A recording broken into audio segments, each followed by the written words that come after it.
Catriona. By Robert Louis Stevenson. Dedication. To Charles Baxter, writer to the Signet. My dear Charles. My dear Charles.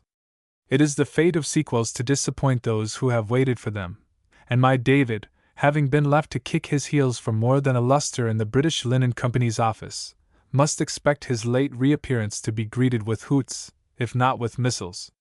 Yet, when I remember the days of our explorations, I am not without hope. There should be left in our native city some seed of the elect. Some long-legged, hot-headed youth must repeat today our dreams and wanderings of so many years ago.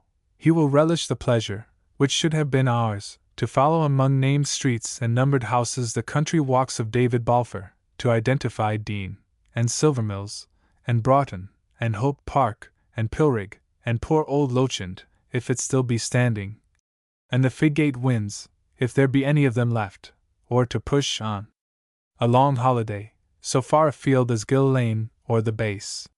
So, perhaps, his eye shall be opened to behold the series of the generations, and he shall weigh with surprise his momentous and nugatory gift of life. You are still, as when first I saw, as when I last addressed you, in the venerable city which I must always think of as my home. And I have come so far, and the sights and thoughts of my youth pursue me, and I see like a vision the youth of my father, and of his father, and the whole stream of lives flowing down there far in the north, with the sound of laughter and tears, to cast me out in the end, as by a sudden freshet, on these ultimate islands. And I admire and bow my head before the romance of destiny.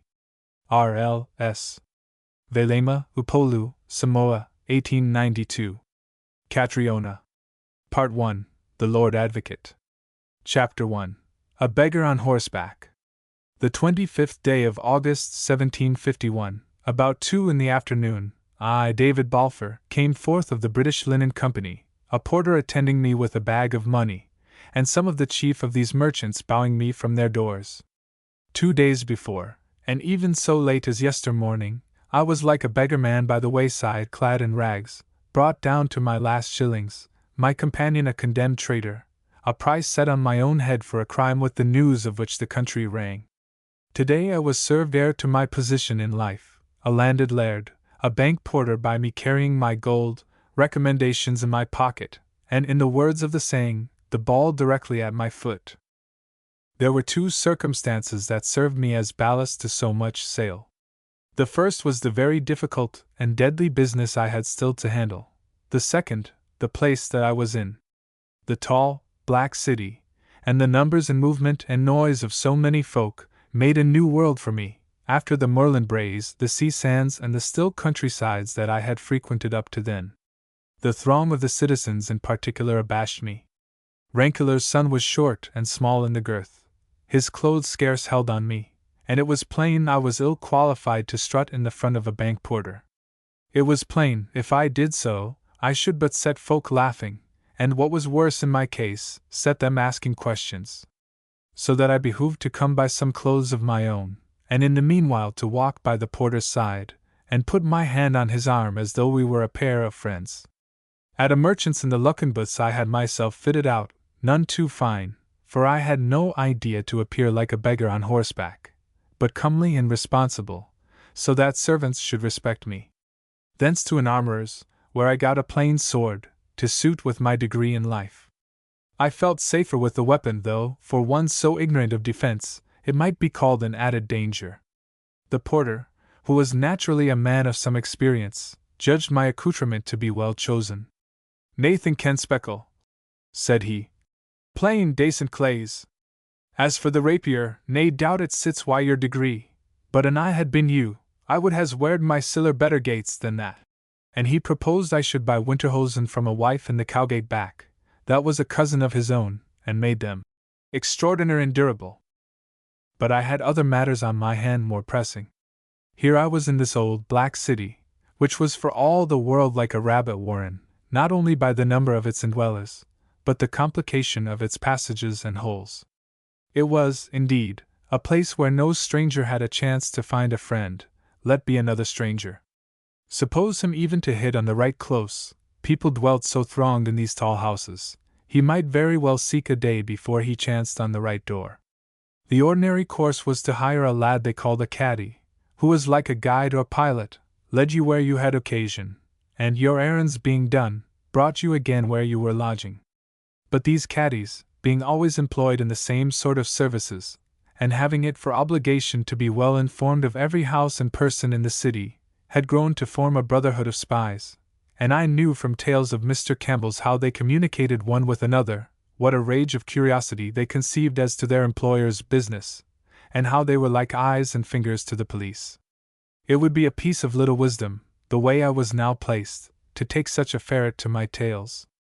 I had 3 visits to make, all immediately needful, to my kinsman Mr. Balfour of Pilrig, to Stewart the writer that was Appin's agent, and to William Grant Esquire of Preston Grange, Lord Advocate of Scotland.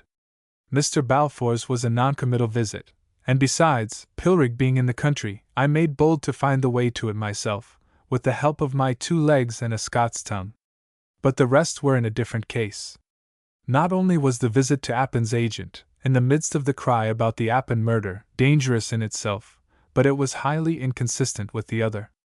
I was like to have a bad enough time of it with my Lord Advocate Grant, the best of ways, but to go to him hot-foot from Appin's agent was little likely to mend my own affairs, and might prove the mere ruin of friend Allen's. The whole thing, besides, gave me a look of running with the hare and hunting with the hounds that was little to my fancy. I determined, therefore, to be done at once with Mr. Stewart and the whole Jacobitical side of my business, and to profit for that purpose by the guidance of the porter at my side. But it chanced I had scarce given him the address, when there came a sprinkle of rain, nothing to hurt, only for my new clothes, and we took shelter under a pen at the head of a close or alley. Being strange to what I saw, I stepped a little farther in. The narrow paved way descended swiftly. Prodigious tall houses sprang upon each side and bulged out, one story beyond another, as they rose. At the top only a ribbon of sky showed in. By what I could spy in the windows, and by the respectable persons that passed out and in, I saw the houses to be very well occupied, and the whole appearance of the place interested me like a tale. I was still gazing, when there came a sudden brisk tramp of feet in time and clash of steel behind me. Turning quickly, I was aware of a party of armed soldiers, and in their midst, a tall man in a great coat. He walked with a stoop that was like a piece of courtesy, genteel and insinuating. He waved his hands plausibly as he went, and his face was sly and handsome. I thought his eye took me in, but could not meet it.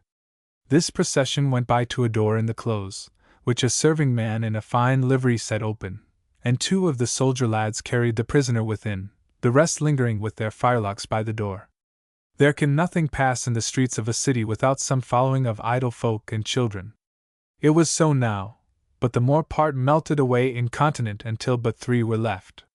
One was a girl. She was dressed like a lady, and had a screen of the Drummond colours on her head, but her comrades, or, I should say, followers, were ragged gillies, such as I had seen the matches of by the dozen in my Highland journey. They all spoke together earnestly in Gaelic, the sound of which was pleasant in my ears for the sake of Allen, and though the rain was by again, and my porter plucked at me to be going, I even drew nearer where they were, to listen. The lady scolded sharply, the others making apologies and cringing before her, so that I made sure she was come of a chief's house. All the while the 3 of them sought in their pockets, and by what I could make out, they had the matter of half a farthing among the party, which made me smile a little to see all Highland folk alike for fine obeisances and empty sporrans. It chanced the girl turned suddenly about, so that I saw her face for the first time. There is no greater wonder than the way the face of a young woman fits in a man's mind, and stays there, and he could never tell you why. It just seems it was the thing he wanted. She had wonderful bright eyes like stars, and I dare say the eyes had a part in it, but what I remember the most clearly was the way her lips were a trifle open as she turned.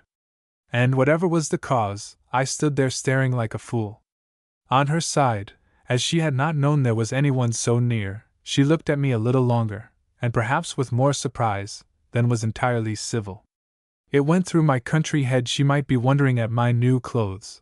With that, I blushed to my hair, and at the sight of my coloring it is to be supposed she drew her own conclusions, for she moved her gillies farther down the close, and they fell again to this dispute, where I could hear no more of it.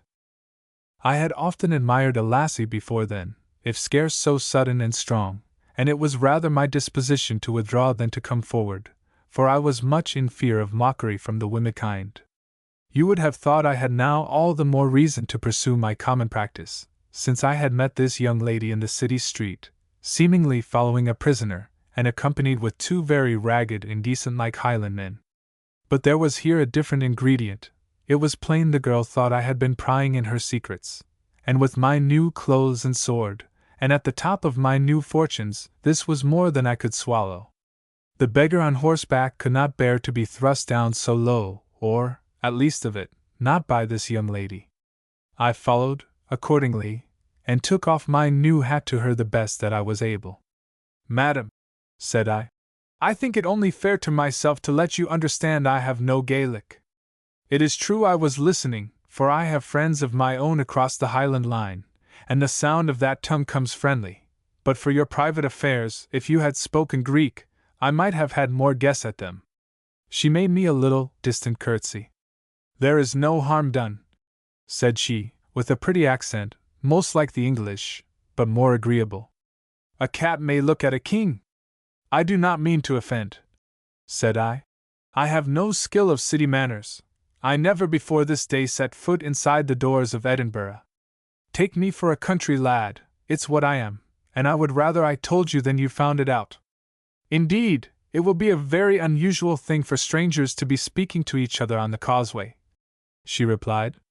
"But if you are landward bred it will be different. I am as landward as yourself. I am Highland, as you see, and think myself the farther from my home. It is not yet a week since I passed the line," said I. "Less than a week ago I was on the braes of Balwither." "Balwither?" she cries. "Come ye from Balwither?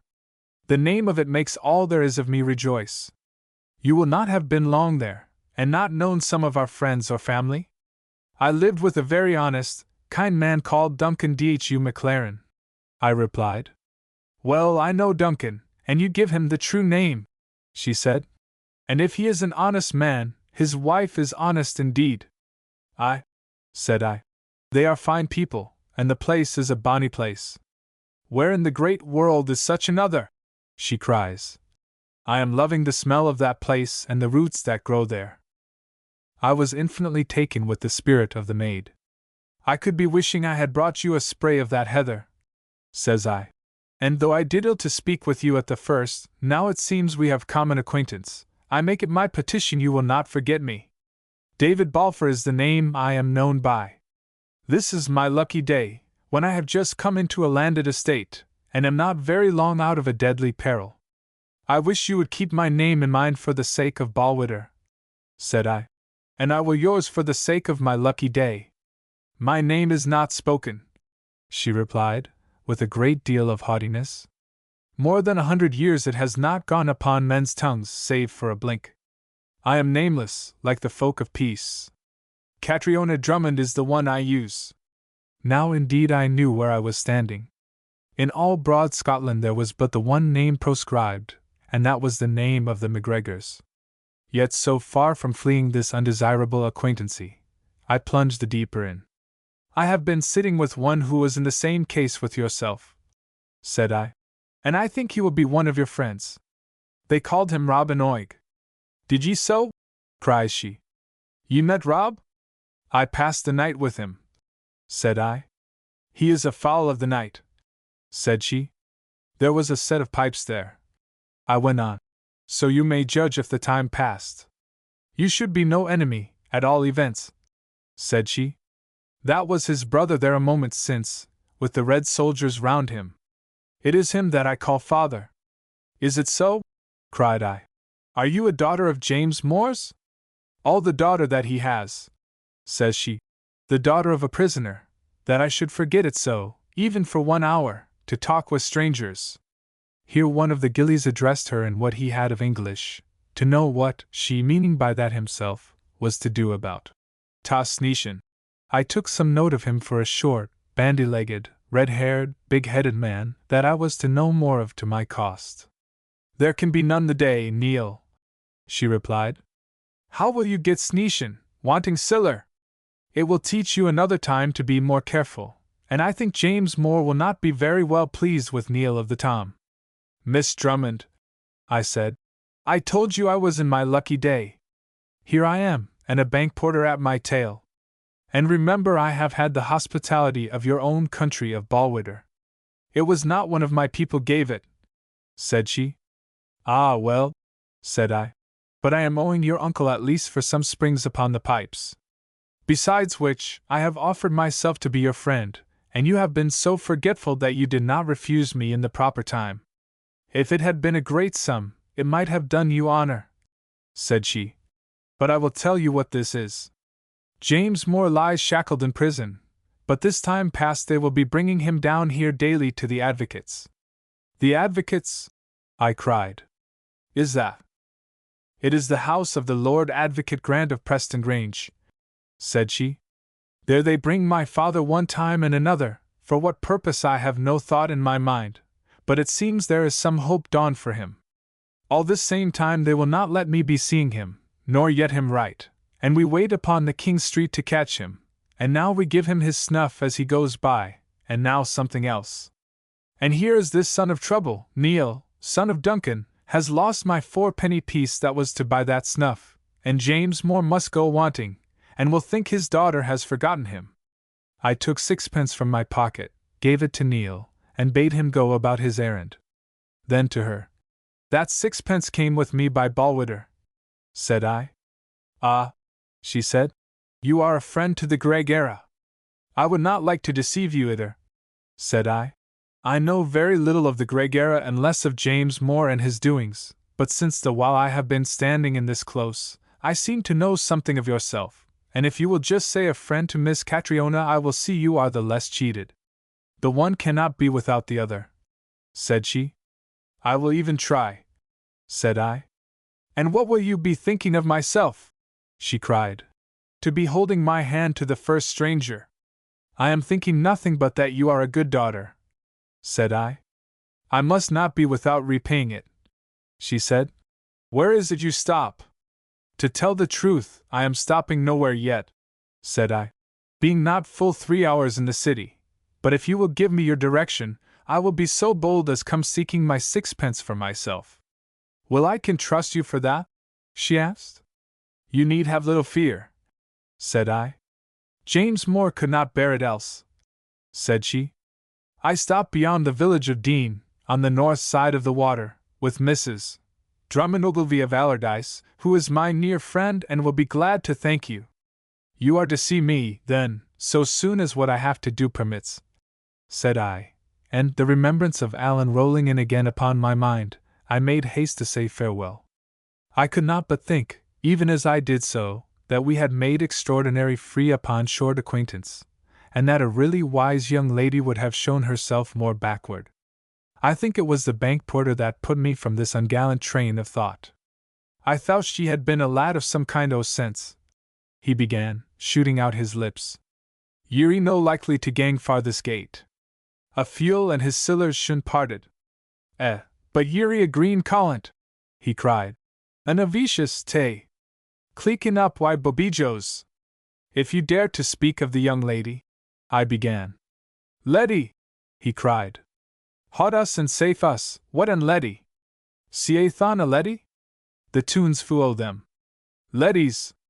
Man, it's will seen ye're no very aquant in Embro. A clap of anger took me. Here, said I. Leave me where I told you, and keep your foul mouth shut. He did not wholly obey me, for, though he no more addressed me directly, he very impudent sang at me as he went in a manner of innuendo, and with an exceedingly ill voice and ear.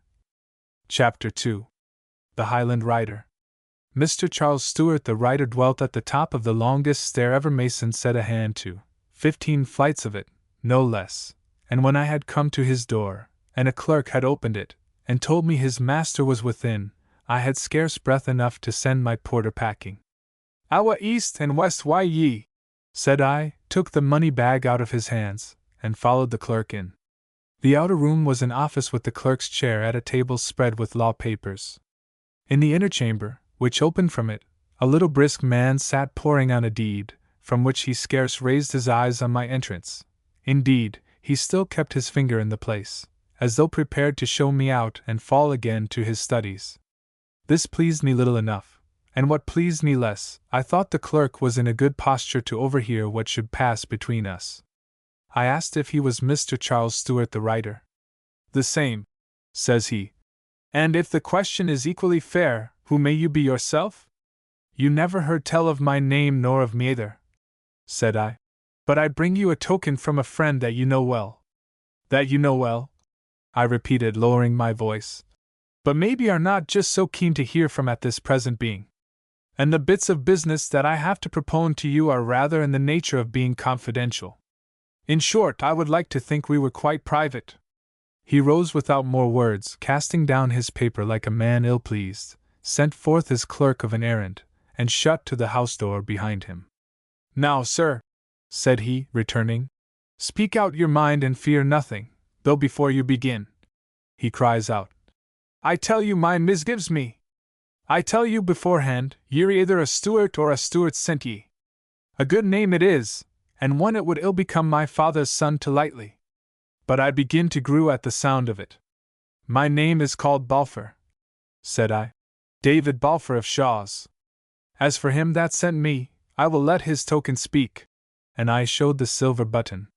Put it in your pocket, sir, cries he. Ye need name no names. The devil's bucky, I ken the button of him. And I'll hate. Where is he now? I told him I knew not where Allan was, but he had some sure place, or thought he had, about the north side, where he was to lie until a ship was found for him, and how and where he had appointed to be spoken with. It's been always my opinion that I would hang in a tow for this family of mine, he cried. And D.O.D. I believe the day's come now. Get a ship for him, quoth he. And who's to pay for it? The man's daft. That is my part of the affair, Mr. Stewart, said I. Here is a bag of good money, and if more be wanted, more is to be had where it came from. I needn't ask your politics, said he. Ye need not, said I, smiling, for I'm as big a Whig as grows. Stop a bit, says Mr. Stewart. What's all this? A Whig? Then why are you here with Allan's button? And what kind of a Blackfoot traffic is this that I find ye out in, Mr. Whig? Here is a forfeited rebel and an accused murderer, with £200 on his life, and ye asked me to meddle in his business, and then tell me ye're a Whig. I have no mind of any such Whigs before, though I've kent plenty of them. He's a forfeited rebel, the more's the pity, said I, for the man's my friend. I can only wish he had been better guided. And an accused murderer that he is too, for his misfortune, but wrongfully accused. I hear you say so, said Stewart. More than you are to hear me say so, before long, said I. Allan Breck is innocent, and so is James. Oh, says he, the two cases hang together. If Allan is out, James can never be in. Hereupon I told him briefly of my acquaintance with Allan, of the accident that brought me present at the Appin murder, and the various passages of our escape among the heather, and my recovery of my estate. So, sir, you have now the whole train of these events, I went on, and can see for yourself how I come to be so much mingled up with the affairs of your family and friends, which, for all of our sakes, I wish had been plainer and less bloody. You can see for yourself, too, that I have certain pieces of business depending, which were scarcely fit to lay before a lawyer chosen at random. No more remains but to ask if you will undertake my service? I have no great mind to it, but coming as you do with Allan's button, the choice is scarcely left me, said he. What are your instructions? He added, and took up his pen. The first point is to smuggle Allan forth of this country, said I. But I need not be repeating that. I am little likely to forget it, said Stewart. The next thing is the bit money I am owing to Cluny, I went on. It would be ill for me to find a conveyance, but that should be no stick to you. It was £2 5 shillings and 3 halfpence farthing sterling. He noted it. Then, said I, there's a Mr. Henderland, a licensed preacher and missionary in Ardor, that I would like well to get some snuff into the hands of, and, As I dare say you keep touch with your friends in Appin, so nearby, it's a job you could doubtless overtake with the other. How much snuff are we to say? He asked. I was thinking of £2, said I. 2, said he. Then there's the lass Alison Hasty, in Lime Kills, said I. Her that helped Alan and me across the Forth. I was thinking if I could get her a good Sunday gown, such as she could wear with decency in her degree, it would be an ease to my conscience, for the mere truth is, we owe her our 2 lives. I am glad so see you are thrifty, Mr. Balfour, says he, making his notes. I would think shame to be otherwise the first day of my fortune, said I. And now, if you will compute the outlay and your own proper charges, I would be glad to know if I could get some spending money back. It's not that I grudge the whole of it to get Alan safe, it's not that I lack more, but having drawn so much the one day, I think it would have a very ill appearance if I was back again seeking the next. Only be sure you have enough, I added, for I am very undesirous to meet with you again.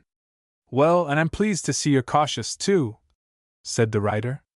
But I think ye take a risk to lay so considerable a sum at my discretion. He said this with a plain sneer. I'll have to run the hazard, I replied. Oh, and there's another service I would ask, and that's to direct me to a lodging, for I have no roof to my head. But it must be a lodging I may seem to have hit upon by accident, for it would never do if the Lord Advocate were to get any jealousy of our acquaintance. Ye may set your weary spirit at rest, said he. I will never name your name, sir, and it's my belief the Advocate is still so much to be sympathized with that he doesn't ken of your existence. I saw I had got to the wrong side of the man. There's a broad day coming for him, then, said I, for he'll have to learn of it on the deaf side of his head no later than tomorrow, when I call on him. When ye call on him, repeated Mr. Stewart. Am I daft, or are you? What takes ye near the Advocate? Oh, just to give myself up, said I. Mr. Balfour, he cried, are ye making a mock of me? No, sir, said I, though I think you have allowed yourself some such freedom with myself. But I give you to understand once and for all that I am in no jesting spirit. Nor yet me, says Stewart. And I give yon to understand, if that's to be the word, that I like the looks of your behavior less and less. You come here to me with all sorts of propositions, which will put me in a train of very doubtful acts and bring me among very undesirable persons this many a day to come. And then you tell me you're going straight out of my office to make your peace with the Advocate. Allen's button here or Allen's button there, the 4 quarters of Allen Woodney bribed me further in. I would take it with a little more temper, said I, and perhaps we can avoid what you object to. I can see no way for it but to give myself up, but perhaps you can see another, and if you could, I could never deny but what I would be rather relieved. For I think my traffic with his lordship is little likely to agree with my health. There's just the one thing clear, that I have to give my evidence, for I hope it'll save Alan's character, what's left of it, and James's neck, which is the more immediate. He was silent for a breathing space, and then, my man, said he, you'll never be allowed to give such evidence. We'll have to see about that, said I. I'm stiff-necked when I like. Ye muckle ass, cried Stewart. It's James they want. James has got to hang, Alan too if they could catch him, but James whatever? Go near the Advocate with any such business, and you'll see. He'll find a way to muzzle ye.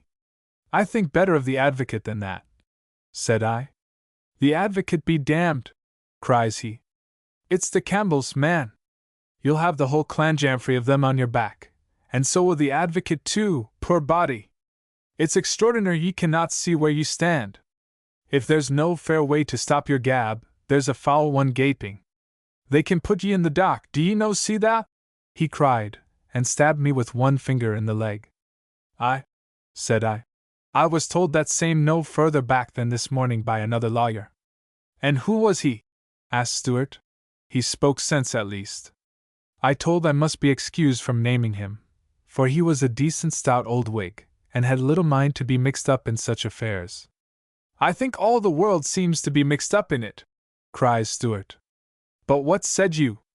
I told him what had passed between Rankeillor and myself before the house of Shaws. Well, and so you will hang, said he. You'll hang beside James Stewart. There's your fortune told. I hope better of it yet than that, said I, but I could never deny there was a risk. Risk, says he, and then sat silent again. I ought to thank you for your staunchness to my friends, to whom you show a very good spirit, he says, if you have the strength to stand by it. But I warn you that you're wading deep. I wouldn't put myself in your place, me that's a Stewart born, for all the Stewarts that ever there were since Noah. Risk? I take over many, but to be tried in court before a Campbell jury and a Campbell judge, and that in a Campbell country and upon a Campbell quarrel, think what you like of me, Balfour, it's beyond me. It's a different way of thinking, I suppose, said I. I was brought up to this one by my father before me. Glory to his bones! He has left a decent son to his name, says he. Yet I would not have you judge me over sorely. My case is dooms hard. See, sir, ye tell me ye're a Whig. I wonder what I am. No Whig to be sure. I couldn't be just that.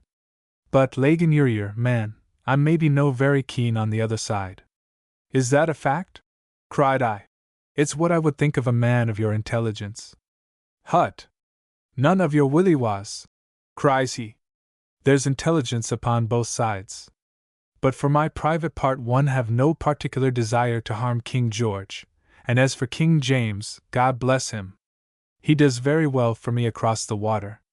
I'm a lawyer, ye see, fond of my books and my bottle, a good plea, a well-drawn deed, a crack in the Parliament House with other lawyer bodies, and perhaps a turn at the golf on a Saturday at Ian. Where do ye come in with your Hieland plaids and claymores? Well, said I, it's a fact ye have little of the wild Highland man. Little? Quoth he. Nothing, man! And yet I'm Hieland born, and when the clan pipes, who but me has to dance? The clan and the name, that goes by all. It's just what you said yourself. My father learned it to me, and a bonny trade I have of it. Treason and traitors, and the smuggling of them out and in, and the French recruiting, weary follet, and the smuggling through of the recruits, and their pleas, a sorrow of their pleas. Here have I been moving one for young Ardshiel, my cousin, claimed the estate under the marriage contract, a forfeited estate. I told them it was nonsense, muckle they cared.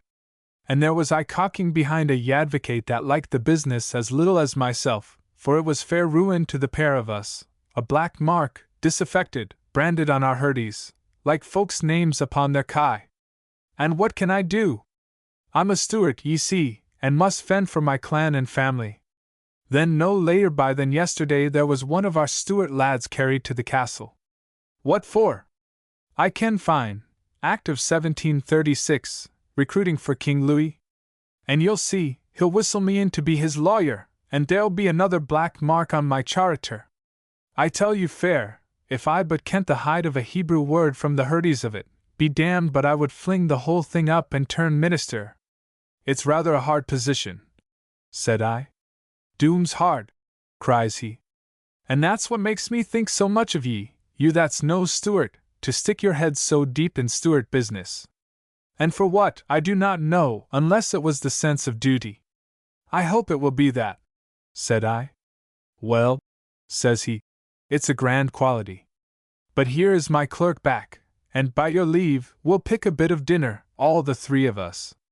When that's done, I'll give you the direction of a very decent man, that'll be very fain to have you for a lodger. And I'll fill your pockets to ye, for buy out of your own bag. For this business'll not be near as dear as ye suppose, not even the ship part of it. I made him a sign that his clerk was within hearing. Hoot, ye needn't mind for Robbie, cries he. A Stewart, too, puir devil, and has smuggled out more French recruits and trafficking papists than what he has hairs upon his face. Why, it's Robin that manages that branch of my affairs. Who will we have now, Rob, for across the water? There'll be Andy Scuggle in the Thistle, replied Rob. I saw Hoseason the other day, but it seems he's wanting the ship. Then there'll be Tam Stobo, but I'm none so sure of Tam. I've seen him colloguing with some gay queer acquaintances, and if was anybody important, I would give Tam the go-by. The head's worth £200, Robin, said Stewart.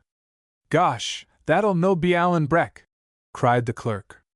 Just Alan, said his master. Weary winds. That's serious, cried Robin.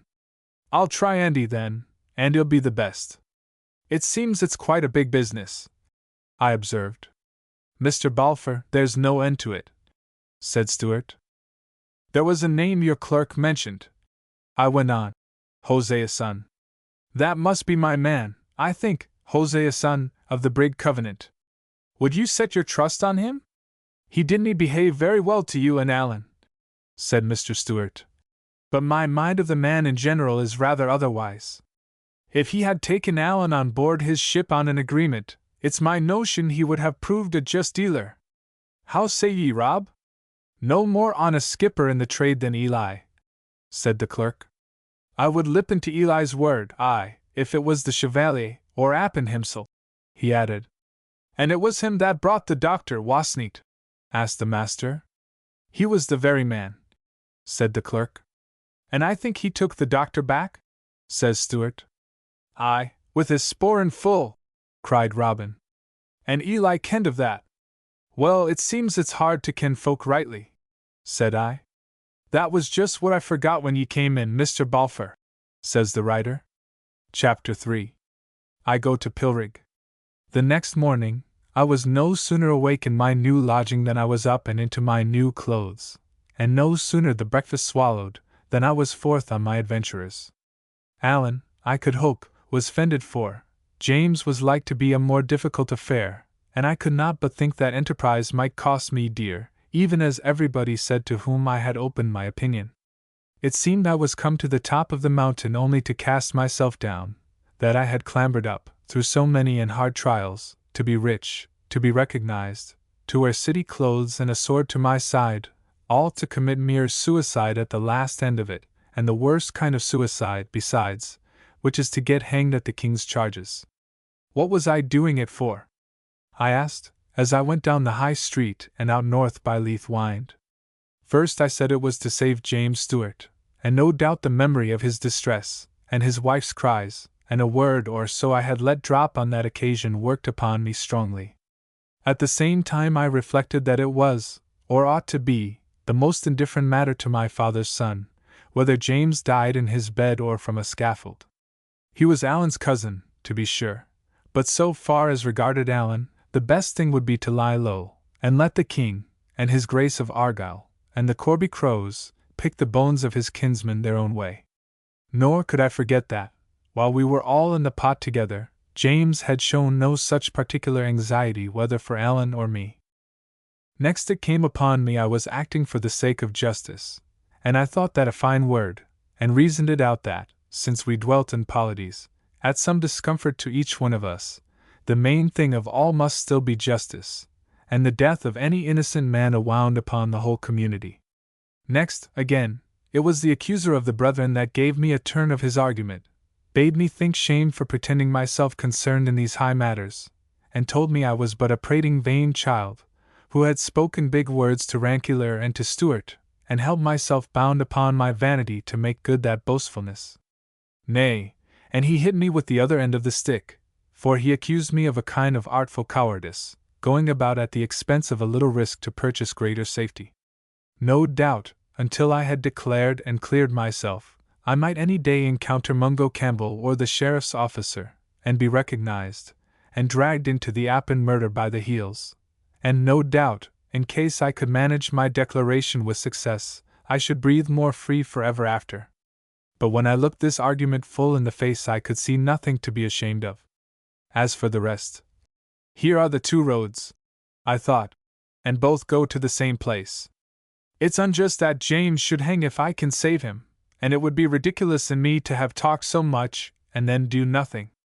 It's lucky for James of the Glens that I have boasted beforehand, and none so unlucky for myself, because now I'm committed to do right. I have the name of a gentleman and the means of one. It would be a poor duty that I was wanting in the essence. And then I thought this was a pagan spirit, and said a prayer into myself, asking for what courage I might lack, and that I might go straight to my duty like a soldier to battle, and come off again scatheless, as so many do. This train of reasoning brought me to a more resolved complexion, though it was far from closing up my sense of the dangers that surrounded me, nor of how very apt I was, if I went on, to stumble on the ladder of the gallows. It was a plain, fair morning, but the wind in the east. The little chill of it sang in my blood, and gave me a feeling of the autumn, and the dead leaves, and dead folks' bodies in their graves. It seemed the devil was in it, if I was to die in that tide of my fortunes and for other folks' affairs. On the top of the Calton Hill, though it was not the customary time of year for that diversion, some children were crying and running with their kites. These toys appeared very plain against the sky. I remarked a great one soar on the wind to a high altitude, and then plump among the winds, and I thought to myself at sight of it, "There goes Davy." My way lay over Mowder's Hill, and through an end of a clocken on the Braeside among fields. There was a whir of looms and it went from house to house. Bees bummed in the gardens. The neighbors that I saw at the doorsteps talked in a strange tongue, and I found out later that this was Picardy, a village where the French weavers wrought for the Linen Company. Here I got a fresh direction for Pilrig, my destination, and a little beyond, on the wayside, came by a gibbet and 2 men hanged in chains. They were dipped in tar, as the manner is. The wind span them, the chains clattered, and the birds hung about the uncanny jumping jacks and cried. The sight coming on me suddenly, like an illustration of my fears, I could scarce be done with examining it and drinking in discomfort. And, as I thus turned and turned about the gibbet, what should I strike on, but a weird old wife, that sat behind a leg of it, and nodded, and talked aloud to herself with becks and courtesies. "Who are these 2, mother?" I asked, and pointed to the corpses. "A blessing on your precious face," she cried.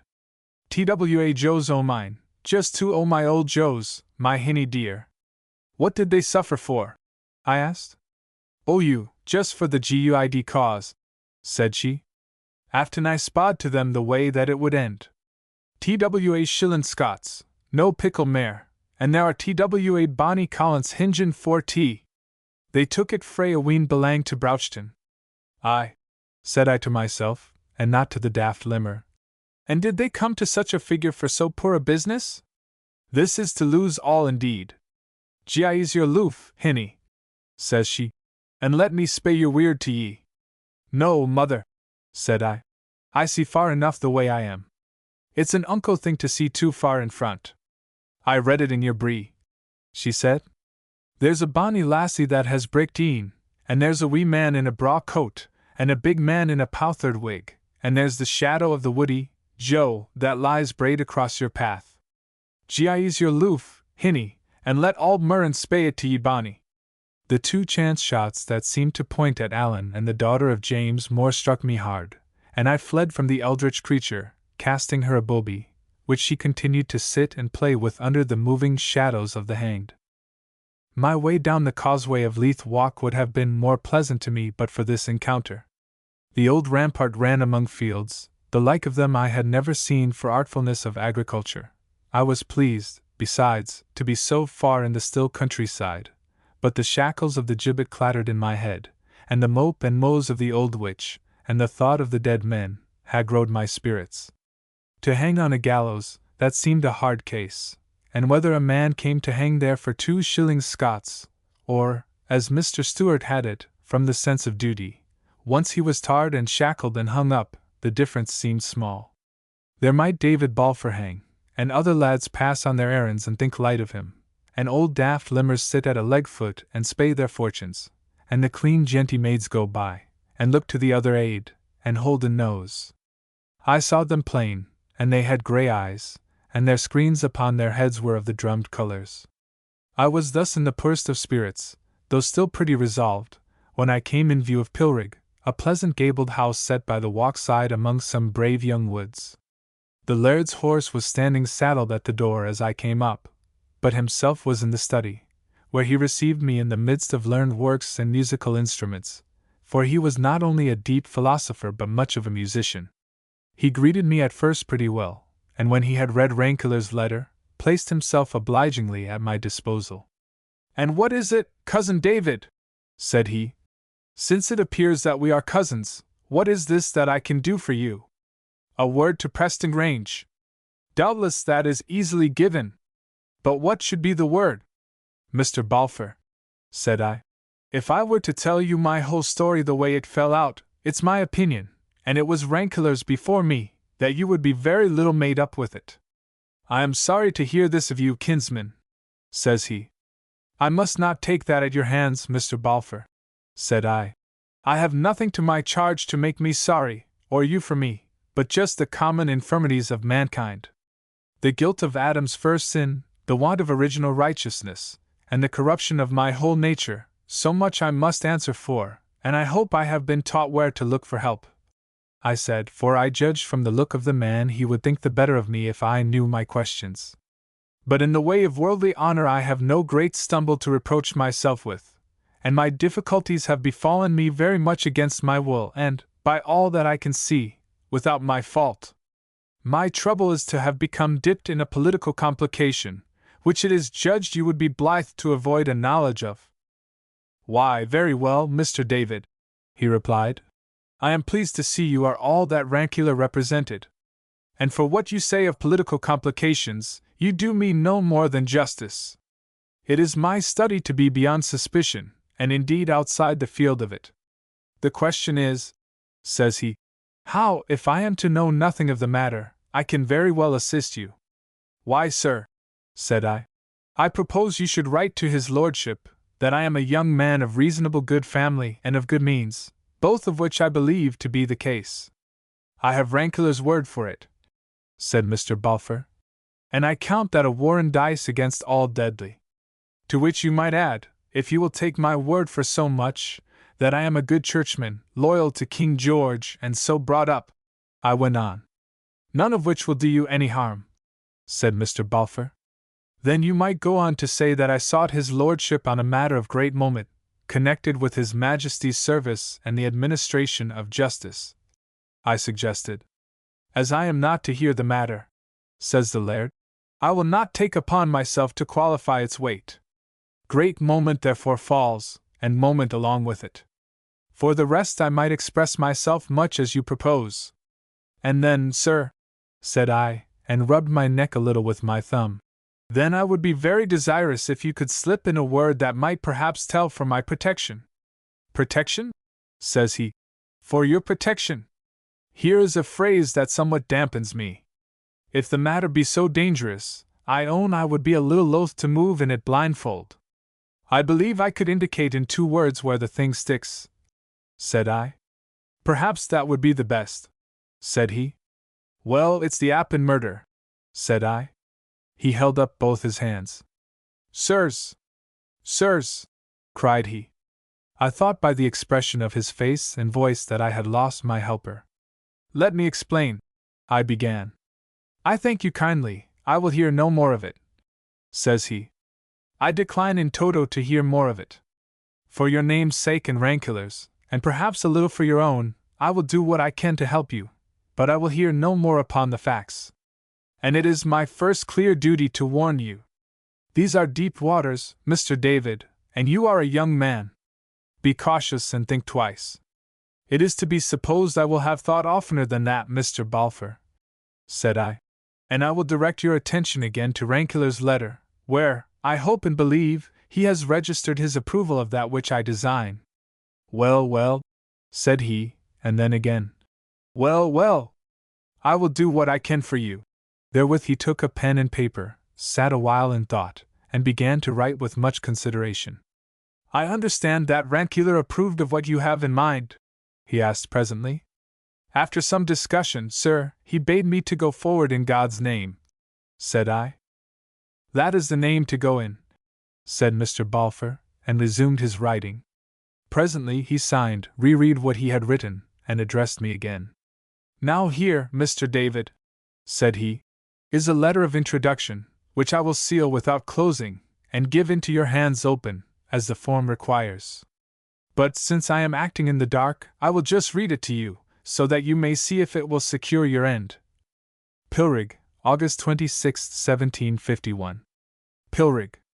My lord, this is to bring to your notice my namesake and cousin, David Balfour, Esquire of Shaw's, a young gentleman of unblemished descent and good estate. He has enjoyed, besides, the more valuable advantages of a godly training, and his political principles are all that your lordship can desire. I am not in Mr. Balfour's confidence, but I understand him to have a matter to declare, touching his Majesty's service and the administration of justice, purposes for which your lordship's zeal is known.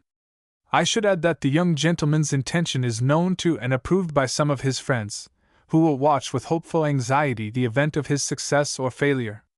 Whereupon, continued Mr. Balfour, I have subscribed myself with the usual compliments. You observe I have said some of your friends. I hope you can justify my plural? Perfectly, sir. My purpose is known and approved by more than one, said I, and your letter, which I take a pleasure to thank you for, is all I could have hoped. It was all I could squeeze out, said he, and from what I know of the matter you design to meddle in, I can only pray God that it may prove sufficient. Chapter 4. Lord Advocate Preston Grange. My kinsman kept me to a meal. For the honor of the roof, he said, and I believe I made the better speed on my return. I had no thought but to be done with the next stage, and have myself fully committed. To a person circumstanced as I was, the appearance of closing a door on hesitation and temptation was itself extremely tempting, and I was the more disappointed, when I came to Preston Grange's house, to be informed he was abroad. I believe it was true at the moment, and for some hours after, and then I have no doubt the advocate came home again, and enjoyed himself in a neighboring chamber among friends, while perhaps the very fact of my arrival was forgotten. I would have gone away a dozen times, only for this strong drawing to have done with my declaration out of hand and be able to lay me down to sleep with a free conscience. At first I read, for the little cabinet where I was left contained a variety of books. But I fear I read with little profit, and the weather falling cloudy, the dusk coming up earlier than usual, and my cabinet being lighted with but a loophole of a window, I was at last obliged to desist from this diversion, such as it was, and passed the rest of my time of waiting in a very burthensome vacuity. The sound of people talking in a near chamber, the pleasant note of a harpsichord, and once the voice of a lady singing, bore me a kind of company. I do not know the hour, but the darkness was long come, when the door of the cabinet opened, and I was aware, by the light behind him, of a tall figure of a man upon the threshold. I rose at once.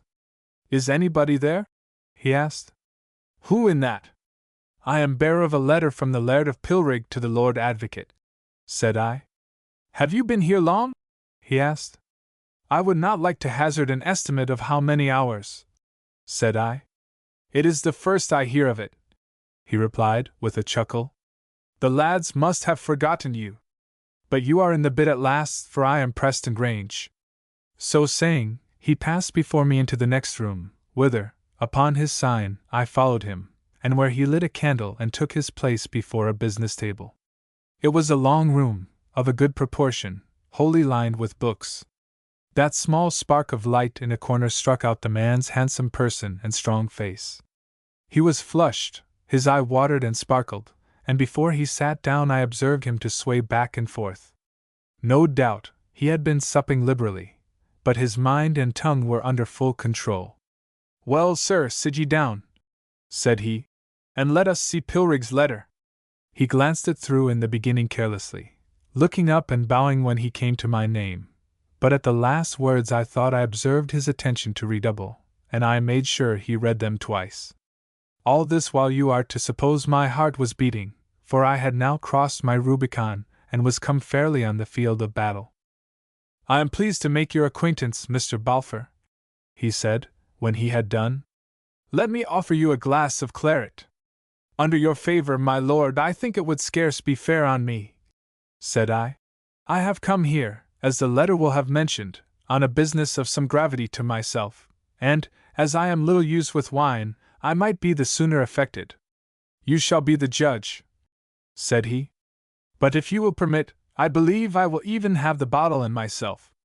He touched a bell, and a footman came, as at a signal, bringing wine and glasses. "You are sure you will not join me?" asked the advocate. "Well, here is to our better acquaintance." In what way can I serve you?" "I should, perhaps, begin by telling you, my lord, that I am here at your own pressing invitation," said I. "You have the advantage of me somewhere," said he, "for I profess I think I never heard of you before this evening." "Right, my lord, the name is, indeed, new to you," said I. "And yet you have been for some time extremely wishful to make my acquaintance, and have declared the same in public. I wish you would afford me a clue," says he. "I am no Daniel." "It will perhaps serve for such," said I, "that if I was in a jesting humor, which is far from the case, I believe I might lay a claim on your lordship for £200. "In what sense?" he inquired. "In the sense of rewards offered for my person," said I. He thrust away his glass once and for all, and sat straight up in the chair where he had been previously lolling. "What am I to understand?" said he. "A tall, strong lad of about 18," I quoted, "speaks like a lowlander and has no beard." "I recognize those words," said he, "which, if you have come here with any ill-judged intention of amusing yourself, are like to prove extremely prejudicial to your safety." "My purpose in this," I replied, "is just entirely as serious as life and death, and you have understood me perfectly. I am the boy who was speaking with Glenure when he was shot. I can only suppose, seeing you here, that you claim to be innocent," said he. "The inference is clear," I said. "I am a very loyal subject to King George, but if I had anything to reproach myself with, I would have had more discretion than to walk into your den." "I am glad of that," said he. "This horrid crime, Mr. Balfour, is of a dye which cannot permit any clemency. Blood has been barbarously shed. It has been shed in direct opposition to His Majesty and our whole frame of laws, by those who are their known and public oppugnants. I take a very high sense of this. I will not deny that I consider the crime as directly personal to His Majesty. And unfortunately, my lord," I added, a little drily, "directly personal to another great personage who may be nameless. If you mean anything by those words, I must tell you I consider them unfit for a good subject, and were they spoke publicly I should make it my business to take note of them," said he. "You do not appear to me to recognize the gravity of your situation, or you would be more careful not to pejourate the same by words which glance upon the purity of justice. Justice, in this country and in my poor hands, is no respecter of persons." "You give me too great a share in my own speech, my lord," said I. "I did but repeat the common talk of the country, which I have heard everywhere, and from men of all opinions as I came along. When you are come to more discretion you will understand such talk and not to be listened to, how much less repeated," says the advocate. "But I acquit you of an ill intention. That nobleman, whom we all honor, and who has indeed been wounded in a near place by the late barbarity, sits too high to be reached by these aspersions. The Duke of Argyll, you see that I deal plainly with you, takes it to heart as I do, and as we are both bound to do by our judicial functions and the service of His Majesty, and I could wish that all hands, in this ill age, were equally clean of family rancor. But from the accident that this is a Campbell who has fallen martyr to his duty, as who else but the Campbells have ever put themselves foremost on that path, I may say it, who am no Campbell, and that the chief of that great house happens, for all our advantages, to be the present head of the College of Justice, small minds and disaffected tongues are set agog in every change house in the country. And I find a young gentleman like Mr. Balfour so ill-advised as to make himself their echo. So much." He spoke with a very oratorical delivery, as if in court, and then declined again upon the manner of a gentleman. "All this apart," said he, "it now remains that I should learn what I am to do with you. I had thought it was rather I that should learn the same from your lordship," said I. "Aye, true," says the advocate. "But you see, you come to me well recommended. There is a good honest Whig name to this letter," says he, picking it up a moment from the table. "And extrajudicially, Mr. Balfour, there is always the possibility of some arrangement, I tell you, and I tell you beforehand that you may be the more upon your guard. Your fate lies with me singly. In such a matter, be it said with reverence, I am more powerful than the King's Majesty, and should you please me, and of course satisfy my conscience, in what remains to be held of our interview, I tell you it may remain between ourselves. Meaning how? I asked. Why, I mean it thus, Mr. Balfour, said he, that if you give satisfaction, no soul need know so much as that you visited my house, and you may observe that I do not even call my clerk. I saw what way he was driving. I suppose it is needless anyone should be informed upon my visit, said I, though the precise nature of my gains by that I cannot see. I am not at all ashamed of coming here, and have no cause to be, says he, encouragingly. Nor yet, if you are careful, to fear the consequences. My lord, said I, speaking under your correction, I am not very easy to be frightened. And I am sure I do not seek to frighten you, says he. But to the interrogation, and let me warn you to volunteer nothing beyond the questions I shall ask you. It may consist very immediately with your safety. I have a great discretion, it is true, but there are bounds to it. I shall try to follow your lordship's advice, said I. He spread a sheet of paper on the table and wrote a heading. It appears you were present, by the way, in the wood of Lettermore at the moment of the fatal shot, he began. Was this by accident? By accident, said I. How came you in speech with Colin Campbell? He asked. I was inquiring my way of him to Auchern, I replied. I observed he did not write this answer down. True, said he. I had forgotten that. And do you know, Mr. Balfour, I would dwell, if I were you, as little as might be on your relations with these Stuarts. It might be found to complicate our business. I am not yet inclined to regard these matters as essential.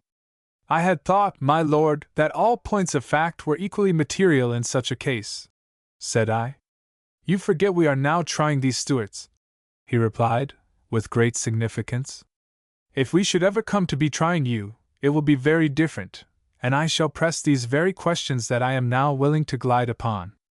But to resume, I have it here in Mr. Mungo Campbell's precognition that you ran immediately up the brae. How came that? Not immediately, my lord, and the cause was my seeing of the murderer. You saw him, then? As plain as I see your lordship, though not so near hand. You know him? I should know him again. In your pursuit you were not so fortunate, then, as to overtake him? I was not. Was he alone? He was alone. There was no one else in that neighborhood. Alan Breck Stewart was not far off, in a piece of a wood.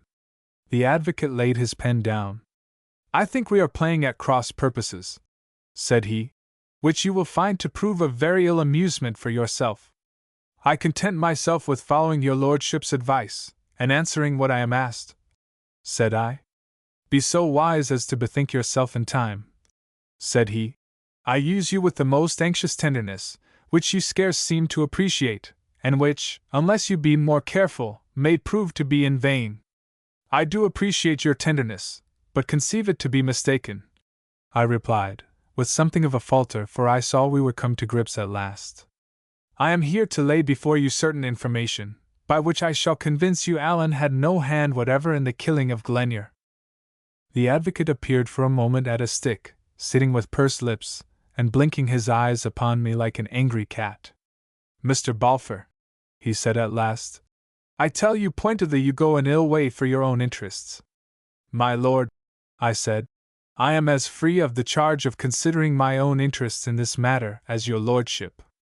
As God judges me, I have but the one design, and that is to see justice executed and the innocent go clear. If in pursuit of that I come to fall under your lordship's displeasure, I must bear it as I may. At this he rose from his chair, lit a second candle, and for a while gazed upon me steadily. I was surprised to see a great change of gravity fallen upon his face, and I could have almost thought he was a little pale. You are either very simple, or extremely the reverse, and I see that I must deal with you more confidentially, says he. This is a political case. Ah, yes, Mr. Balfour. Whether we like it or no, the case is political, and I tremble when I think what issues may depend from it. To a political case, I need scarce tell a young man of your education, we approach with very different thoughts from one which is criminal only. Salus Populi Suprema Lex is a maxim susceptible of great abuse, but it has that force which we find elsewhere only in the laws of nature, I mean it has the force of necessity. I will open this out to you, if you will allow me, at more length. You would have me believe. Under your pardon, my lord, I would have you to believe nothing but that which I can prove, said I. Tut! Tut, young gentleman, says he, be not so pragmatical, and suffer a man who might be your father, if it was nothing more, to employ his own imperfect language, and express his own poor thoughts, even when they have the misfortune not to coincide with Mr. Balfour's. You would have me to believe Breck innocent. I would think this of little account, the more so as we cannot catch our man. But the matter of Breck's innocence shoots beyond itself. Once admitted, it would destroy the whole presumptions of our case against another and a very different criminal, a man grown old in treason, already twice in arms against his king and already twice forgiven, a fomenter of discontent, and whoever may have fired the shot, the unmistakable original of the deed in question.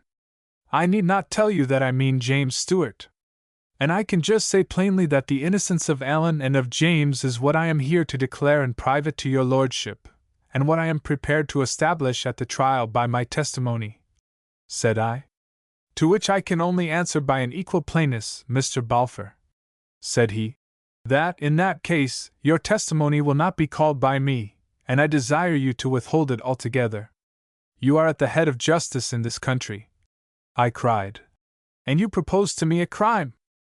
I am a man nursing with both hands the interests of this country, he replied, and I press on you a political necessity. Patriotism is not always moral in the formal sense. You might be glad of it, I think, it is your own protection.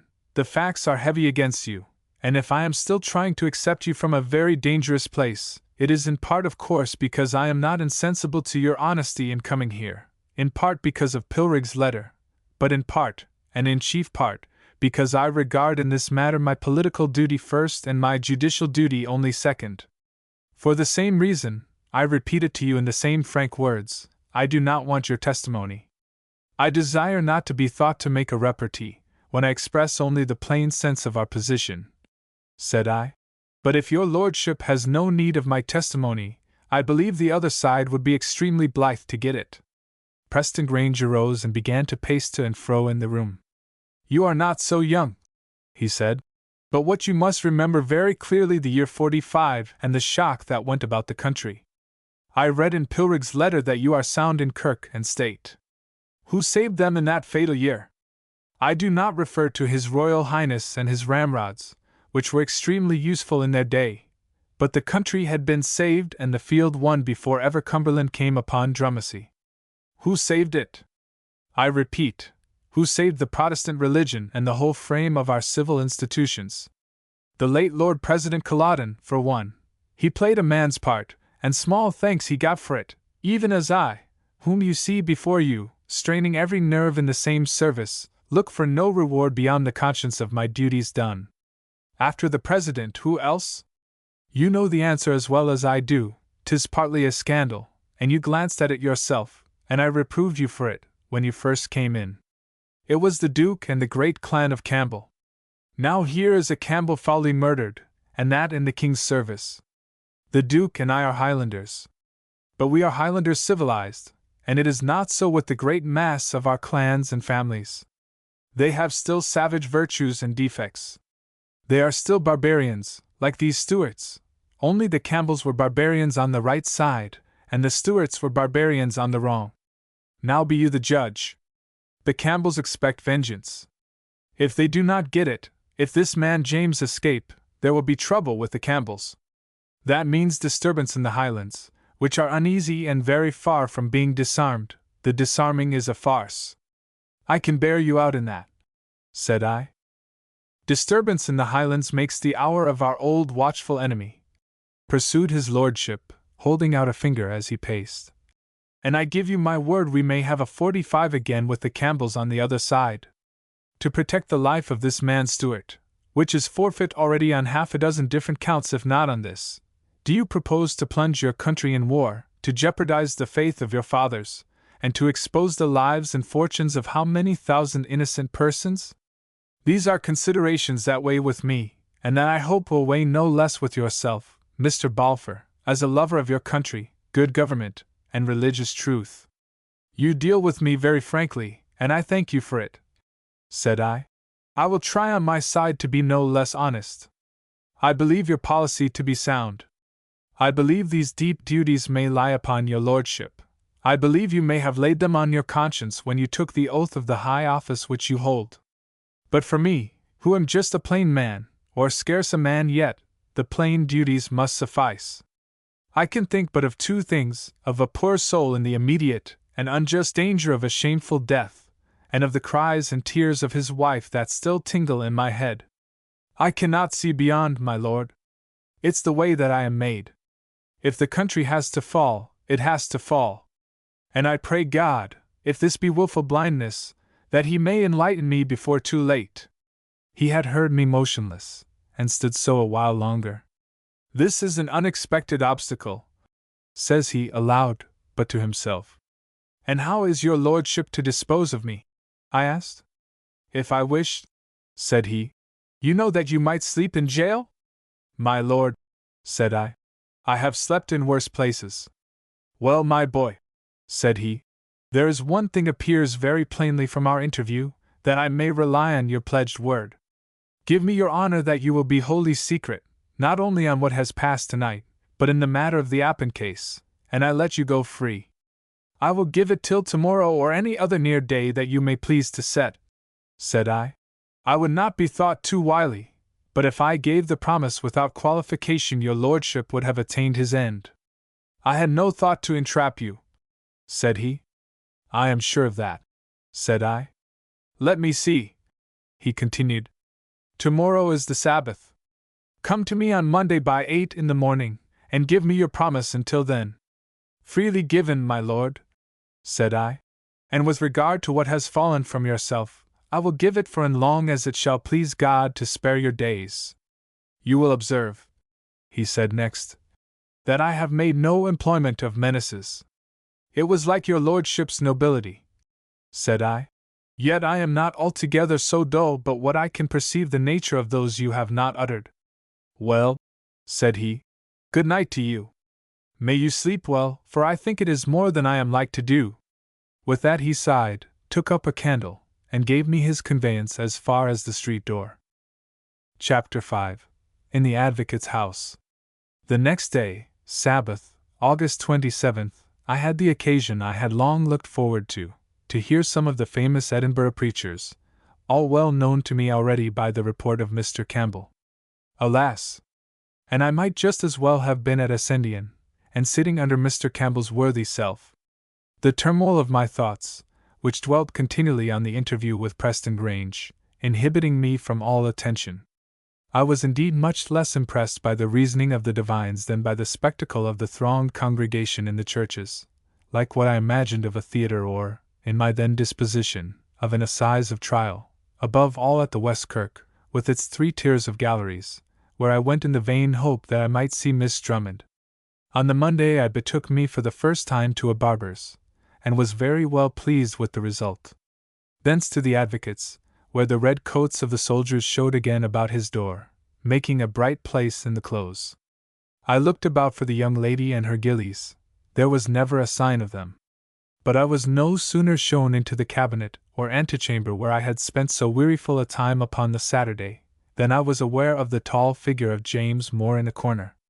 He seemed a prey to a painful uneasiness, reaching forth his feet and hands, and his eyes speeding here and there without rest about the walls of the small chamber, which recalled to me with a sense of pity the man's wretched situation. I suppose it was partly this, and partly my strong continuing interest in his daughter, that moved me to accost him. Give you a good morning, sir, said I. And a good morning to you, sir, said he.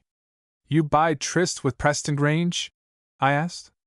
I do, sir, and I pray your business with that gentleman be more agreeable than mine, was his reply. I hope at least that yours will be brief, for I suppose you pass before me, said I. All pass before me, he said, with a shrug and a gesture upward of the open hands. It was not always so, sir, but times change. It was not so when the sword was in the scale, young gentlemen, and the virtues of the soldier might sustain themselves. There came a kind of Highland snuffle out of the man that raised my dander strangely.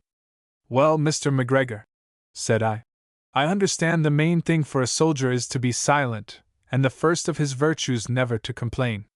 You have my name, I perceive." He bowed to me with his arms crossed. "Though it's one I must not use myself. Well, there is a publicity. I have shown my face and told my name too often in the beards of my enemies. I must not wonder if both should be known to many that I know not." "That you know not in the least, sir," said I, "nor yet anybody else. But the name I am called, if you care to hear it, is Balfour." "It is a good name," he replied civilly. "There are many decent folk that use it. And now that I call to mind, there was a young gentleman, your namesake, that marched surgeon in the year '45 with my battalion.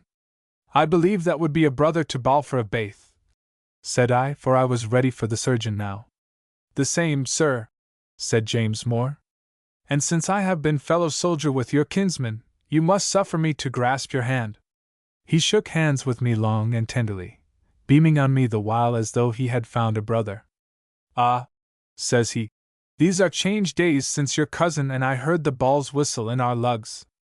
"I think he was a very far-away cousin," said I drily, "and I ought to tell you that I never clapped eyes upon the man." "Well, well," said he, "it makes no change. And you, I do not think you were out yourself, sir. I have no clear mind of your face, which is one not probable to be forgotten. In the year you refer to, Mr. McGregor, I was getting skelped in the parish school," said I. "So young!" cries he. "Ah, then, you will never be able to think what this meeting is to me. In the hour of my adversity, and here in the house of my enemy, to meet in with the blood of an old brother in arms, it hardens me, Mr. Balfour, like the skirling of the Highland pipes. Sir, this is a sad look back that many of us have to make, some with falling tears. I have lived in my own country like a king. My sword, my mountains, and the faith of my friends and kinsmen suffice for me. Now I lie in a stinking dungeon, and do you know, Mr. Balfour," he went on, taking my arm and beginning to lead me about, "do you know, sir, that I lack mere necessaries? The malice of my foes has quite sequestered my resources. I lie, as you know, sir, on a trumped-up charge, of which I am as innocent as yourself. They dare not bring me to my trial, and in the meanwhile I am held naked in my prison. I could have wished it was your cousin I had met, or his brother Bath himself. Either would, I know, have been rejoiced to help me, while a comparative stranger like yourself. I would be ashamed to set down all he poured out to me in this beggarly vein, or the very short and grudging answers that I made to him.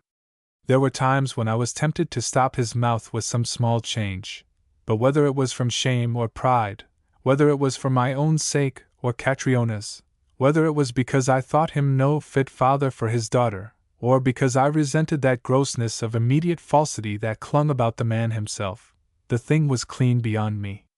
And I was still being wheedled and preached to, and still being marched to and fro, 3 steps and a turn, in that small chamber, and had already, by some very short replies, highly incensed, although not finally discouraged, my beggar, when Preston Grange appeared in the doorway and bade me eagerly into his big chamber.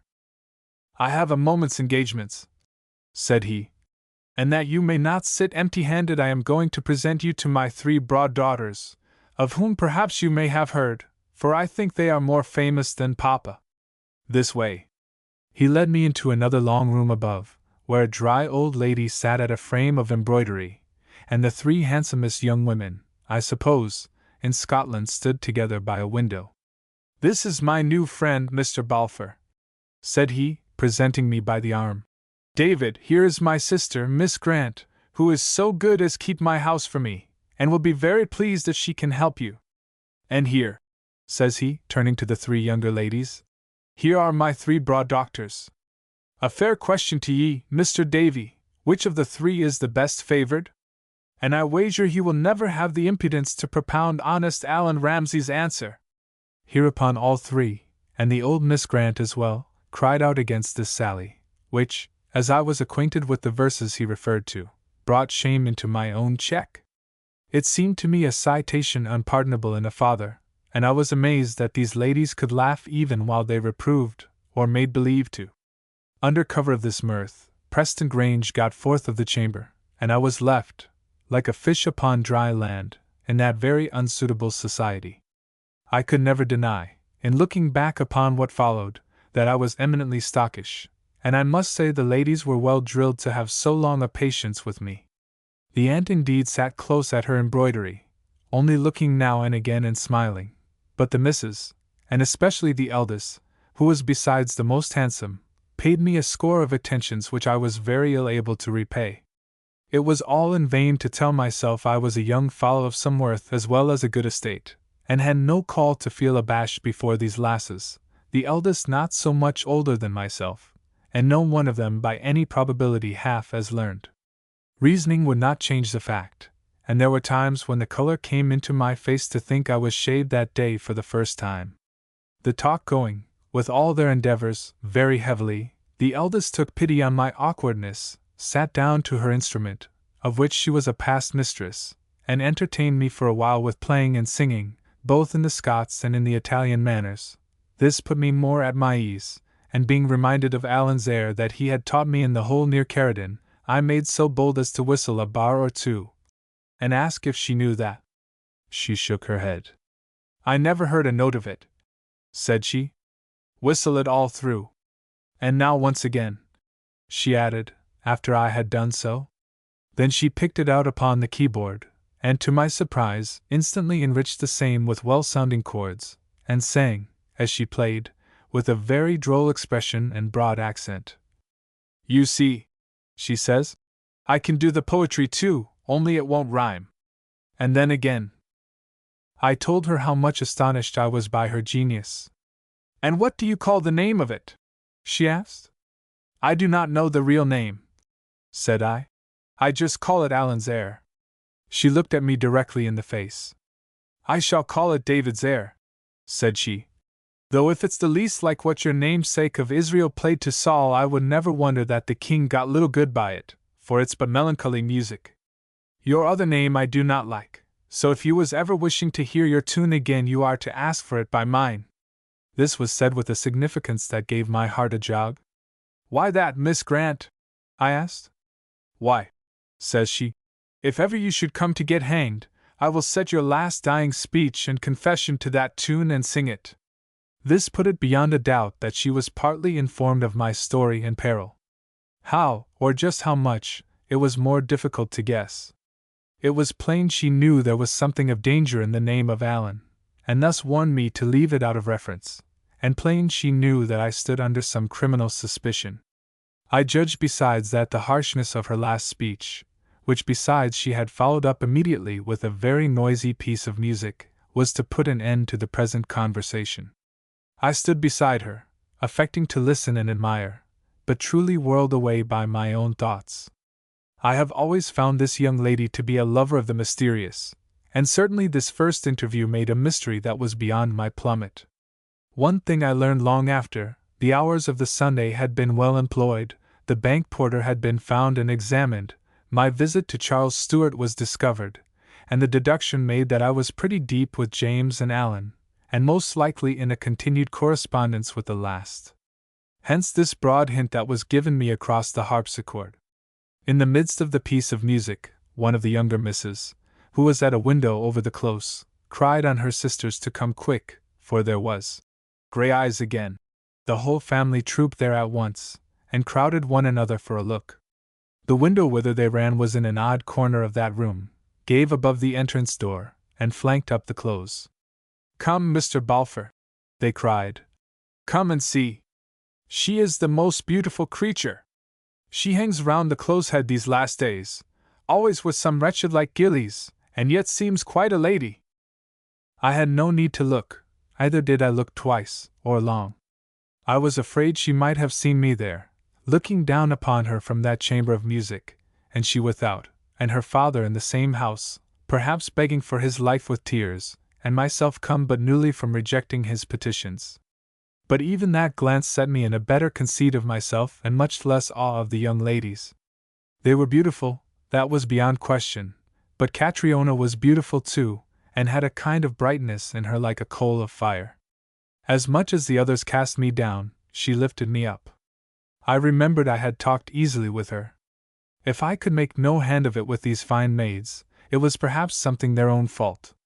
My embarrassment began to be a little mingled and lightened with a sense of fun, and when the aunt smiled at me from her embroidery, and the 3 daughters unbent to me like a baby, all with "Papa's orders" written on their faces, there were times when I could have found it in my heart to smile myself. Presently Papa returned, the same kind, happy-like, pleasant-spoken man. "Now, girls," said he, "I must take Mr. Balfour away again, but I hope you have been able to persuade him to return, where I shall be always gratified to find him." So they each made me a little farthing compliment, and I was led away. If this visit to the family had been meant to soften my resistance, it was the worst of failures. I was no such ass but what I understood how poor a figure I had made, and that the girls would be yawning their jaws off as soon as my stiff back was turned. I felt I had shown how little I had in me of what was soft and graceful, and I longed for a chance to prove that I had something of the other stuff, the stern and dangerous. Well, I was to be served to my desire, for the scene to which he was conducting me was of a different character. Chapter 6. While the master of Lovat. There was a man waiting us in Priestangrange's study, whom I distasted at the first look, as we distaste a ferret or an earwig. He was bitter ugly, but seemed very much of a gentleman, had still manners, but capable of sudden leaps and violences, and a small voice, which could ring out shrill and dangerous when he so desired. The advocate presented us in a familiar, friendly way. "Here, Fraser," said he, "here is Mr. Balfour whom we talked about. Mr. David, this is Mr. Simon Fraser, whom we used to call by another title, but that is an old song. Mr. Fraser has an errand to you." With that he stepped aside to his bookshelves, and made believe to consult a quarto volume in the far end. I was thus left, in a sense, alone with perhaps the last person in the world I had expected. There was no doubt upon the terms of introduction. This could be no other than the forfeited master of Lovat and chief of the great clan Fraser. I knew he had led his men in the rebellion. I knew his father's head, my old lord's, that grey fox of the mountains, to have fallen on the block for that offense, the lands of the family to have been seized, and their nobility attainted. I could not conceive what he should be doing in Grant's house. I could not conceive that he had been called to the bar, had eaten all his principles, and was now currying favor with the government even to the extent of acting advocate depute in the Appin murder. "Well, Mr. Balfour," said he, "what is all this I hear of ye?" "It would not become me to prejudge," said I. "But if the advocate was your authority, he is fully possessed of my opinions. I may tell you I am engaged in the Appin case," he went on. "I am to appear under Preston Grange, and from my study of the precognitions I can assure you your opinions are erroneous. The guilt of Breck is manifest, and your testimony, in which you admit you saw him on the hill at the very moment, will certify his hanging. It will be rather ill to hang him till you catch him," I observed. "And for other matters I very willingly leave you to your own impressions. The Duke has been informed," he went on. "I have just come from his Grace, and he expressed himself before me with an honest freedom like the great nobleman he is. He spoke of you by name, Mr. Balfour, and declared his gratitude beforehand in case you would be led by those who understand your own interests, and those of the country so much better than yourself. Gratitude is no empty expression in that mouth, experto creed. I dare say you know something of my name and clan, and the damnable example and lamented end of my late father, to say nothing of my own errata.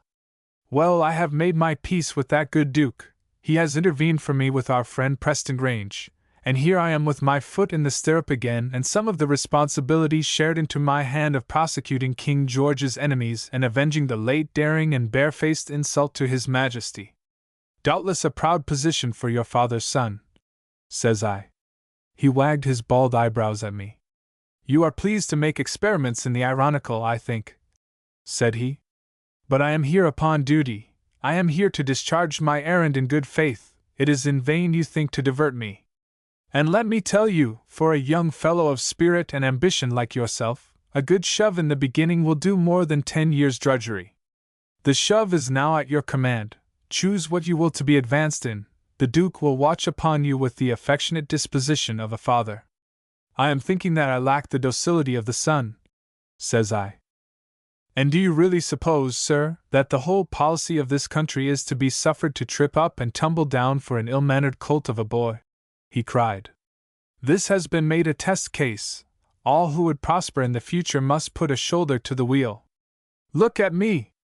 Do you suppose it is for my pleasure that I put myself in the highly invidious position of persecuting a man that I have drawn the sword alongside of? The choice is not left me. But I think, sir, that you forfeited your choice when you mixed in with that unnatural rebellion, I remarked. My case is happily otherwise. I am a true man, and can look either the Duke or King George in the face without concern. Is it so the wind sits? Says he.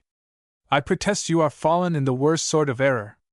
Preston Grange has been hitherto so civil, he tells me, as not to combat your allegations, but you must not think they are not looked upon with strong suspicion. You say you are innocent. My dear sir, the facts declare you guilty. I was waiting for you there, said I. The evidence of Mungo Campbell, your flight after the completion of the murder, your long course of secrecy, my good young man, said Mr. Simon. Here is enough evidence to hang a bullock, let be a David Balfour. I shall be upon that trial. My voice shall be raised. I shall then speak much otherwise from what I do today, and far less to your gratification, little as you like it now. Ah, you look white, cries he. I have found the key of your impudent heart. You look pale, your eyes waver, Mr. David. You see the grave and the gallows nearer by than you had fancied. I own to a natural weakness, said I. I think no shame for that. Shame, I was going on. Shame waits for you on the gibbet, he broke in. Where I shall but be even with my lord your father, said I. Aha, but not so, he cried. And you do not yet see to the bottom of this business. My father suffered in a great cause, and for dealing in the affairs of kings. You are to hang for a dirty murder about bottle pieces. Your personal part in it, the treacherous one of holding the poor wretch in talk, your accomplices a pack of ragged Highland gillies. And it can be shown, my great Mr. Balfour, it can be shown, and it will be shown, trust me that has a finger in the pie, it can be shown, and shall be shown, that you were paid to do it. I think I can see the looks go round the court when I adduce my evidence, and it shall appear that you, a young man of education, let yourself be corrupted to this shocking act for a suit of cast clothes, a bottle of Highland spirits, and 3 and 5 pence halfpenny in copper money. There was a touch of the truth in these words that knocked me like a blow. Clothes, a bottle of usquebaugh, and 3 and 5 pence halfpenny in change made up, indeed, the most of what Allan and I had carried from Auchern, and I saw that some of James's people had been blabbing in their dungeons. You see I know more than you fancied, he resumed in triumph. And as for giving it this turn, great Mr. David, you must not suppose the government of Great Britain and Ireland will ever be stuck for want of evidence. We have men here in prison who will swear out their lives as we direct them, as I direct, if you prefer the phrase. So now you are to guess your part of glory if you choose to die. On the one hand, life, wine, women, and a duke to be your handgun; on the other, a rope to your craig, and a gibbet to clatter your bones on, and the lousiest, lowest story to hand down to your namesakes in the future that was ever told about a hired assassin. And see here, he cried, with a formidable shrill voice. See this paper that I pull out of my pocket. Look at the name there. It is the name of the great David, I believe, the ink scarce dry yet. Can you guess its nature?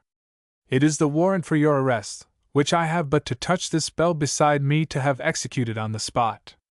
Once in the Tolbooth upon this paper, may God help you, for the die is cast. I must never deny that I was greatly horrified by so much baseness, and much unmanned by the immediacy and ugliness of my danger. Mr. Simon had already gloried in the changes of my hue. I make no doubt I was now no ruddier than my shirt. My speech besides trembled. There is a gentleman in this room, cried I. I appealed to him. I put my life and credit in his hands.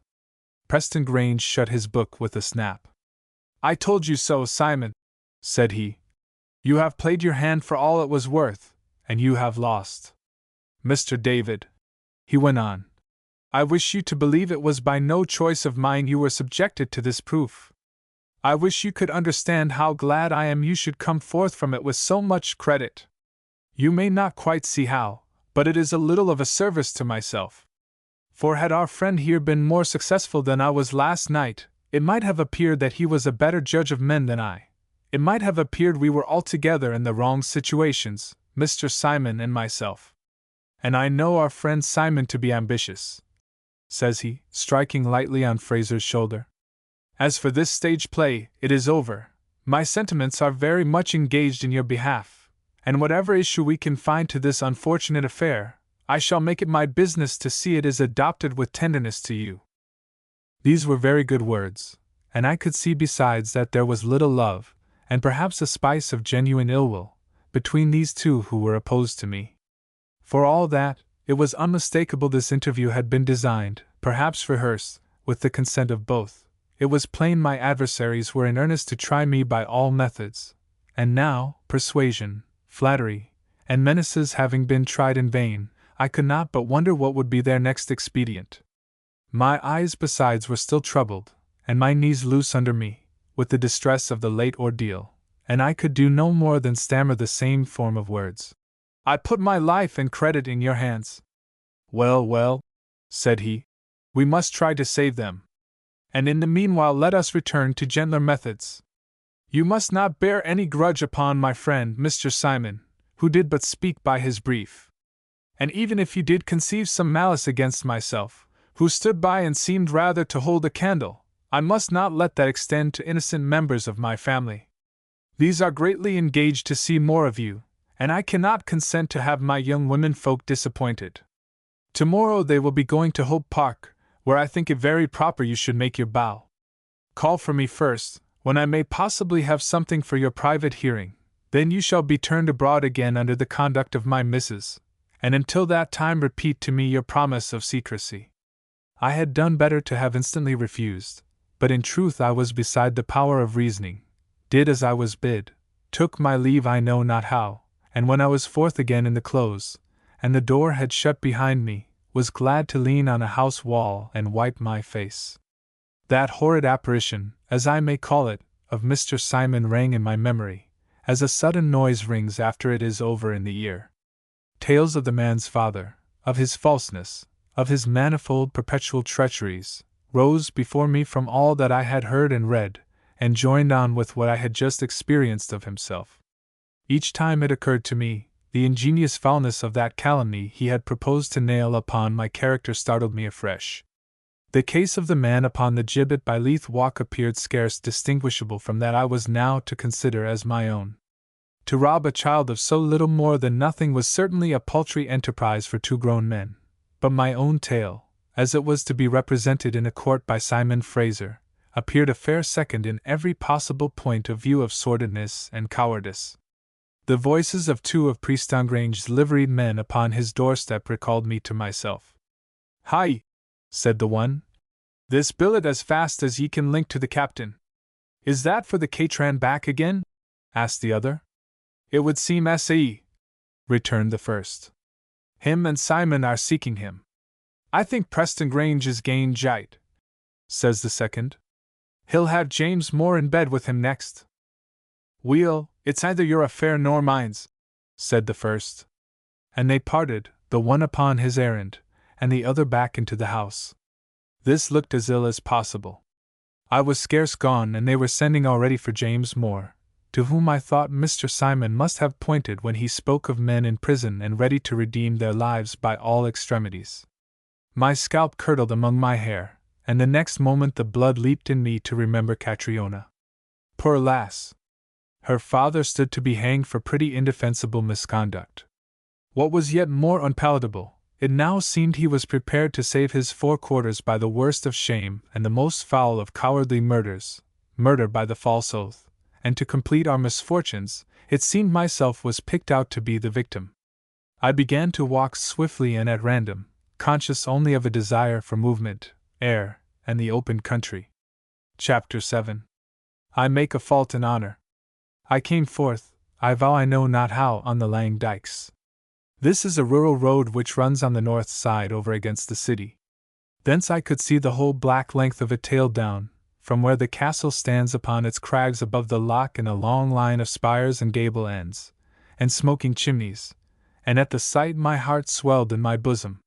My youth, as I have told, was already inured to dangers, but such danger as I had seen the face of but that morning, in the midst of what they call the safety of a town, shook me beyond experience.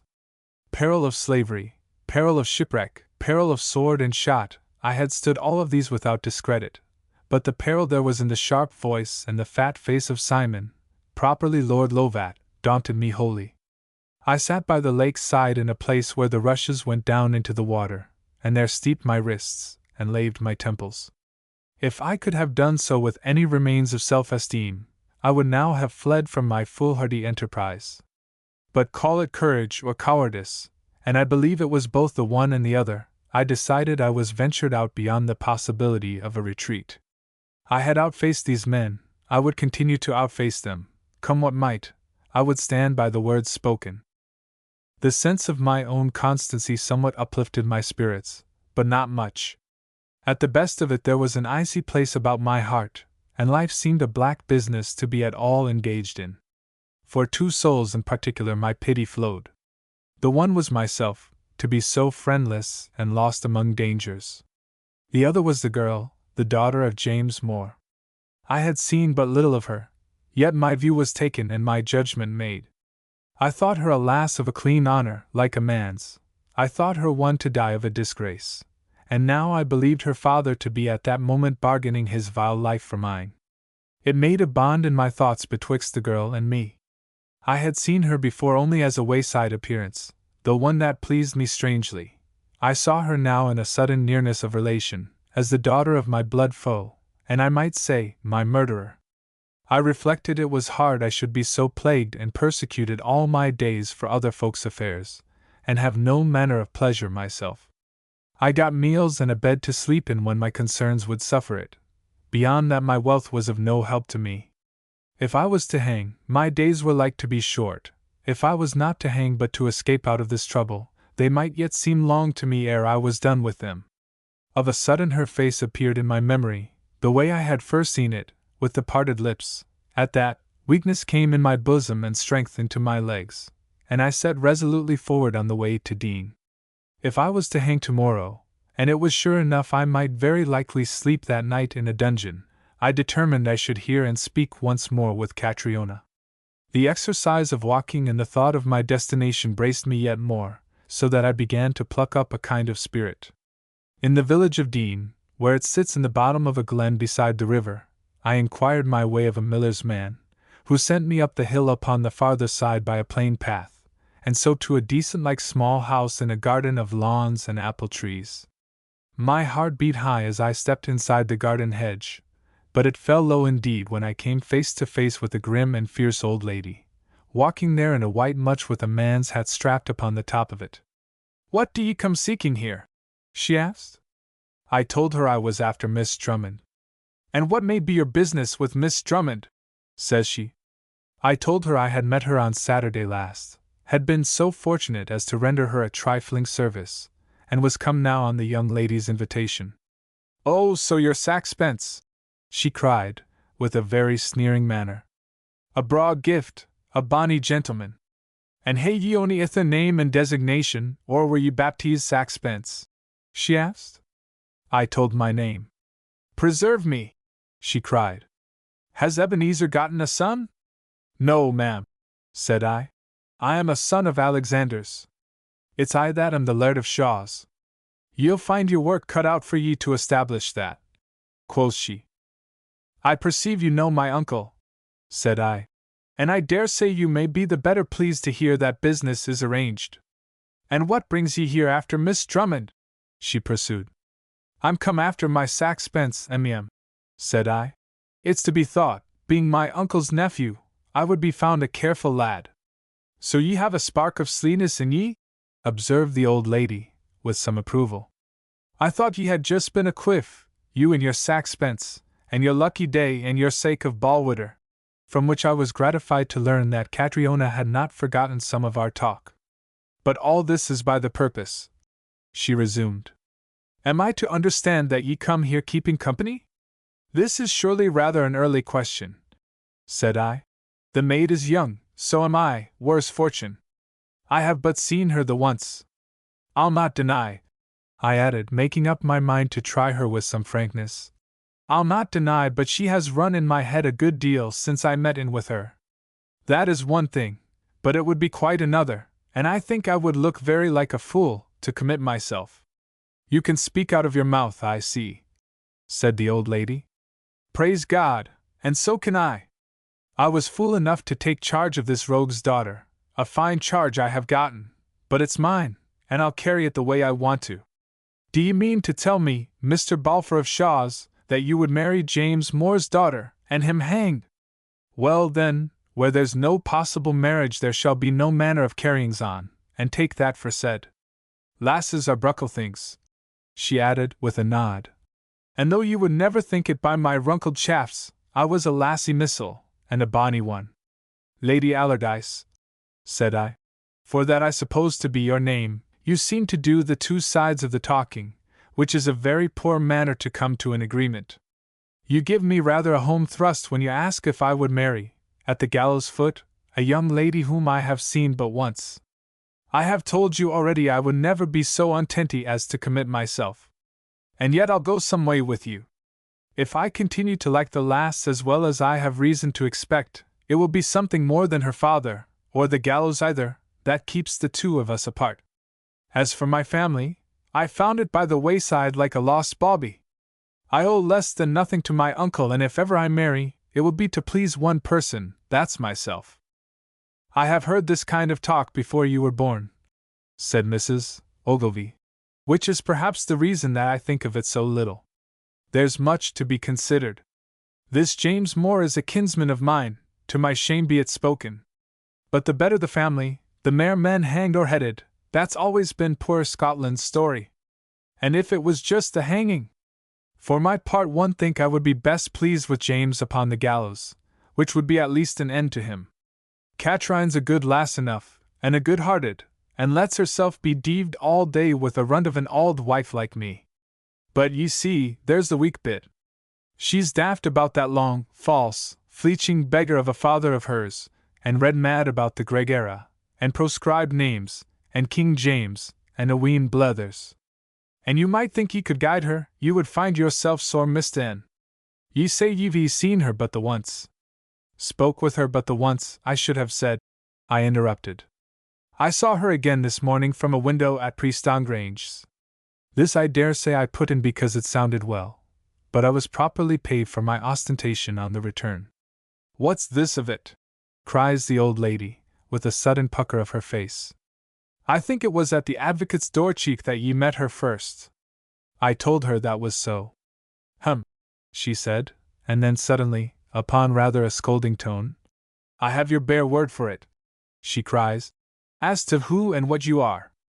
By your way of it, you're Balfour of the Shaws, but for what I ken you may be Balfour of the Devil's Oxter. It's possible ye may come here for what ye say, and it's equally possible ye may come here for deal care what. I'm good enough Whig to sit quiet, and to have keep it all my men folks' heads upon their shoulders. But I'm not just a good enough Whig to be made a fool of either. And I tell you fairly, there's too much advocate's door and advocate's window here for a man that comes tagling after a McGregor's daughter. Ye can tell that to the advocate that sent ye, with my fond love. And I kiss my loof to ye, Mr. Balfour, says she, suiting the action to the word. And a broad journey to ye back to where ye came frae. If you think me a spy, I broke out, and speech stuck in my throat. I stood and looked murder at the old lady for a space, then bowed and turned away. Here! Hoots! The Collins in a creel! She cried. Think ye a spy? What else would I think ye, me that kens naething by ye?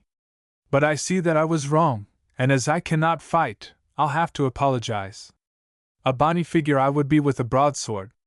Aye, she went on. You're none such a bad lad in your way. I think you'll have some redeeming vices. But oh! David Balfour, ye damned country feed. You'll have to win over that lad, You'll have to supple your backbone, and think a wee pickle less of your dainty self, and you'll have to try to find out that women folk are nae grenadiers. But that can never be. To your last day you'll ken no more of women folk than what I do of so gelding. I had never been used with such expressions from a lady's tongue, the only two ladies I had known, Mrs.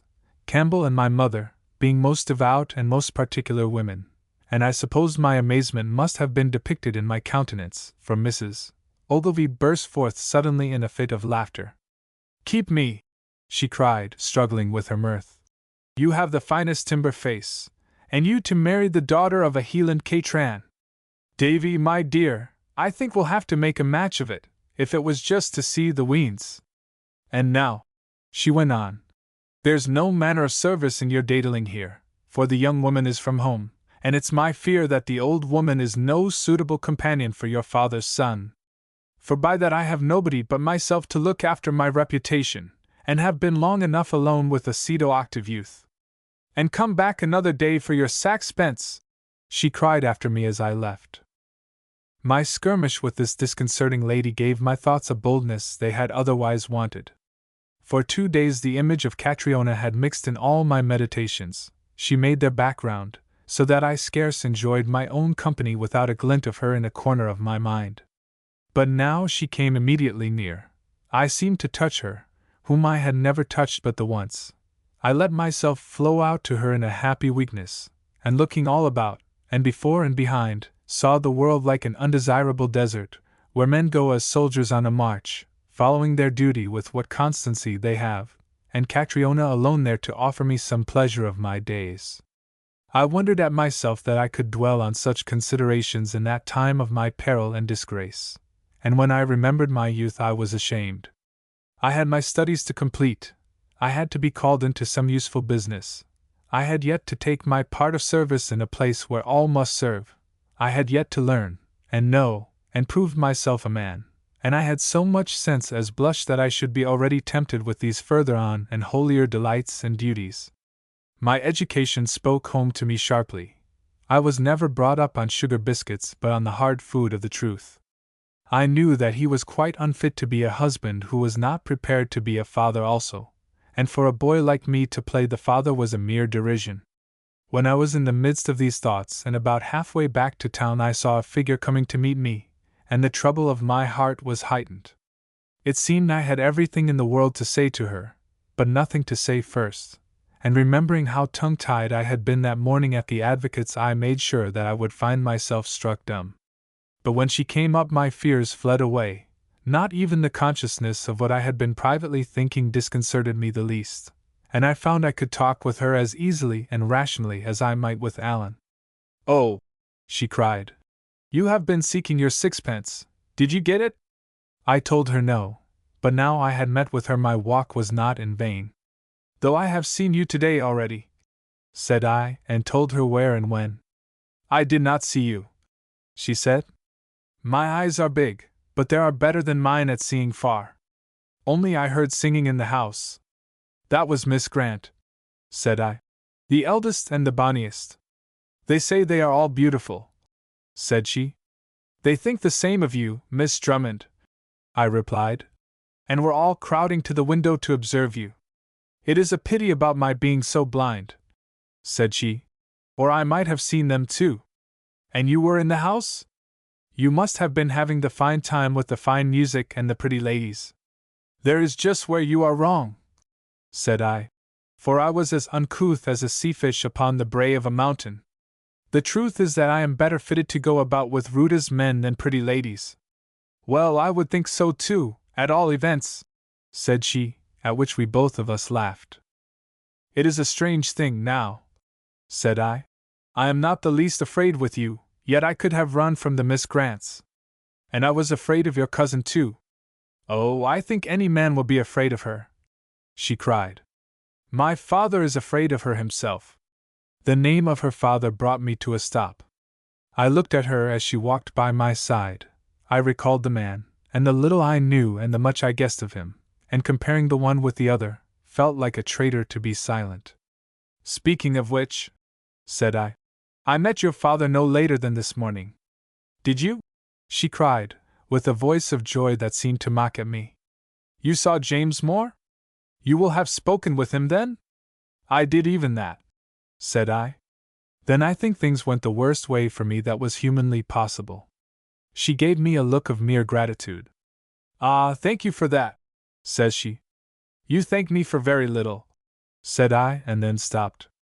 But it seemed when I was holding back so much, something at least had to come out. I spoke rather ill to him, said I. I didn't know like him very much. I spoke him rather ill, and he was angry. I think you had little to do then, and less to tell it to his daughter, she cried out. But those that do not love and cherish him I will not know. I will take the freedom of a word yet, said I, beginning to tremble.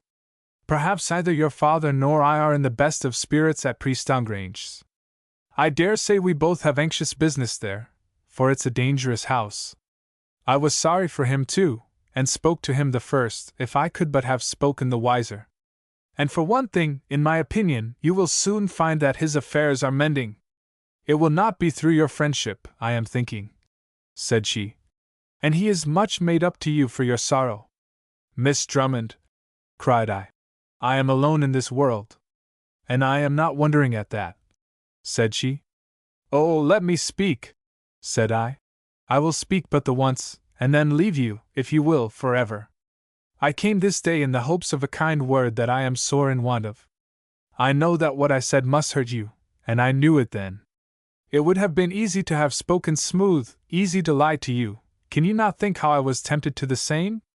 Cannot you see the truth of my heart shine out?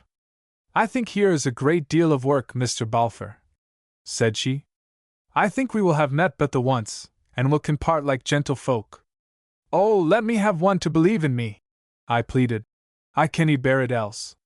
The whole world is claned against me. How am I to go through with my dreadful fate? If there's to be none to believe in me, I cannot do it. The man must just die, for I cannot do it. She had still looked straight in front of her, head in air, but at my words or the tone of my voice she came to a stop.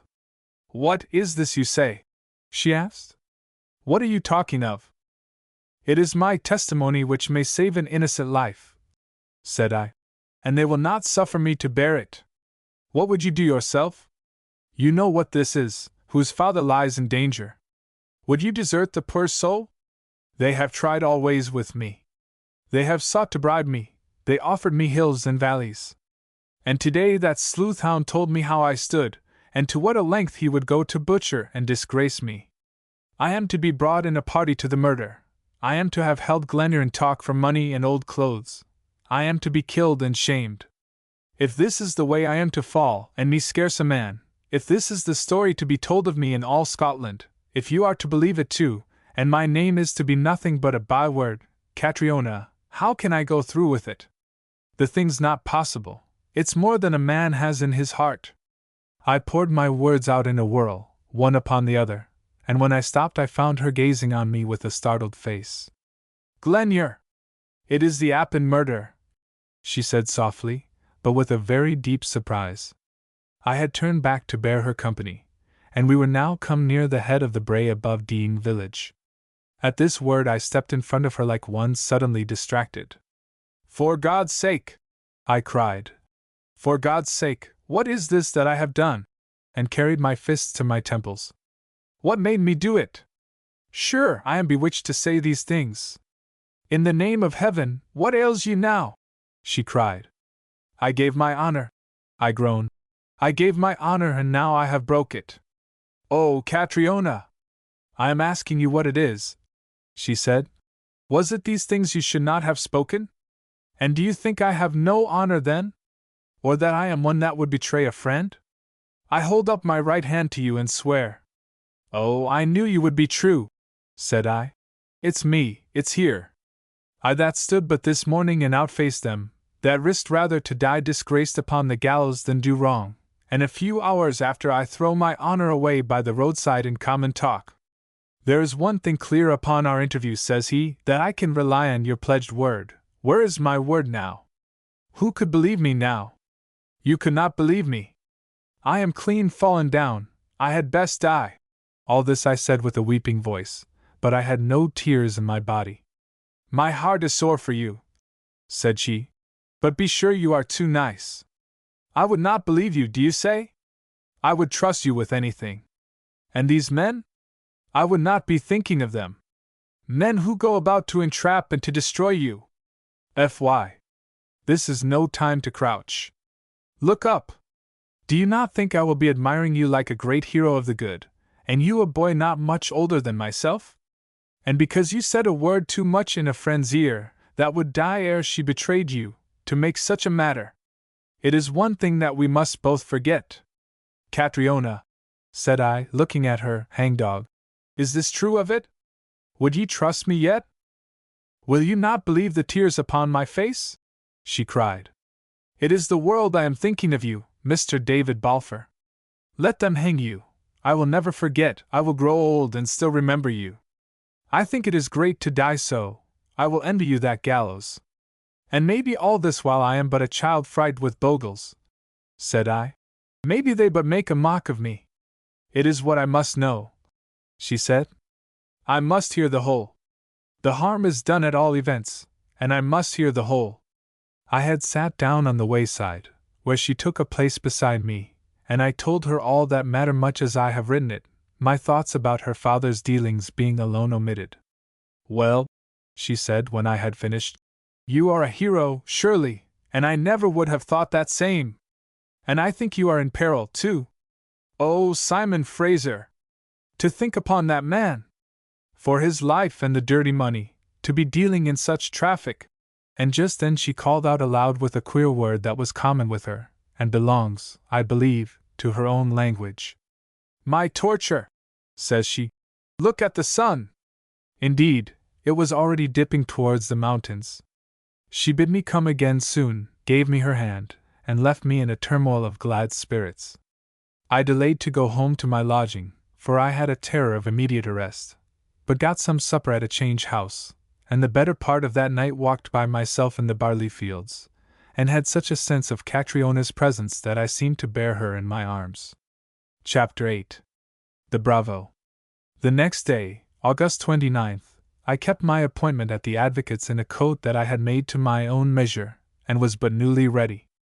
Aha, says Preston Grange, you are very fine today. My missus are to have a fine cavalier. Come, I take that kind of you. I take that kind of you, Mr. David. Oh, we shall do very well yet, and I believe your troubles are nearly at an end. You have news for me? Cried I. Beyond anticipation, he replied. Your testimony is after all to be received, and you may go, if you will, in my company to the trial, which is to be held at Inverary Thursday, 21st Proximo. I was too much amazed to find words. In the meanwhile, he continued, though I will not ask you to renew your pledge, I must caution you strictly to be reticent. Tomorrow your precognition must be taken, and outside of that, do you know, I think least said will be soonest mended. I shall try to go discreetly, said I. I believe it is yourself that I must thank for this crowning mercy, and I do thank you gratefully. After yesterday, my lord, this is like the doors of heaven. I cannot find it in my heart to get the thing believed. Ah, but you must try and manage to believe it, says he soothing-like. And I am very glad to hear your acknowledgment of obligation, for I think you may be able to repay me very shortly. He coughed. Or even now. The matter is much changed. Your testimony, which I shall not trouble you for today, will doubtless alter the complexion of the case for all concerned, and this makes it less delicate for me to enter with you on a side issue. My lord, I interrupted. Excuse me for interrupting you, but how has this been brought about? The obstacles you told me of on Saturday appeared even to me to be quite insurmountable. How has it been contrived? My dear Mr. David, said he, it would never do for me to divulge, even to you, as you say, the counsels of the government, and you must content yourself, if you please, with the gross fact. He smiled upon me like a father as he spoke, playing the while with a new pen. Methought it was impossible there could be any shadow of deception in the man, yet when he drew to him a sheet of paper, dipped his pen among the ink, and began again to address me, I was somehow not so certain, and fell instinctively into an attitude of guard. "There is a point I wish to touch upon," he began. "I purposely left it before upon one side, which need be now no longer necessary. This is not, of course, a part of your examination, which is to follow by another hand. This is a private interest of my own. You say you encountered Alan Breck upon the hill?" "I did, my lord," said I. "This was immediately after the murder?" "It was." "Did you speak to him?" "I did." "You had known him before, I think?" says my lord carelessly. "I cannot guess your reason for so thinking, my lord," I replied, "but such in the fact." "And when did you part with him again?" said he. "I reserve my answer," said I. "The question will be put to me at the assize." "Mr. Balfour," said he, "will you not understand that all this is without prejudice to yourself?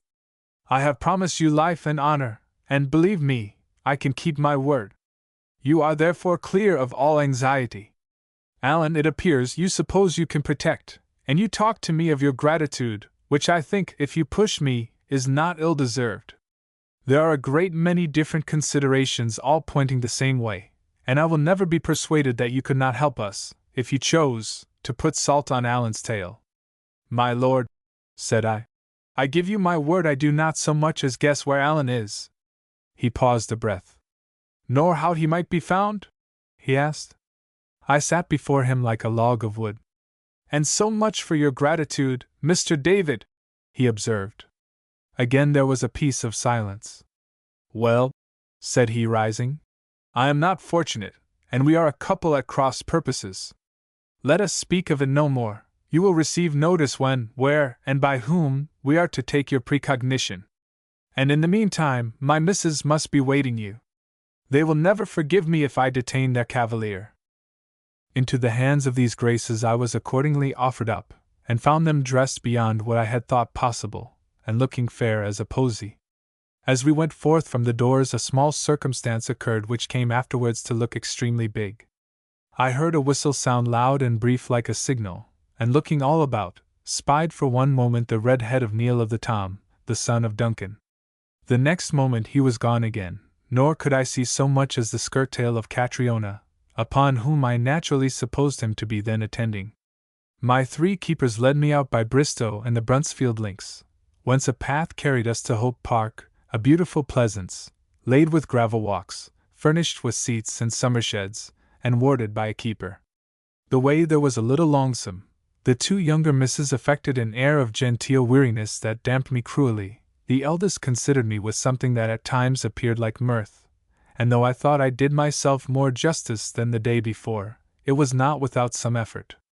Upon our reaching the park I was launched on a bevy of 8 or 10 young gentlemen, some of them cockaded officers, the rest chiefly advocates, who crowded to attend upon these beauties, and though I was presented to all of them in very good words, it seemed I was by all immediately forgotten. Young folk in a company are like to savage animals. They fall upon or scorn a stranger without civility, or I may say, humanity, and I am sure, if I had been among baboons, they would have shown me quite as much of both. Some of the advocates set up to be wits, and some of the soldiers to be rattles, and I could not tell which of these extremes annoyed me most. All had a manner of handling their swords and coat-skirts, for the which, in mere black envy, I could have kicked them from the park. I dare say, upon their side, they grudged me extremely the fine company in which I had arrived, and altogether I had soon fallen behind, and stepped stiffly in the rear of all that merriment with my own thoughts. From these I was recalled by one of the officers, Lieutenant Hector Duncansby, a gawky, leering Highland boy, asking if my name was not Balfour. I told him it was, not very kindly, for his manner was scant civil. "Ha, Balfour," says he, and then, repeating it, "Balfour, Balfour. I am afraid you do not like my name, sir," says I, annoyed with myself to be annoyed with such a rustical fellow. "No," says he, "but I was thinking. I would not advise you to make a practice of that, sir," says I. "I feel sure you would not find it to agree with you." "Did you ever hear where Alan Gregor fanned the tangs?" said he. I asked him what he could possibly mean, and he answered, with a heckling laugh, that he thought I must have found the poker in the same place and swallowed it. There could be no mistake about this, and my cheek burned. Before I went about to put affronts on gentlemen, said I think I would learn the English language first. He took me by the sleeve with a nod and a wink and led me quietly outside Hope Park. But no sooner were we beyond the view of the promenaders than the fashion of his countenance changed. "You tam lowland scoundrel!" cries he, and hit me a buffet on the jaw with his closed fist. I paid him as good or better on the return, whereupon he stepped a little back and took off his hat to me decorously. "Enough plows, I think," says he. "I will be the offended gentleman, for who ever heard of such sufficiency as tell a gentleman's that is the king's officer he canny speak Scots English? We have swords at our hurdles, and here is the king's park at hand. Will you walk first, or let me show you the way?" I returned his bow, told him to go first, and followed him.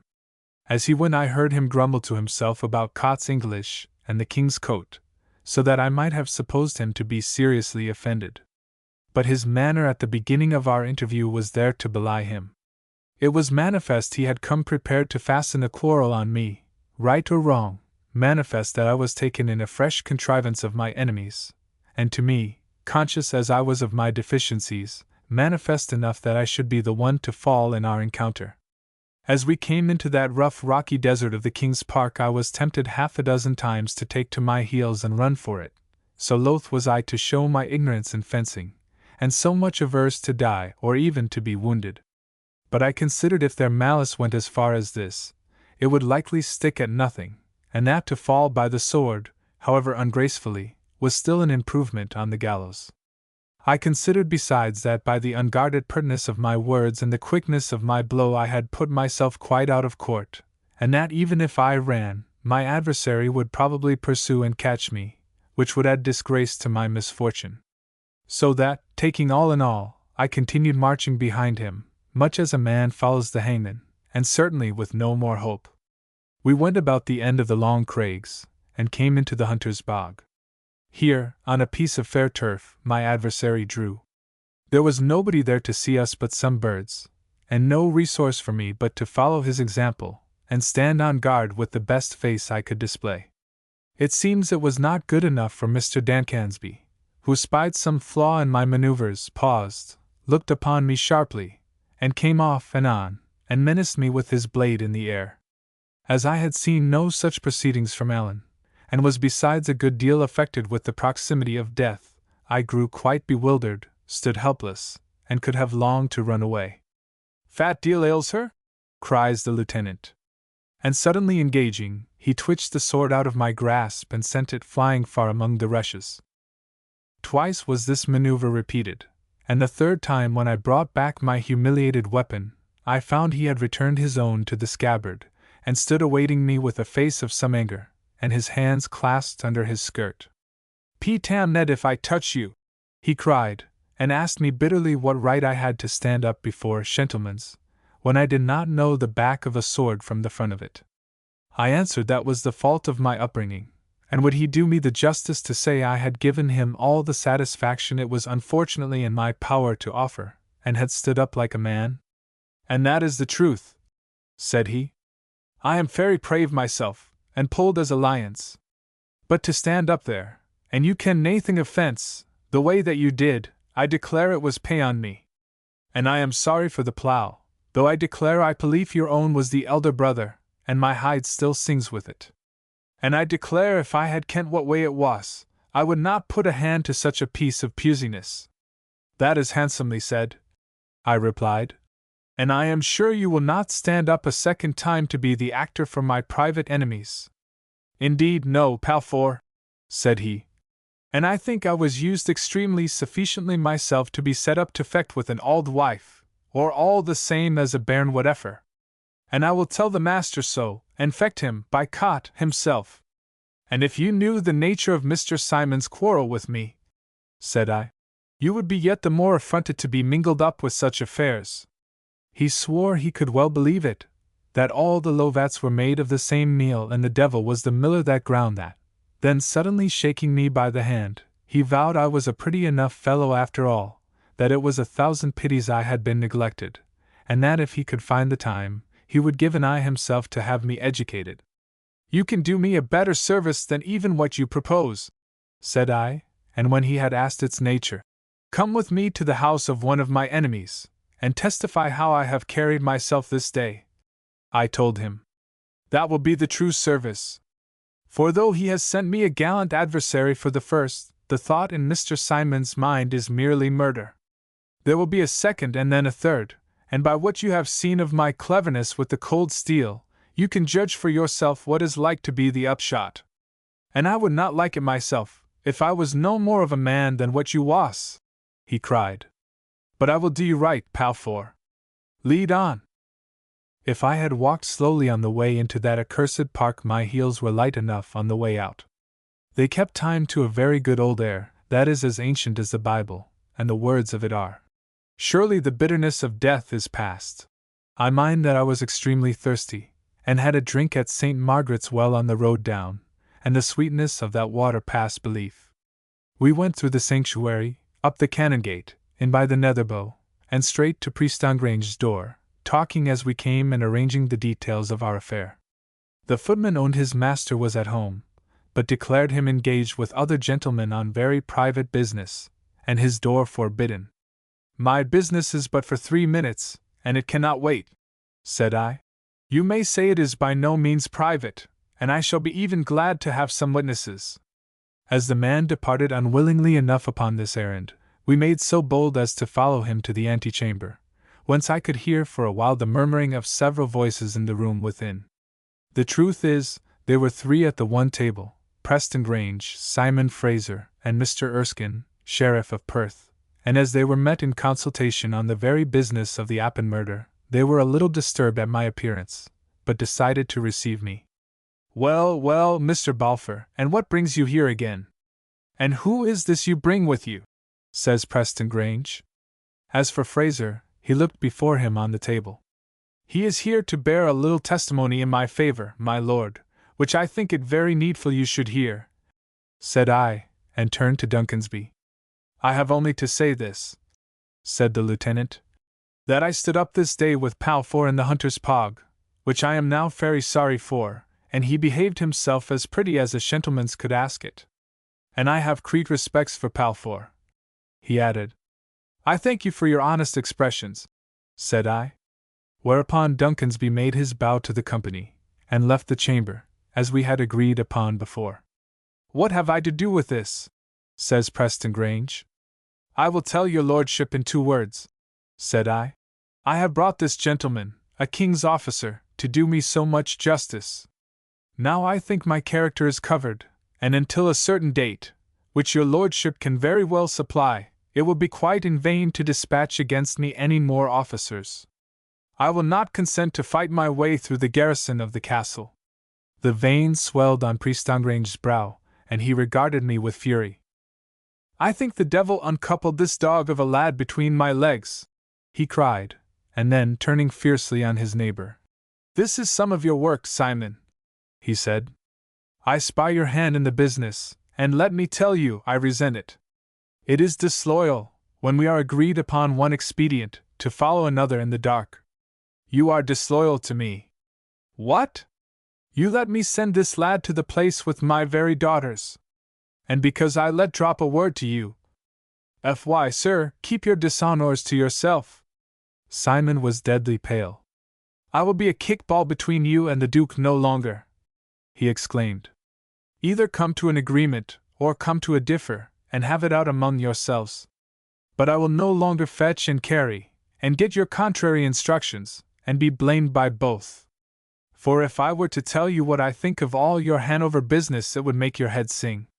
But Sheriff Erskine had preserved his temper, and now intervened smoothly. "And in the meantime," says he, "I think we should tell Mr. Balfour that his character for valor is quite established. He may sleep in peace. Until the date he was so good as to refer to it shall be put to the proof no more." His coolness brought the others to their prudence, and they made haste, with a somewhat distracted civility, to pack me from the house. Chapter 9. The Heather on Fire. When I left Prestongange that afternoon, I was for the first time angry. The advocate had made a mock of me. He had pretended my testimony was to be received and myself respected, and in that very hour, not only was Simon practicing against my life by the hands of the Highland soldier, but, as appeared from his own language, Preston Grange himself had some design in operation. I counted my enemies, Preston Grange with all the king's authority behind him, and the Duke with the power of the West Highlands, and the Lovat interests by their side to help them with so great a force in the north, and the whole clan of old Jacobite spies and traffickers. And when I remembered James Moore, and the red head of Neil the son of Duncan, I thought there was perhaps a fourth in the confederacy, and what remained of Rob Roy's old desperate sept of Caterans would be banded against me with the others. One thing was requisite, some strong friend or wise adviser. The country must be full of such, both able and eager to support me, or Lovat and the Duke and Preston Grange had not been nosing for expedients, and it made me rage to think that I might brush against my champions in the street and be no wiser. And just then, like an answer, a gentleman brushed against me going by, gave me a meaning look, and turned into a close. I knew him with the tail of my eye. It was Stewart the writer, and blessing my good fortune, turned in to follow him. As soon as I had entered the close I saw him standing in the mouth of a stair, where he made me a signal and immediately vanished. 7 stories up, there he was again in a house door, the which he looked behind us after we had entered. The house was quite dismantled, with not a stick of furniture, indeed, it was one of which Stewart had the letting in his hands. "We'll have to sit upon the floor," said he. "But we're safe here for the time being, and I've been wearying to see ye, Mr. Balfour." "How's it with Allan?" I asked. "Brawly," said he. "Andy picks him up at Gill Lane Sands tomorrow, Wednesday. He was keen to say good-bye to ye, but the way that things were going, I was feared the pair of ye was maybe best apart. And that brings me to the essential. How does your business speed?" "Why," said I was told only this morning that my testimony was accepted, and I was to travel to Inverary with the advocate, no less." "Hout awa!" cried Stewart. "I'll never believe that. I have maybe a suspicion of my own," says I, "but I would like fine to hear your reasons." "Well, I tell ye fairly, I'm horn mad," cries Stewart. "If my one hand could pull their government down I would pluck it like a rotten apple. I'm doer for Appin and for James of the Glens, and of course it's my duty to defend my kinsman for his life. Hear how it goes with me, and I'll leave the judgment of it to yourself. The first thing they have to do is to get rid of Allan. They can't bring in James as art and part until they've brought in Allan first as principal. That's sound law. They could never put the cart before the horse." "And how are they to bring in Allan till they can catch him?" says I. "Ah, but there is a way to evite that arrestment," said he. "Sound law, too. It would be a bonny thing if, by the escape of one Ildur another was to go scatheless, and the remede is to summon the principal and put him to outlawry for the non-compearance. Now there's 4 places where a person can be summoned: at his dwelling house, at a place where he has resided 40 days, at the head burg of the shire where he ordinarily resorts, or lastly, if there be ground to think him forth of Scotland, at the cross of Edinburgh, and the pier and shore of Leith, for 60 days. The purpose of which last provision is evident upon its face, being that outgoing ships may have time to carry news of the transaction, and the summonsing be something other than a form. Now take the case of Allan. He has no dwelling house that ever I could hear of. I would be obliged if anyone would show me where he has lived 40 days together since the 45. There is no shire where he resorts whether ordinarily or extraordinarily. If he has a domicile at all, which I misdoubt, it must be with his regiment in France. And if he is not yet forth of Scotland, as we happen to know and they happen to guess, it must be evident to the most dull it's what he's aiming for. Where, then, and what way should he be summoned? I ask it at yourself, a layman. You have given the very words, said I. Here at the cross, and at the pier and shore of Leith, for 60 days. Ye're a sounder Scots lawyer than Preston Grange, then, cries the writer. He has had Allan summoned once. That was on the 25th, the day that we first met. Once, and done with it. And where? Where, but at the cross of Inverary, the head burg of the Campbells? A word in your ear, Mr. Balfour, they're not seeking Alan. What do you mean? I cried. Not seeking him? By the best that I can make of it, said he, not wanting to find him, in my poor thought. They think perhaps he might set up a fair defense, upon the back of which James, the man they're really after, might climb out. This is not a case, ye see, it's a conspiracy. Yet I can tell you Preston Grange asked after Alan keenly, said I, though when I come to think of it, he was something of the easiest put by. See that, says he. But there. I may be right or wrong, that's guesswork at the best, and let me get to my facts again. It comes to my ears that James and the witnesses, Mr. Balfour, lay in close dungeons, and shackled forby, in the military prison at Fort William, none allowed into them, nor they to write. The witnesses, Mr. Balfour, heard ye ever the match of that? I assure ye, no old, crooked Stuart of the gang ever outfaced the law more impudently. It's clean in the 2 eyes of the Act of Parliament of 1700, anent roundness imprisonment. No sooner did I get the news than I petitioned the Lord Justice Clerk. I have his word today. There's law for ye. Here's justice. He put a paper in my hand, that same mealy-mouthed, false-faced paper that was printed since in the pamphlet, by a bystander, for behoof, as the title says, of James's poor widow and 5 children. See, said Stuart. He couldn't dare to refuse me access to my client, so he recommends the commanding officer to let me in. Recommends, the Lord Justice Clerk of Scotland recommends. Is not the purpose of such language plain? They hope the officer may be so dull, or so very much the reverse, as to refuse the recommendation. I would have to make the journey back again betwixt here and Fort William. Then would follow a fresh delay till I got fresh authority, and they had disavowed the officer, military man, notoriously ignorant of the law, and that, I ken the cant of it. Then the journey a 3rd time, and there we should be on the immediate heels of the trial before I had received my first instruction. Am I not right to call this a conspiracy? It will bear that color, said I. And I'll go on to prove it you outright, said he. They have the right to hold James in prison, yet they cannot deny me to visit him. They have no right to hold the witnesses, but am I to get a sight of them, that should be as free as the Lord Justice Clerk himself? See, read, for the rest, refuses to give any orders to keepers of prisons who are not accused as having done anything contrary to the duties of their office. Anything contrary? Sirs! And the Act of 1700? Mr. Balfour, this makes my heart to burst. The heather is on fire inside my wame.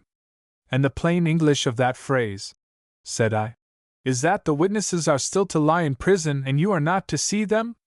And I am not to see them until Inverary, when the court is set, cries he, and then to hear Preston Grange upon the anxious responsibilities of his office and the great facilities afforded the defense. But I'll begout them there, Mr. David. I have a plan to waylay the witnesses upon the road, and see if I can get a little harl of justice out of the military man notoriously ignorant of the law that shall command the party. It was actually so. It was actually on the wayside near Tyne Drum, and by the connivance of a soldier officer, that Mr. Stuart first saw the witnesses upon the case. There is nothing that would surprise me in this business, I remarked. I'll surprise you ere I'm done, cries he. Do ye see this? Producing a print still wet from the press. This is the libel. See, there's Preston Grange's name to the list of witnesses, and I find no word of any Balfour. But here is not the question. Who do ye think paid for the printing of this paper? I suppose it would likely be King George, said I. But it happens it was me, he cried. Not but it was printed by and for themselves, for the Grants and the Erskines, and yon thief of the Black Midnight, Simon Fraser. But could I win to get a copy?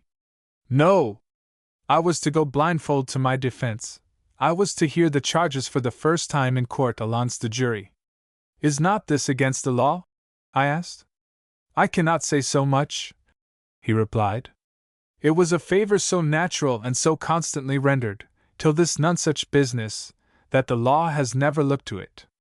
And now admire the hand of Providence.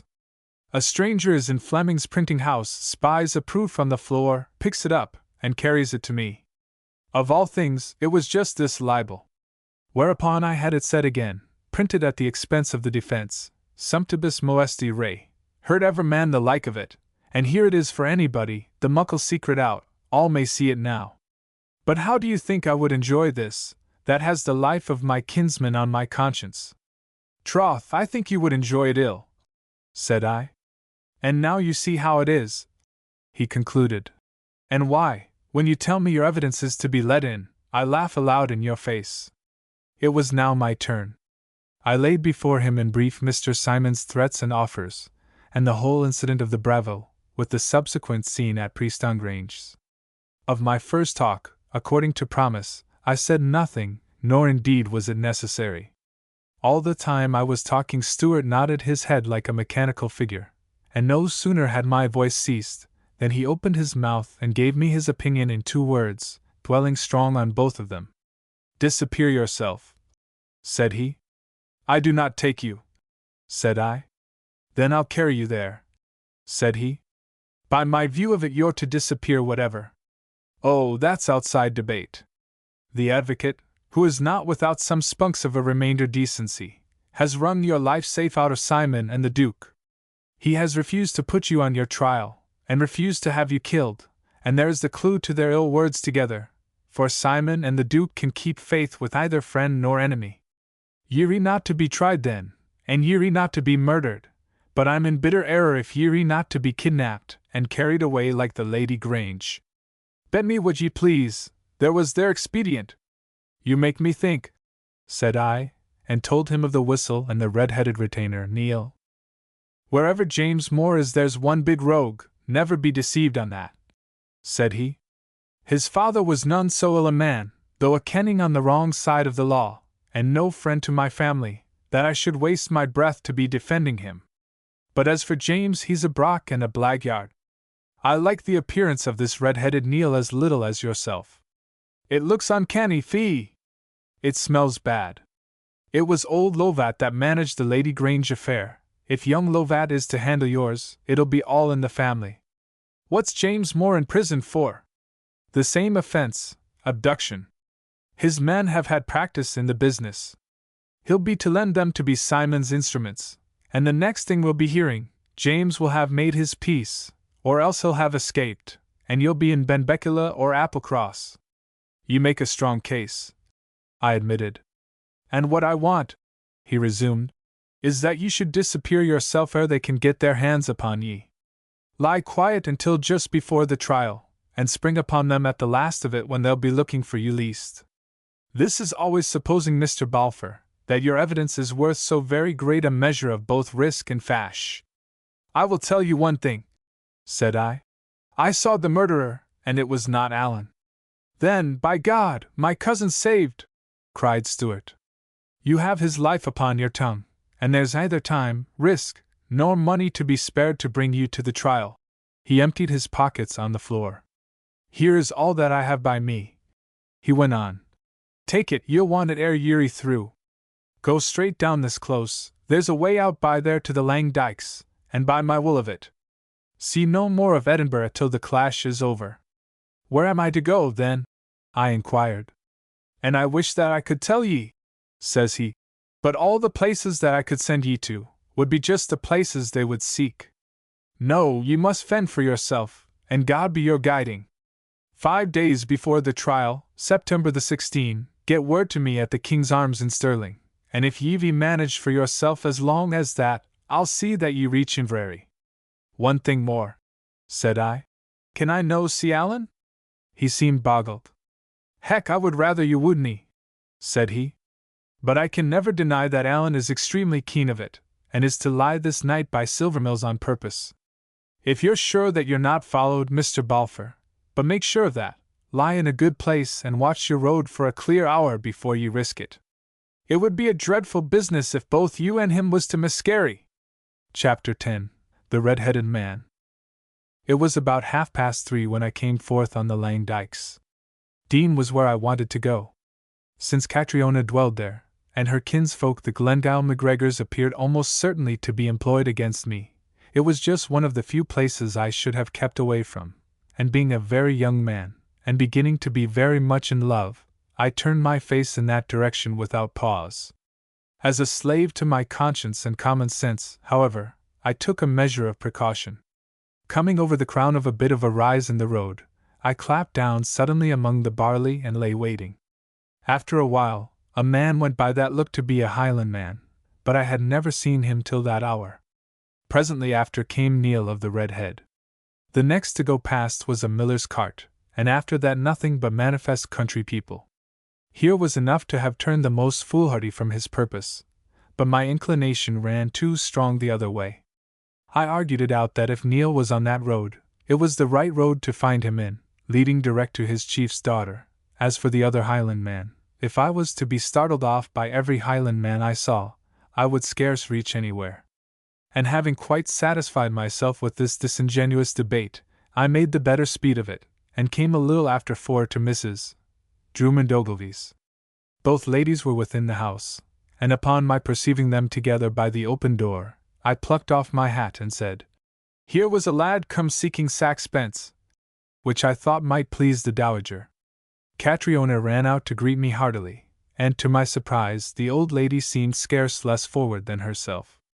I learned long afterwards that she had dispatched a horseman by daylight to Rankeillor at the Queensferry, whom she knew to be the doer for Shaw's, and had then in her pocket a letter from that good friend of mine, presenting, in the most favourable view, my character and prospects. But had I read it I could scarce have seen more clear in her designs. Maybe I was country feed, at least, I was not so much so as she thought, and it was even to my homespun wits, that she was bent to hammer up a match between her cousin and a beardless boy that was something of a laird in Lothian. "Saxpence had better take his broth with us, Catrine," says she. "Run and tell the lasses." And for the little while we were alone was at a good deal of pains to flatter me, always cleverly, always with the appearance of a banter, still calling me Saxpence, but with such a turn that should rather uplift me in my own opinion. When Catriona returned, the design became if possible more obvious, and she showed off the girl's advantages like a horse cooer with a horse. My face flamed that she should think me so obtuse. Now I would fancy the girl was being innocently made a show of, and then I could have beaten the old Carline wife with a cudgel, and now, that perhaps these two had set their heads together to entrap me, and at that I sat and gloomed betwixt them like the very image of ill will. At last the matchmaker had a better device, which was to leave the pair of us alone. When my suspicions are any way roused it is sometimes a little the wrong side of easy to allay them. But though I knew what breed she was of, and that was a breed of thieves, I could never look in Catriona's face and disbelieve her. "I must not ask?" says she eagerly, the same moment we were left alone. "Ah, but today I can talk with a free conscience," I replied. "I am lightened of my pledge, and indeed, after what has come and gone since morning, I would not have renewed it were it asked." "Tell me," she said. "My cousin will not be so long." So I told her the tale of the lieutenant from the first step to the last of it, making it as mirthful as I could, and indeed, there was matter of mirth in that absurdity. "And I think you will be as little fitted for the rudest men as for the pretty ladies, after all," says she, when I had done. "But what was your father that he could not learn you to draw the sword? It is most ungentle. I have not heard the match of that in anyone." "It is most misconvenient at least," said I. "And I think my father, honest man, must have been wool-gathering to learn me Latin in the place of it. But you see I do the best I can, and just stand up like Lot's wife and let them hammer at me. Do you know what makes me smile?" said she. "Well, it is this. I am made this way, that I should have been a man-child. In my own thoughts it is so I am always, and I go on telling myself about this thing that is to befall and that. Then it comes to the place of the fighting, and it comes over me that I am only a girl at all events, and cannot hold a sword or give one good blow, and then I have to twist my story roundabout, so that the fighting is to stop, and yet me have the best of it, just like you and the lieutenant, and I am the boy that makes the fine speeches all through, like Mr. David Balfour." "You are a bloodthirsty maid," said I. Well, I know it is good to sew and spin, and to make samplers, she said. But if you were to do nothing else in the great world, I think you will say yourself it is a dreech business. And it is not that I want to kill, I think. Did ever you kill anyone? That I have, as it chances. 2 no less, and me still a lad that should be at the college, said I. But yet, in the look back, I take no shame for it. But how did you feel then, after it? She asked. Deed, I sat down and grat like a bairn, said I. I know that too, she cried. I feel where these tears should come from. And at any rate, I would not wish to kill, only to be Catherine Douglas that put her arm through the staples of the bolt, where it was broken. That is my chief hero. Would you not love to die so, for your king? She asked. Troth, said I. My affection for my king, God bless the puggy face of him, is under more control, and I thought I saw death so near to me this day already, that I am rather taken up with the notion of living. Right, she said. The right mind of a man. Only you must learn arms. I would not like to have a friend that cannot strike.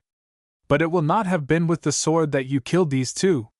Indeed, no, said I, but with a pair of pistols. And a fortunate thing it was the men were so near hand to me, for I am about as clever with the pistols as I am with the sword. So then she drew from me the story of our battle in the brig, which I had omitted in my first account of my affairs. Yes, said she, you are brave. And your friend, I admire and love him. Well, and I think anyone would, said I. He has his faults like other folk, but he is brave and staunch and kind, God bless him. That will be a strange day when I forget Alan, and the thought of him, and that it was within my choice to speak with him that night, had almost overcome me. And where will my head be gone that I have not told my news? She cried, and spoke of a letter from her father, bearing that she might visit him tomorrow in the castle whither he was now transferred, and that his affairs were mending. You do not like to hear it, said she. Will you judge my father and not know him? I am 1,000 miles from judging, I replied. And I give you my word I do rejoice to know your heart is lightened. If my face fell at all, as I suppose it must, you will allow this is rather an ill day for compositions, and the people in power extremely ill persons to be compounding with. I have Simon Fraser extremely heavy on my stomach still. Ah, she cried, you will not be evening these 2, and you should bear in mind that Preston Grange and James Moore, my father, are of the one blood. I never heard tell of that, said I. It is rather singular how little you are acquainted with, said she. One part may call themselves Grant, and one MacGregor, but they are still of the same clan. They are all the sons of Alpin, from whom, I think, our country has its name. What country is that? I asked. My country and yours, said she. This is my day for discovering, I think, said I. For I always thought the name of it was Scotland. Scotland is the name of what you call Ireland, she replied. But the old ancient true name of this place that we have our footsoles on, and that our bones are made of, will be Albin. It was Albin they called it when our forefathers will be fighting for it against Rome and Alexander, and it is called so still in your own tongue that you forget. Troth, said I, and that I never learned, for I lacked heart to take her up about the Macedonian. But your fathers and mothers talked it, one generation with another, said she. And it was sung about the cradles before you or me were ever dreamed of, and your name remembers it still. Ah, if you could talk that language you would find me another girl. The heart speaks in that tongue. I had a meal with the 2 ladies, all very good, served in fine old plate, and the wine excellent, for it seems that Mrs. Ogilvy was rich. Our talk, too, was pleasant enough, but as soon as I saw the sun decline sharply and the shadows to run out long, I rose to take my leave. For my mind was now made up to say farewell to Alan, and it was needful I should see the trysting wood, and reconnoitre it by daylight. Catriona came with me as far as to the garden gate. It is long till I see you now? She asked. It is beyond my judging, I replied. It will be long, it may be never. It may be so, said she. And you are sorry? I bowed my head, looking upon her. So am I, at all events, said she. I have seen you but a small time, but I put you very high. You are true, you are brave. In time I think you will be more of a man yet. I will be proud to hear of that. If you should speed worse, if it will come to fall as we are afraid, oh well. Think you have the one friend. Long after you are dead and me an old wife, I will be telling the bairns about David Balfour, and my tears running. I will be telling how we parted, and what I said to you, and did to you.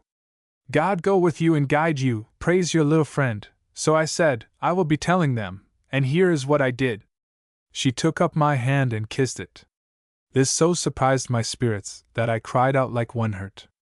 The color came strong in her face, and she looked at me and nodded. Oh yes, Mr. David, said she. That is what I think of you. The head goes with the lips. I could read in her face high spirit, and a chivalry like a brave child's, not anything besides. She kissed my hand, as she had kissed Prince Charlie's, with a higher passion than the common kind of clay has any sense of. Nothing before had taught me how deep I was her lover, nor how far I had yet to climb to make her think of me in such a character.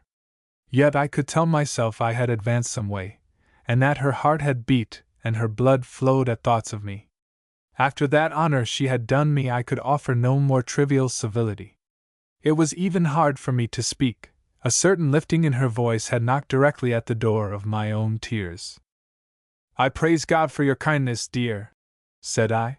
Farewell, my little friend, giving her that name which she had given to herself, with which I bowed and left her. My way was down the glen of the Leith River, toward Stockbridge and Silvermills. A path led in the foot of it, the water bickered and sang in the midst. The sunbeams overhead struck out of the west among long shadows and, as the valley turned, made like a new scene and a new world of it at every corner. With Catriona behind and Alan before me, I was like one lifted up. The place besides, and the hour, and the talking of the water, infinitely pleased me, and I lingered in my steps and looked before and behind me as I went. This was the cause, under Providence, that I spied a little in my rear a red head among some bushes.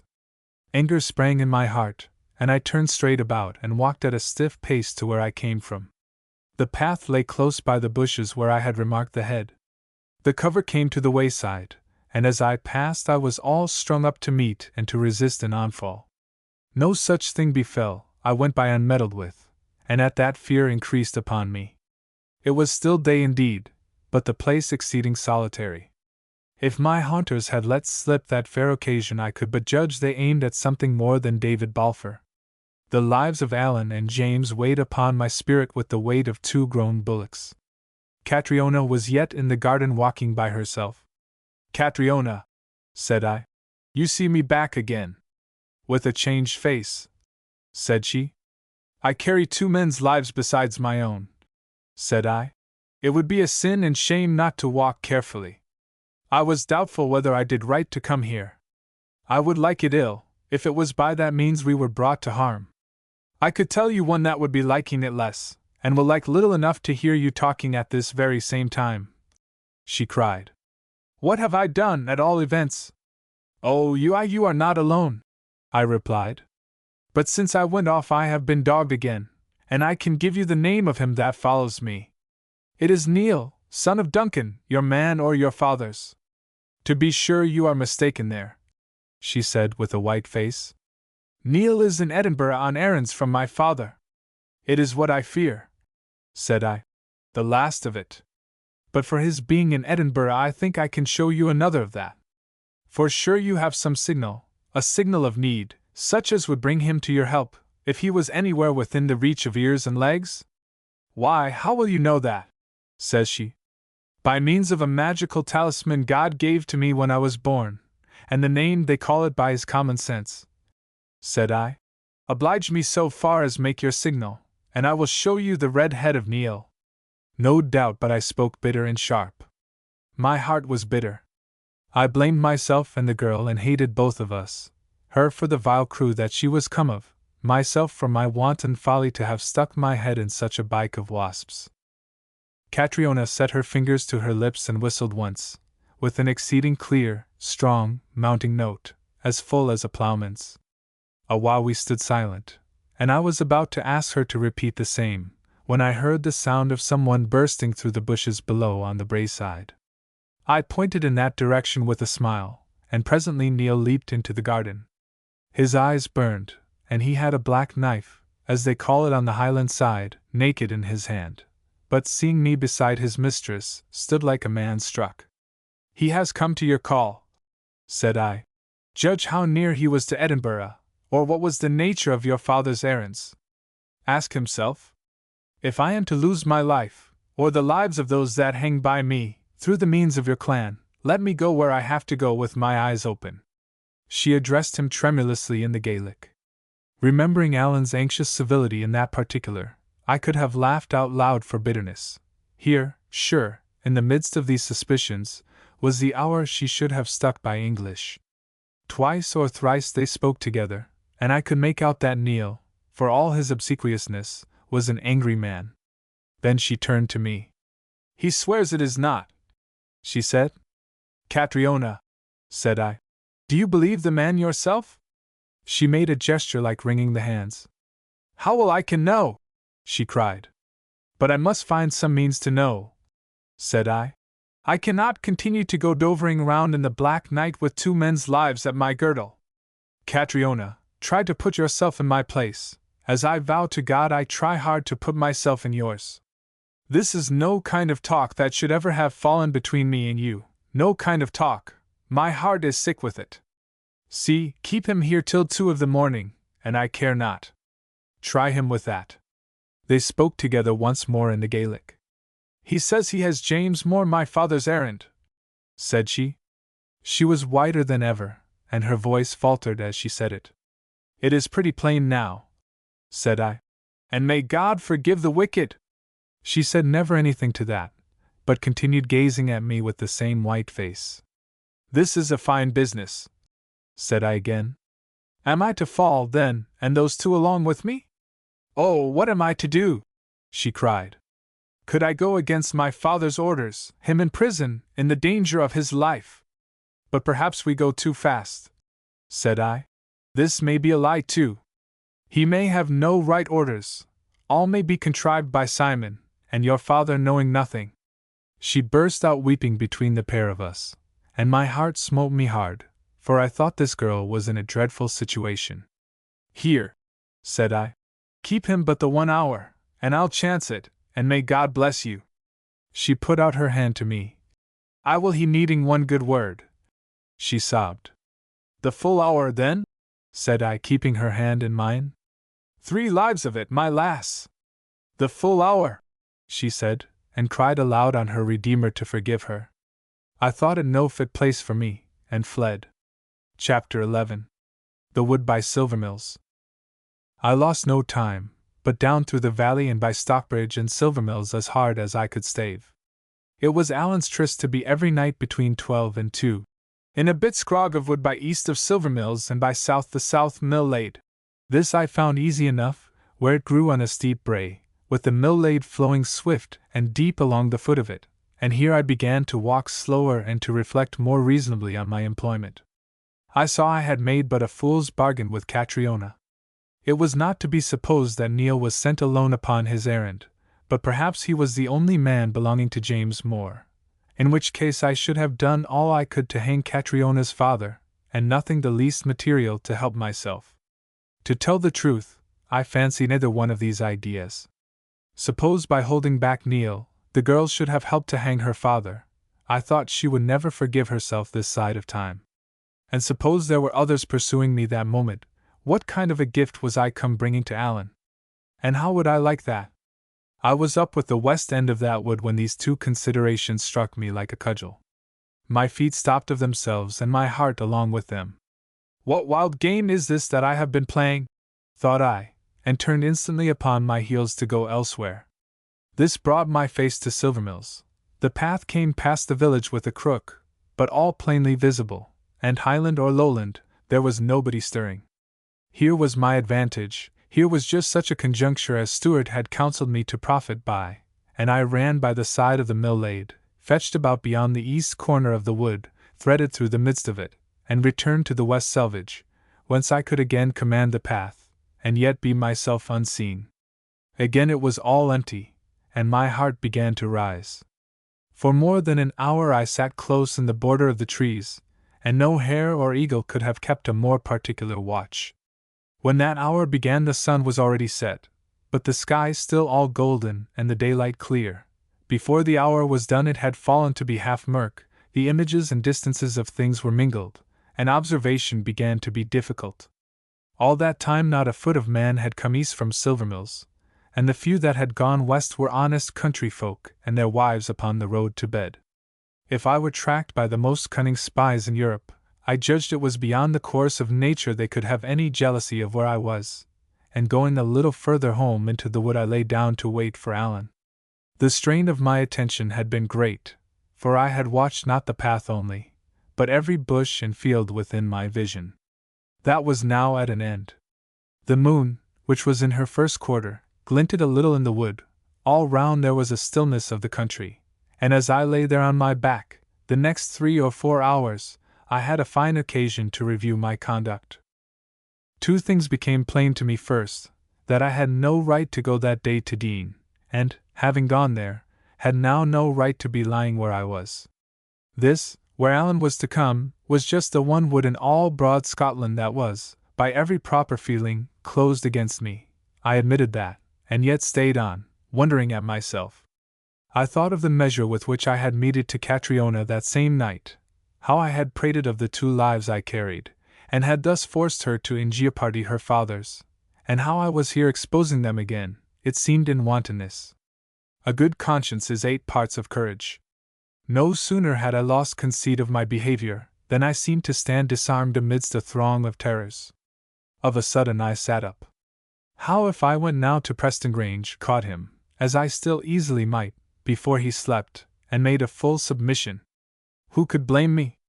Not Stuart the writer. I had but to say that I was followed, despaired of getting clear, and so gave in. Not Catriona.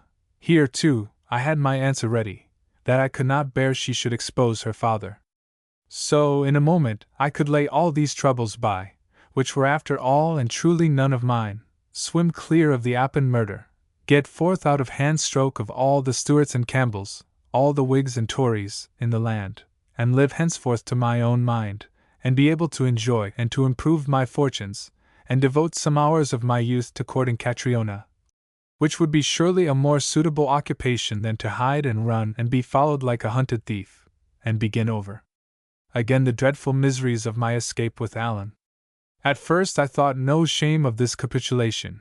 I was only amazed I had not thought upon the thing and done it earlier, and began to inquire into the causes of the change. These I traced to my lowness of spirits, that back to my late recklessness, and that again to the common, old, public, disconsidered sin of self-indulgence. Instantly the text came in my head. How can Satan cast out Satan? What? I thought I had, by self-indulgence, and the following of pleasant paths, and the lure of a young maid, cast myself wholly out of conceit with my own character, and jeopardized the lives of James and Allan? And I was to seek the way out by the same road as I had entered in? No, the hurt that had been caused by self-indulgence must be cured by self-denial. The flesh I had pampered must be crucified. I looked about me for that course which I least liked to follow. This was to leave the wood without waiting to see Allan, and go forth again alone, in the dark and in the midst of my perplexed and dangerous fortunes. I have been the more careful to narrate this passage of my reflections, because I think it is of some utility, and may serve as an example to young men. But there is reason, they say, in planting kale, and even in ethic and religion, room for common sense. It was already close on Allan's hour, and the moon was down. If I left, as I could not very decently whistle to my spies to follow me, they might miss me in the dark and tack themselves to Allan by mistake. If I stayed, I could at the least of it set my friend upon his guard, which might prove his mere salvation. I had adventured other people's safety in a course of self-indulgence. To have endangered them again, and now on a mere design of penance, would have been scarce rational. Accordingly, I had scarce risen from my place ere I sat down again, but already in a different frame of spirits, and equally marveling at my past weakness and rejoicing in my present composure. Presently after came a crackling in the thicket. Putting my mouth near down to the ground, I whistled a note or two of Allan's air. An answer came in the like guarded tone, and soon we had knocked together in the dark. "Is this you at last, Davy?" he whispered. "Just myself," said I. "God, man, but I've been wearying to see ye," says he. "I've had the longest kind of a time. A day, I've had my dwelling into the inside of a stack of hay, where I couldn't see the nebs of my 10 fingers, and then 2 hours of it waiting here for you, and you never coming. Dod, and ye're none too soon the way it is, with me to sail the morn." "The morn? What am I saying? The day, I mean." "Aye, Allan, man, the day, sure enough," said I.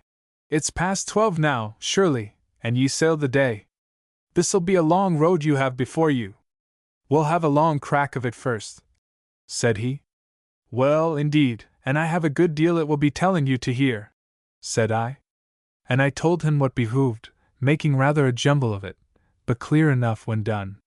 He heard me out with very few questions, laughing here and there like a man delighted, and the sound of his laughing, above all there, in the dark, where either one of us could see the other, was extraordinary friendly to my heart. "Aye, Davy, ye're a queer character," says he, when I had done.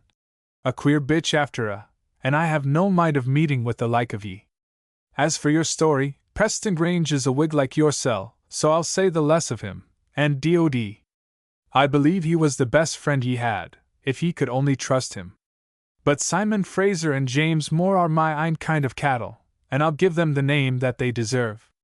The muckle black deal was father to the Frasers, a body kens that, and as for the Gregera, I never could abide the reek of them since I could stotter on 2 feet. I bloodied the nose of one, I mind, when I was still so wobbly on my legs that I cowped upon the top of him. A proud man was my father that day, God rest him! And I think he had the cause. I'll never can deny but what Robin was something of a piper," he added.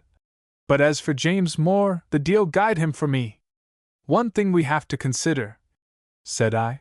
"Was Charles Stuart right or wrong? Is it only me thereafter, or the pair of us? And what's your own opinion, you that's a man of so much experience?" said he. "It passes me," said I. "And me too," says Allan. "Do ye think this lass would keep her word to ye?" he asked. "I do that," said I. "Well, there's nae telling," said he.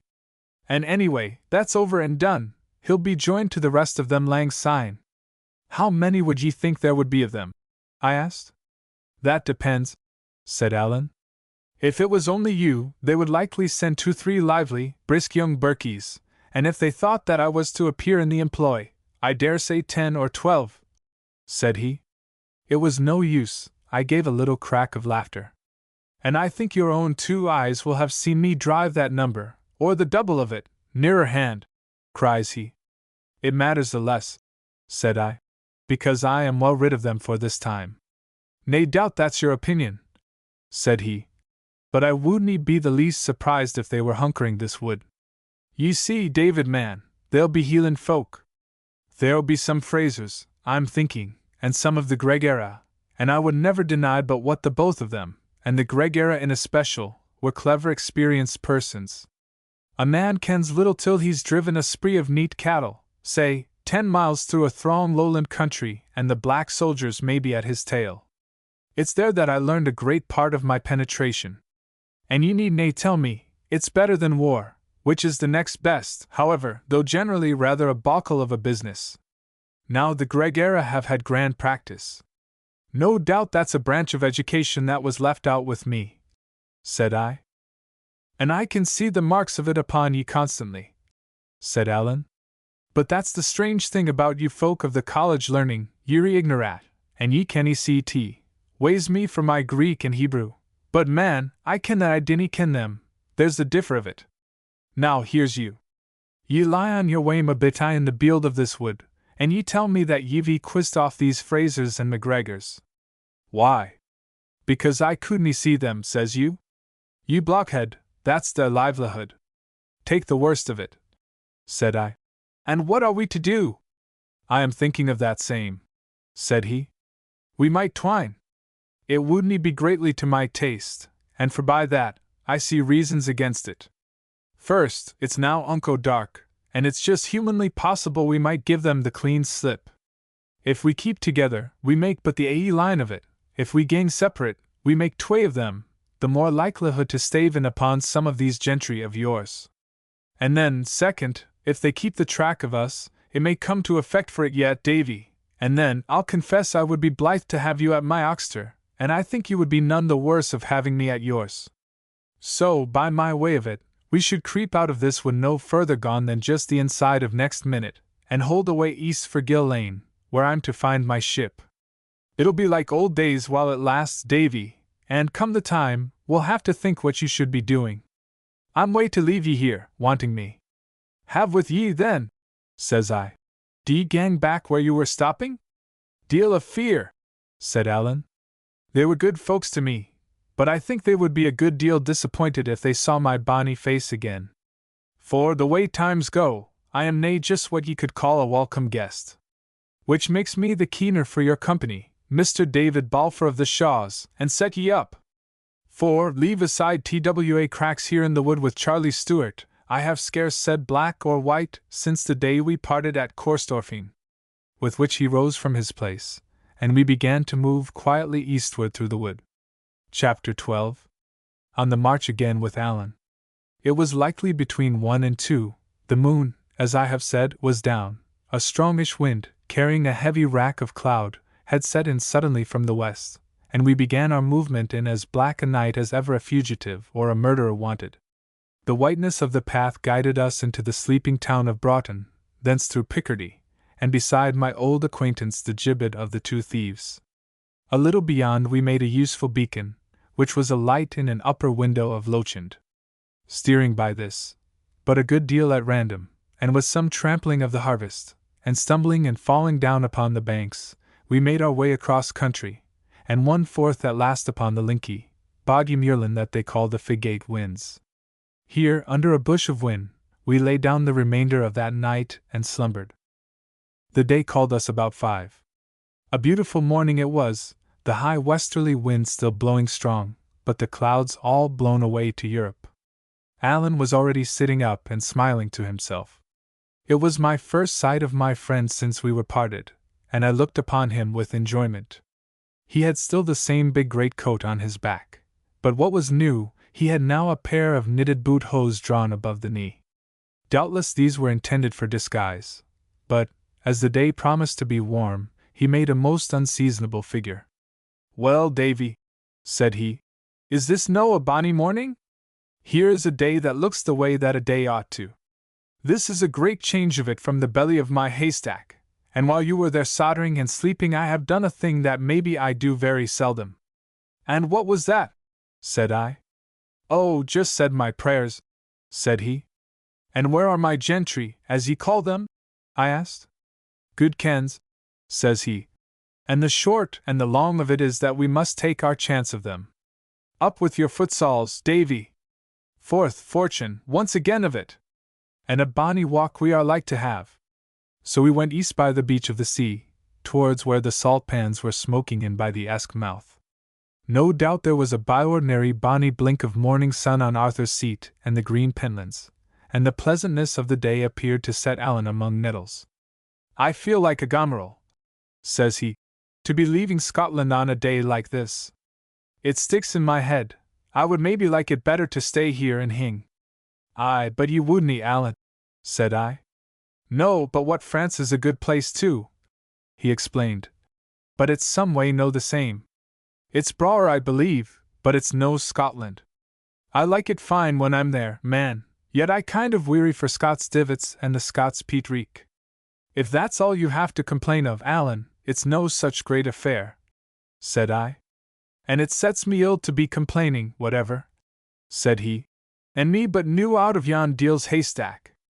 "And so you were unco weary of your haystack?" I asked.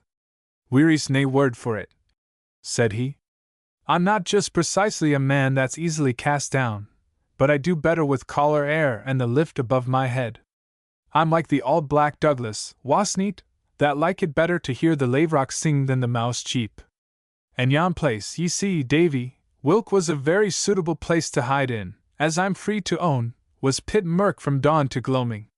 There were days, or nights, for how would I tell one from other, that seemed to me as long as a long winter. How did you know the hour to bide your tryst? I asked.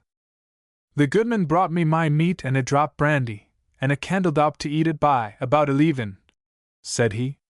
So, when I had swallowed a bit, it would he time to be getting to the wood.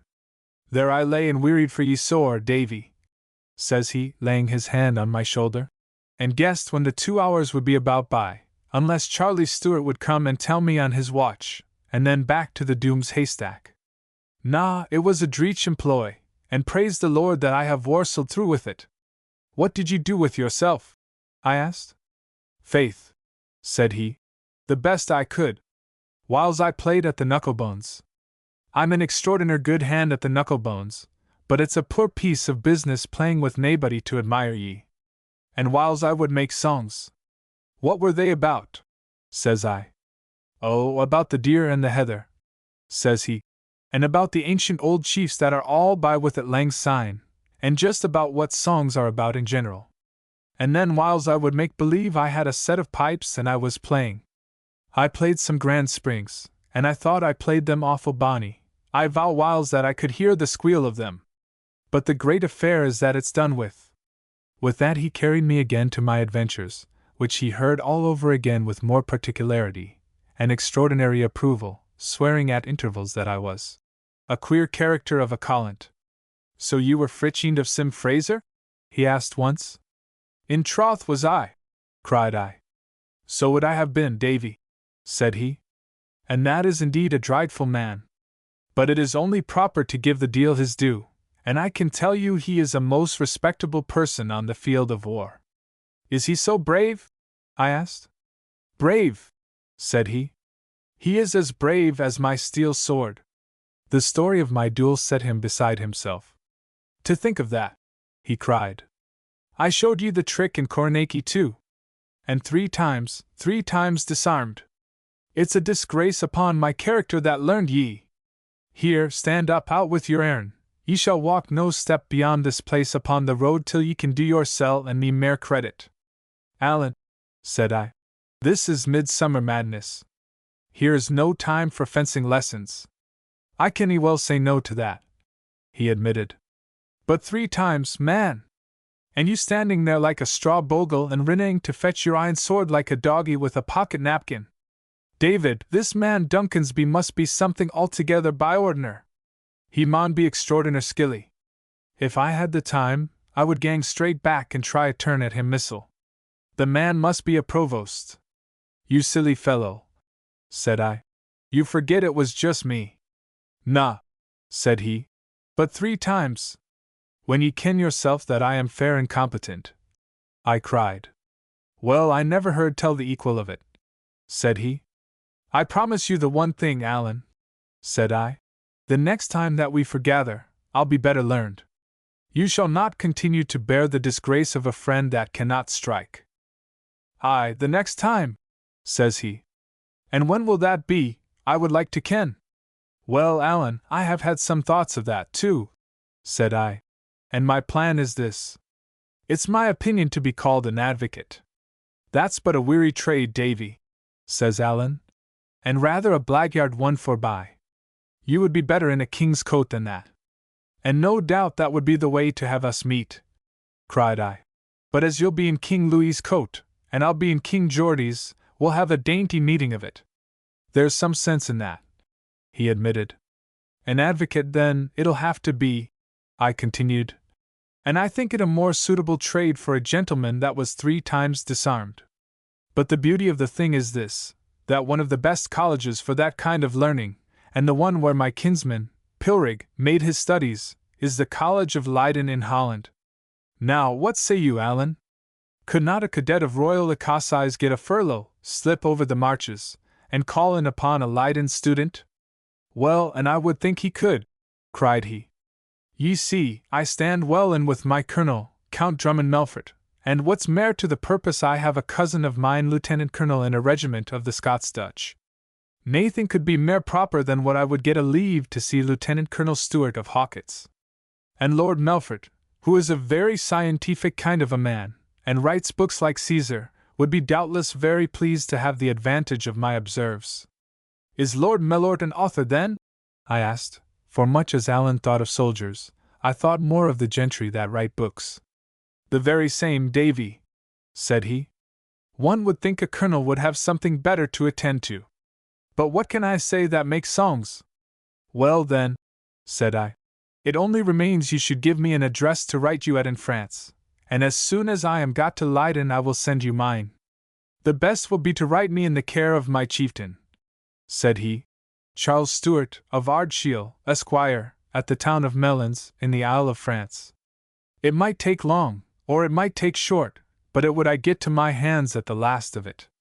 We had a haddock to our breakfast in Musselburgh, where it amused me vastly to hear Alan. His great coat and boot hose were extremely remarkable this warm morning, and perhaps some hint of an explanation had been wise.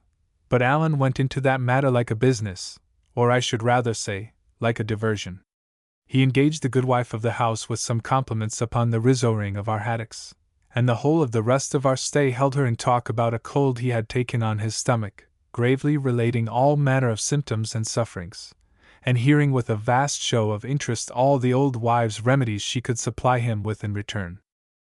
We left Musselburgh before the first 9-penny coach was due from Edinburgh, for, as Alan said, that was a rencounter we might very well avoid. The wind, although still high, was very mild, the sun shone strong, and Alan began to suffer in proportion. From Prestonpans he had me aside to the field of Gladsmere, where he exerted himself a great deal more than needful to describe the stages of the battle. Thence, at his old round pace, we travelled to Cockenzie. Though they were building herring busses there at Mrs. Cotdale's, it seemed a desert-like, back-going town, about half full of ruined houses. But the alehouse was clean, and Alan, who was now in a glowing heat, must indulge himself with a bottle of ale, and carry on to the New Lucky with the old story of the cold upon his stomach, only now the symptoms were all different. I sat listening, and it came in my mind that I had scarce ever heard him address 3 serious words to any woman, but he was always drolling and fleering and making a private mock of them, and yet brought to that business a remarkable degree of energy and interest. Something to this effect I remarked to him, when the good wife, as chanced, was called away. What do ye want? Says he. A man should I put his best foot for it with the womankind, he should I give them a bit of a story to divert them, the poor lambs. It's what ye should learn to attend to, David, ye should get the principles, it's like a trade. Now, if this had been a young lassie, or oneways bonny, she would never have heard tell of my stomach, Davy. But ain't they too old to be seeking Joes, they is set up to be apothecaries. Why? What do I ken? They'll be just the way God made them, I suppose. But I think a man would be a gomeril that didn't give his attention to the same. And here, the Lucky coming back, he turned from me as if with impatience to renew their former conversation. The lady had branched some while before from Alan's stomach to the case of a good brother of her own in Aberlady, whose last sickness and demise she was describing at extraordinary length. Sometimes it was merely dull, sometimes both dull and awful, for she talked with unction. The upshot was that I fell in a deep muse, looking forth of the window on the road, and scarce marking what I saw. Presently, had any been looking, they might have seen me to start. We pit a fomentation to his feet, the good wife was saying, and a het stain to his wame, and we gied him hyssop and water of pennyroyal, and fine, clean balsam of sulphur for the host. Sir, says I, cutting very quietly in, there's a friend of mine gone by the house. Is that Ian S.A.? Replies Alan, as though it were a thing of small account. And then, you were saying M.E.M.? Says he, and the weariful wife went on. Presently, however, he paid her with a half-crown piece, and she must go forth after the change. Was it him with the red head? Asked Alan. Ye have it, said I. What did I tell you in the wood? He cried. And yet it's strange he should be here too. Was he his lane? His lee lane for what I could see, said I. Did he gang by? He asked. Straight by, said I, and looked either to the right nor left. And that's queerer yet, said Alan. It sticks in my mind, Davy, that we should be stirring. But where to, deal hate? This is like old days fairly, cries he. There is one big differ though, said I, that now we have money in our pockets. And another big differ, Mr. Balfour, says he, that now we have dogs at our tail. They're on the scent, they're in full cry, David. It's a bad business, and be damned to it. And he sat thinking hard with a look of his that I knew well. I'm saying lucky, says he, when the goodwife returned. Have ye a back road out of this change house? She told him there was and where it led to. Then, sir, says he to me, I think that will be the shortest road for us. And here's goodbye to ye, my braw woman, and I'll no forget thon of the cinnamon water. We went out by way of the woman's kail yard, and up a lane among fields. Alan looked sharply to all sides, and seeing we were in a little hollow place of the country, out of view of men, sat down. Now for a council of war, Davy, said he. But first of all, a bit lesson to ye. Suppose that I had been like you, what would yon old wife have minded of the pair of us? Just that we had gone out by the back gate. And what does she mind now? A fine, canty, friendly, cracky man that suffered with the stomach, poor body, and was real ta'en up about the good brother. Oh man, David, try and learn to have some kind of intelligence. I'll try, Alan, said I. And now for him of the red head, says he. Was he gone fast or slow? Betwixt and between, said I. No kind of a hurry about the man? He asked. Never a sign of it, said I.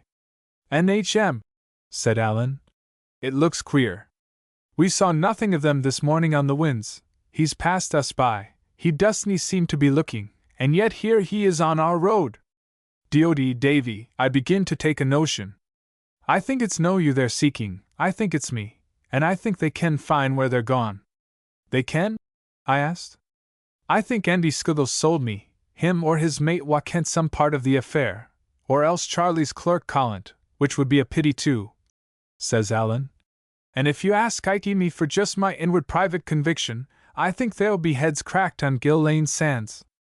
Alan, I cried, if you're at all right there'll be folk there and to spare. It'll be small service to crack heads. It would I be a satisfaction though, says Alan. But bide a bit, I'm thinking, and thanks to this bonny westland wind, I believe I've still a chance of it. It's this way, Davy. I'm no tryst with this man Scuddle till the gloaming comes. But, says he, if I can get a bit of a wind out of the west I'll be there long or that, he says, and lighter for ye behind the Isle of Phaedra. Now if your gentry kens the place, they ken the time for by. Do ye see me coming, Davy? Thanks to Johnny Cope and other redcoat gomerals, I should ken this country like the back of my hand, and if ye're ready for another bit run with Alan Breck, we'll can cast back inshore, and come to the seaside again by Dilton. If the ship's there, we'll try and get on board of her. If she's no there, I'll just have to get back to my weary haystack. But either way of it, I think we will leave your gentry whistling on their thumbs. I believe there's some chance in it, said I. Have on with ye, Alan. Chapter 13. Gill Lane Sands. I did not profit by Alan's pilotage as he had done by his marchings under General Cope, for I can scarce tell what way we went. It is my excuse that we travelled exceeding fast. Some part we ran, some trotted, and the rest walked at a vengeance of a pace. Twice, while we were at top speed, we ran against country folk, but though we plumped into the first from round a corner, Alan was as ready as a loaded musket. Has ye seen my horse? He gasped.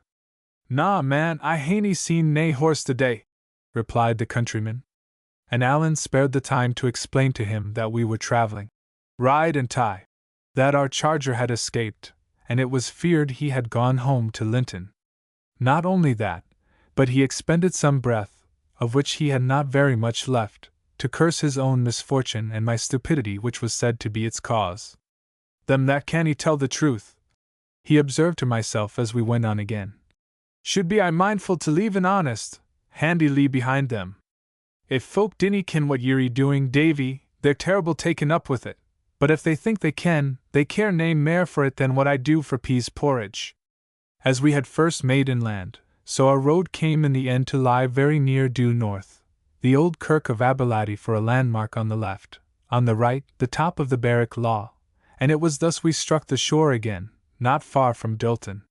From North Berwick west to Gill Lane Ness there runs a string of 4 small islets, Craiglieth, the Lamb, Phaedra, and Ibroff, notable by their diversity of size and shape. Phaedra is the most particular, being a strange grey islet of 2 humps, made the more conspicuous by a piece of ruin, and I mind that, as we drew closer to it, by some door or window of these ruins the sea peeped through like a man's eye. Under the lee of Phaedra there is a good anchorage in westerly winds, and there, from a far way off, we could see the Thistle riding. The shore and face of these islets is altogether waste. Here is no dwelling of man, and scarce any passage, or at most of vagabond children running at their play. Gill Lane is a small place on the far side of the Ness. The folk of Dilton go to their business in the inland fields, and those of North Berwick straight to the sea fishing from their haven, so that few parts of the coast are lonelier.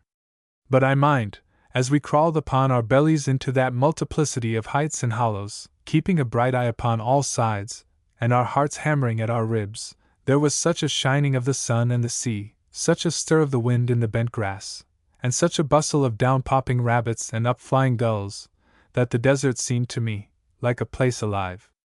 No doubt it was in all ways well chosen for a secret embarkation, if the secret had been kept, and even now that it was out, and the place watched, we were able to creep unperceived to the front of the sandhills, where they looked down immediately on the beach and sea. But here Allan came to a full stop. "Davy," said he, "this is a kiddo passage. As long as we lie here we're safe, but I'm not a muckle nearer to my ship or the coast of France. And as soon as we stand up and signal the brig, it's another matter. For where will your gentry be, think ye?" "Maybe they're no come yet," said I. "And even if they are, there's one clear matter in our favor. They'll be all arranged to take us, that's true. But they'll have arranged for our coming from the east, and here we are upon their west." "Aye," says Allan. "I wish we were in some force, and this was a battle, we would have bonnily outmaneuvered them. But it isn't, David, and the way it is a wee thing less inspiring to Allan Breck. I swither, Davy." "Time flies, Allan," said I. "I ken that," said Allan. "I ken naething else, as the French folk say. But this is a dreadful case of hides or tails. Oh, if I could but ken where your gentry were!"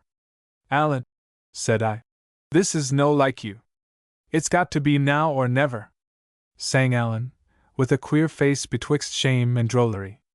And then of a sudden he stood straight up where he was, and with a handkerchief flying in his right hand, marched down upon the beach. I stood up myself, but lingered behind him, scanning the sandhills to the east. His appearance was at first unremarked, Scuggle not expecting him so early, and my gentry watching on the other side.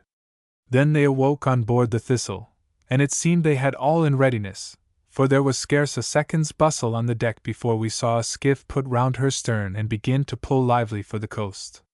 Almost at the same moment of time, and perhaps half a mile away towards Gill Lane Ness, the figure of a man appeared for a blink upon a sandhill, waving with his arms, and though he was gone again in the same flash, the gulls in that part continued a little longer to fly wild. Allan had not seen this, looking straight to seaward at the ship and skiff. "It maun be as it will," said he, when I had told him. "Will me yon boat I row, or my craig'll have to thole a raxing." That part of the beach was long and flat, and excellent walking when the tide was down. A little cressy burn flowed over it in one place to the sea, and the sandhills ran along the head of it like the rampart of a town.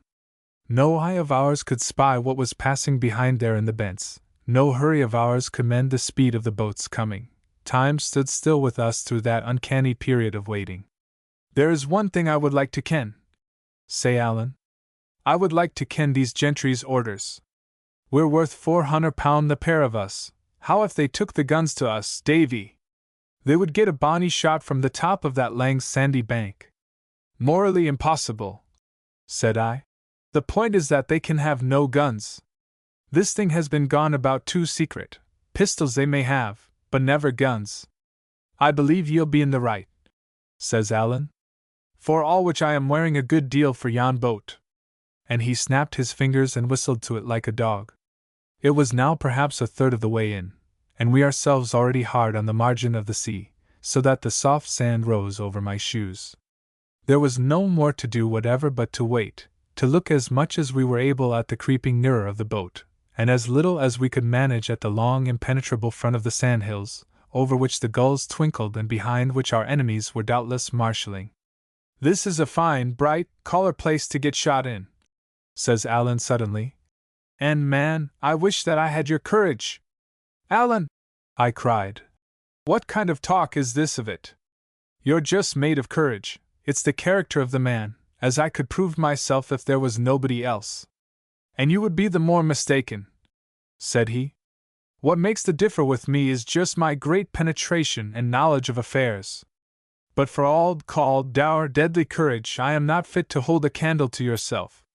Look at us two here upon the sands. Here am I fair hatching to be off, here's you, for all that I can, in two minds of it whether you'll no stop. Do you think that I could do that, or would? No me. Firstly, because I haven't got the courage and wouldn't door, and secondly, because I am a man of so much penetration and would see ye damned first. It's there you're coming, is it? I cried. Ah, man Alan, you can wile your old wives, but you never can wile me. Remembrance of my temptation in the wood made me strong as iron. I have a tryst to keep, I continued. I am tryst with your cousin Charlie. I have passed my word. Braw tryst that you can keep, said Alan. Ye'll just mistrust aince and for with the gentry in the bents. And what for? He went on with an extreme threatening gravity. Just tell me that, my manny. Are ye to be spirited away like Lady Grange? Are they to drive a dirk in your inside and bury ye in the bents? Or is it to be the other way, and are they to bring ye in with James? Are they folk to be trusted? Would ye stick your head in the mouth of Sim Fraser and the Itherwigs? He added with extraordinary bitterness. Alan, cried I, they're all rogues and liars, and I'm with ye there. The more reason there should be one decent man in such a land of thieves. My word is passed, and I'll stick to it. I said long syne to your kinswoman that I would stumble at no risk. D'ye mind of that? The night Red Colin fell, it was. No more I will, then. Here I stop. Preston Grange promised me my life. If he's to be man sworn, here I'll have to die. Aweel, said Alan. All this time we had seen or heard no more of our pursuers. In truth we had caught them unawares. Their whole party, as I was to learn afterwards, had not yet reached the scene. What there was of them was spread among the bents towards Gill Lane. It was quite an affair to call them in and bring them over, and the boat was making speed. They were besides but cowardly fellows, a mere leash of Highland cattle thieves, of several clans, no gentleman there to be the captain, and the more they looked at Alan and me upon the beach, the less, I must suppose, they liked the look of us. Whoever had betrayed Alan, it was not the captain. He was in the skiff himself, steering and stirring up his oarsmen, like a man with his heart in his employ. Already he was near in, and the boat securing. Already Alan's face had flamed crimson with the excitement of his deliverance, when our friends in the bents, either in their despair to see their prey escape them or with some hope of scaring Andy, raised suddenly a shrill cry of several voices. This sound, arising from what appeared to be a quite deserted coast, was really very daunting, and the men in the boat held water instantly. What's this of it? Sings out the captain, for he was come within an easy hail. Friends o' mine, says Alan, and began immediately to wade forth in the shallow water towards the boat. Davy, he said, pausing. Davy, are ye no coming? I am sweer to leave ye. Not a hair of me, said I. He stood part of a second where he was to his knees in the salt water, hesitating.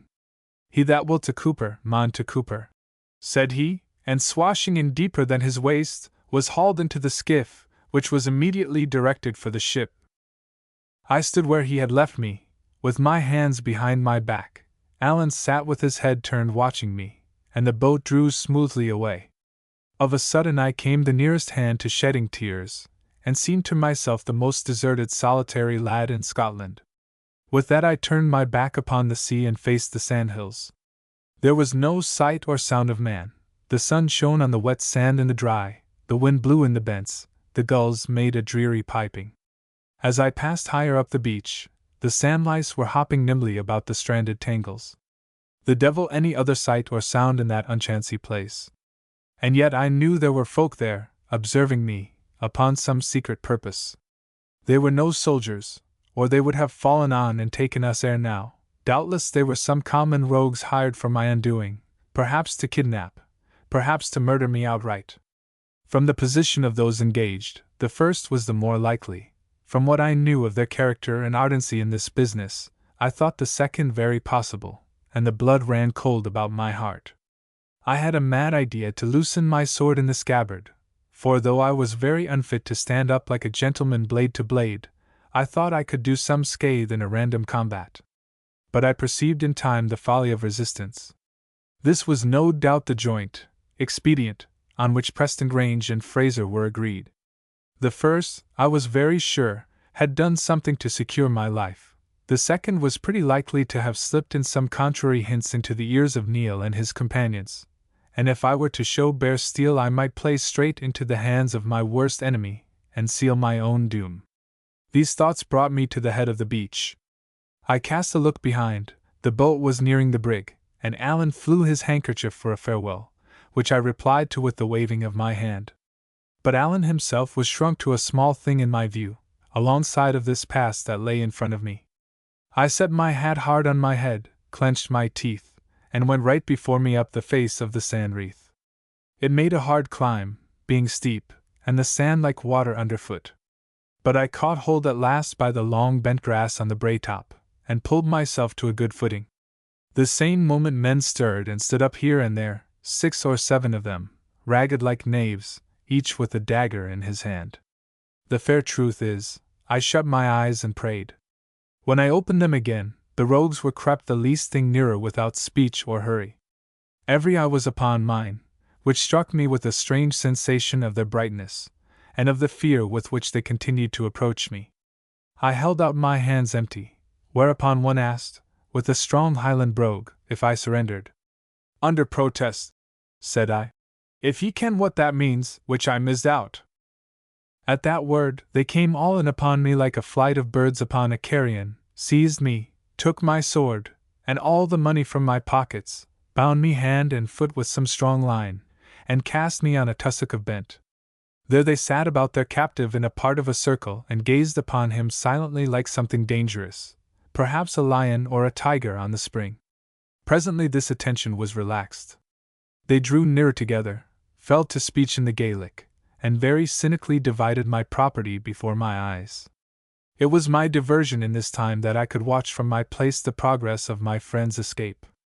I saw the boat come to the brig and be hoisted in, the sails fill, and the ship pass out seaward behind the Isles and by North Berwick. In the course of 2 hours or so, more and more ragged Highland men kept collecting. Neil among the first, until the party must have numbered near a score. With each new arrival there was a fresh bout of talk, that sounded like complaints and explanations. But I observed one thing: none of those who came late had any share in the division of my spoils. The last discussion was very violent and eager, so that once I thought they would have quarreled, on the heels of which their company parted, the bulk of them returning westward in a troop, and only 3, Neil and 2 others, remaining sentries on the prisoner. "I could name one who would be very ill pleased with your day's work, Neil Duncanson," said I, when the rest had moved away. He assured me in answer I should be tenderly used, for he knew he was acquaint why the leddy. This was all our talk, nor did any other son of man appear upon that portion of the coast until the sun had gone down among the Highland mountains, and the gloaming was beginning to grow dark. At which hour I was aware of a long, lean, bony-like Lothian man of a very swarthy countenance, that came towards us among the bents on a farm horse. "Lads," cried he, "has ye a paper like this?" and held up one in his hand. Neil produced a second, which the newcomer studied through a pair of horn spectacles, and saying all was right and we were the folk he was seeking, immediately dismounted. I was then set in his place, my feet tied under the horse's belly, and we set forth under the guidance of the Lowlander. His path must have been very well chosen, for we met but one pair, a pair of lovers, the whole way, and these, perhaps taking us to be free traders, fled on our approach. We were at one time close at the foot of Barrack Law on the south side, at another, as we passed over some open hills, I spied the lights of a clachan and the old tower of a church among some trees not far off, but too far to cry for help, if I had dreamed of it. At last we came again within sound of the sea. There was moonlight, though not much, and by this I could see the 3 huge towers and broken battlements of Tantallon, that old chief place of the Red Douglases. The horse was picketed in the bottom of the ditch to graze, and I was led within, and forth into the court, and thence into the tumble-down stone hall. Here my conductors built a brisk fire in the midst of the pavement, for there was a chill in the night. My hands were loosed, I was set by the wall in the inner end, and, the Lowlander having produced provisions, I was given oatmeal bread and a pitcher of French brandy. This done, I was left once more alone with my 3 Highlandmen. They sat close by the fire drinking and talking. The wind blew in by the breaches, cast about the smoke and flames, and sang in the tops of the towers. I could hear the sea under the cliffs, and my mind being reassured as to my life, and my body and spirits wearied with the day's employment, I turned upon one side and slumbered. I had no means of guessing at what hour I was wakened, only the moon was down and the fire was low. My feet were now loosed, and I was carried through the ruins and down the cliffside by a precipitous path to where I found a fisher's boat in a haven of the rocks. This I was had on board of, and we began to put forth from the shore in a fine starlight. Chapter 14. The Base. I had no thought where they were taking me, only looked here and there for the appearance of a ship, and there ran the while in my head a word of ransoms, the 20-pounders. If I were to be exposed a second time to that same former danger of the plantations, I judged it must turn ill with me. There was no second Allen, and no second shipwreck and spare yard to be expected now, and I saw myself hold tobacco under the whip's lash. The thought chilled me. The air was sharp upon the water, the stretchers of the boat drenched with a cold dew, and I shivered in my place beside the steersman. This was the dark man whom I have called hither to the Lowlander. His name was Dale, ordinarily called Black Andy. Feeling the thrill of my shiver, he very kindly handed me a rough jacket full of fish scales, with which I was glad to cover myself. "I thank you for this kindness," said I, "and will make so free as to repay it with a warning. You take a high responsibility in this affair. You are not like these ignorant, barbarous Highlanders, but know what the law is and the risks of those that break it. I am no just exactly what you would say an extremist for the law," says he, "at the best of times, but in this business I act with a good warranty." "What are you going to do with me?" I asked. "Nae harm," said he, "nae harm ava. You'll have strong friends, I'm thinking. You'll be richt yet." There began to fall a grayness on the face of the sea. Little dabs of pink and red, like coals of slow fire, came in the east, and at the same time the geese awakened, and began crying about the top of the base. It is just the one crag of rock, as everybody knows, but great enough to carve a city from. The sea was extremely little, but there went a hollow plout around the base of it. With the growing of the dawn I could see it clearer and clearer, the straight crags painted with seabirds' droppings like a morning frost, the sloping top of it green with grass, the clan of white geese that cried about the sides, and the black, broken buildings of the prison sitting close on the sea's edge. At the sight the truth came in upon me in a clap. "It's there you're taking me!" I cried. "Just to the base, Manny," said he. "Where the auld saints were afore ye, and I misdoubt if ye have come so fairly by your prison. But none dwells there now," I cried. "The place is long a ruin." "It'll be the mair pleasant a change for the solan geese, then," quoth Andy dryly. The day coming slowly brighter I observed on the bilge, among the big stones with which fisherfolk ballast their boats, several kegs and baskets, and a provision of fuel. All these were discharged upon the crag. Andy, myself, and my 3 Highlanders, I call them mine, although it was the other way about, landed along with them. The sun was not yet up when the boat moved away again, the noise of the oars on the thole pins echoing from the cliffs, and left us in our singular reclusion. Andy Dale was the prefect, as I would jocularly call him, of the base, being at once the shepherd and the gamekeeper of that small and rich estate. He had to mind the dozen or so of sheep that fed and fattened on the grass of the sloping part of it, like beasts grazing the roof of a cathedral. He had charge besides of the solan geese that roost in the crags, and from these an extraordinary income is derived. The young are dainty eating, as much as 2 shillings apiece being a common price, and paid willingly by epicures. Even the grown birds are valuable for their oil and feathers, and a part of the minister's stipend of North Berwick is paid to this day in solan geese, which makes it, in some folks' eyes, a parish to be coveted. To perform these several businesses, as well as to protect the geese from poachers, Andy had frequent occasion to sleep and pass days together on the crag, and we found the man at home there like a farmer in his steading. Bidding us all shoulder some of the packages, a matter in which I made haste to bear a hand, he led us in by a locked gate, which was the only admission to the island, and through the ruins of the fortress, to the governor's house. There we saw by the ashes in the chimney and a standing bed place in one corner, that he made his usual occupation. This bed he now offered me to use, saying he supposed I would set up to be gentry. My gentrice has nothing to do with where I lie, said I. I bless God I have lain hard ere now, and can do the same again with thankfulness. While I am here, Mr. Andy, if that be your name, I will do my part and take my place beside the rest of you, and I ask you on the other hand to spare me your mockery, which I own I like ill. He grumbled a little at this speech, but seemed upon reflection to approve it. Indeed, he was a long-headed, sensible man, and a good Whig and Presbyterian, read daily in a pocket Bible, and was both able and eager to converse seriously on religion, leaning more than a little towards the Cameronian extremes. His morals were of a more doubtful color. I found he was deep in the free trade, and used the ruins of Tantallon for a magazine of smuggled merchandise. As for a gauger, I do not believe he valued the life of one at half a farthing.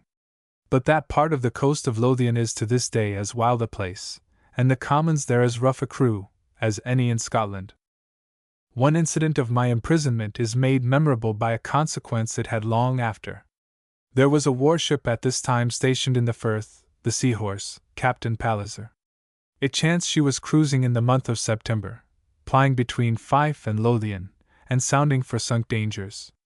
Early one fine morning she was seen about 2 miles to east of us, where she lowered a boat, and seemed to examine the Wildfire Rocks and Satan's Bush, famous dangers of that coast. And presently after having got her boat again, she came before the wind and was headed directly for the base. This was very troublesome to Andy and the Highlanders. The whole business of my sequestration was designed for privacy, and here, with a navy captain perhaps blundering ashore, it looked to become public enough, if it were nothing worse. I was in a minority of one. I am no Allen to fall upon so many, and I was far from sure that a warship was the least likely to improve my condition. All which considered, I gave Andy my parole of good behavior and obedience, and was had briskly to the summit of the rock, where we all laid down, at the cliff's edge, in different places of observation and concealment. The Seahorse came straight on till I thought she would have struck, and we, looking giddily down, could see the ship's company at their quarters and hear the leadsmen singing at the lead. Then she suddenly wore and let fly a volley of I know not how many great guns. The rock was shaken with the thunder of the sound, the smoke flowed over our heads, and the geese rose in number beyond computation or belief. To hear their screaming and to see the twinkling of their wings made a most inimitable curiosity, and I suppose it was after this somewhat childish pleasure that Captain Palliser had come so near the base. He was to pay dear for it in time. During his approach I had the opportunity to make a remark upon the rigging of that ship by which I ever after knew it miles away, and this was a means, under Providence, of my averting from a friend a great calamity, and inflicting on Captain Palliser himself a sensible disappointment. All the time of my stay on the rock we lived well. We had small ale and brandy, and oatmeal, of which we made our porridge night and morning. At times a boat came from the Castleton and brought us a quarter of mutton, for the sheep upon the rock we must not touch, these being specially fed to market. The geese were unfortunately out of season, and we let them be. We fished ourselves, and yet more often made the geese to fish for us, observing one when he had made a capture and scaring him from his prey ere he had swallowed it. The strange nature of this place, and the curiosities with which it abounded, held me busy and amused. Escape being impossible, I was allowed my entire liberty, and continually explored the surface of the isle wherever it might support the foot of man. The old garden of the prison was still to be observed, with flowers and pot-herbs running wild, and some ripe cherries on a bush. A little lower stood a chapel or a hermit's cell. Who built or dwelt in it, none may know, and the thought of its age made a ground of many meditations. The prison, too, where I now bivouacked with Highland cattle thieves, was a place full of history, both human and divine. I thought it strange so many saints and martyrs should have gone by there so recently, and left not so much as a leaf out of their Bibles, or a name carved upon the wall, while the rough soldier lads that mounted guard upon the battlements had filled the neighborhood with their mementos, broken tobacco pipes for the most part, and that in a surprising plenty, but also metal buttons from their coats. There were times when I thought I could have heard the pious sound of psalms out of the martyrs' dungeons, and seen the soldiers tramp the ramparts with their glinting pipes, and the dawn rising behind them out of the North Sea. No doubt it was a good deal Andy and his tales that put these fancies in my head. He was extraordinarily well acquainted with the story of the Rock in all particulars, down to the names of private soldiers, his father having served there in that same capacity. He was gifted besides with a natural genius for narration, so that the people seemed to speak and the things to be done before your face. This gift of his and my assiduity to listen brought us the more close together. I could not honestly deny but what I liked him. I soon saw that he liked me, and indeed, from the first I had set myself out to capture his goodwill. An odd circumstance, to be told presently, effected this beyond my expectation, but even in early days we made a friendly pair to be a prisoner and his jailer. I should trifle with my conscience if I pretended my stay upon the base was wholly disagreeable. It seemed to me a safe place, as though I was escaped there out of my troubles. No harm was to be offered me, a material impossibility, rock in the deep sea, prevented me from fresh attempts. I felt I had my life safe and my honor safe, and there were times when I allowed myself to gloat on them like stolen waters. At other times my thoughts were very different. I recalled how strong I had expressed myself both to Rankeillor and to Stuart. I reflected that my captivity upon the base, in view of a great part of the coasts of Fife and Lothian, was a thing I should be thought more likely to have invented than endured, and in the eyes of these two gentlemen, at least, I must pass for a boaster and a coward. Now I would take this lightly enough, tell myself that so long as I stood well with Catriona Drummond, the opinion of the rest of man was but moonshine and spilled water, and thence pass off into those meditations of a lover which are so delightful to himself, and must always appear so surprisingly idle to a reader. But anon the fear would take me otherwise. I would be shaken with a perfect panic of self-esteem, and these supposed hard judgments appear an injustice impossible to be supported.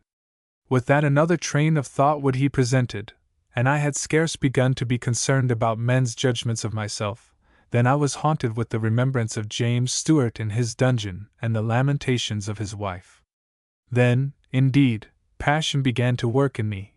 I could not forgive myself to sit there idle. It seemed, if I were a man at all, that I could fly or swim out of my place of safety, and it was in such humors and to amuse my self-reproaches that I would set the more particularly to win the good side of Andy Dale. At last, when we two were alone on the summit of the rock on a bright morning, I put in some hint about a bribe. He looked at me, cast back his head, and laughed out loud. "Aye, you're funny, Mr. Dale," said I. "But perhaps if you'll glance an eye upon that paper you may change your note." The stupid Highlanders had taken from me at the time of my seizure nothing but hard money, and the paper I now showed Andy was an acknowledgment from the British Linen Company for a considerable sum. He read it. "Troth, and ye're nane sa laugh," said he. "I thought that would maybe vary your opinions," said I. "Hout," said he. "It shows me ye can bribe, but I'm no to be bribed." "We'll see about that yet awhile," says I. "And first I'll show you that I know what I am talking. You have orders to detain me here till after Thursday, September 21st. Yeary no altogether wrong either, says Andy. I'm to let you gang bar orders contraire on Saturday, the 23rd. I could not but feel there was something extremely insidious in this arrangement. That I was to reappear precisely in time to be too late would cast the more discredit on my tale, if I were minded to tell one, and this screwed me to fighting point. Now then, Andy, you that kens the world, listen to me, and think while ye listen, said I. I know there are great folks in the business, and I make no doubt you have their names to go upon. I have seen some of them myself since this affair began, and said my say into their faces too. But what kind of a crime would this be that I had committed? Or what kind of a process is this that I am fallen under? To be apprehended by some ragged John Highlandmen on August 30th, carried to a rickle of old stones that is now either fort nor jail, whatever it once was, but just the gamekeeper's lodge of the base rock, and set free again, September 23rd, as secretly as I was first arrested. Does that sound like law to you? Or does it sound like justice? Or does it not sound honestly like a piece of some low dirty intrigue, of which the very folk that meddle with it are ashamed? I can again say ye Shaws. It looks unco underhand, says Andy. And wereeny the folk guid sound Whigs and true blue Presbyterians, I would have seen them iont Jordan and Jerusalem, or I would have set hand to it. The master of Lovat'll be a braw Whig, says I, and a grand Presbyterian. I ken naething by him, said he. I hae nae trokings why Lovats. No, it'll be Preston Grange that you'll be dealing with, said I. Ah, but I'll no tell you that, said Andy. Little need when I ken, was my retort. There's just the ae thing ye can be fairly sure of, Shaws, says Andy. And that is that, try as ye please, I'm no dealing wi' yoursel, nor yet I am me going to, he added. Well, Andy, I see I'll have to be speak out plain with you, I replied, and told him so much as I thought needful of the facts. He heard me out with some serious interest, and when I had done, seemed to consider a little with himself. Shaws, said he at last, I'll deal with the naked hand. It's a queer tale, and no very creditable, the way you tell it, and I'm far frae minting that is other than the way that ye believe it. As for yoursel, ye seem to me rather a dacent-like young man. But me, that's alder and mair judicious, see perhaps a wee bit further for it in the job than what ye can dae. And hear the matter clear and plain to ye.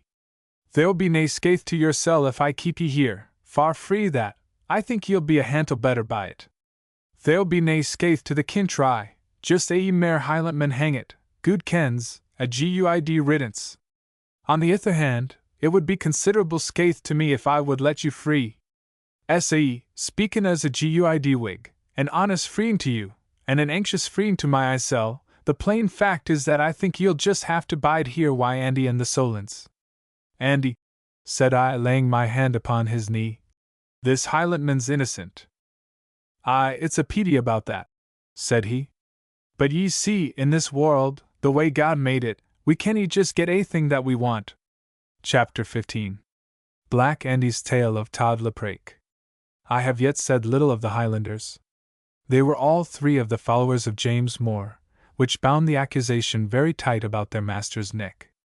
All understood a word or two of English, but Neil was the only one who judged he had enough of it for general converse, in which, when once he got embarked, his company was often tempted to the contrary opinion. They were tractable, simple creatures, showed much more courtesy than might have been expected from their raggedness and their uncouth appearance, and fell spontaneously to be like three servants for Andy and myself. Dwelling in that isolated place, in the old falling ruins of a prison, and among endless strange sounds of the sea and the sea-birds, I thought I perceived in them early the effects of superstitious fear. When there was nothing doing they would either lie and sleep, for which their appetite appeared insatiable, or Neil would entertain the others with stories which seemed always of a terrifying strain.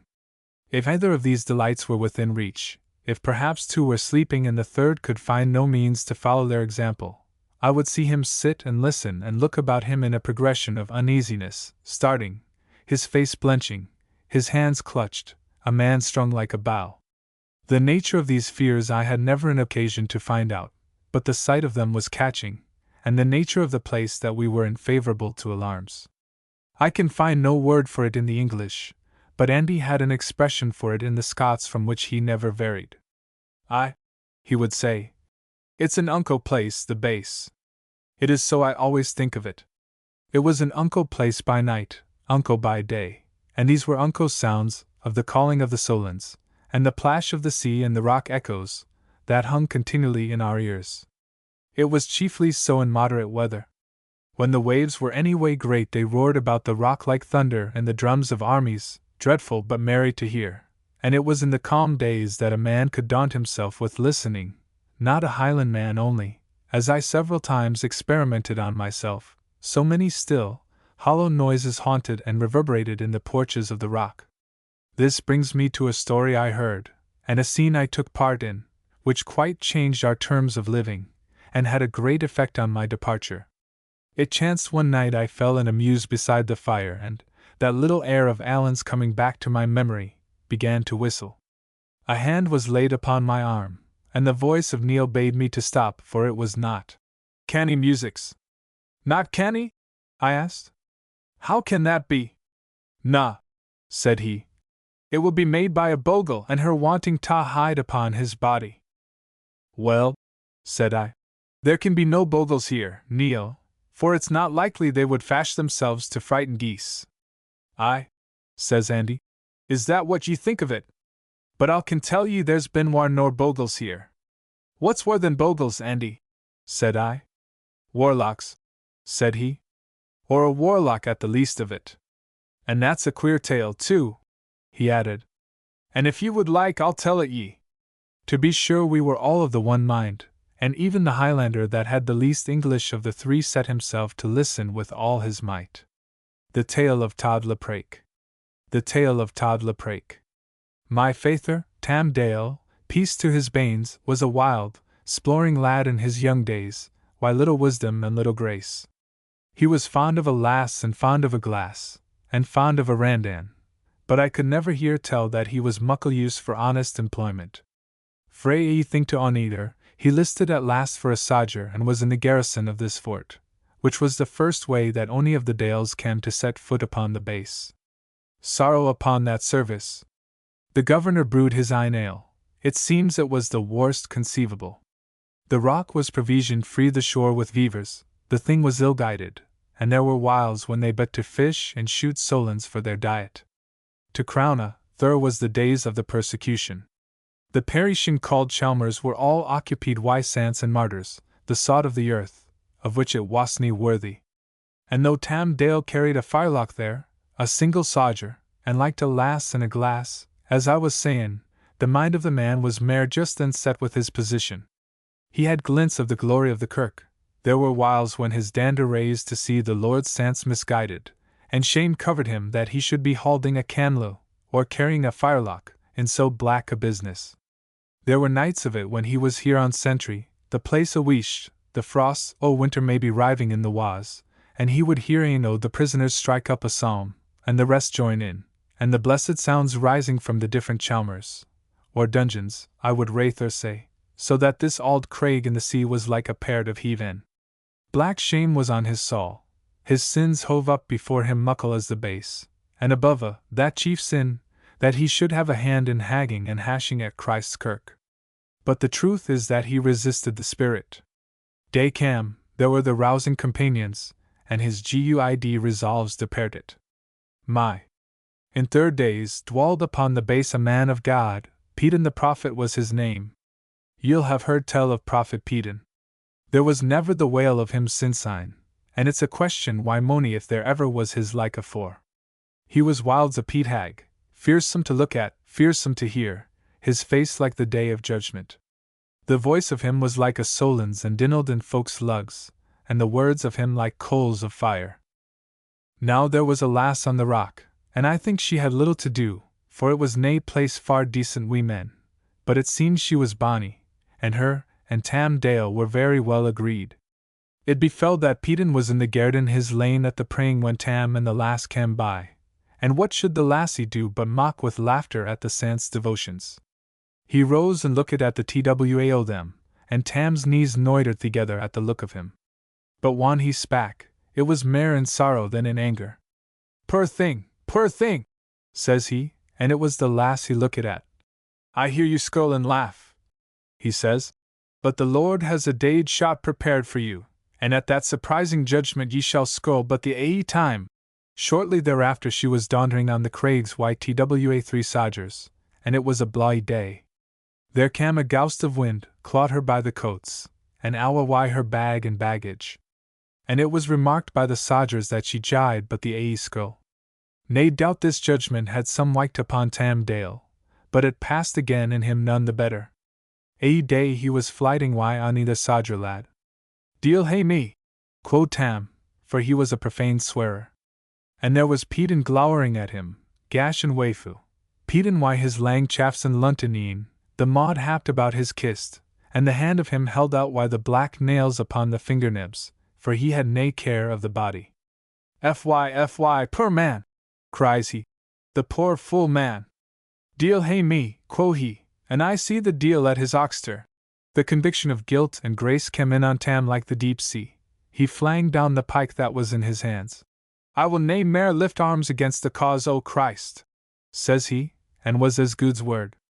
There was a sair fight in the beginning, but the governor, seeing him resolved, gied him his discharge, and he went and dwalt and married in North Berwick, and had I a good name with honest folk free that day on.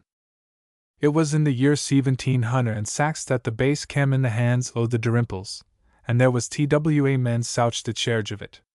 Baith were well qualified, for they had baith been sodgers in the garrison, and kent the gate to handle Solons, and the seasons and values of them.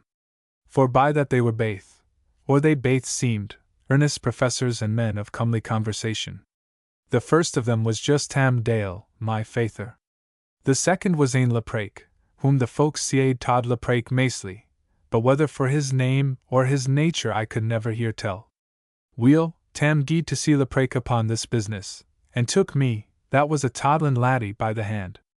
Todd had his dwallin in the lang lone benorth the kirkyard.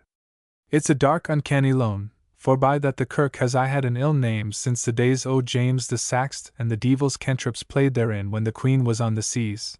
And as for Todd's house, it was in the mirkest end, and was little liked by some that kenned the best. The door was on the sneck that day, and me and my faither gied strocht in.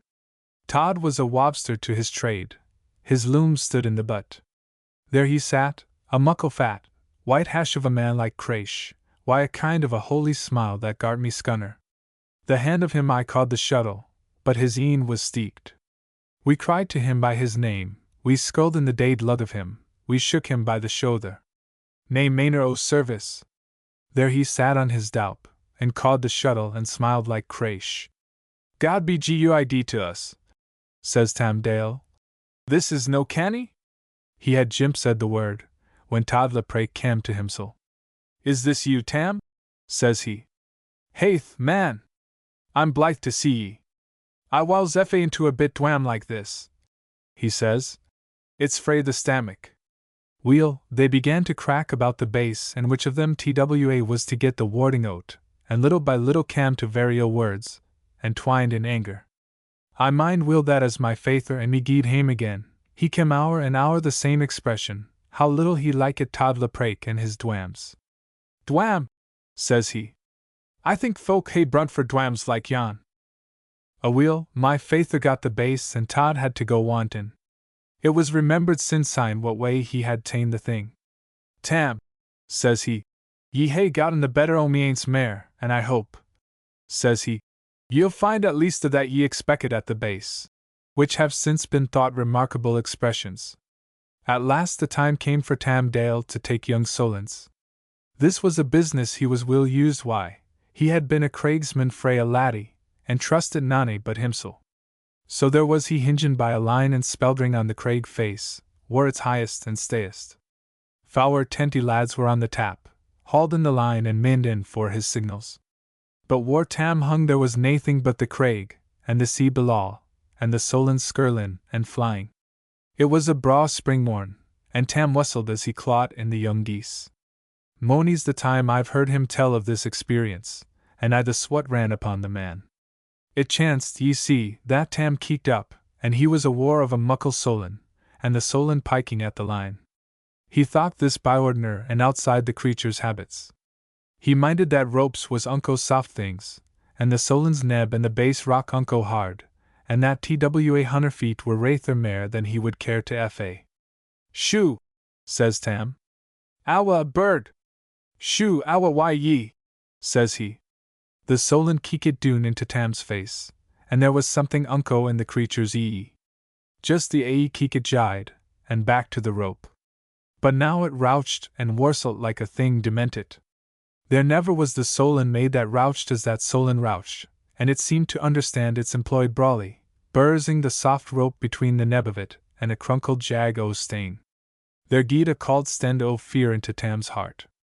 This thing is nae bird, thinks he.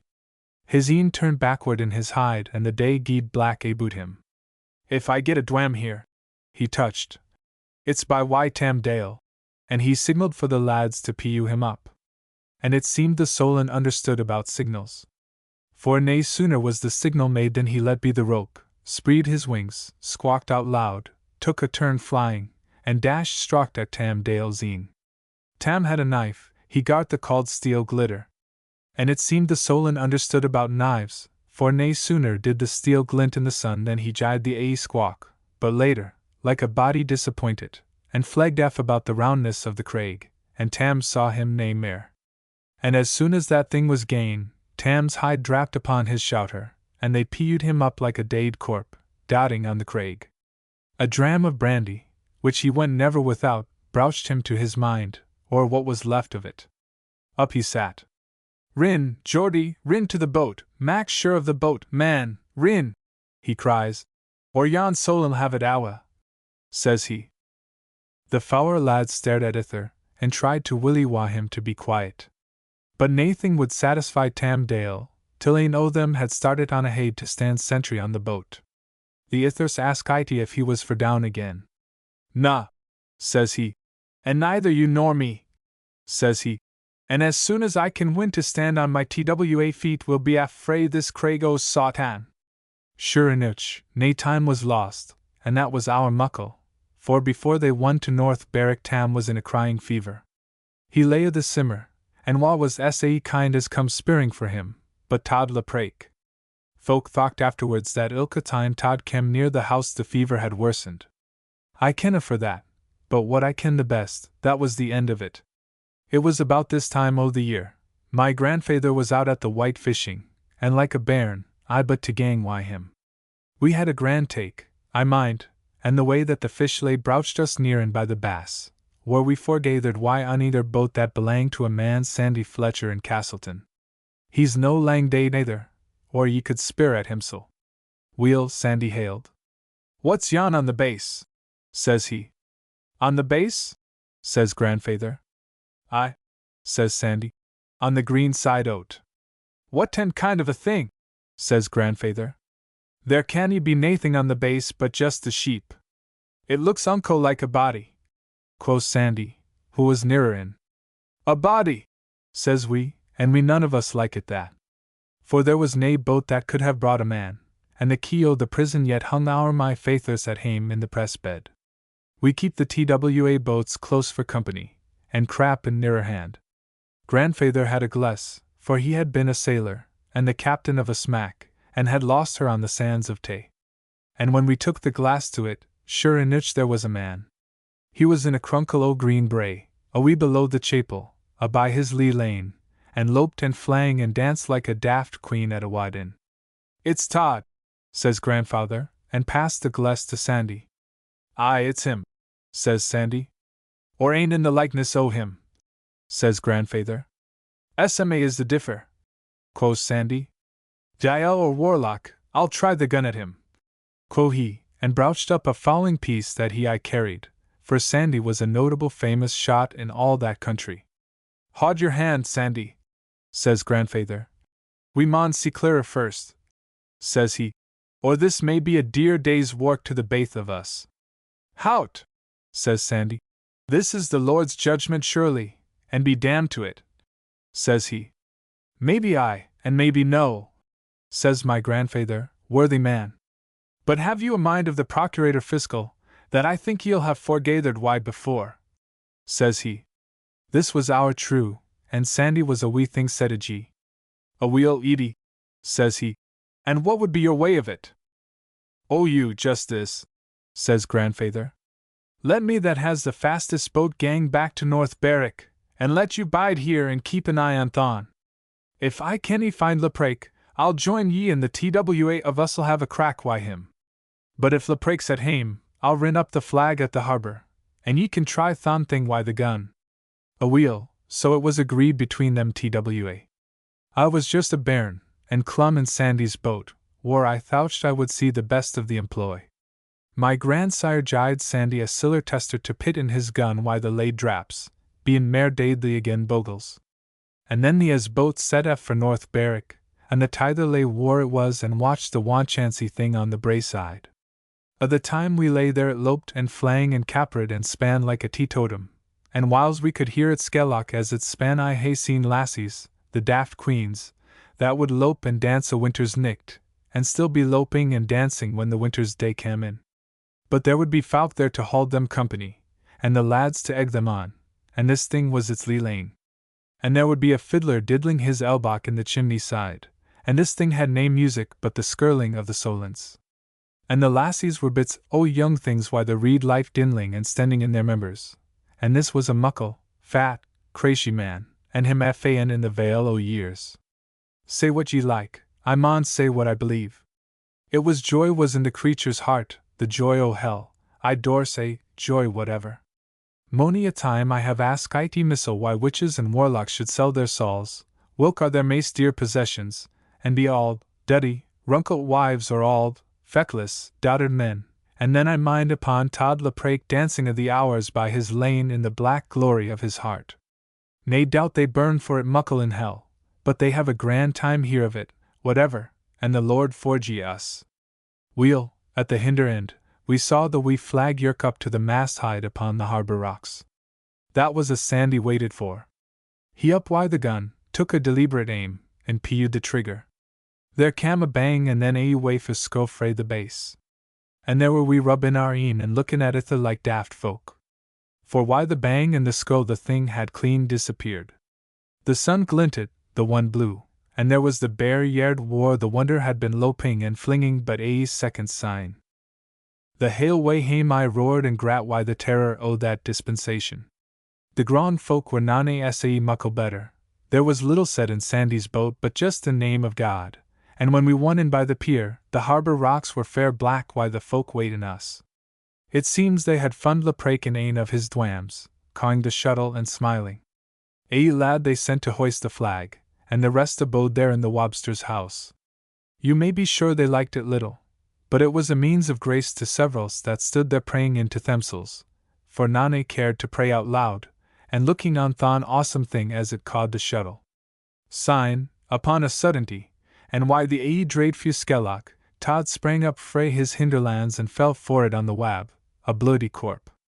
When the corp was examined the laid draps hadn't played buff upon the warlock's body, sorrow a laid drap was to be fund. But there was grandfather's siller tester in the pudic's heart of him. And he had scarce done when there befell a mighty silly affair that had its consequence. Neil, as I have said, was himself a great narrator. I have heard since that he knew all the stories in the Highlands, and thought much of himself, and was thought much of by others on the strength of it. Now Andy's tale reminded him of one he had already heard. She would ken that story afore, he said. She was the story of Uistian Mor Amgili Fadrig and the Gavar Vor. It is no sic a thing, cried Andy. It is the story of my faither, now why God, and Todd Leprake. And the same in your beard, says he. And keep the tongue of ye inside your Highland chafts. In dealing with Highlanders it will be found, and has been shown in history, how well it goes with lowland gentlefolk, but the thing appears scarce feasible for lowland commons. I had already remarked that Andy was continually on the point of quarrelling with our three McGregors, and now, sure enough, it was to come. There will be no words to use to shentlemans, says Neil. Shentlemans, cries Andy. Shentlemans, ye Highland stot. If God would give you the grace to see yoursel the way that athirst see ye, you would throw your dinner up. There came some kind of a Gaelic oath from Neil, and the black knife was in his hand that moment. There was no time to think, and I caught the Highlander by the leg, and had him down, and his armed hand pinned out, before I knew what I was doing. His comrades sprang to rescue him. Andy and I were without weapons, the Greg era 3-2. It seemed we were beyond salvation, when Neil screamed in his own tongue, ordering the others back, and made his submission to myself in a manner the most abject, even giving me up his knife which, upon a repetition of his promises, I returned to him on the morrow. 2 things I saw plain: the first, that I must not build too high on Andy, who had shrunk against the wall and stood there, as pale as death, till the affair was over; the second, the strength of my own position with the Highlanders, who must have received extraordinary charges to be tender of my safety. But if I thought Andy came not very well out in courage, I had no fault to find with him upon the account of gratitude. It was not so much that he troubled me with thanks, as that his whole mind and manner appeared changed, and as he preserved ever after a great timidity of our companions, he and I were yet more constantly together. Chapter 16. The Missing Witness. On the 17th, the day I was tryst with the writer, I had much rebellion against fate. The thought of him waiting in the king's arms, and of what he would think, and what he would say when next we met, tormented and oppressed me. The truth was unbelievable, so much I had to grant, and it seemed cruel hard I should be posted as a liar and a coward, and have never consciously omitted what it was possible that I should do. I repeated this form of words with a kind of bitter relish, and re-examined in that light the steps of my behavior. It seemed I had behaved to James Stewart as a brother might. All the past was a picture that I could be proud of, and there was only the present to consider. I could not swim the sea, nor yet fly in the air, but there was always Andy. I had done him a service, he liked me. I had a lever there to work on. If it were just for decency, I must try once more with Andy. It was late afternoon. There was no sound in all the bays but the lap and bubble of a very quiet sea, and my 4 companions were all crept apart, the 3 McGregors higher on the rock, and Andy with his Bible to a sunny place among the ruins. There I found him in deep sleep, and, as soon as he was awake, appealed to him with some fervor of manner and a good show of argument. "If I thoucht it was to do good to ye, Shaws," said he, staring at me over his spectacles. "It's to save another," said I, "and to redeem my word. What would be more good than that? Do ye no mind the Scripture, Andy? And you with the book upon your lap? What shall it profit a man if he gain the whole world?" "Aye," said he, "that's grand for you. But where do I come in? I have my word to redeem the saints yoursel.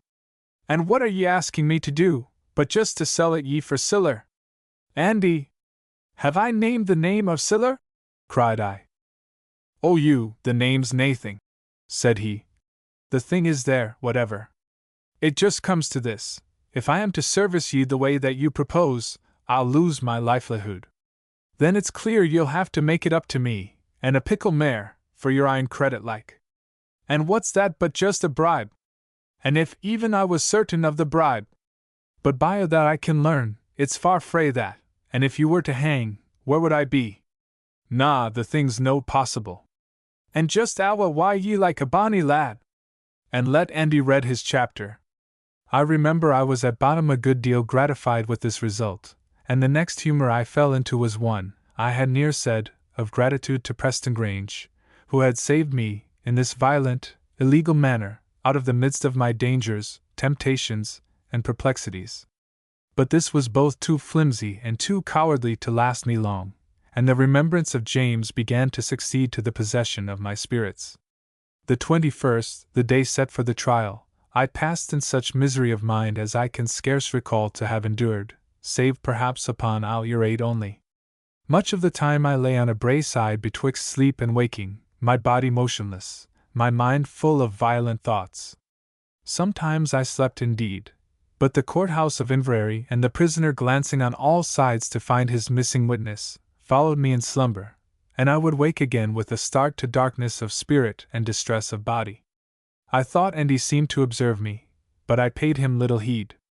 Verily, my bread was bitter to me, and my days a burthen. Early the next morning, Friday, 22nd, a boat came with provisions, and Andy placed a packet in my hand. The cover was without address but sealed with a government seal. It enclosed 2 notes. Mr. Balfour can now see for himself it is too late to meddle. His conduct will be observed and his discretion rewarded. So ran the first, which seemed to be laboriously writ with the left hand. There was certainly nothing in these expressions to compromise the writer, even if that person could be found. The seal, which formidably served instead of signature, was affixed to a separate sheet on which there was no scratch of writing, and I had to confess that, so far, my adversaries knew what they were doing, and to digest as well as I was able the threat that peeped under the promise. But the second enclosure was by far the more surprising. It was in a lady's hand of writ. Master David Balfour is informed a friend was spearing for him, and her eyes were of the grey. It ran, and seemed so extraordinary a piece to come to my hands at such a moment, and under cover of a government seal, that I stood stupid. Catriona's grey eyes shone in my remembrance. I thought, with a bound of pleasure, she must be the friend. But who should the writer be, to have her billet thus enclosed with prestangranges? And of all wonders, why was it thought needful to give me this pleasing but most inconsequent intelligence upon the base? For the writer, I could hit upon none possible except Miss Grant. Her family, I remembered, had remarked on Catriona's eyes and even named her for their color, and she herself had been much in the habit to address me with a broad pronunciation, by way of a sniff, I supposed, at my rusticity. No doubt, besides, but she lived in the same house as this letter came from. So there remained but one step to be accounted for, and that was how Preston Grange should have permitted her at all in an affair so secret, or let her daft-like billet go in the same cover with his own. But even here I had a glimmering. For, first of all, there was something rather alarming about the young lady, and Papa might be more under her domination than I knew. And second, there was the man's continual policy to be remembered, how his conduct had been continually mingled with caresses, and he had scarce ever, in the midst of so much contention, laid aside a mask of friendship. He must conceive that my imprisonment had incensed me. Perhaps this little jesting, friendly message was intended to disarm my rancor? I will be honest, and I think it did. I felt a sudden warmth towards that beautiful Miss Grant, that she should stoop to so much interest in my affairs. The summoning up of Catriona moved me of itself to milder and more cowardly counsels. If the advocate knew of her and our acquaintance, if I should please him by some of that discretion, at which his letter pointed, to what might not this lead?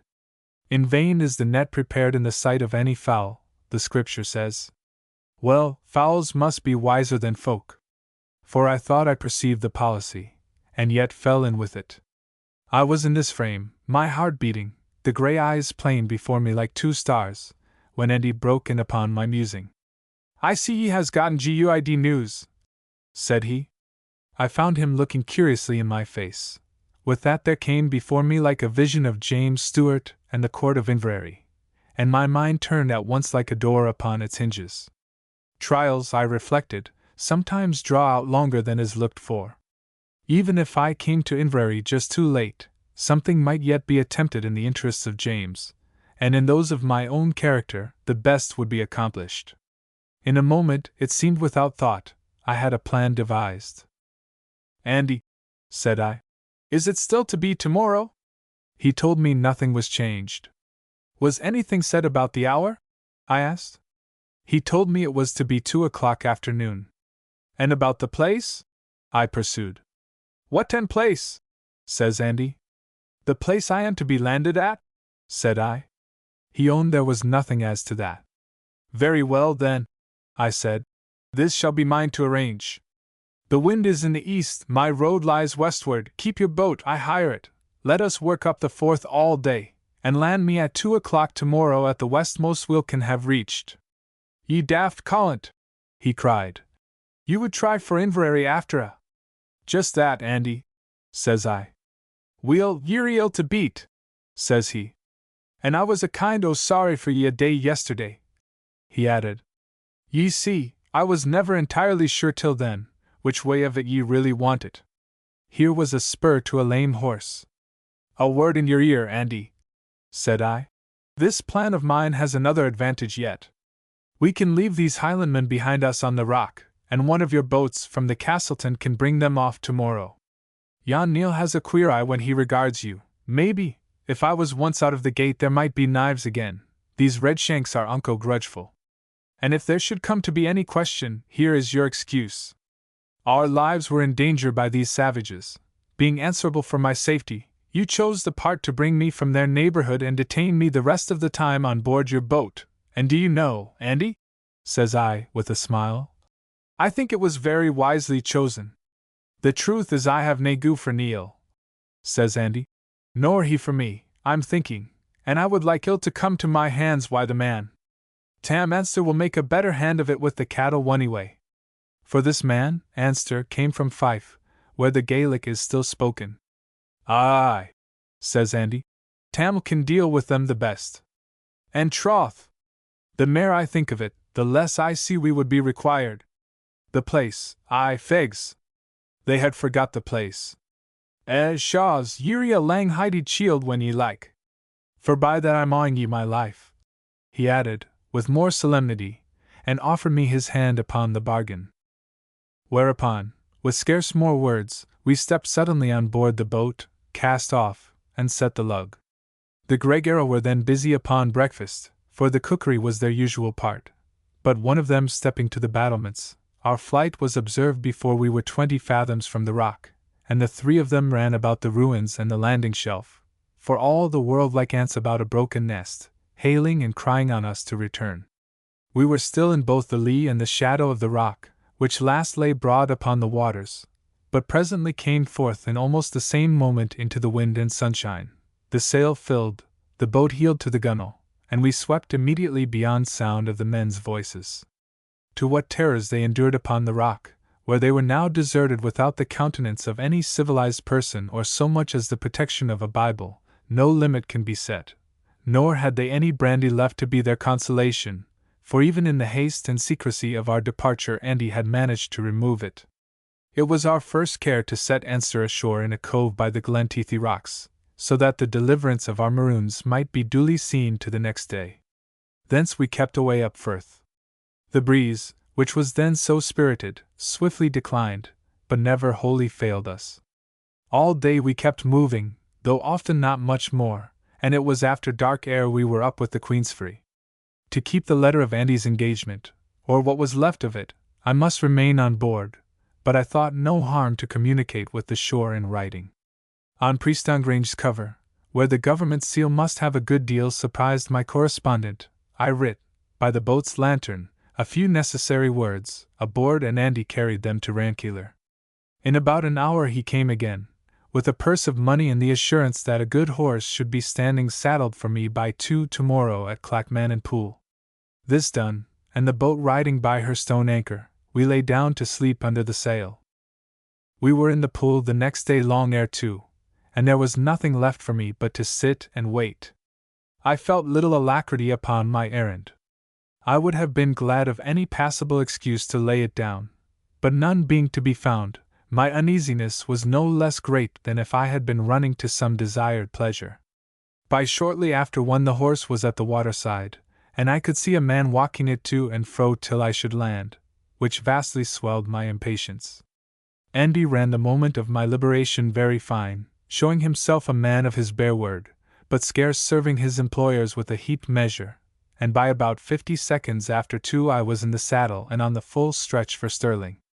In a little more than an hour I had passed that town, and was already mounting Allan Waterside, when the weather broke in a small tempest. The rain blinded me, the wind had nearly beat me from the saddle, and the first darkness of the night surprised me in a wilderness still some way east of Balwhidder, not very sure of my direction and mounted on a horse that began already to be weary. In the press of my hurry, and to be spared the delay and annoyance of a guide, I had followed, so far as it was possible for any horseman, the line of my journey with Allan. This I did with open eyes, foreseeing a great risk in it, which the tempest had now brought to a reality. The last that I knew of where I was, I think it must have been about Yumvar, the hour perhaps 6 at night. I must still think it great good fortune that I got about 11 to my destination, the house of Duncan Dhu. Where I had wandered in the interval perhaps the horse could tell. I know we were twice down, and once over the saddle and for a moment carried away in a roaring burn. Steed and rider were bemired up to the eyes. From Duncan I had news of the trial. It was followed in all these highland regions with religious interest. News of it spread from Inverary as swift as men could travel, and I was rejoiced to learn that, up to a late hour that Saturday, it was not yet concluded, and all men began to suppose it must spread over the Monday. Under the spur of this intelligence I would not sit to eat, but Duncan, having agreed to be my guide, took the road again on foot, with the piece in my hand and munching as I went. Duncan brought with him a flask of usquebaugh and a hand lantern, which last enlightened us just so long as we could find houses where to rekindle it, for the thing leaked outrageously and blew out with every gust. The more part of the night we walked blindfold among sheets of rain, and day found us aimless on the mountains. Hard by we struck a hut on a burnside, where we got bite and a direction, and a little before the end of the sermon, came to the kirk doors of Inverary. The rain had somewhat washed the upper parts of me, but I was still bogged as high as to the knees. I streamed water. I was so weary I could hardly limp, and my face was like a ghost's. I stood certainly more in need of a change of raiment and a bed to lie on than of all the benefits in Christianity. For all which, being persuaded the chief point for me was to make myself immediately public, I set the door of the church with the dirty Duncan at my tails, and finding a vacant place sat down. 13. My brethren, and in parenthesis, the law itself must be regarded as a means of grace, the minister was saying, in the voice of one delighting to pursue an argument. The sermon was in English on account of the assize. The judges were present with their armed attendants, the halberts glittered in a corner by the door, and the seats were thronged beyond custom with the array of lawyers. The text was in Romans 5th and 13th, the minister a skilled hand, and the whole of that able churchful, from Argyll, and my lords Elchies and Kilkerran, down to the halbertmen that came in their attendance, was sunk with gathered brows in a profound critical attention. The minister himself and a sprinkling of those about the door observed our entrance at the moment, and immediately forgot the same. The rest either did not hear or would not hear or would not be heard, and I sat amongst my friends and enemies unremarked. The first that I singled out was Preston Grange. He sat well forward, like an eager horseman in the saddle, his lips moving with relish, his eyes glued on the minister. The doctrine was clearly to his mind. Charles Stewart, on the other hand, was half asleep, and looked harassed and pale. As for Simon Fraser, he appeared like a blot, and almost a scandal, in the midst of that attentive congregation, digging his hands in his pockets, shifting his legs, clearing his throat, and rolling up his bald eyebrows and shooting out his eyes to right and left, now with a yawn, now with a secret smile. At times, too, he would take the Bible in front of him, run it through, seem to read a bit, run it through again, and stop and yawn prodigiously, the whole as if for exercise. In the course of this restlessness his eye alighted on myself. He sat a second stupefied, then tore a half-leaf out of the Bible, scrawled upon it with a pencil, and passed it with a whispered word to his next neighbor. The note came to Preston Grange, who gave me but the one look, thence it voyaged to the hands of Mr. Erskine, thence again to Argyll, where he sat between the other two lords of session, and his grace turned and fixed me with an arrogant eye. The last of those interested in my presence was Charlie Stewart, and he too began to pencil and hand about dispatches, none of which I was able to trace to their destination in the crowd. But the passage of these notes had aroused notice. All who were in the secret, or supposed themselves to be so, were whispering information, the rest questions, and the minister himself seemed quite discountenanced by the flutter in the church and sudden stir and whispering. His voice changed, he plainly faltered, nor did he again recover the easy conviction and full tones of his delivery.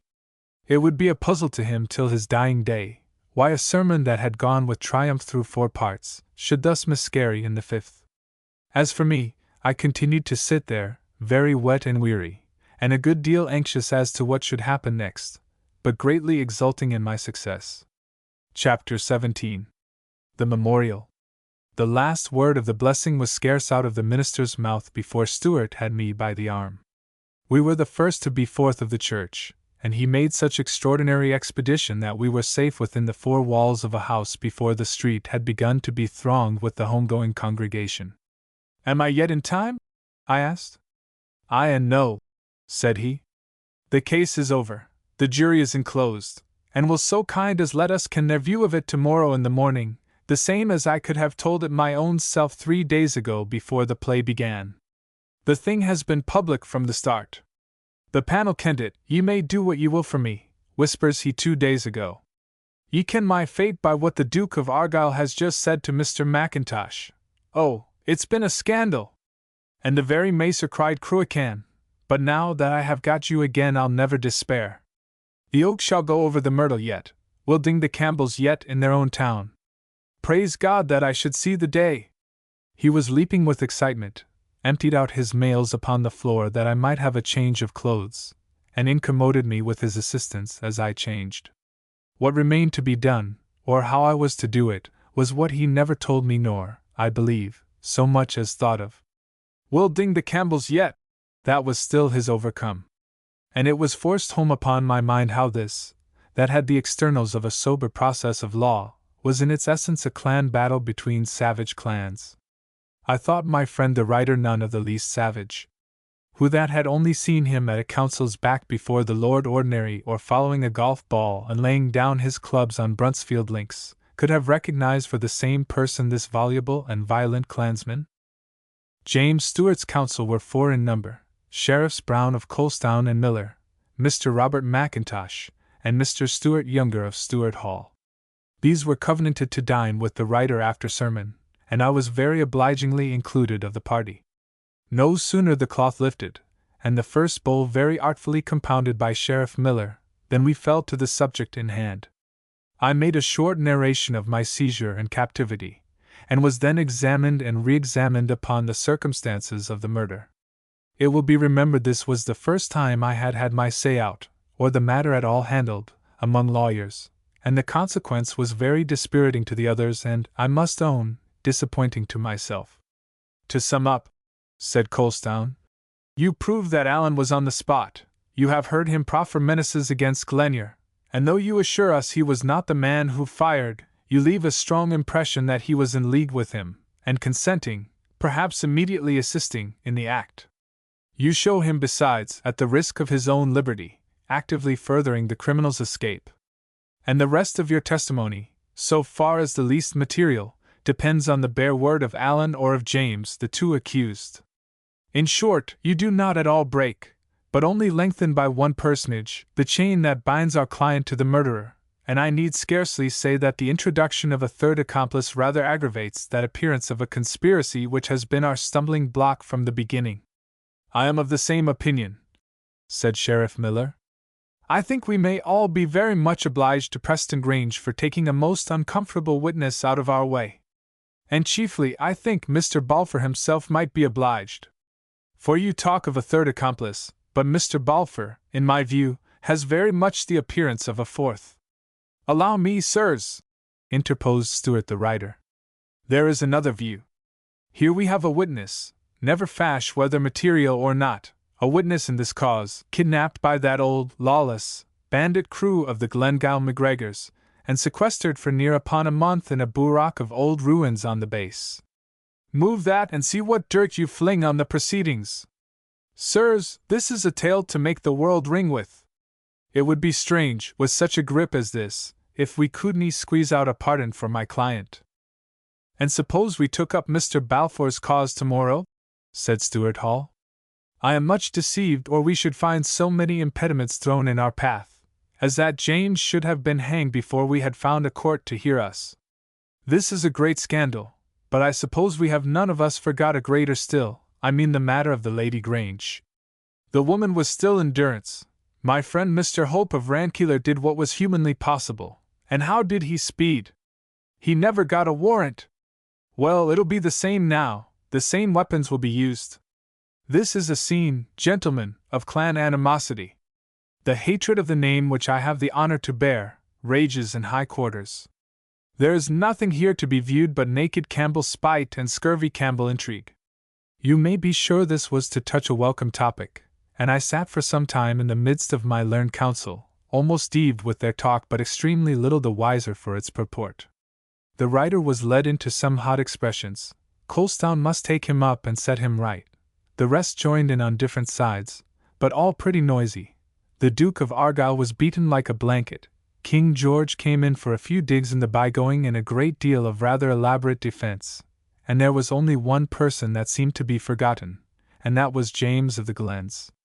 Through all this Mr. Miller sat quiet. He was a slip of an oldish gentleman, ruddy and twinkling. He spoke in a smooth, rich voice, with an infinite effect of pawkiness, dealing out each word the way an actor does, to give the most expression possible. And even now, when he was silent, and sat there with his wig laid aside, his glass in both hands, his mouth funnily pursed, and his chin out, he seemed the mere picture of a merry slyness. It was plain he had a word to say, and waited for the fit occasion.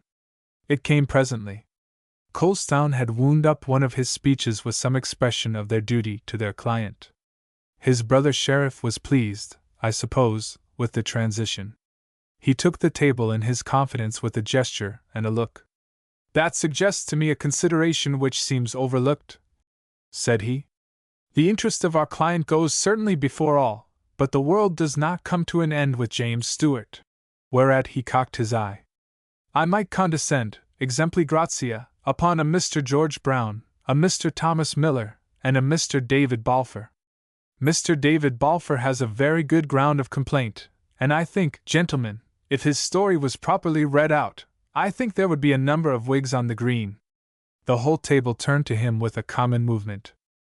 "Properly handled and carefully read out, his is a story that could scarcely fail to have some consequence," he continued. "The whole administration of justice, from its highest officer downward, would be totally discredited, and it looks to me as if they would need to be replaced." He seemed to shine with cunning as he said it. "And I need not point out to ye that this of Mr. Balfour's would be a remarkable bonny cause to appear in," he added. Well, there they all were started on another hare. Mr. Balfour's cause, and what kind of speeches could be there delivered, and what officials could be thus turned out, and who would succeed to their positions. I shall give but the two specimens.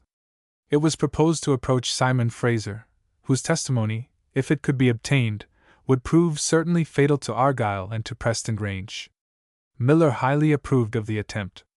"We have here before us a dreeping roast," said he. "Here is cut and come again for all." And methought all licked their lips. The other was already near the end. Stewart the writer was out of the body with delight, smelling vengeance on his chief enemy, the Duke. "Gentlemen," cried he, charging his glass, "here is to Sheriff Miller. His legal abilities are known to all. His culinary, this bowl in front of us, is here to speak for. But when it comes to the poetical," cries he, and drains the glass. "Aye, but it will hardly prove politics in your meaning, my friend," said the gratified Miller. "A revolution, if you like, and I think I can promise you that historical writers shall date from Mr. Balfour's cause. But properly guided, Mr. Stewart, tenderly guided, it shall prove a peaceful revolution. And if the damned Campbells get their ears rubbed, what care I?" cries Stewart, smiting down his fist. It will be thought I was not very well pleased with all this, though I could scarce forbear smiling at a kind of innocency in these old intriguers. But it was not my view to have undergone so many sorrows for the advancement of Sheriff Miller or to make a revolution in the Parliament House, and I interposed accordingly with as much simplicity of manner as I could assume. "I have to thank you, gentlemen, for your advice," said I. "And now I would like, by your leave, to set you 2 or 3 questions. There is one thing that has fallen rather on one aid, for instance, will this cause do any good to our friend James of the Glens?" They seemed all a hair set back, and gave various answers, but concurring practically in one point, that James had now no hope but in the King's mercy. "To proceed, then," said I. "Will it do any good to Scotland?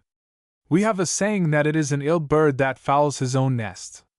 I remember hearing we had a riot in Edinburgh when I was an infant child, which gave occasion to the late Queen to call this country barbarous, and I always understood that we had rather lost than gained by that. Then came the year 45, which made Scotland to be talked of everywhere, but I never heard it said we had any way gained by the 45. And now we come to this cause of Mr. Balfour's, as you call it. Sheriff Miller tells us historical writers are to date from it, and I would not wonder. It is only my fear they would date from it as a period of calamity and public reproach. The nimble-witted Miller had already smelt where I was traveling to, and made haste to get on the same road. Forcibly put, Mr. Balfour, says he. A weighty observe, sir. We have next to ask ourselves if it will be good for King George, I pursued. Sheriff Miller appears pretty easy upon this, but I doubt you will scarce be able to pull down the house from under him, without His Majesty coming by a knock or two, one of which might easily prove fatal. I gave them a chance to answer, but none volunteered. Of those for whom the case was to be profitable, I went on. Sheriff Miller gave us the names of several, among the which he was good enough to mention mine. I hope he will pardon me if I think otherwise. I believe I hung not the least back in this affair while there was life to be saved, but I own I thought myself extremely hazarded, and I own I think it would be a pity for a young man, with some idea of coming to the bar, to ingrain upon himself the character of a turbulent, factious fellow before he was yet 20. As for James, it seems, at this date of the proceedings, with the sentence as good as pronounced, he has no hope but in the King's mercy. May not His Majesty, then, be more pointedly addressed, the characters of these high officers sheltered from the public, and myself kept out of a position which I think spells ruin for me? They all sat and gazed into their glasses, and I could see they found my attitude on the affair unpalatable. But Miller was ready at all events. If I may be allowed to put my young friend's notion in more formal shape, says he, I understand him to propose that we should embody the fact of his sequestration, and perhaps some heads of the testimony he was prepared to offer, in a memorial to the Crown. This plan has elements of success. It is as likely as any other, and perhaps likelier, to help our client. Perhaps His Majesty would have the goodness to feel a certain gratitude to all concerned in such a memorial, which might be construed into an expression of a very delicate loyalty, and I think, in the drafting of the same, this view might be brought forward. They all nodded to each other, not without sighs, for the former alternative was doubtless more after their inclination. Paper then, Mr. Stewart, if you please, pursued Miller, and I think it might very fittingly be signed by the 5 of us here present, as procurators for the condemned man. It can do none of us any harm, at least, says Colstown, heaving another sigh, for he had seen himself Lord Advocate the last 10 minutes. Thereupon they set themselves, not very enthusiastically, to draft the memorial, a process in the course of which they soon caught fire, and I had no more ado but to sit looking on and answer an occasional question.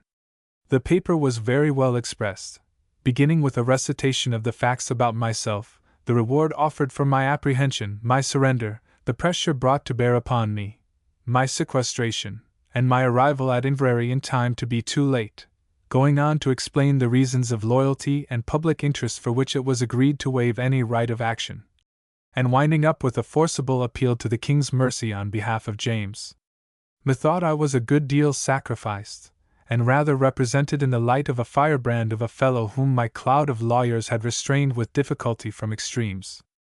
But I let it pass, and made but the one suggestion that I should be described as ready to deliver my own evidence and adduce that of others before any commission of inquiry, and the one demand, that I should be immediately furnished with a copy. Colstown hummed and hawed. This is a very confidential document, said he, and my position towards Preston Grange is highly peculiar, I replied. No question but I must have touched his heart at our first interview, so that he has since stood my friend consistently.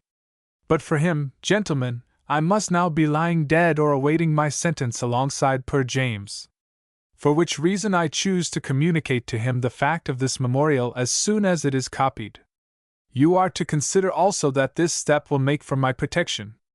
I have enemies here accustomed to drive hard. His Grace is in his own country, Lovat by his side, and if there should hang any ambiguity over our proceedings I think I might very well awake in jail.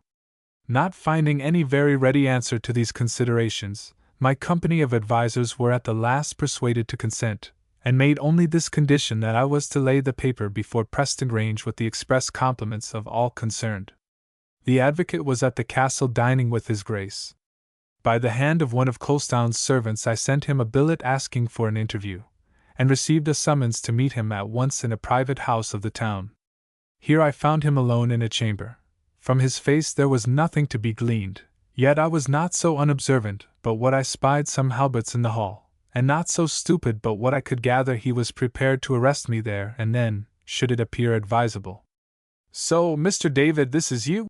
said he.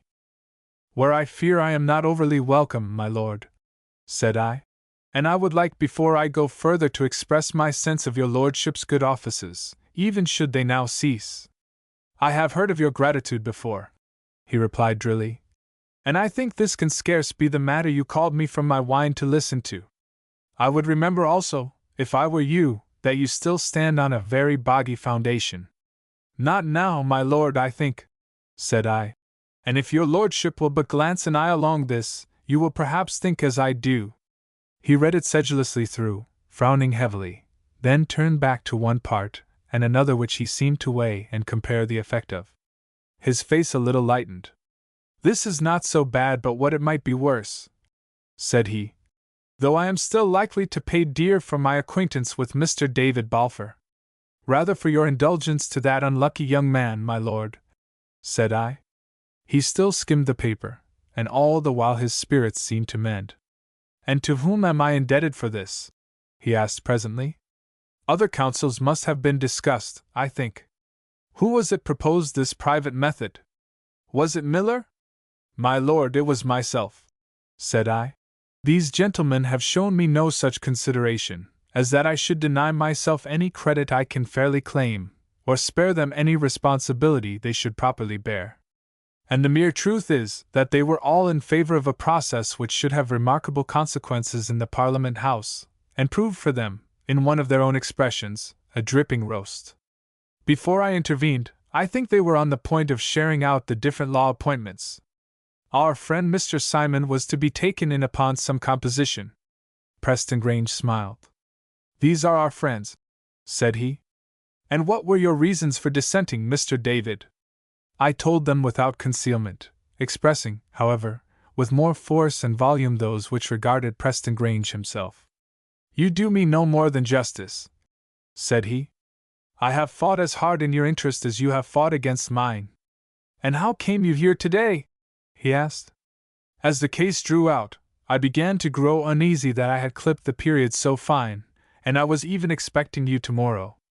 But today, I never dreamed of it. I was not, of course, going to betray Andy." "I suspect there is some very weary cattle by the road," said I. "If I had known you were such a moss trooper you should have tasted longer of the base," says he. "Speaking of which, my lord, I return your letter." And I gave him the enclosure in the counterfeit hand. "There was the cover also with the seal," said he. "I have it not," said I. "It bore not even an address, and could not compromise a cat. The second enclosure I have, and with your permission, I desire to keep it." I thought he winced a little, but he said nothing to the point. "Tomorrow," he resumed, "our business here is to be finished, and I proceed by Glasgow. I would be very glad to have you of my party, Mr. David." "My lord," I began. "I do not deny it will be of service to me," he interrupted.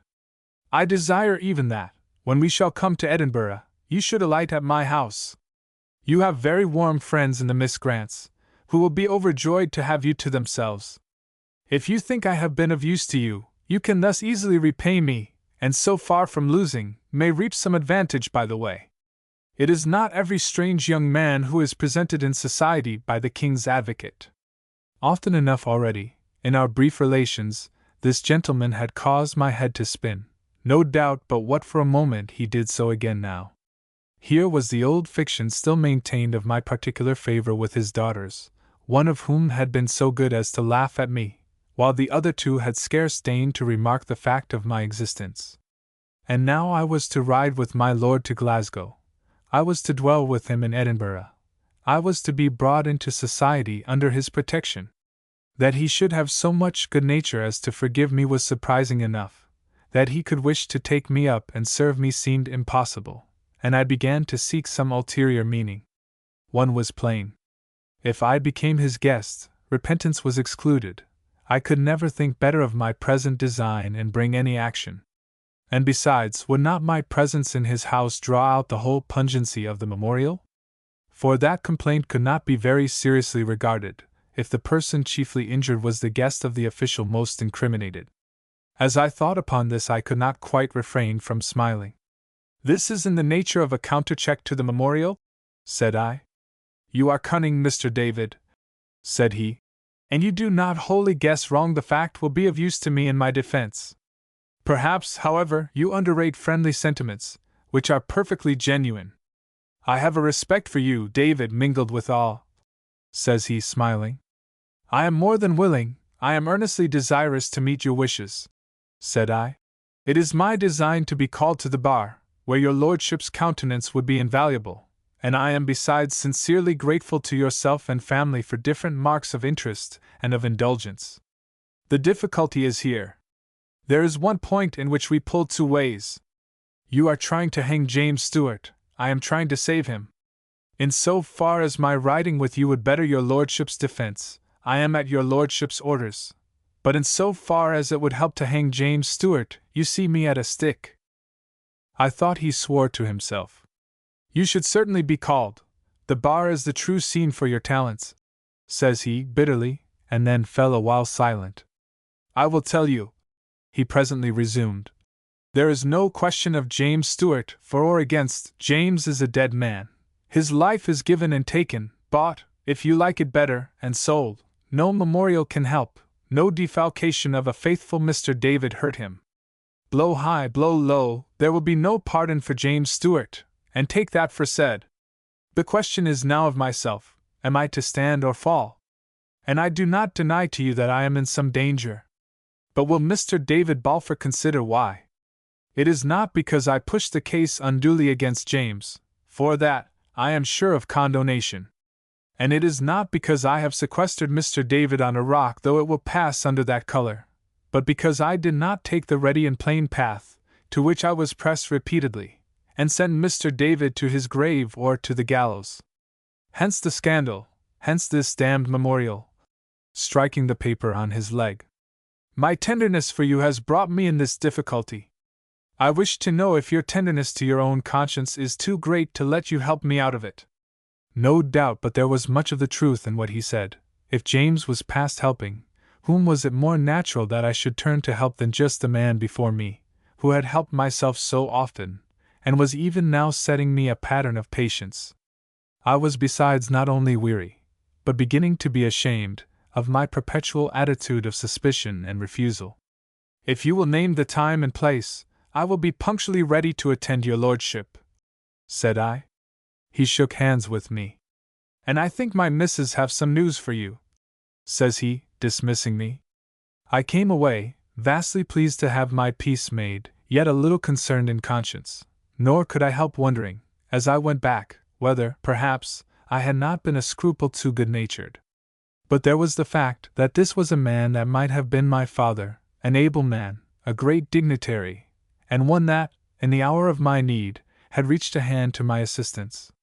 I was in the better humor to enjoy the remainder of that evening, which I passed with the advocates, in excellent company no doubt, but perhaps with rather more than a sufficiency of punch, for though I went early to bed I have no clear mind of how I got there. Chapter 18. The Teed Ball.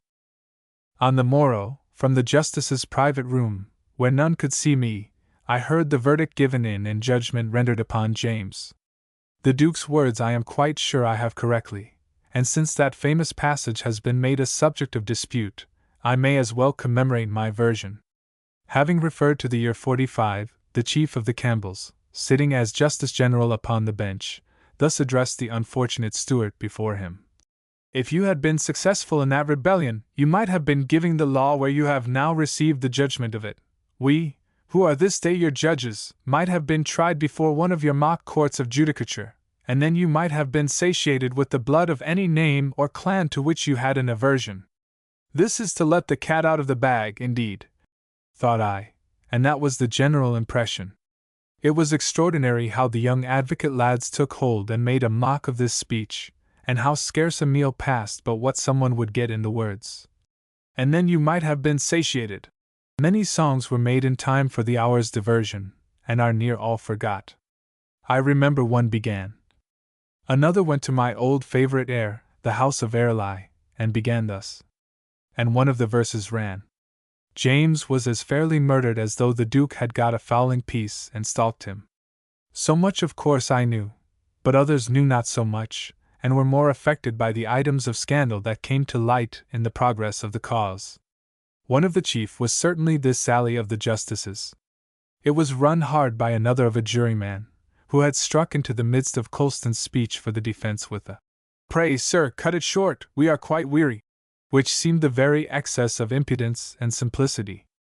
But some of my new lawyer friends were still more staggered with an innovation that had disgraced and even vitiated the proceedings. One witness was never called.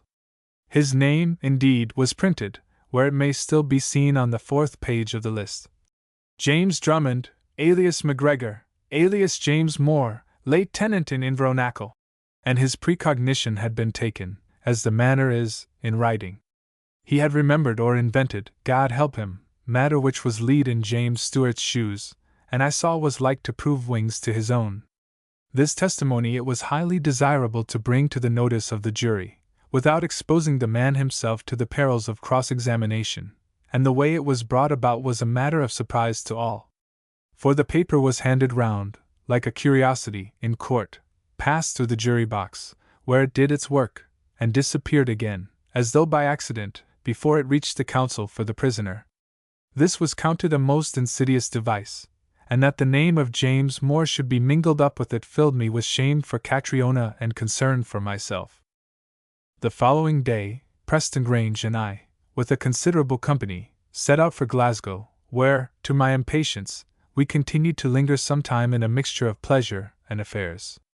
I lodged with my lord, with whom I was encouraged to familiarity, had my place at entertainments, was presented to the chief guests, and altogether made more of than I thought accorded either with my parts or station, so that, on strangers being present, I would often blush for Preston Grange. It must be owned the view I had taken of the world in these last months was fit to cast a gloom upon my character. I had met many men, some of them leaders in Israel whether by their birth or talents, and who among them all had shown clean hands. As for the Browns and Millers, I had seen their self-seeking, I could never again respect them. Preston Grange was the best yet. He had saved me, spared me rather, when others had it in their minds to murder me outright. But the blood of James lay at his door, and I thought his present dissimulation with myself a thing below pardon. That he should affect to find pleasure in my discourse almost surprised me out of my patience. I would sit and watch him with a kind of a slow fire of anger in my bowels. Ah, friend, I would think to myself, if you were but through with this affair of the memorial, would you not kick me in the streets? Here I did him, as events have proved, the most grave injustice, and I think he was at once far more sincere, and a far more artful performer than I supposed. But I had some warrant for my incredulity in the behavior of that court of young advocates that hung about in the hope of patronage. The sudden favor of a lad not previously heard of troubled them at first out of measure, but 2 days were not gone by before I found myself surrounded with flattery and attention. I was the same young man, and neither better nor bonnier, that they had rejected a month before, and now there was no civility too fine for me. The same, do I say? It was not so, and the by-name by which I went behind my back confirmed it. Seeing me so firm with the advocate, and persuaded that I was to fly high and far, they had taken a word from the golfing green, and called me the T-ball. I was told I was now one of themselves. I was to taste of their soft lining, who had already made my own experience of the roughness of the outer husk, and one, to whom I had been presented in Hope Park, was so aspired as even to remind me of that meeting. I told him I had not the pleasure of remembering it. Why, says he, it was Miss Grant herself presented me. My name is so-and-so. It may very well be, sir, said I, but I have kept no mind of it. At which he desisted, and in the midst of the disgust that commonly overflowed my spirits, I had a glisk of pleasure. But I have not patience to dwell upon that time at length. When I was in company with these young politics, I was borne down with shame for myself and my own plain ways, and scorn for them and their duplicity. Of the two evils, I thought Preston Grange to be the least, and while I was always as stiff as buckram to the young bloods, I made rather a dissimulation of my hard feelings towards the advocate, and was, in old Mr. Campbell's word, supple to the laird. Himself commented on the difference, and bid me be more of my age, and make friends with my young comrades. I told him I was slow of making friends. I will take the word back, said he. But there is such a thing as fair good sen and fair good day, Mr. David. These are the same young men with whom you are to pass your days and get through life. Your backwardness has a look of arrogance, and unless you can assume a little more lightness of manner, I fear you will meet difficulties in the path. It will be an ill job to make a silk purse of a sow's ear, said I. On the morning of October 1st I was awakened by the clattering in of an express, and getting to my window almost before he had dismounted, I saw the messenger had ridden hard. Some while after I was called to Preston Grange, where he was sitting in his bedgown and nightcap, with his letters round him. Mr. David, add he, I have a piece of news for you. It concerns some friends of yours, of whom I sometimes think you are a little ashamed, for you have never referred to their existence. I suppose I blushed. See, you understand, since you make the answering signal, said he. And I must compliment you on your excellent taste in beauty. But do you know, Mr. David? This seems to me a very enterprising lass. She crops up from every side. The government of Scotland appears unable to proceed from Mistress Katrine Drummond, which was somewhat the case, no great while back, with a certain Mr. David Balfour. Should not these make a good match? Her first intromission in politics. But I must not tell you that story. The authorities have decided you are to hear it otherwise and from a livelier narrator.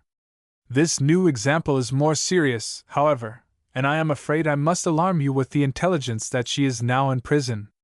I cried out. Yes, said he, the little lady is in prison. But I would not have you to despair. Unless you, with your friends and memorials, shall procure my downfall, she is to suffer nothing. But what has she done? What is her offense? I cried.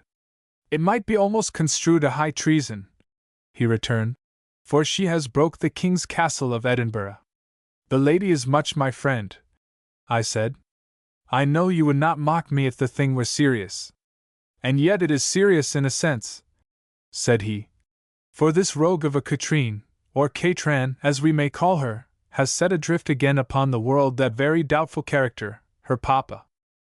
Here was one of my previsions justified. James Moore was once again at liberty. He had lent his men to keep me a prisoner. He had volunteered his testimony in the Appin case, and the same, no matter by what subterfuge, had been employed to influence the jury. Now came his reward, and he was free.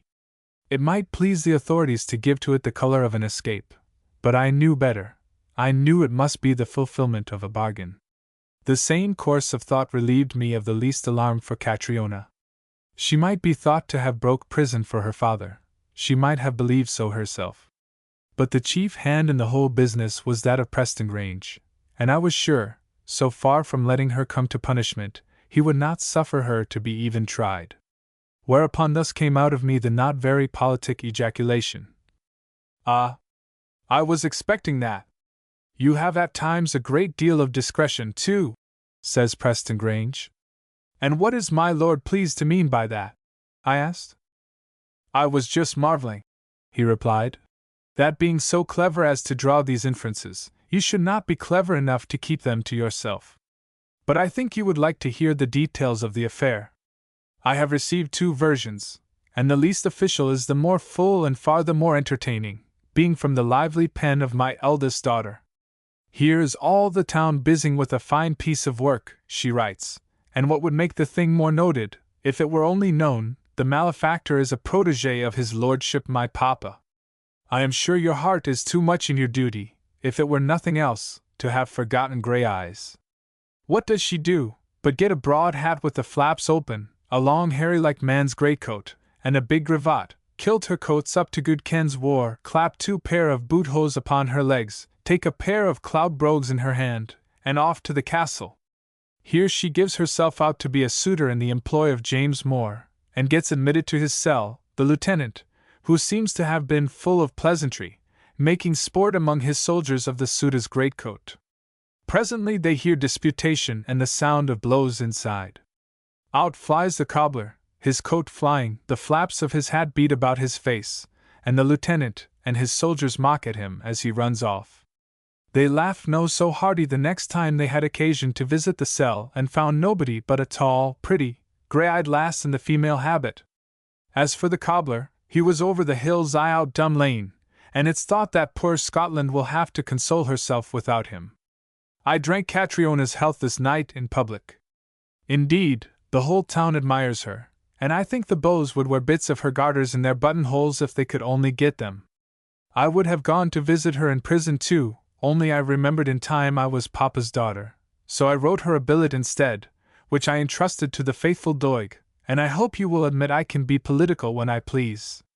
The same faithful Gomeril is to dispatch this letter by the express along with those of the wiseacres, so that you may hear Tom Fool in company with Solomon. Talking of Gomerils, do tell David Balfour. I would I could see the face of him at the thought of a long-legged lass in such a predicament, to say nothing of the levities of your affectionate daughter and his respectful friend.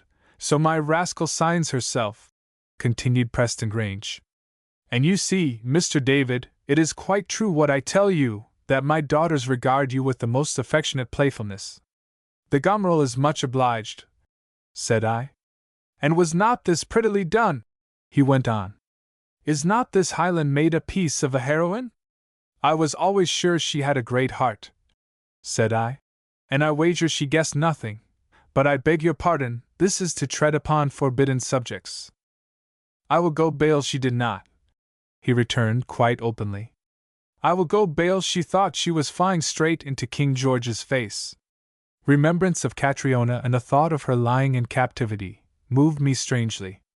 I could see that even Preston Grange admired, and could not withhold his lips from smiling when he considered her behavior.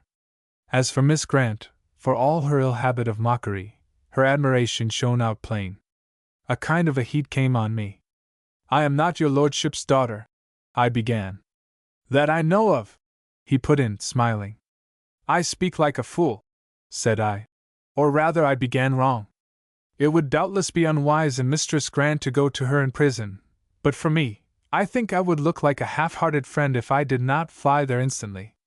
So ho, Mr. David, says he. I thought that you and I were in a bargain. My lord, I said, when I made that bargain I was a good deal affected by your goodness, but I'll never can deny that I was moved besides by my own interest.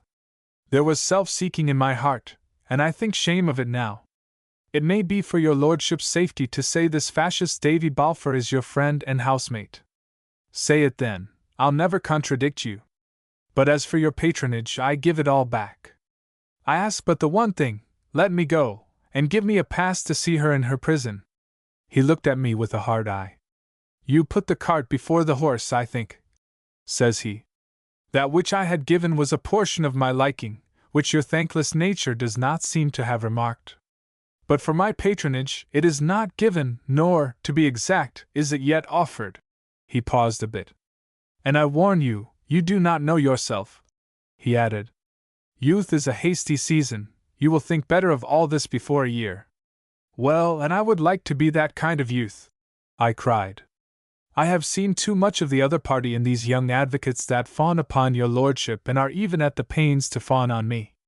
And I have seen it in the old ones also. They are all for bairns, the whole clan of them. It's this that makes me seem to misdoubt your lordship's liking. Why would I think that you would like me? But ye told me yourself ye had an interest. I stopped at this, confounded that I had run so far. He was observing me with an unfathomable face. My lord, I ask your pardon, I resumed. I have nothing in my chaffs but a rough country tongue. I think it would be only decent-like if I would go to see my friend in her captivity. But I'm owing you my life, I'll never forget that, and if it's for your lordship's good, here I'll stay. That's barely gratitude. This might have been reached in fewer words, says Preston Grange grimly. It is easy, and it is at times gracious, to say a plain Scots I dot. Ah, but my lord, I think ye take me not yet entirely, cried I. For your sake, for my life's sake, and the kindness that ye say ye bear to me, for these I'll consent, but not for any good that might be coming to myself. If I stand aside when this young maid is in her trial, it's a thing I will be noways advantaged by, I will lose by it, I will never gain. I would rather make a shipwreck wholly than to build on that foundation. He was a minute serious, then smiled. You mind me of the man with the long nose, said he. Was you to see the moon by a telescope, you would see David Balfour there. But you shall have your way of it. I will ask at you one service, and then set you free. My clerks are overdriven. Be so good as copy me these few pages, and when that is done, I shall bid you Godspeed. I would never charge myself with Mr. David's conscience, and if you could cast some part of it, as you went by, in a moss hag, you would find yourself to ride much easier without it. Perhaps not just entirely in the same direction, though, my lord, says I. And you shall have the last word, too, cries he gaily. Indeed, he had some cause for gaiety, having now found the means to gain his purpose. To lessen the weight of the memorial, or to have a readier answer at his hand, he desired I should appear publicly in the character of his intimate. But if I were to appear with the same publicity as a visitor to Catriona in her prison, the world would scarce stint to draw conclusions, and the true nature of James Moore's escape must become evident to all. This was the little problem I had to set him of a sudden, and to which he had so briskly found an answer. I was to be tethered in Glasgow by that job of copying, which in mere outward decency I could not well refuse, and during these hours of employment Catriona was privately got rid of. I think shame to write of this man that loaded me with so many goodnesses. He was kind to me as any father, yet I ever thought him as false as a cracked bell. Chapter 19. I am much in the hands of the ladies. The copying was a weary business, the more so as I perceived very early there was no sort of urgency in the matters treated, and began very early to consider my employment a pretext. I had no sooner finished than I got to horse, used what remained of daylight to the best purpose, and being at last fairly benighted, slept in a house by almond water side. I was in the saddle again before the day, and the Edinburgh booths were just opening when I clattered in by the west bow and drew up a smoking horse at my Lord Advocate's door. I had a written word for Doig, my lord's private hand that was thought to be in all his secrets, a worthy little plain man, all fat and snuff and self-sufficiency. Him I found already at his desk and already bedabbled with Macabal, in the same anteroom where I rencountered with James Moore. He read the note scrupulously through like a chapter in his Bible. Says he. Ye come a wee thing a hint hand, Mr. Balfour. The bird's flain, we hae letten her out. Miss Drummond is set free? I cried. Achy, said he. What would we keep her for, ye ken? To hae made a steer about the bairnwood has pleased naebody. And where'll she be now?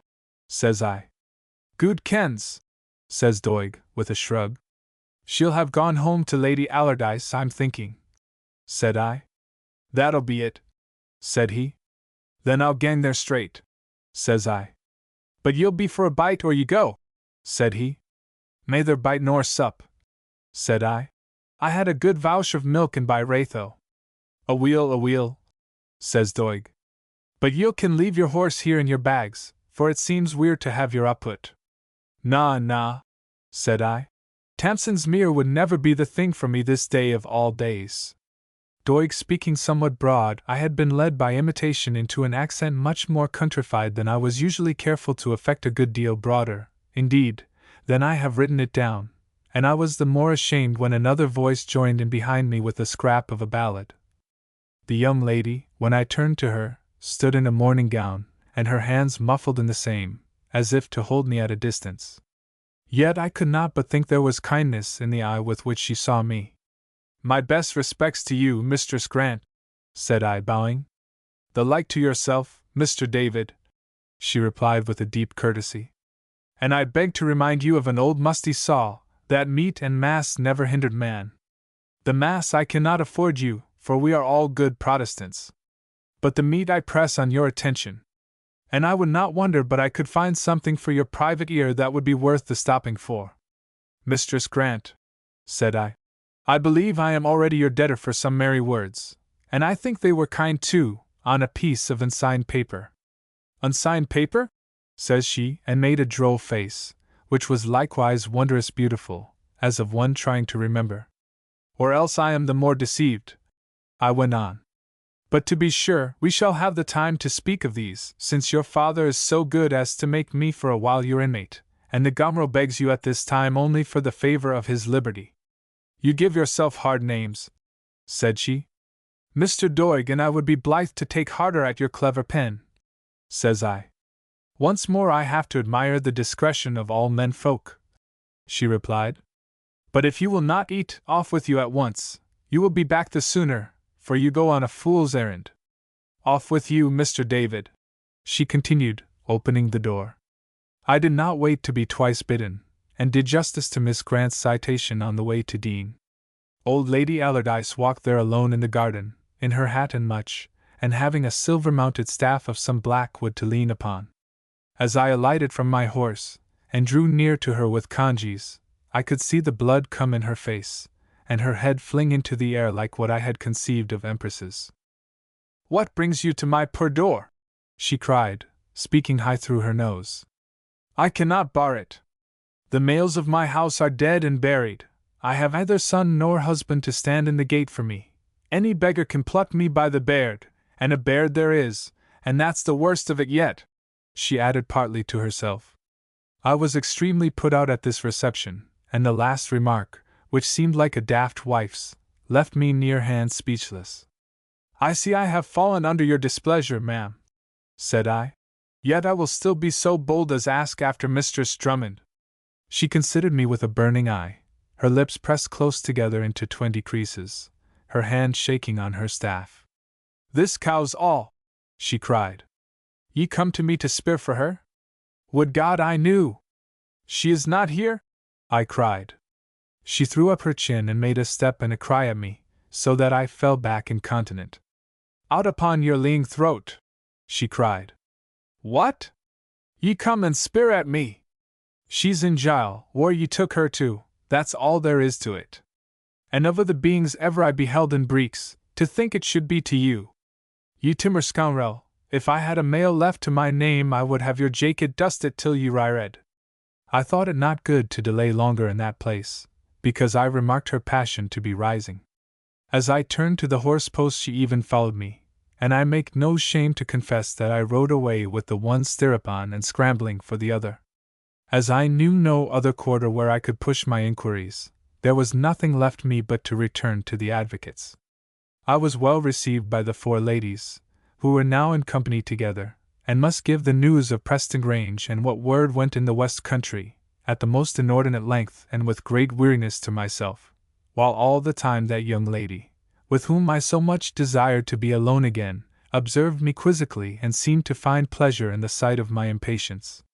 At last, after I had endured a meal with them, and was come very near the point of appealing for an interview before her aunt, she went and stood by the music case, and picking out a tune, sang to it on a high key.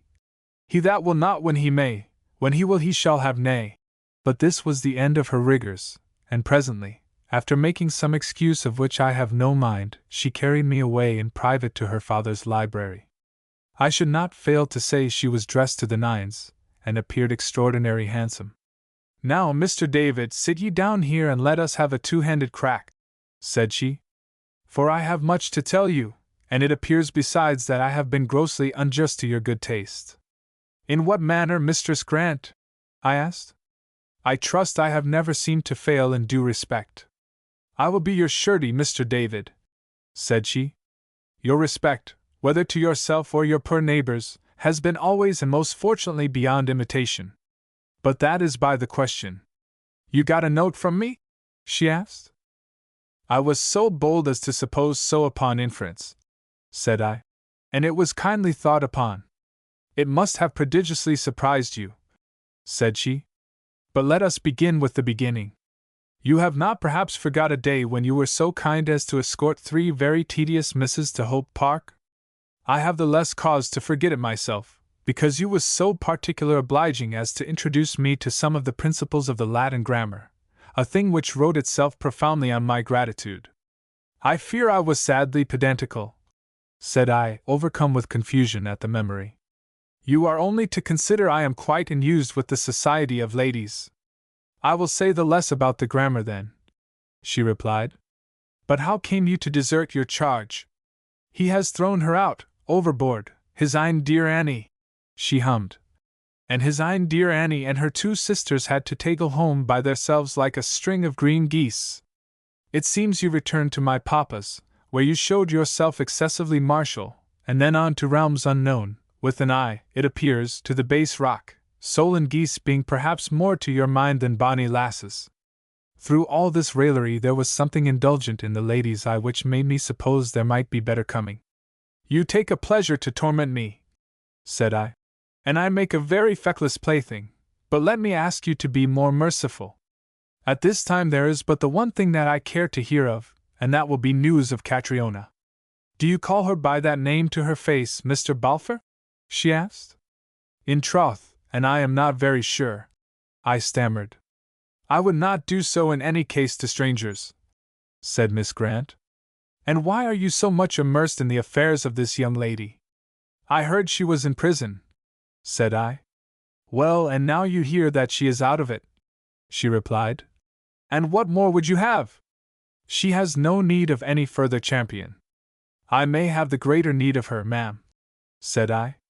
Come, this is better, says Miss Grant. But look me fairly in the face. Am I not bonnier than she? I would be the last to be denying it, said I. There is not your marrow in all Scotland. Well, here you have the pick of the 2 at your hand, and must needs speak of the other, said she.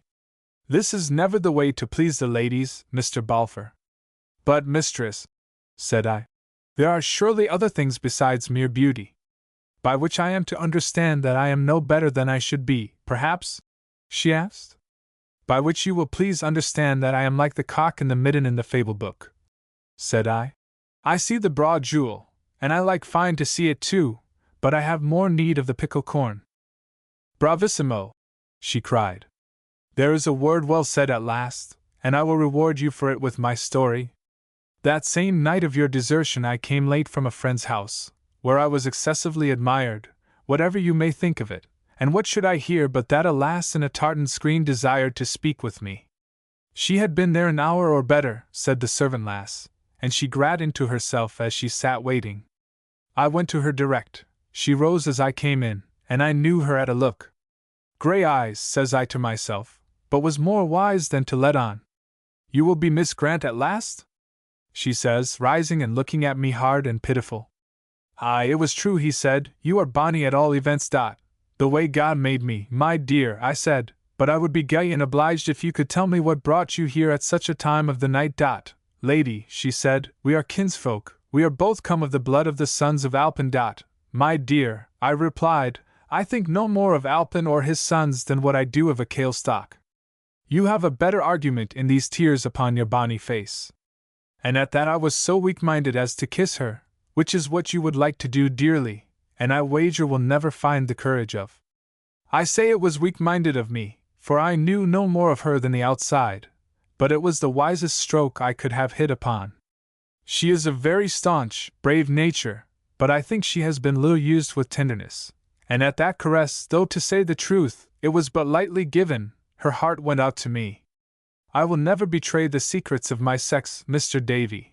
I will never tell you the way she turned me round her thumb, because it is the same she will use to twist yourself. Aye, it is a fine lass. She is as clean as Hillwell water. She is yent, I cried. Well, then, she told me her concerns, pursued Miss Grant, and in what a swither she was in about her papa, and what a taking about yourself, with very little cause, and in what a perplexity she had found herself after you was gone away. And then I minded at long last, says she, that we were kinswomen, and that Mr. David should have given you the name of the bonniest of the bonny, and I was thinking to myself if she is so bonny she will be good at all events, and I took up my foot soles out of that. That was when I forgave yourself, Mr. Davy. When you was in my society, you seemed upon hot iron. By all marks, if ever I saw a young man that wanted to be gone, it was yourself, and I and my 2 sisters were the ladies you were so desirous to be gone from, and now it appeared you had given me some notice in the bygoing, and was so kind as to comment on my attractions. From that hour you may date our friendship, and I began to think with tenderness upon the Latin grammar. You will have many hours to rally me in, said I, and I think besides you do yourself injustice. I think it was Catriona turned your heart in my direction. She is too simple to perceive as you do the stiffness of her friend. I would not like to wager upon that, Mr. David, said she. The lasses have clear eyes. But at least she is your friend entirely, as I was to see. I carried her into his lordship my papa, and his advocacy being in a favourable stage of claret, was so good as to receive the pair of us. Here's grey eyes that you have been deaved with these days past, said I. She has come to prove that we spoke true, and I lay the prettiest lass in the 3 Lothians at your feet, making a papistical reservation of myself. She suited her action to my words. Down she went upon her knees to him. I would not like to swear, but he saw 2 of her, which doubtless made her appeal the more irresistible, for you are all a pack of Mohammedans, told him what had passed that night, and how she had withheld her father's man from following of you, and what a case she was in about her father, and what a flutter for yourself, and begged with weeping for the lives of both of you, neither of which was in the slightest danger, till I vow I was proud of my sex because it was done so pretty, and ashamed for it because of the smallness of the occasion. She had not gone far, I assure you, before the advocate was wholly sober, to see his inmost politics revelled out by a young lass and discovered to the most unruly of his daughters. But we took him in hand, the pair of us, and brought that matter straight. Properly managed, and that means managed by me, there is no one to compare with my papa. He has been a good man to me, said I. Well, he was a good man to Katrine, and I was there to see to it, said she. And she pled for me? Say I. She did that, and very movingly, said Miss Grant. I would not like to tell you what she said, I find you vain enough already. God reward her for it, cried I. With Mr. David Balfour, I suppose? Says she. You do me too much injustice at the last, I cried. I would tremble to think of her in such hard hands. Do you think I would presume, because she begged my life? She would do that for a new whelp puppy. I have had more than that to set me up, if you but kenned. She kissed that hand of mine. Aye, but she did. And why? Because she thought I was playing a brave part and might be going to my death. It was not for my sake, but I need not be telling that to you, that cannot look at me without laughter. It was for the love of what she thought was bravery. I believe there is none but me and poor Prince Charlie had that honor done them. Was this not to make a god of me? And do you not think my heart would quake when I remember it? I do laugh at you a good deal, and a good deal more than is quite civil, said she. But I will tell you one thing, if you speak to her like that, you have some glimmerings of a chance. Me? I cried. I would never dare. I can speak to you, Miss Grant, because it's a matter of indifference what you think of me. But her? No fear, said I. I think you have the largest feet in all broad Scotland, says she. Troth, they are no very small, said I, looking down. Ah, poor Catriona, cries Miss Grant. And I could but stare upon her, for though I now see very well what she was driving at, and perhaps some justification for the same, I was never swift at the uptake in such flimsy talk. Ah well, Mr. David, she said, it goes sore against my conscience, but I see I shall have to be your speaking board. She shall know you came to her straight upon the news of her imprisonment, she shall know you would not pause to eat, and of our conversation she shall hear just so much as I think convenient for a maid of her age and inexperience. Believe me, you will be in that way much better served than you could serve yourself, for I will keep the big feet out of the platter. You know where she is, then? I exclaimed. That I do, Mr. David, and will never tell, said she. Why that? I asked. Well, she said, I am a good friend, as you will soon discover, and the chief of those that I am friend to is my papa. I assure you, you will never heat nor melt me out of that, so you may spare me your sheep's eyes, and adieu to your David Balfourship for the now. But there is yet one thing more, I cried. There is one thing that must be stopped, being mere ruin to herself, and to me too. Well, she said, be brief, I have spent half the day on you already. My Lady Allardyce believes, I began. She supposes, she thinks that I abducted her. The color came into Miss Grant's face, so that at first I was quite abashed to find her ears so delicate, till I bethought me she was struggling rather with mirth, a notion in which I was altogether confirmed by the shaking of her voice as she replied. I will take up the defense of your reputation, she said. You may leave it in my hands. And with that she withdrew out of the library. Chapter 20. I continued to move in good society. For about exactly 2 months I remained a guest in Priestangrange's family, where I bettered my acquaintance with the bench, the bar, and the flower of Edinburgh company. You are not to suppose my education was neglected. On the contrary, I was kept extremely busy. I studied the French, so as to be more prepared to go to Leyden. I set myself to the fencing, and wrought hard, sometimes 3 hours in the day, with notable advancement. At the suggestion of my cousin, Pilrig, who was an apt musician, I was put to a singing class, and by the orders of my Miss Grant, to one for the dancing, at which I must say I proved far from ornamental. However, all were good enough to say it gave me an address a little more genteel, and there is no question but I learned to manage my coat skirts and sword with more dexterity, and to stand in a room as though the same belonged to me. My clothes themselves were all earnestly reordered, and the most trifling circumstance, such as where I should tie my hair, or the color of my ribbon, debated among the 3 misses like a thing of weight. One way with another, no doubt I was a good deal improved to look at, and acquired a bit of modest air that would have surprised the good folks at Ascendian. The 2 younger misses were very willing to discuss a point of my habiliment, because that was in the line of their chief thoughts. I cannot say that they appeared any other way conscious of my presence, and though always more than civil, with a kind of heartless cordiality, could not hide how much I wearied them. As for the aunt, she was a wonderful still woman, and I think she gave me much the same attention as she gave the rest of the family, which was little enough. The eldest daughter and the advocate himself were thus my principal friends, and our familiarity was much increased by a pleasure that we took in common. Before the court met we spent a day or 2 at the house of Grange, living very nobly with an open table, and here it was that we 3 began to ride out together in the fields, a practice afterwards maintained in Edinburgh, so far as the advocate's continual affairs permitted. When we were put in a good frame by the briskness of the exercise, the difficulties of the way, or the accidents of bad weather, my shyness wore entirely off. We forgot that we were strangers, and speech not being required, it flowed the more naturally on. Then it was that they had my story from me, bit by bit, from the time that I left Ascendian, with my voyage and battle in the Covenant, wanderings in the heather, etc., and from the interest they found in my adventures sprung the circumstance of a jaunt we made a little later on a day when the courts were not sitting, and of which I will tell a trifle more at length.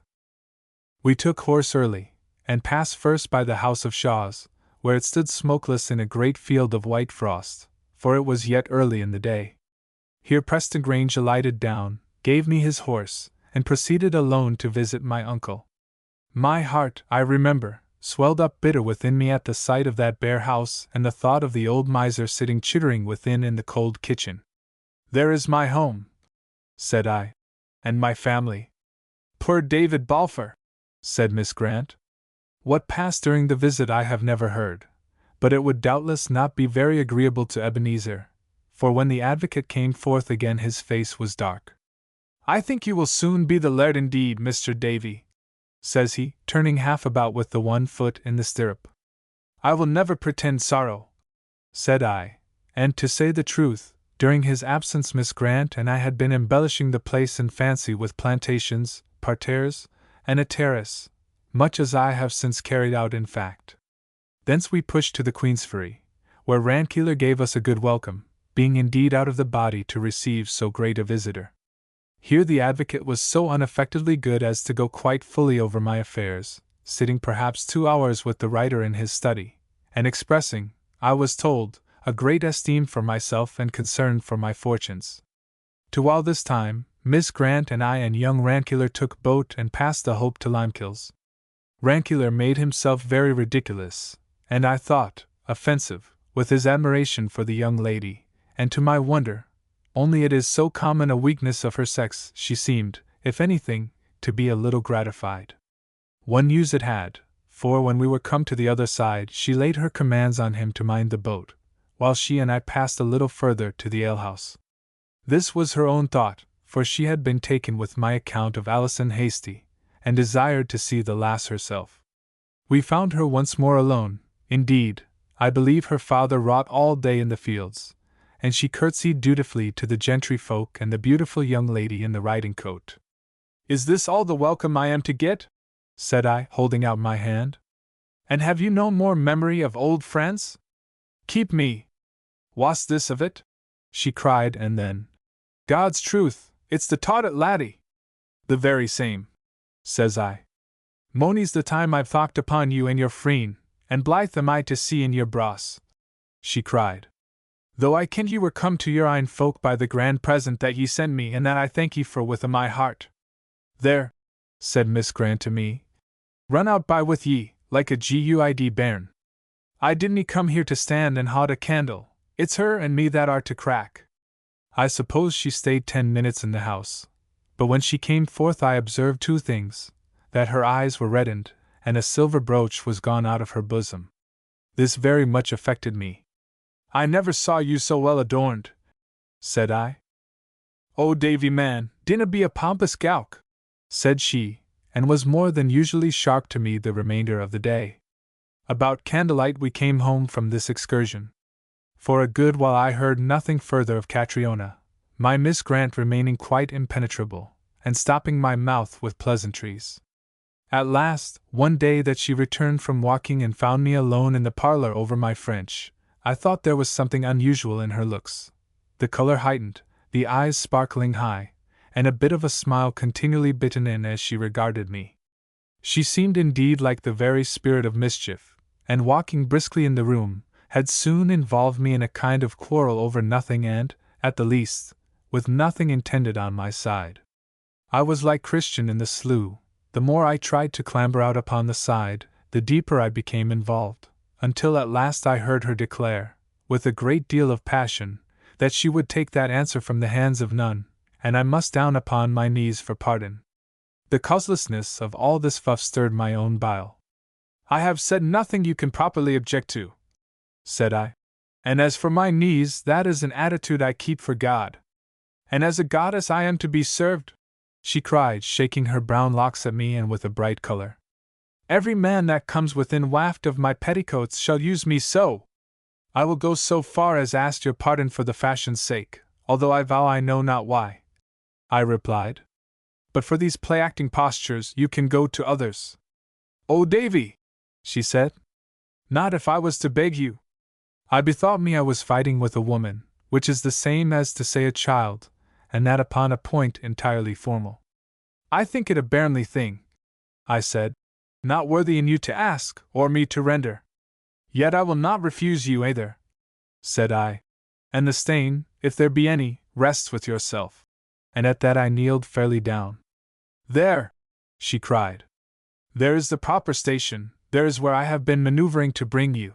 And then, suddenly, "Kep," said she, flung me a folded billet, and ran from the apartment laughing. The billet had neither place nor date. "Dear Mr. David," it began, "I get your news continually by my cousin, Miss Grant, and it is a pleasant hearing. I am very well, in a good place, among good folk, but necessitated to be quite private, though I am hoping that at long last we may meet again. All your friendships have been told me by my loving cousin, who loves us both. She bids me to send you this writing, and oversees the same. I will be asking you to do all her commands, and rest your affectionate friend, Catriona MacGregor Drummond. P.S. Will you not see my cousin Allardyce? I think it not the least brave of my campaigns, as the soldiers say, that I should have done as I was here bidden and gone forthright to the house by Dean. But the old lady was now entirely changed and supple as a glove. By what means Miss Grant had brought this round I could never guess. I am sure, at least, she dared not to appear openly in the affair, for her papa was compromised in it pretty deep. It was he, indeed, who had persuaded Catriona to leave, or rather, not to return, to her cousins, placing her instead with a family of Gregorys, decent people, quite at the advocate's disposition, and in whom she might have the more confidence because they were of his own clan and family. These kept her private till all was ripe, heated, and helped her to attempt her father's rescue, and after she was discharged from prison received her again into the same secrecy. Thus Preston Grange obtained and used his instrument, nor did there leak out the smallest word of his acquaintance with the daughter of James Moore. There was some whispering, of course, upon the escape of that discredited person, but the government replied by a show of rigor. One of the cell porters was flogged, the lieutenant of the guard, my poor friend, Duncansby, was broken of his rank, and as for Catriona, all men were well enough pleased that her fault should be passed by in silence. I could never induce Miss Grant to carry back an answer. No, she would say, when I persisted.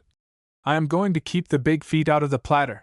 This was the more hard to bear, as I was aware she saw my little friend many times in the week, and carried her my news whenever, as she said, I had behaved myself. At last she treated me to what she called an indulgence, and I thought rather more of a banter. She was certainly a strong, almost a violent, friend to all she liked, chief among whom was a certain frail old gentlewoman, very blind and very witty, who dwelt on the top of a tall land on a straight close, with a nest of linnets in a cage, and thronged all day with visitors.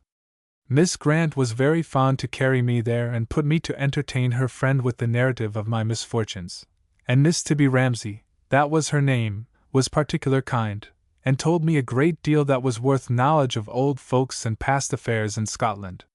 I should say that from her chamber window, and not 3 feet away, such is the straightness of that close, it was possible to look into a barred loophole lighting the stairway of the opposite house. Here, upon some pretext, Miss Grant left me one day alone with Miss Ramsay. I thought that lady inattentive and like one preoccupied. I was besides very uncomfortable, for the window, contrary to custom, was left open and the day was cold. All at once the voice of Miss Grant sounded in my ears as from a distance. "Here, Shaws!" she cried. "Keek out of the window and see what I have broughten you." I think it was the prettiest sight that ever I beheld. The well of the close was all in clear shadow where a man could see distinctly, the walls very black and dingy, and there from the barred loophole I saw 2 faces smiling across at me, Miss Grant's and Catriona's. "There," says Miss Grant. "I wanted her to see you in your bross like the lass of Limekills. I wanted her to see what I could make of you, when I buckled to the job in earnest." It came in my mind that she had been more than common particular that day upon my dress, and I think that some of the same care had been bestowed upon Catriona. For so merry and sensible a lady, Miss Grant was certainly wonderful taken up with duds. "Catriona!" was all I could get out. As for her, she said nothing in the world, but only waved her hand and smiled to me, and was suddenly carried away again from before the loophole. That vision was no sooner lost than I ran to the house door, where I found I was locked in, thence back to Miss Ramsay, crying for the key, but might as well have cried upon the castle rock. She had passed her word, she said, and I must be a good lad. It was impossible to burst the door, even if it had been mannerly. It was impossible I should leap from the window, being 7 stories above ground. All I could do was to crane over the close and watch for their reappearance from the stair. It was little to see, being no more than the tops of their 2 heads each on a ridiculous bobbin of skirts, like to a pair of pincushions. Nor did Catriona so much as look up for a farewell, being prevented, as I heard afterwards, by Miss Grant, who told her folk were never seen to less advantage than from above downward. On the way home, as soon as I was set free, I upbraided Miss Grant with her cruelty. "I am sorry you was disappointed," says she demurely. "For my part one was very pleased. You looked better than I dreaded, you looked, if it will not make you vain, a mighty pretty young man when you appeared in the window. You are to remember that she could not see your feet," says she, with the manner of one reassuring me. "Oh," cried I, "leave my feet be, they are no bigger than my neighbors. They are even smaller than some," said she, "but I speak in parables like a Hebrew prophet. I marvel little they were sometimes stoned," says I. "But you miserable girl, how could you do it? Why should you care to tantalize me with a moment? Love is like folk," says she. "It needs some kind of vivers." "Oh, Barbara, let me see her properly," I pleaded. You see her when you please, let me have half an hour." "Who is it that is managing this love affair? You or me?" she asked, and as I continued to press her with my instances, fell back upon a deadly expedient, that of imitating the tones of my voice when I called on Catriona by name, with which, indeed, she held me in subjection for some days to follow. There was never the least word heard of the memorial, or none by me. Preston Grange and His Grace the Lord President may have heard of it, for what I know, on the deafest sides of their heads. They kept it to themselves, at least, the public was none the wiser, and in course of time, on November 8th, and in the midst of a prodigious storm of wind and rain, poor James of the Glens was duly hanged at Lettermore by Balachalish. So there was the final upshot of my politics. Innocent men have perished before James, and are like to keep on perishing, in spite of all our wisdom, till the end of time. And till the end of time young folk, who are not yet used with the duplicity of life and men, will struggle as I did, and make heroical resolves, and take long risks, and the course of events will push them upon the one side and go on like a marching army. James was hanged, and here was I dwelling in the house of Preston Grange, and grateful to him for his fatherly attention. He was hanged, and behold, when I met Mr. Simon in the causeway, I was fain to pull off my beaver to him like a good little boy before his dominie. He had been hanged by fraud and violence, and the world wagged along, and there was not a pennyweight of difference, and the villains of that horrid plot were decent, kind, respectable fathers of families, who went to kirk and took the sacrament. But I had had my view of that detestable business they call politics. I had seen it from behind, when it is all bones and blackness, and I was cured for life of any temptations to take part in it again. A plain, quiet, private path was that which I was ambitious to walk in, when I might keep my head out of the way of dangers and my conscience out of the road of temptation. For, upon a retrospect, it appeared I had not done so grandly, after all, but with the greatest possible amount of big speech and preparation, had accomplished nothing. The 25th of the same month a ship was advertised to sail from Leith, and I was suddenly recommended to make up my mails for Leyden. To Preston Grange I could, of course, say nothing, for I had already been a long while sorning on his house and table. But with his daughter I was more open, bewailing my fate that I should be sent out of the country, and assuring her, unless she should bring me to farewell with Catriona, I would refuse at the last hour. "Have I not given you my advice?" she asked.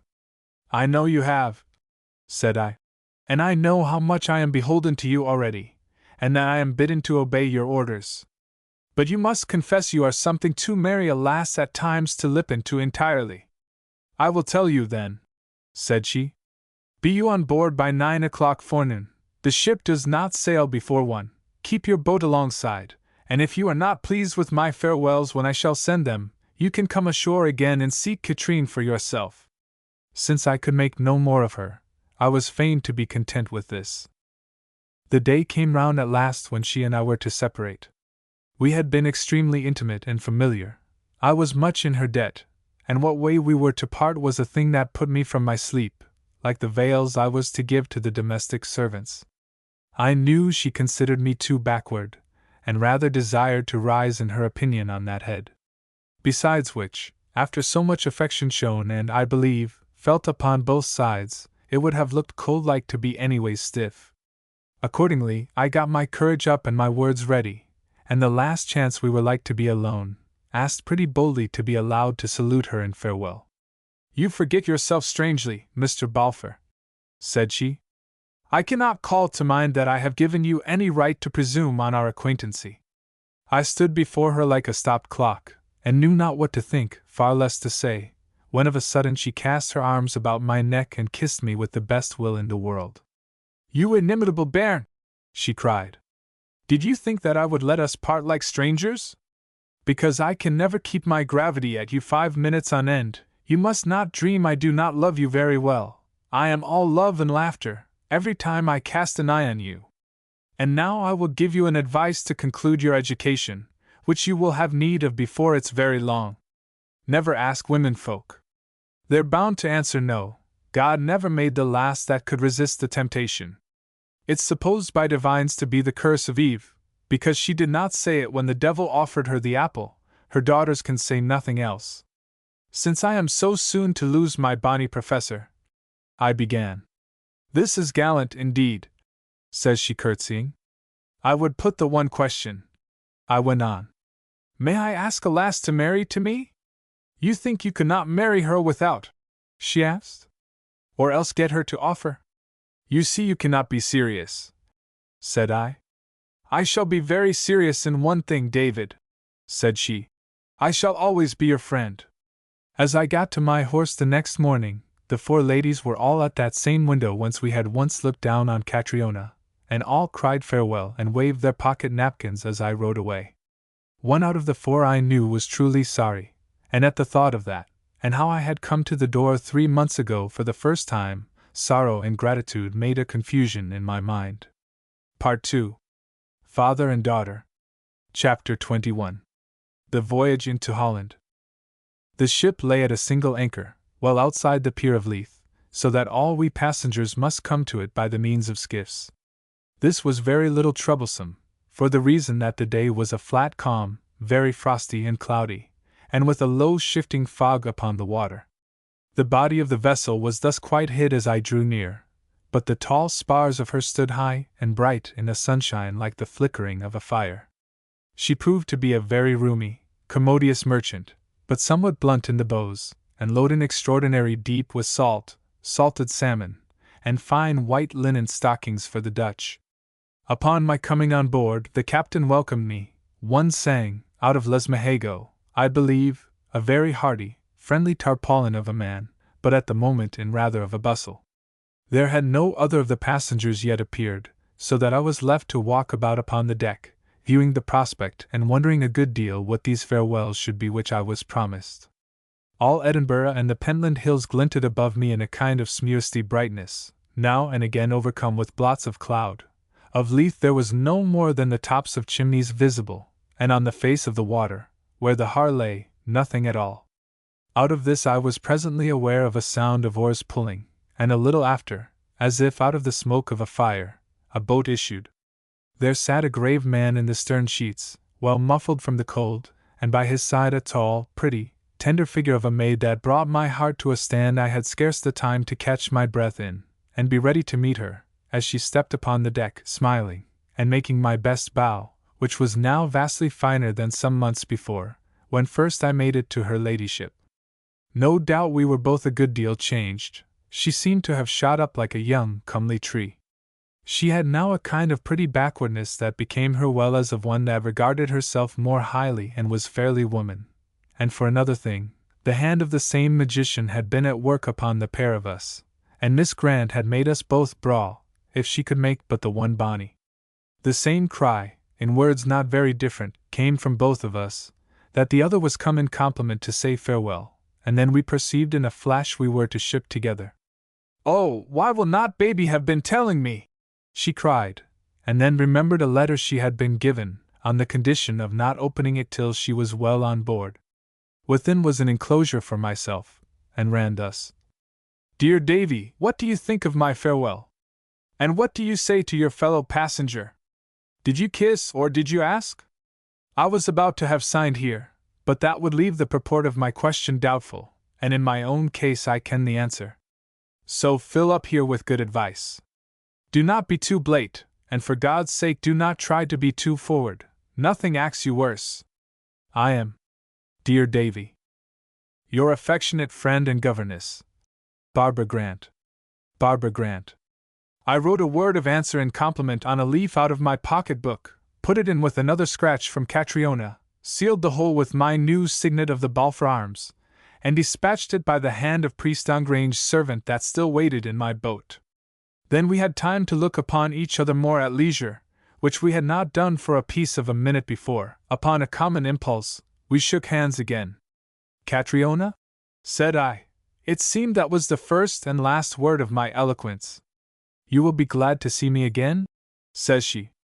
"And I think that is an idle word," said I. "We are too deep friends to make speech upon such trifles." "Is she not the girl of all the world?" she cried again. I was never knowing such a girl so honest and so beautiful. "And yet she cared no more for Alpin than what she did for a Kailstock," said I. "Ah, she will say so indeed," cries Catriona. "Yet it was for the name and the gentle kind blood that she took me up and was so good to me." "Well, I will tell you why it was," said I. "There are all sorts of people's faces in this world. There is Barbara's face, that everyone must look at and admire, and think her a fine, brave, merry girl. And then there is your face, which is quite different. I never knew how different till today. You cannot see yourself, and that is why you do not understand. But it was for the love of your face that she took you up and was so good to you. And everybody in the world would do the same." "Everybody?" says she. "Every living soul," said I. "Ah, then, that will be why the soldiers at the castle took me up," she cried. "Barbara has been teaching you to catch me," said I. "She will have taught me more than that at all events. She will have taught me a great deal about Mr. David, all the ill of him, and a little that was not so ill either, now and then," she said, smiling. "She will have told me all there was of Mr. David, only just that he would sail upon this very same ship." "And why it is you go?" I told her. "Ah, well," said she, "we will be some days in company, and then, I suppose, goodbye for altogether. I go to meet my father at a place of the name of Helvoetsluys, and from there to France, to be exiles by the side of our chieftain." I could say no more than just, "Oh," the name of James Moore always drying up my very voice. She was quick to perceive it, and to guess some portion of my thought. "There is one thing I must be saying first of all, Mr. David," said she. "I think two of my kinsfolk have not behaved to you altogether very well. And the one of them too is James Moore, my father, and the other is the Laird of Preston Grange. Preston Grange will have spoken by himself, or his daughter in the place of him. But for James Moore, my father, I have this much to say: he lay shackled in a prison.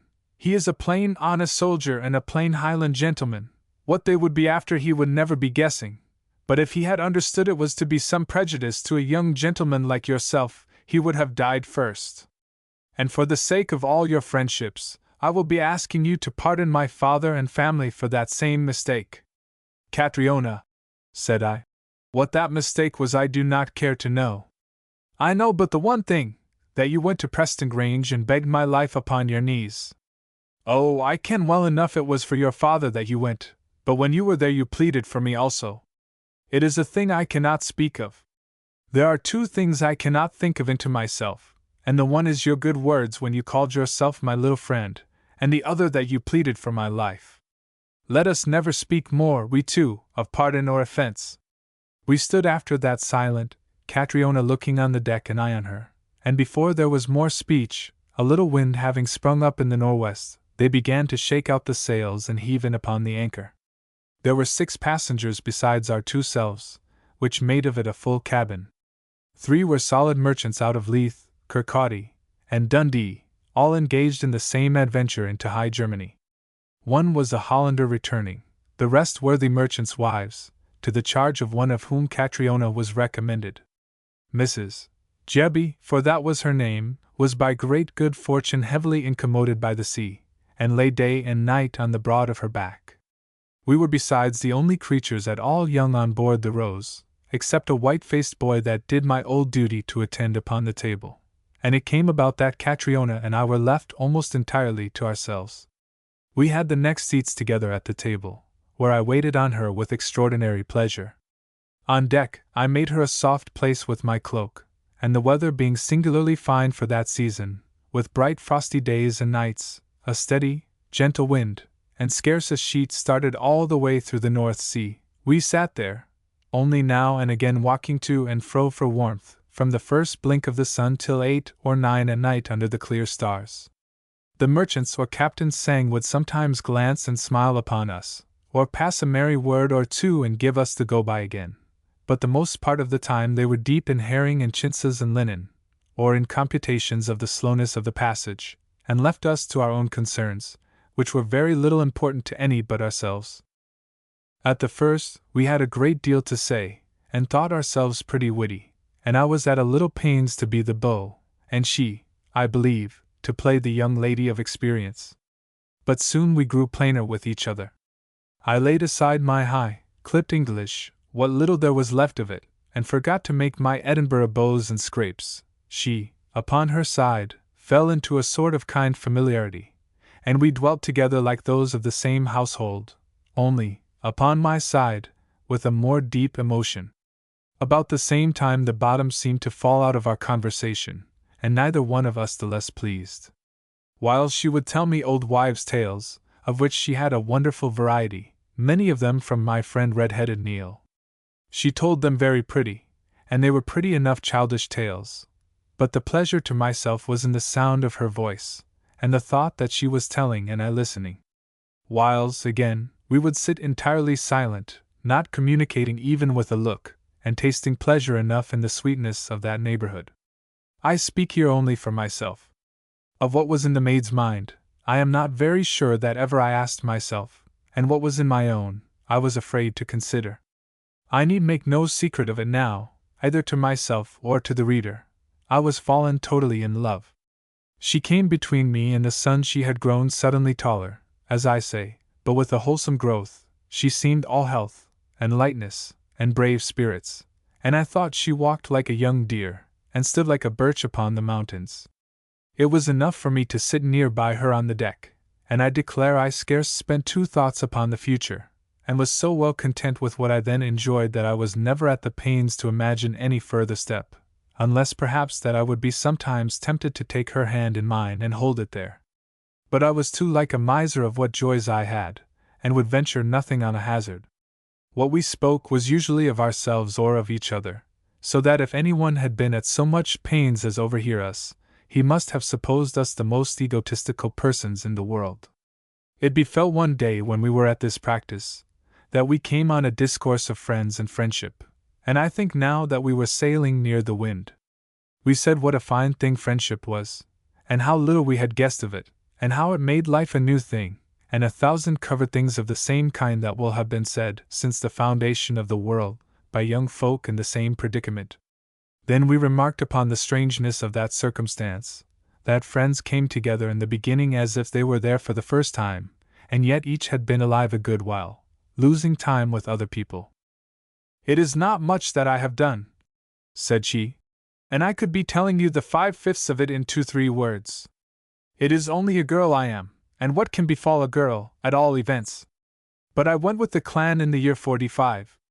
The men marched with swords and firelocks, and some of them in brigades in the same set of tartan. They were not backward at the marching, I can tell you. And there were gentlemen from the low country, with their tenants mounted and trumpets to sound, and there was a grand skirling of war pipes. I rode on a little Highland horse on the right hand of my father, James Moore, and of Glengyle himself. And here is one fine thing that I remember, that Glengyle kissed me in the face, because, says he, my kinswoman, you are the only lady of the clan that has come out, and me a little maid of maybe 12 years old. I saw Prince Charlie too, and the blue eyes of him, he was pretty indeed. I had his hand to kiss in front of the army. Oh, well, these were the good days, but it is all like a dream that I have seen and then awakened. It went what way you very well know, and these were the worst days of all, when the red-coat soldiers were out, and my father and uncles lay in the hill, and I was to be carrying them their meat in the middle night, or at the short sight of day when the cocks crow. Yes, I have walked in the night, many's the time, and my heart great in me for terror of the darkness. It is a strange thing I will never have been meddled with by a bogle, but they say a maid goes safe. Next there was my uncle's marriage, and that was a dreadful affair beyond all. Jean K. was that woman's name, and she had me in the room with her that night at Inversnaid, the night we took her from her friends in the old, ancient manor. She would and she wouldn't. She was for marrying Rob the one minute, and the next she would be for none of him. I will never have seen such a feckless creature of a woman. Surely all there was of her would tell her aye or no. Well, she was a widow, and I can never be thinking a widow a good woman. Catriona, says I, how do you make out that? I do not know, said she. I am only telling you the seeming in my heart. And then to marry a new man. Fy. But that was her, and she was married again upon my Uncle Robin, and went with him a while to Kirk and Market, and then wearied, or else her friends got claught of her and talked her round, or maybe she turned ashamed, at the least of it, she ran away, and went back to her own folk, and said we had held her in the lake, and I will never tell you all what. I have never thought much of any females since that day. And so in the end my father, James Moore, came to be cast in prison, and you know the rest of it and well as me. And through all you had no friends? Said I. No, said she. I have been pretty chief with 2-3 lasses on the braes, but not to call it friends. Well, mine is a plain tale, said I. I never had a friend to my name till I met in with you. And that brave Mr. Stewart? She asked. Oh, yes, I was forgetting him, I said. But he is a man, and that is very different. I would think so, said she. Oh, yes, it is quite different. And then there was one other, said I. I once thought I had a friend, but it proved a disappointment. She asked me who she was?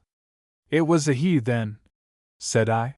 We were the 2 best lads at my father's school, and we thought we loved each other dearly. Well, the time came when he went to Glasgow to a merchant's house, that was his second cousin once removed, and wrote me 2-3 times by the carrier, and then he found new friends, and I might write till I was tired, he took no notice. Catriona, it took me a long while to forgive the world. There is not anything more bitter than to lose a fancied friend. Then she began to question me close upon his looks and character, for we were each a great deal concerned in all that touched the other, till at last, in a very evil hour, I minded of his letters and went and fetched the bundle from the cabin. Here are his letters, said I, and all the letters that ever I got. That will be the last I can tell of myself. You know the lave as well as I do. Will you let me read them, then? Says she. I told her, if she would be at the pains, and she bade me go away and she would read them from the one end to the other. Now, in this bundle that I gave her, there were packed together not only all the letters of my false friend, but 1 or 2 of Mr. Campbell's when he was in town at the assembly, and to make a complete roll of all that ever was written to me, Catriona's little word, and the 2 I had received from Miss Grant, one when I was on the base and one on board that ship. But of these last I had no particular mind at the moment. I was in that state of subjection to the thought of my friend that it mattered not what I did, nor scarce whether I was in her presence or out of it. I had caught her like some kind of a noble fever that lived continually in my bosom, by night and by day, and whether I was waking or asleep. So it befell that after I was come into the forepart of the ship where the broad bows splashed into the billows, I was in no such hurry to return as you might fancy, rather prolonged my absence like a variety in pleasure. I do not think I am by nature much of an Epicurean, and there had come till then so small a share of pleasure in my way that I might be excused perhaps to dwell on it unduly. When I returned to her again, I had a faint, painful impression as of a buckle slipped, so coldly she returned the packet. You have read them? Said I, and I thought my voice sounded not wholly natural, for I was turning in my mind for what could ail her. Did you mean me to read all? She asked. I told her. Yes, with a drooping voice. The last of them as well? Said she. I knew where we were now, yet I would not lie to her either. I gave them all without afterthought, I said, as I supposed that you would read them. I see no harm in any. I will be differently made, said she. I thank God I am differently made. It was not a fit letter to be shown me. It was not fit to be written. I think you are speaking of your own friend, Barbara Grant? Said I. There will not be anything as bitter as to lose a fancied friend, said she, quoting my own expression. I think it is sometimes the friendship that was fancied, I cried. What kind of justice do you call this, to blame me for some words that a tomfool of a madcap lass has written down upon a piece of paper. You know yourself with what respect I have behaved, and would do always. Yet you would show me that same letter, says she. I want no such friends. I can be doing very well, Mr. Balfour, without her, or you. This is your fine gratitude, says I. I am very much obliged to you, said she. I will be asking you to take away your letters. She seemed to choke upon the word, so that it sounded like an oath. You shall never ask twice, said I, picked up that bundle, walked a little way forward and cast them as far as possible into the sea. For a very little more I could have cast myself after them. The rest of the day I walked up and down raging. There were few names so ill but what I gave her them in my own mind before the sun went down. All that I had ever heard of Highland pride seemed quite outdone, that a girl, scarce grown, should resent so trifling an allusion, and that from her next friend, that she had near wearied me with praising of. I had bitter, sharp, hard thoughts of her, like an angry boy's. If I had kissed her indeed, I thought, perhaps she would have taken it pretty well, and only because it had been written down, and with a spice of jocularity, up she must fuff in this ridiculous passion. It seemed to me there was a want of penetration in the female sex, to make angels weep over the case of the poor men. We were side by side again at supper, and what a change was there! She was like curdled milk to me, her face was like a wooden doll's. I could have indifferently smitten her or grovelled at her feet, but she gave me not the least occasion to do either. No sooner the meal done than she betook herself to attend on Mrs. Jebby, which I think she had a little neglected heretofore. But she was to make up for lost time, and in what remained of the passage was extraordinarily assiduous with the old lady, and on deck began to make a great deal more than I thought wise of Captain's saying. Not but what the captain seemed a worthy, fatherly man, but I hated to behold her in the least familiarity with any one except myself. Altogether, she was so quick to avoid me, and so constant to keep herself surrounded with others, that I must watch a long while before I could find my opportunity, and after it was found, I made not much of it, as you are now to hear. I have no guess how I have offended, said I. It should scarce be beyond pardon, then. Oh, try if you can pardon me. I have no pardon to give, said she, and the words seemed to come out of her throat like marbles. I will be very much obliged for all your friendships. And she made me an eighth part of a curtsy. But I had schooled myself beforehand to say more, and I was going to say it too. There is one thing, said I. If I have shocked your particularity by the showing of that letter, it cannot touch Miss Grant. She wrote not to you, but to a poor, common, ordinary lad, who might have had more sense than show it. If you are to blame me, I will advise you to say no more about that girl, at all events, said Catriona. It is her I will never look the road of, not if she lay dying. She turned away from me, and suddenly back. Will you swear you will have no more to deal with her? She cried. Indeed, and I will never be so unjust then, said I, nor yet so ungrateful.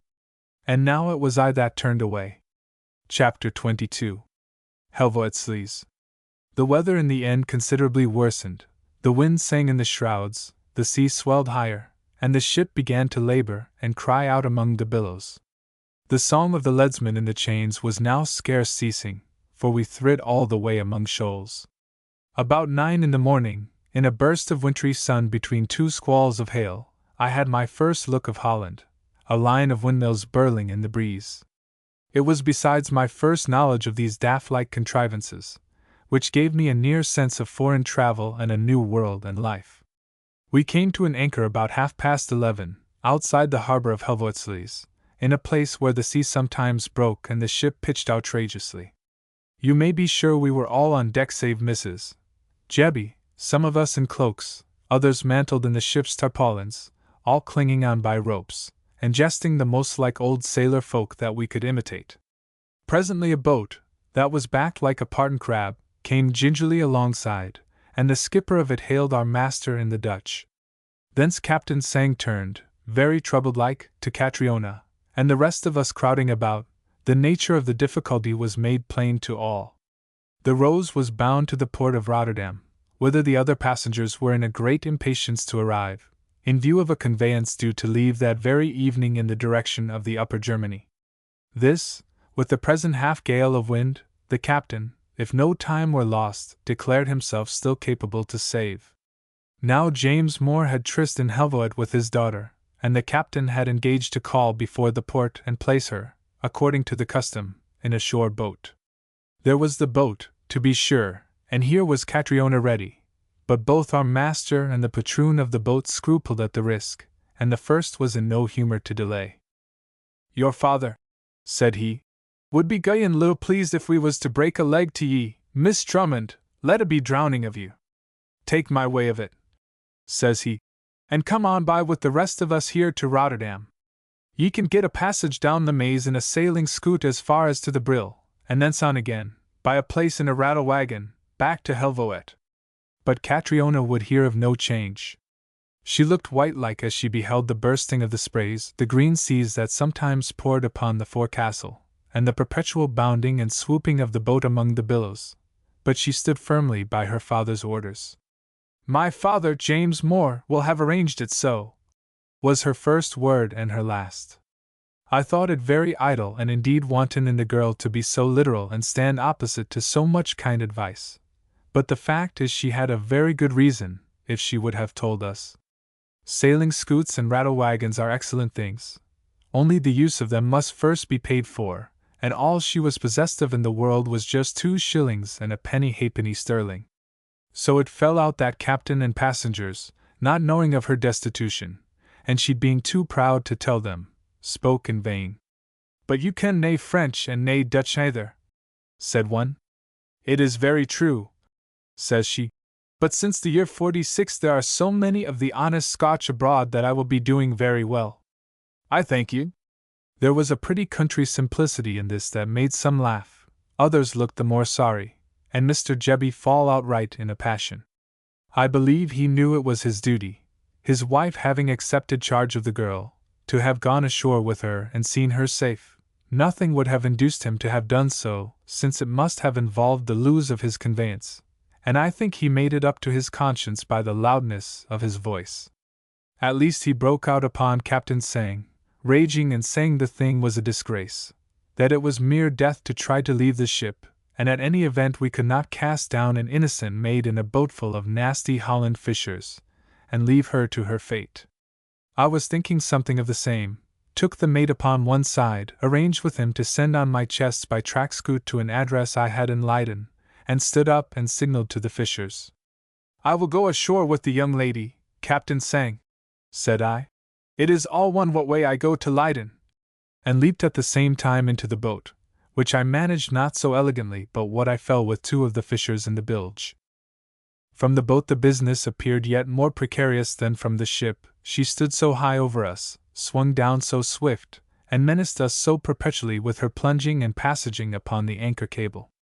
I began to think I had made a fool's bargain, that it was merely impossible Catriona should be got on board to me, and that I stood to be set ashore at Helvoet all by myself, and with no hope of any reward but the pleasure of embracing James Moore, if I should want to.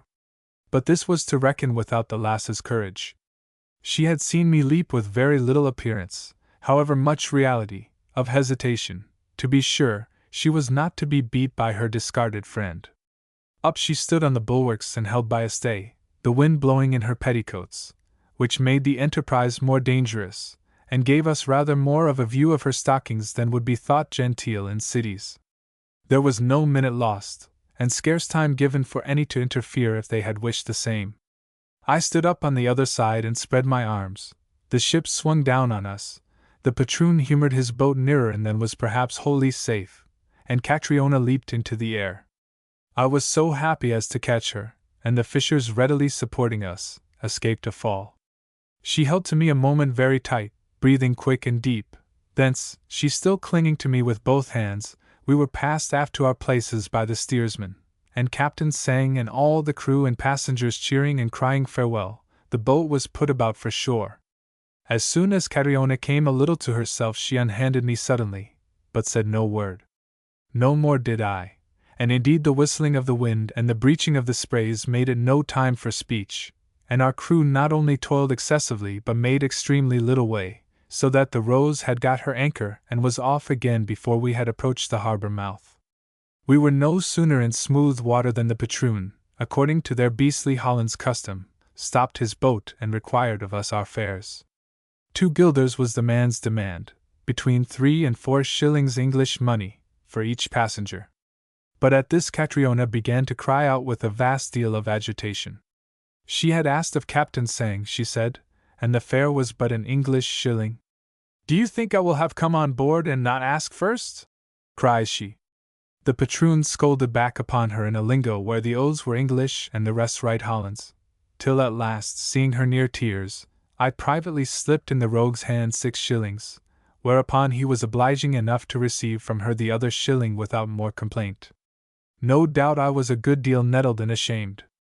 I like to see folk thrifty, but not with so much passion, and I dare say it would be rather coldly that I asked her, as the boat moved on again for shore, where it was that she was tryst with her father. "He is to be inquired of at the house of one Sprott, an honest Scotch merchant," says she, and then with the same breath, "I am wishing to thank you very much, you are a brave friend to me. It will be time enough when I get you to your father," said I, little thinking that I spoke so true. "I can tell him a fine tale of a loyal daughter." "Oh, I do not think I will be a loyal girl, at all events," she cried, with a great deal of painfulness in the expression. "I do not think my heart is true. Yet there are very few that would have made that leap, and all to obey a father's orders," I observed. "I cannot have you to be thinking of me so," she cried again. "When you had done that same, how would I stop behind? And at all events that was not all the reasons." Whereupon, with a burning face, she told me the plain truth upon her poverty. "Good guide us!" cried I. "What kind of daft-like proceeding is this, to let yourself be launched on the continent of Europe with an empty purse? I count it hardly decent, scant decent," I cried. "You forget James Moore, my father, is a poor gentleman," said she. "He is a hunted exile." "But I think not all your friends are hunted exiles," I exclaimed. "And was this fair to them that care for you? Was it fair to me? Was it fair to Miss Grant that counseled you to go, and would be driven fair horn mad if she could hear of it?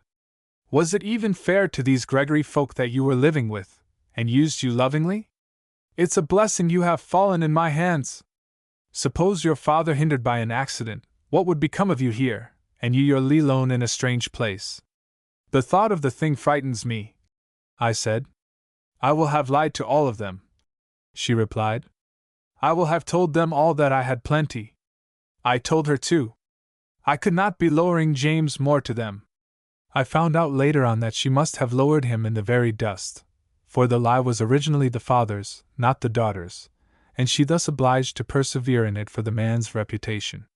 But at the time I was ignorant of this, and the mere thought of her destitution and the perils in which she must have fallen had ruffled me almost beyond reason. "Well, well, well," said I, "you will have to learn more sense." I left her mails for the moment in an inn upon the shore, where I got a direction for Sprott's house in my new French, and we walked there. It was some little way, beholding the place with wonder as we went. Indeed, there was much for Scots folk to admire, canals and trees being intermingled with the houses, each within itself, of a brave red brick, the color of a rose, with steps and benches of blue marble at the cheek of every door, and the whole town so clean you might have dined upon the causeway. Sprott was within, upon his ledgers, in a low parlor, very neat and clean, and set out with china and pictures, and a globe of the earth in a brass frame. He was a big-chafted, ruddy, lusty man, with a crooked hard look to him, and he made us not that much civility as offer us a seat. "Is James Moore McGregor now in Helvoet, sir?" says I. "I ken nobody by such a name," says he impatient-like. "Since you are so particular," says I will amend my question, and ask you where we are to find in Helvoet one James Drummond, alias McGregor, alias James Moore, late tenant in Invernacle? "Sir," says he may be in hell for what I ken, and for my part one wish he was. "The young lady is that gentleman's daughter, sir," said I, "before whom, I think you will agree with me, It is not very becoming to discuss his character. I have nothing to make either with him, or her, or you, cries he in his gross voice. Under your favor, Mr. Sprott, said I. This young lady is come from Scotland seeking him, and by whatever mistake, was given the name of your house for a direction. An error it seems to have been, but I think this places both you and me, who am but her fellow traveler by accident, under a strong obligation to help our countrywoman. Will you ding me daft? He cries. I tell ye I ken naething and care less either for him or his breed. I tell ye the man owes me money. That may very well be, sir, said I, who was now rather more angry than himself. At least I owe you nothing. The young lady is under my protection, and I am neither at all used with these manners, nor in the least content with them. As I said this, and without particularly thinking what I did, I drew a step or two nearer to his table, thus striking, by mere good fortune, on the only argument that could at all affect the man. The blood left his lusty countenance. For the Lord's sake dinna be hasty, sir, he cried. I am truly wishful to be offensive. But ye ken, sir, I'm like a ween good-natured, honest, candy auld fellows, my bark is warn nor my bite. To hear me, ye micht whiles fancy I was a wee thing dour, but na. It's a kind auld fellow at heart, Sandy Sprott. And ye could never imagine the fike and fash this man has been to me. Very good, sir, said I. Then I will make that much freedom with your kindness as trouble you for your last news of Mr. Drummond. You're welcome, sir, said he. As for the young leddy, my respects to her, he'll just have clean forgotten her. I ken the man, ye see, I have lost siller by him ere now. He thinks of naebody but just himsel, clan, king, or doctor, if he can get his wainful, he would give them a the go-by. Aye, or his correspondent either. For there is a sense in whilk I may be nearly almost said to be his correspondent. The fact is, we are employed together in a business affair, and I think it's like to turn out a dear affair for Sandy Sprott. The man's as guid's my partner, and I give you my mere word I ken naething by where he is. He micht be coming here to Helvoet, he micht come here the morn, he michtna come for a twalmouth. I would wonder at naething, or just at the ae thing, and that's if he was to pay me my siller. Ye see what way I stand with it, and it's clear I'm no very likely to meddle up with the young leddy, as ye see her. She canny stop here, that's ae thing certain sure. Dod, sir, I'm a lone man. If I was to tack her in, it's highly possible the hellicat would try and gar me marry her when he turned up. Enough of this talk, said I. I will take the young leddy among better friends. Give me pen, ink, and paper, and I will leave here for James Moore the address of my correspondent in Leiden. He can inquire from me where he is to seek his daughter. This word I wrote and sealed, which while I was doing, Sprott of his own motion made a welcome offer to charge himself with Miss Drummond's mails, and even send a porter for them to the inn. I advanced him to that effect $1 or $2 to be a cover, and he gave me an acknowledgment in writing of the sum. Whereupon, I giving my arm to Catriona, we left the house of this unpalatable rascal. She had said no word throughout, leaving me to judge and speak in her place. I, upon my side, had been careful not to embarrass her by a glance, and even now, although my heart still glowed inside of me with shame and anger, I made it my affair to seem quite easy. Now, said I, let us get back to yon same inn where they can speak the French, have a piece of dinner, and inquire for conveyances to Rotterdam. I will never be easy till I have you safe again in the hands of Mrs. Jebby. I suppose it will have to be, said Catriona, though whoever will be pleased, I do not think it will be her. And I will remind you this once again that I have but 1 shilling and 3 bawbees. And just this once again, said I will remind you it was a blessing that I came alongst with you. What else would I be thinking all this time? Says she, and I thought weighed a little on my arm. It is you that are the good friend to me. Chapter 23. Travels in Holland. The rattle wagon, which is a kind of a long wagon set with benches, carried us in 4 hours of travel to the great city of Rotterdam. It was long past dark by then, but the streets were pretty brightly lighted and thronged with wildlike, outlandish characters, bearded Hebrews, black men, and the hordes of courtesans, most indecently adorned with finery and stopping seamen by their very sleeves. The clash of talk about us made our heads to whirl, and what was the most unexpected of all, we appeared to be no more struck with all these foreigners than they with us. I made the best face I could, for the lass's sake and my own credit, but the truth is I felt like a lost sheep, and my heart beat in my bosom with anxiety. Once or twice I inquired after the harbor or the berth of the ship Rose, but either fell on some who spoke only Hollands, or my own French failed me. Trying a street at a venture, I came upon a lane of lighted houses, the doors and windows thronged with waif-like painted women. These jostled and mocked upon us as we passed, and I was thankful we had nothing of their language. A little after we issued forth upon an open place along the harbor. "We shall be doing now," cries I, as soon as I spied masts. "Let us walk here by the harbor. We are sure to meet some that has the English, and at the best of it we may light upon that very ship." We did the next best, as happened, for, about 9 of the evening, whom should we walk into the arms of but Captain Tsang? He told us they had made their run in the most incredible brief time, the wind holding strong till they reached port, by which means his passengers were all gone already on their further travels. It was impossible to chase after the Jebbies into the High Germany, and we had no other acquaintance to fall back upon but Captain Tsang himself. It was the more gratifying to find the man friendly and wishful to assist. He made it a small affair to find some good plain family of merchants, where Catriona might harbor till the Rose was loaden, declared he would then blithely carry her back to Leith for nothing and see her safe in the hands of Mr. Gregory, and in the meanwhile carried us to a late ordinary for the meal we stood in need of. He seemed extremely friendly, as I say, but what surprised me a good deal, rather boisterous in the bargain, and the cause of this was soon to appear. For at the ordinary, calling for Rhenish wine and drinking of it deep, he soon became unutterably tipsy. In this case, as too common with all men, but especially with those of his rough trade, what little sense or manners he possessed deserted him, and he behaved himself so scandalous to the young lady, jesting most ill-favoredly at the figure she had made on the ship's rail, that I had no resource but carry her suddenly away. She came out of the ordinary clinging to me close.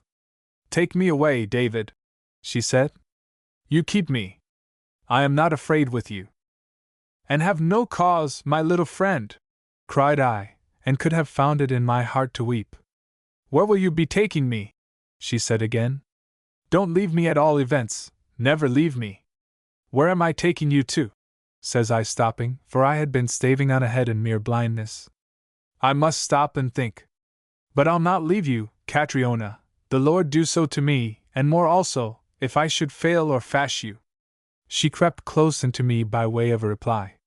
"Here," I said, "is the stillest place we have hit on yet in this busy bike of a city. Let us sit down here under yon tree and consider of our course."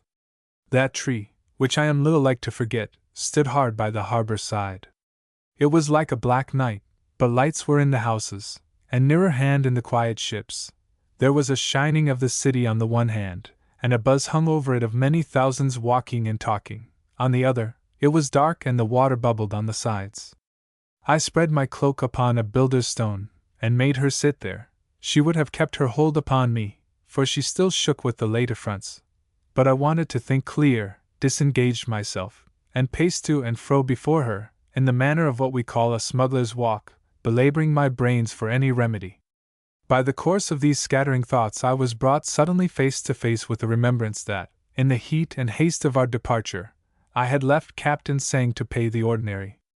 At this I began to laugh out loud, for I thought the man well served, and at the same time, by an instinctive movement, carried my hand to the pocket where my money was. I suppose it was in the lane where the women jostled us, but there is only the one thing certain, that my purse was gone. "You will have thought of something good," said she, observing me to pause. At the pinch we were in, my mind became suddenly clear as a perspective glass, and I saw there was no choice of methods. I had not one doit of coin, but in my pocket book I had still my letter on the Leyden merchant, and there was now but the one way to get to Leyden, and that was to walk on our 2 feet. "Catriona," said I know you're brave and I believe you're strong. Do you think you could walk 30 miles on a plain road? We found it, I believe, scarce the 2/3 of that, but such was my notion of the distance. David, she said, if you will just keep near, I will go anywhere and do anything. The courage of my heart, it is all broken. Do not be leaving me in this horrible country by myself, and I will do all else. Can you start now and march all night? Said I. I will do all that you can ask of me, she said, and never ask you why. I have been a bad, ungrateful girl to you, and do what you please with me now. And I think Miss Barbara Grant is the best lady in the world, she added, and I do not see what she would deny you for at all events. This was Greek and Hebrew to me, but I had other matters to consider, and the first of these was to get clear of that city on the Leiden road. It proved a cruel problem, and it may have been 1 or 2 at night ere we had solved it. Once beyond the houses, there was neither moon nor stars to guide us, only the whiteness of the way in the midst and a blackness of an alley on both hands. The walking was besides made most extraordinary difficult by a plain black frost that fell suddenly in the small hours and turned that highway into one long slide. Well, Catriona, said I, here we are like the king's sons and the old wives' daughters in your daft-like Highland tales. Soon we'll be going over the 7 bens, the 7 glens and the 7 mountain moors. Which was a common byword or overcome in those tales of hers that had stuck in my memory. Ah, says she, but here are no glens or mountains. Though I will never be denying but what the trees and some of the plain places hereabouts are very pretty. But our country is the best yet. I wish we could say as much for our own folk, says I, recalling Sprott and saying, and perhaps James Moore himself. I will never complain of the country of my friend, said she, and spoke it out with an accent so particular that I seemed to see the look upon her face. I caught in my breast sharp and came near falling, for my pains, on the black ice. I do not know what you think, Catriona, said I, when I was a little recovered, but this has been the best day yet. I think shame to say it, when you have met in with such misfortunes and disfavors, but for me, it has been the best day yet. It was a good day when you showed me so much love, said she. And yet I think shame to be happy too, I went on. And you here on the road in the black night. Where in the great world would I be else? She cried.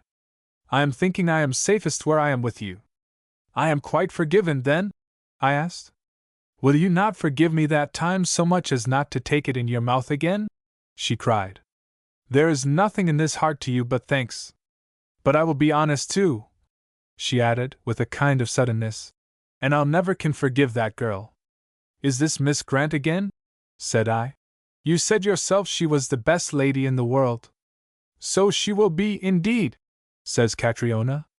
But I will never forgive her for all that. I will never forgive her, and let me hear tell of her no more. Well, said I, this beats all that ever came to my knowledge, and I wonder that you can indulge yourself in such bairnly whims.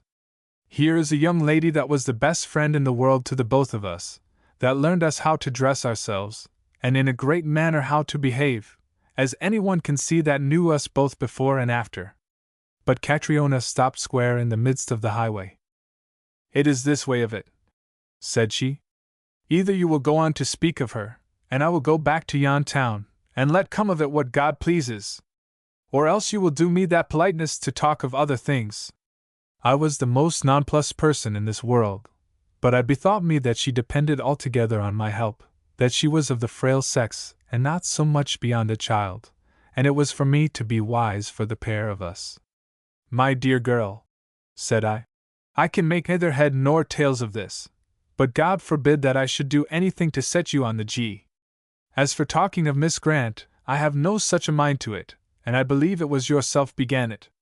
My only design, if I took you up at all, was for your own improvement, for I hate the very look of injustice. Not that I do not wish you to have a good pride and a nice female delicacy, they become you well, but here you show them to excess. Well then, have you done? Said she. I have done, said I. A very good thing, said she, and we went on again, but now in silence. It was an eerie employment to walk in the gross night, beholding only shadows and hearing naught but our own steps. At first, I believe our hearts burned against each other with a deal of enmity, but the darkness and the cold, and the silence, which only the cocks sometimes interrupted, or sometimes the farmyard dogs, had pretty soon brought down our pride to the dust, and for my own particular, I would have jumped at any decent opening for speech. Before the day peeped, came on a warmish rain, and the frost was all wiped away from among our feet. I took my cloak to her and sought to hap her in the same. She bade me, rather impatiently, to keep it. Indeed, and I will do no such thing, said I.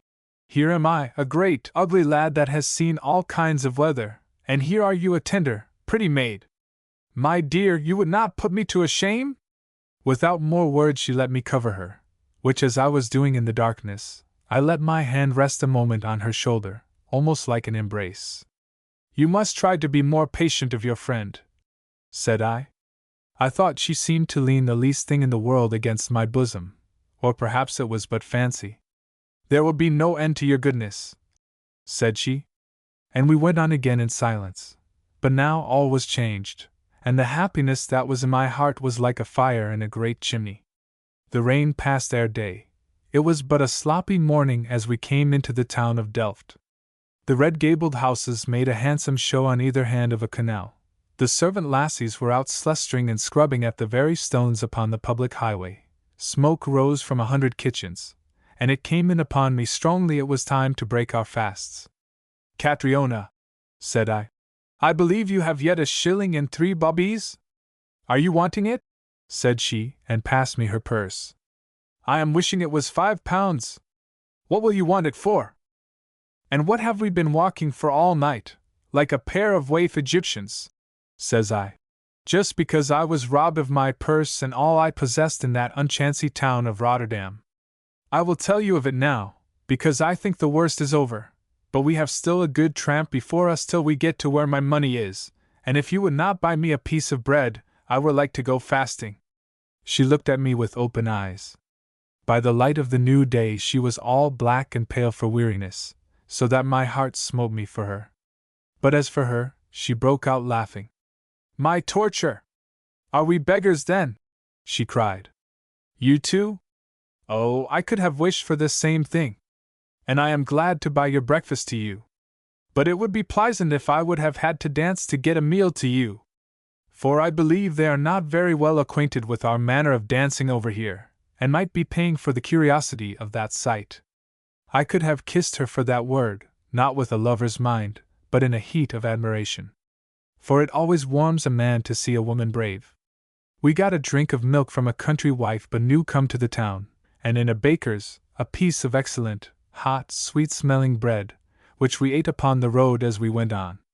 That road from Delft to The Hague is just 5 miles of a fine avenue shaded with trees, a canal on the one hand, on the other excellent pastures of cattle. It was pleasant here indeed. And now, Davy, said she, what will you do with me at all events? It is what we have to speak of, said I, and the sooner yet the better. I can come by money in Leiden, that will be all well. But the trouble is how to dispose of you until your father come. I thought last night you seemed a little sweer to part from me? It will be more than seeming then, said she. You are a very young maid, said I, and I am but a very young callant. This is a great piece of difficulty. What way are we to manage? Unless, indeed, you could pass to be my sister? And what for no, said she, if you would let me. I wish you were so, indeed, I cried.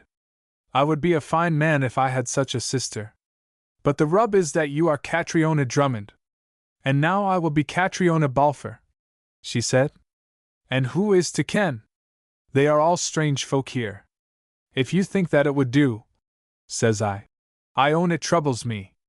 I would like it very ill, if I advise you at all wrong. David, I have no friend here but you, she said. The mere truth is, I am too young to be your friend, said I. I am too young to advise you, or you to be advised. I see not what else we are to do, and yet I ought to warn you. I will have no choice left, said she. My father James Moore has not used me very well, and it is not the first time. I am cast upon your hands like a sack of barley meal, and have nothing else to think of but your pleasure. If you will have me, good and well. If you will not—" She turned and touched her hand upon my arm. "David, I am afraid," said she. "No, but I ought to warn you," I began, and then bethought me I was the bearer of the purse, and it would never do to seem too churlish. "Catriona," said I, "don't misunderstand me. I am just trying to do my duty by you, girl. Here am I going alone to this strange city, to be a solitary student there, and here is this chance arisen that you might dwell with me a bit, and be like my sister. You can surely understand this much, my dear, that I would just love to have you." "Well, and here I am," said she. "So that's soon settled." I know I was in duty bounden to have spoke more plain.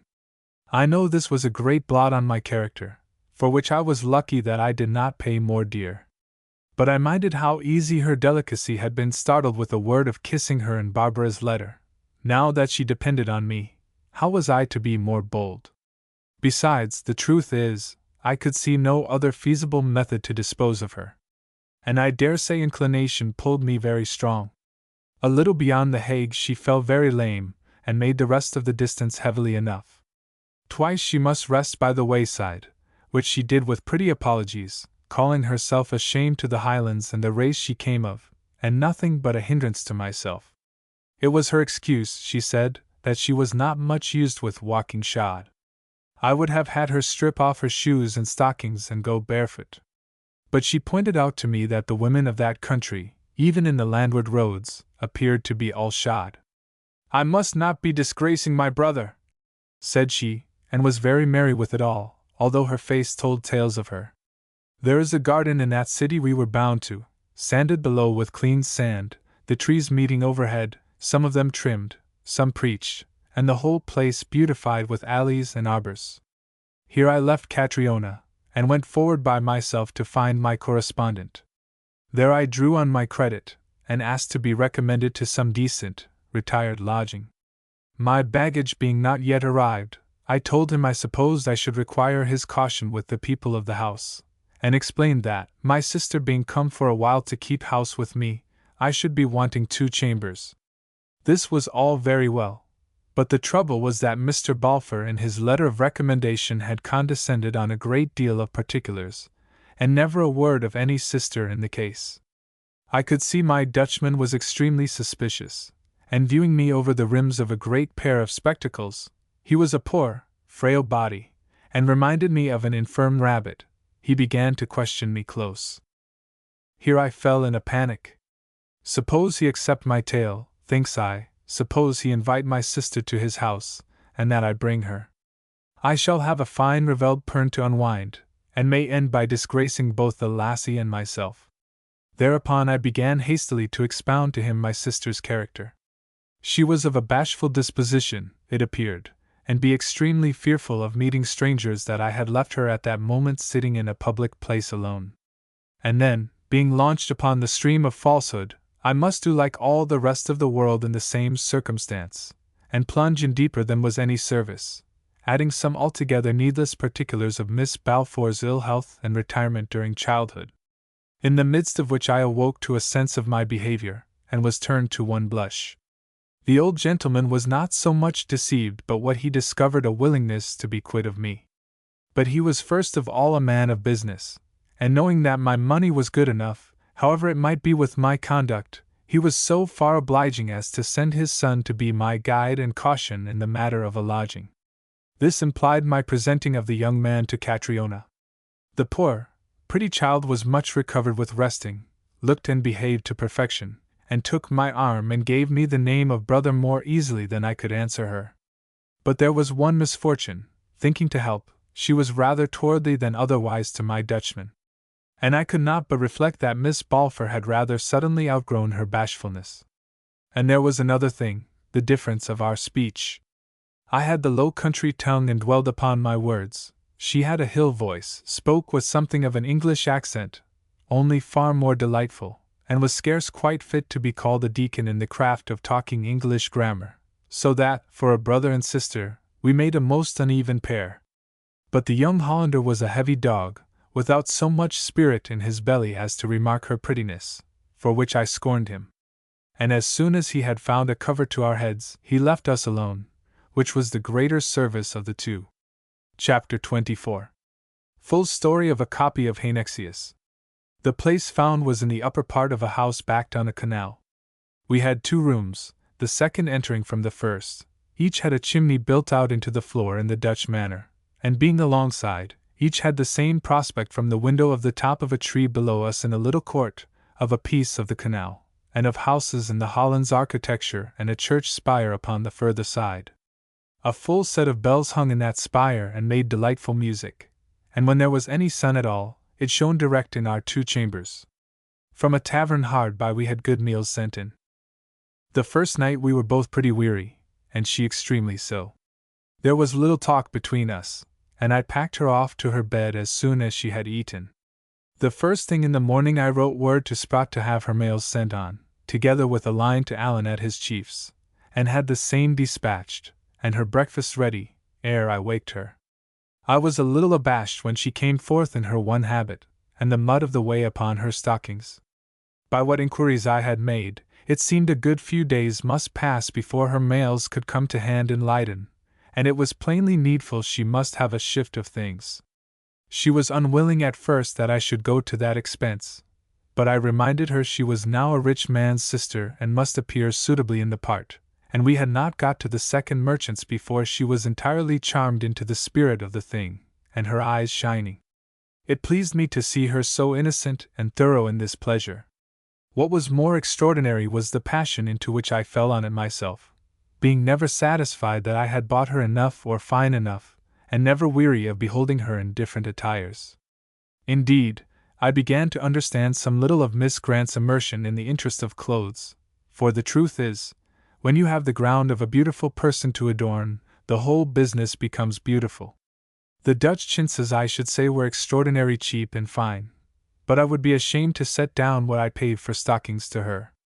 Altogether I spent so great a sum upon this pleasuring, as I may call it, that I was ashamed for a great while to spend more, and by way of a set-off, I left our chambers pretty bare. If we had beds, if Catriona was a little braw, and I had light to see her by, we were richly enough lodged for me. By the end of this merchandising I was glad to leave her at the door with all our purchases, and go for a long walk alone in which to read myself a lecture.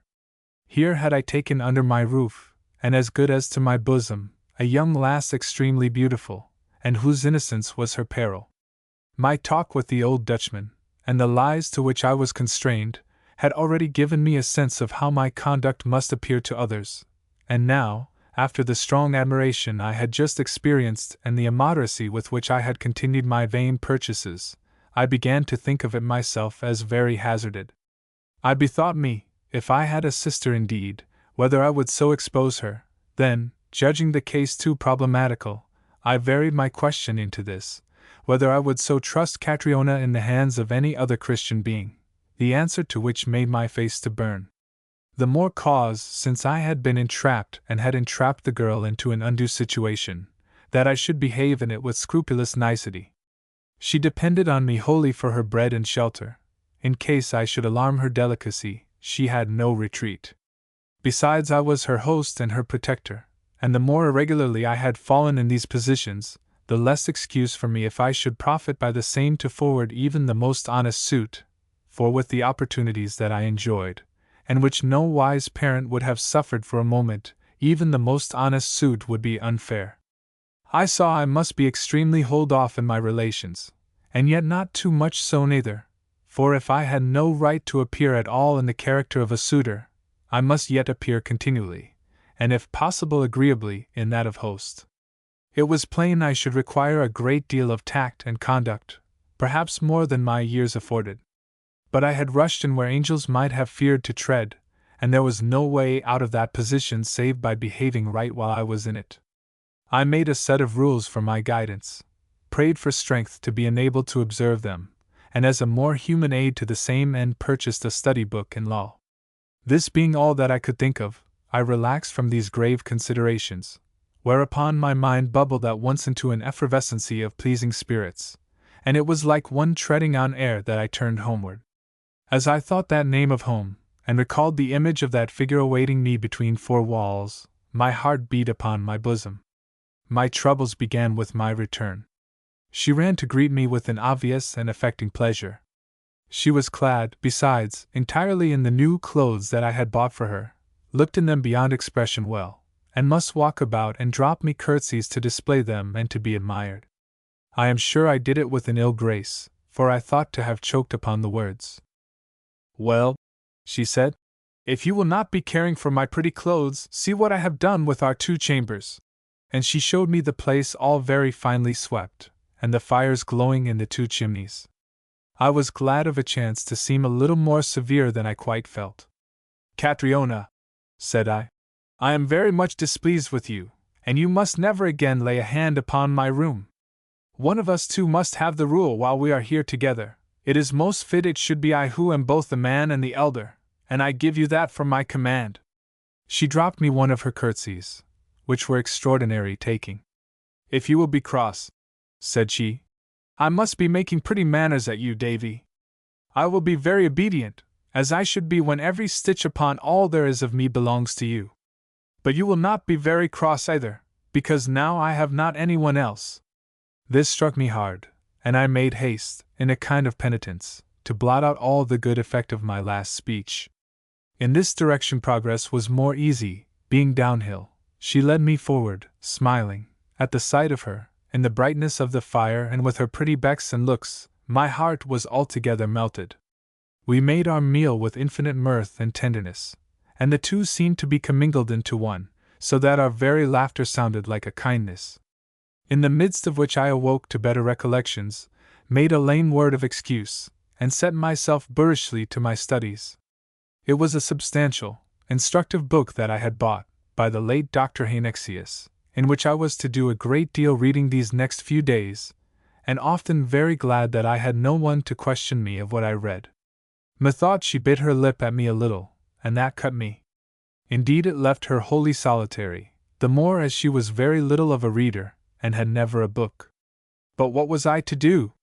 So the rest of the evening flowed by almost without speech. I could have beat myself. I could not lie in my bed that night for rage and repentance, but walked to and fro on my bare feet till I was nearly perished, for the chimney was gone out and the frost keen. The thought of her in the next room, the thought that she might even hear me as I walked, the remembrance of my churlishness, and that I must continue to practice the same ungrateful course or be dishonored, put me beside my reason. I stood like a man between Scylla and Charybdis. What must she think of me? Was my one thought that softened me continually into weakness. What is to become of us? The other which steeled me again to resolution. This was my first night of wakefulness and divided counsels, of which I was now to pass many, pacing like a madman, sometimes weeping like a childish boy, sometimes praying, I fain would hope, like a Christian. But prayer is not very difficult, and the hitch comes in practice. In her presence, and above all if I allowed any beginning of familiarity, I found I had very little command of what should follow. But to sit all day in the same room with her, and feign to be engaged upon Hainexius, surpassed my strength. So that I fell instead upon the expedient of absenting myself so much as I was able, taking out classes and sitting there regularly, often with small attention, the test of which I found the other day in a notebook of that period, where I had left off to follow an edifying lecture and actually scribbled in my book some very ill verses, though the Latinity is rather better than I thought that I could ever have compassed. The evil of this course was unhappily near as great as its advantage. I had the less time of trial, but I believe, while the time lasted, I was tried the more extremely. For she being so much left to solitude, she came to greet my return with an increasing fervor that came nigh to overmaster me. These friendly offers I must barbarously cast back, and my rejection sometimes wounded her so cruelly that I must unbend and seek to make it up to her in kindness. So that our time passed in ups and downs, tiffs and disappointments, upon the which I could almost say, if it may be said with reverence, that I was crucified. The base of my trouble was Catriona's extraordinary innocence, at which I was not so much surprised as filled with pity and admiration. She seemed to have no thought of our position, no sense of my struggles, welcomed any mark of my weakness with responsive joy, and when I was drove again to my retrenchments, did not always dissemble her chagrin. There were times when I have thought to myself, if she were overhead in love, and set her cap to catch me, she would scarce behave much otherwise. And then I would fall again into wonder at the simplicity of woman, from whom I felt, in these moments, that I was not worthy to be descended. There was one point in particular on which our warfare turned, and of all things, this was the question of her clothes. My baggage had soon followed me from Rotterdam, and hers from Helvoet. She had now, as it were, 2 wardrobes, and it grew to be understood between us, I could never tell how, that when she was friendly she would wear my clothes, and when otherwise her own. It was meant for a buffet, and, as it were, the renunciation of her gratitude, and I felt it so in my bosom, but was generally more wise than to appear to have observed the circumstance. Once, indeed, I was betrayed into a childishness greater than her own. It fell in this way. On my return from classes, thinking upon her devoutly with a great deal of love and a good deal of annoyance in the bargain, the annoyance began to fade away out of my mind, and spying in a window one of those forced flowers, of which the Hollanders are so skilled in the artifice, I gave way to an impulse and bought it for Catriona. I do not know the name of that flower, but it was of the pink color, and I thought she would admire the same, and carried it home to her with a wonderful soft heart. I had left her in my clothes, and when I returned to find her all changed and a face to match, I cast but the one look at her from head to foot, ground my teeth together, flung the window open, and my flower into the court, and then, between rage and prudence, myself out of that room again, of which I slammed the door as I went out. On the steep stair I came near falling, and this brought me to myself, so that I began at once to see the folly of my conduct. I went, not into the street as I had purposed, but to the house court, which was always a solitary place, and where I saw my flower, that had cost me vastly more than it was worth, hanging in the leafless tree. I stood by the side of the canal, and looked upon the ice. Country people went by on their skates, and I envied them. I could see no way out of the pickle I was in, no way so much as to return to the room I had just left. No doubt was in my mind, but I had now betrayed the secret of my feelings, and to make things worse, I had shown at the same time, and that with wretched boyishness, incivility to my helpless guest. I suppose she must have seen me from the open window. It did not seem to me that I had stood there very long before I heard the crunching of footsteps on the frozen snow, and turning somewhat angrily, for I was in no spirit to be interrupted, saw Catriona drawing near. She was all changed again, to the clock stockings. "Are we not to have our walk today?" said she. I was looking at her in amaze. "Where is your brooch?" says I. She carried her hand to her bosom and colored high. "I will have forgotten it," said she. "I will run upstairs for it quick, and then surely we can have our walk?" There was a note of pleading in that last that staggered me. I had neither words nor voice to utter them. I could do no more than nod by way of answer, and the moment she had left me, climbed into the tree and recovered my flower, which on her return I offered her. "I bought it for you, Catriona," said I. She fixed it in the midst of her bosom with the brooch, I could have thought tenderly. "It is none the better of my handling," said I again, and blushed. "I will be liking it none the worse, you may be sure of that," said she. We did not speak so much that day. She seemed a thought on the reserve, though not unkindly. As for me, all the time of our walking, and after we came home, and I had seen her put my flower into a pot of water, I was thinking to myself what puzzles women were.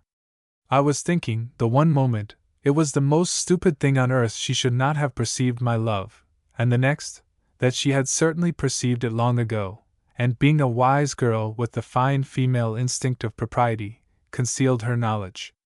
We had our walk daily. Out in the streets I felt more safe.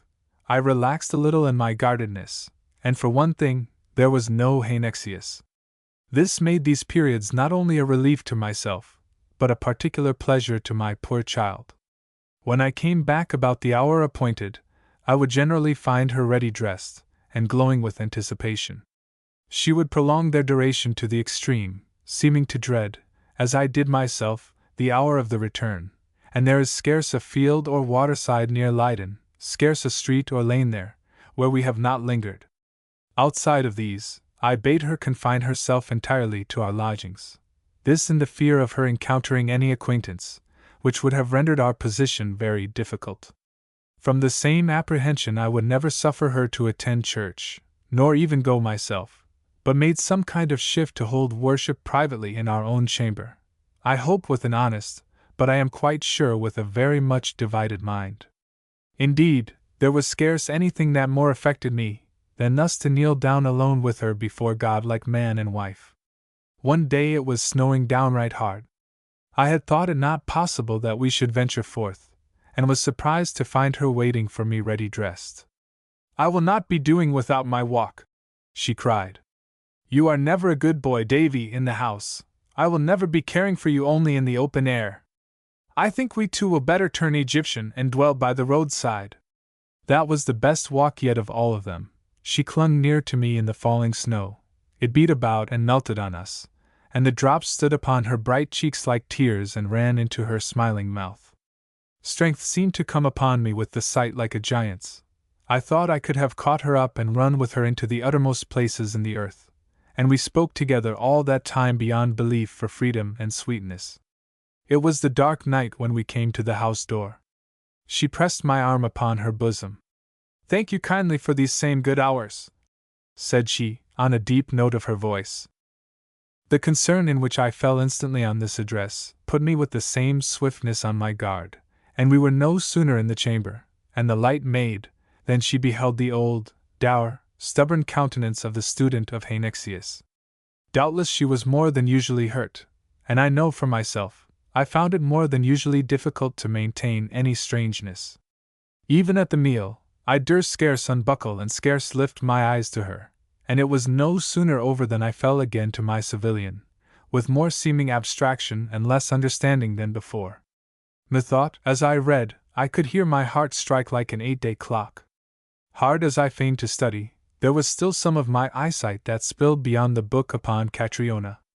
She sat on the floor by the side of my great mail, and the chimney lighted her up, and shone and blinked upon her, and made her glow and darken through a wonder of fine hues. Now she would be gazing in the fire, and then again at me, and at that I would be plunged in a terror of myself, and turn the pages of Heineccius like a man looking for the text in church. Suddenly she called out aloud. "Oh, why does not my father come?" she cried, and fell at once into a storm of tears. I leaped up, flung Heineccius fairly in the fire, ran to her side, and cast an arm around her sobbing body. She put me from her sharply. "You do not love your friend," says she. "I could be so happy too, if you would let me." And then, "Oh, what will I have done that you should hate me so?" "Hate you!" cries I, and held her firm. "You blind less, can you not see a little in my wretched heart? Do you not think when I sit there, reading in that fool book that I have just burned and be damned to it, I take ever the least thought of any stricken thing but just yourself? Night after night I could have grat to see you sitting there your lone. And what was I to do? You are here under my honor, would you punish me for that? Is it for that that you would spurn a loving servant?" At the word, with a small, sudden motion, she clung near to me. I raised her face to mine, I kissed it, and she bowed her brow upon my bosom, clasping me tight. I saw in a mere whirl like a man drunken. Then I heard her voice sound very small and muffled in my clothes. "Did you kiss her truly?" she asked. There went through me so great a heave of surprise that I was all shook with it. "Miss Grant?" I cried, all in a disorder. "Yes, I asked her to kiss me good-bye, the which she did." "Ah, well," said she, "you have kissed me too, at all events." At the strangeness and sweetness of that word, I saw where we had fallen, rose, and set her on her feet. "This will never do," said I. "This will never, never do. Oh, Catrine, Catrine!" Then there came a pause in which I was debarred from any speaking. And then, "Go away to your bed," said I. "Go away to your bed and leave me." She turned to obey me like a child, and the next I knew of it, had stopped in the very doorway. "Good night, Davy," said she. "And oh, good night, my love!" I cried, with a great outbreak of my soul, and caught her to me again, so that it seemed I must have broken her. The next moment I had thrust her from the room, shut to the door even with violence, and stood alone. The milk was spilt now, the word was out, and the truth told. I had crept like an untrusty man into the poor maid's affections. She was in my hand like any frail, innocent thing to make or mar, and what weapon of defense was left me? It seemed like a symbol that Haenexius, my old protection, was now burned. I repented, yet could not find it in my heart to blame myself for that great failure. It seemed not possible to have resisted the boldness of her innocence, or that last temptation of her weeping. And all that I had to excuse me did but make my sin appear the greater. It was upon a nature so defenseless, and with such advantages of the position, that I seemed to have practiced. What was to become of us now? It seemed we could no longer dwell in the one place. But where was I to go? Or where she? Without either choice or fault of ours, life had conspired to wall us together in that narrow place. I had a wild thought of marrying out of hand, and the next moment put it from me with revolt. She was a child, she could not tell her own heart. I had surprised her weakness, I must never go on to build on that surprisal. I must keep her not only clear of reproach, but free as she had come to me. Down I sat before the fire, and reflected, and repented, and beat my brains in vain for any means of escape. About 2 of the morning, there were 3 red embers left, and the house and all the city was asleep, when I was aware of a small sound of weeping in the next room. She thought that I slept, the poor soul, she regretted her weakness, and what perhaps, God help her, she called her forwardness, and in the dead of the night solaced herself with tears. Tender and bitter feelings, love and penitence and pity struggled in my soul. It seemed I was under bond to heal that weeping. "Oh, try to forgive me!" I cried out. Try to forgive me. Let us forget it all, let us try if can forget it." There came no answer, but the sobbing ceased. I stood a long while with my hands still clasped as I had spoken, then the cold of the night laid hold upon me with a shudder, and I think my reason reawakened.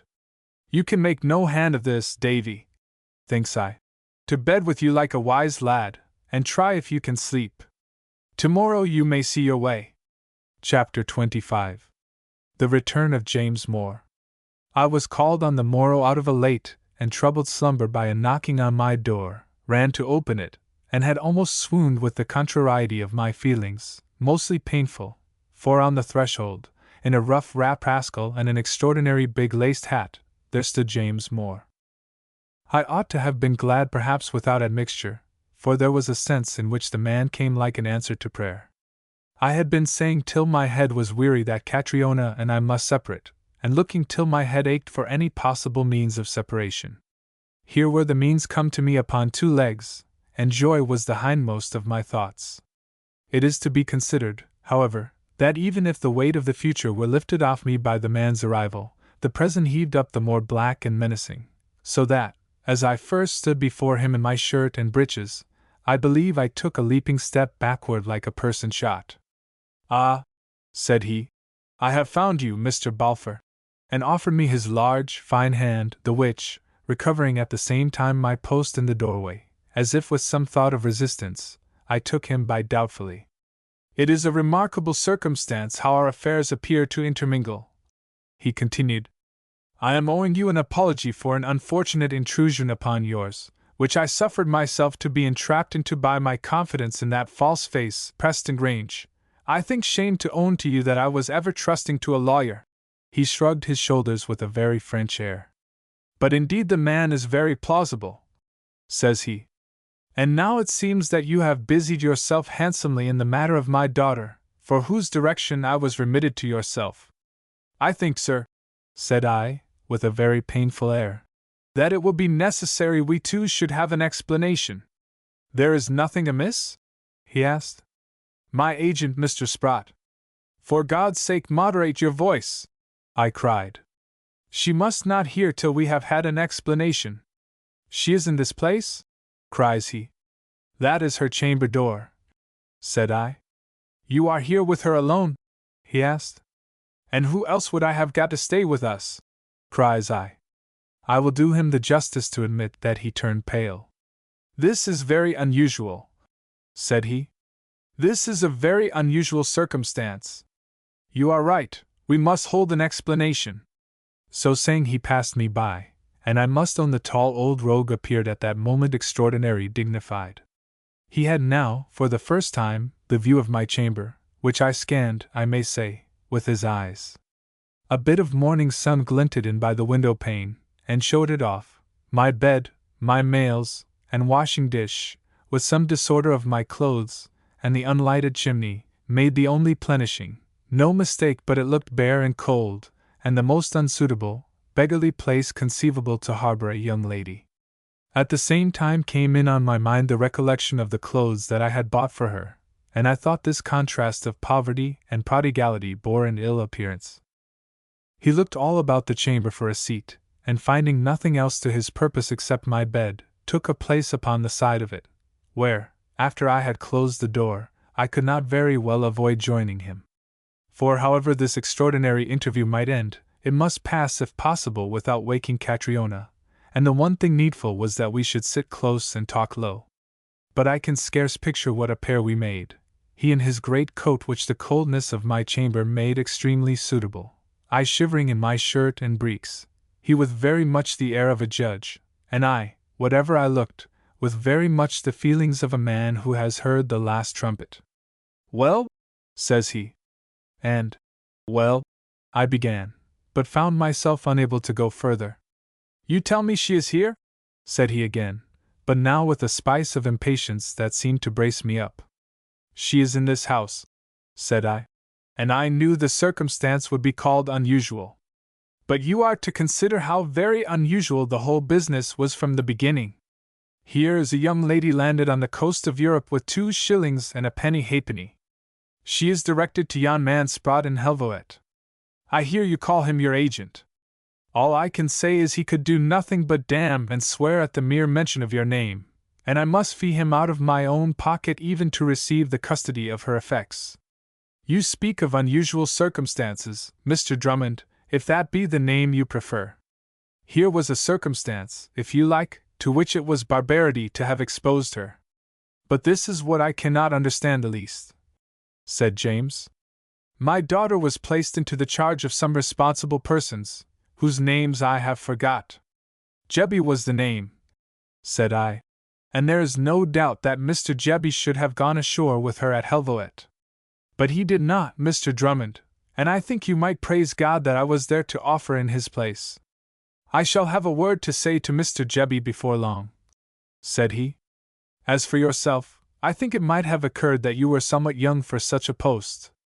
But the choice was not between me and somebody else, it was between me and nobody," cried I.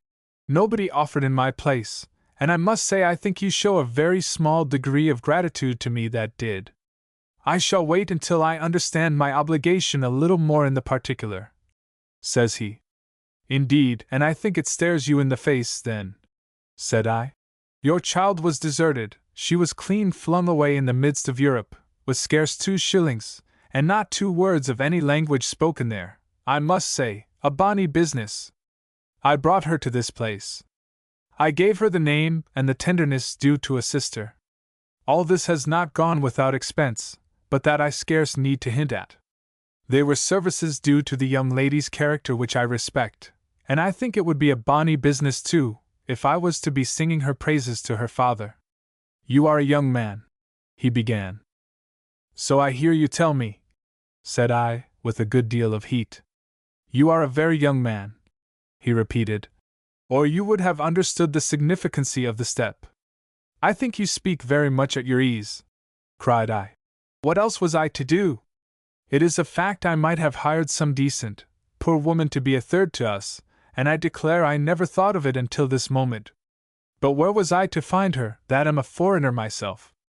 And let me point out to your observation, Mr. Drummond, that it would have cost me money out of my pocket.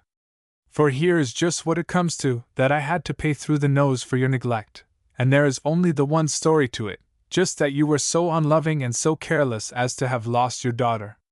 He that lives in a glass house should not be casting stones," says he. "And we will finish inquiring into the behavior of Miss Drummond before we go on to sit in judgment on her father. But I will be entrapped into no such attitude," said I. The character of Miss Drummond is far above inquiry, as her father ought to know. So is mine, and I am telling you that. There are but the two ways of it open. The one is to express your thanks to me as one gentleman to another, and to say no more. The other, if you are so difficult as to be still dissatisfied, is to pay me that which I have expended and be done. He seemed to soothe me with a hand in the air. There, there, said he. You go too fast, Mr. Balfour. It is a good thing that I have learned to be more patient. And I believe you forget that I have yet to see my daughter.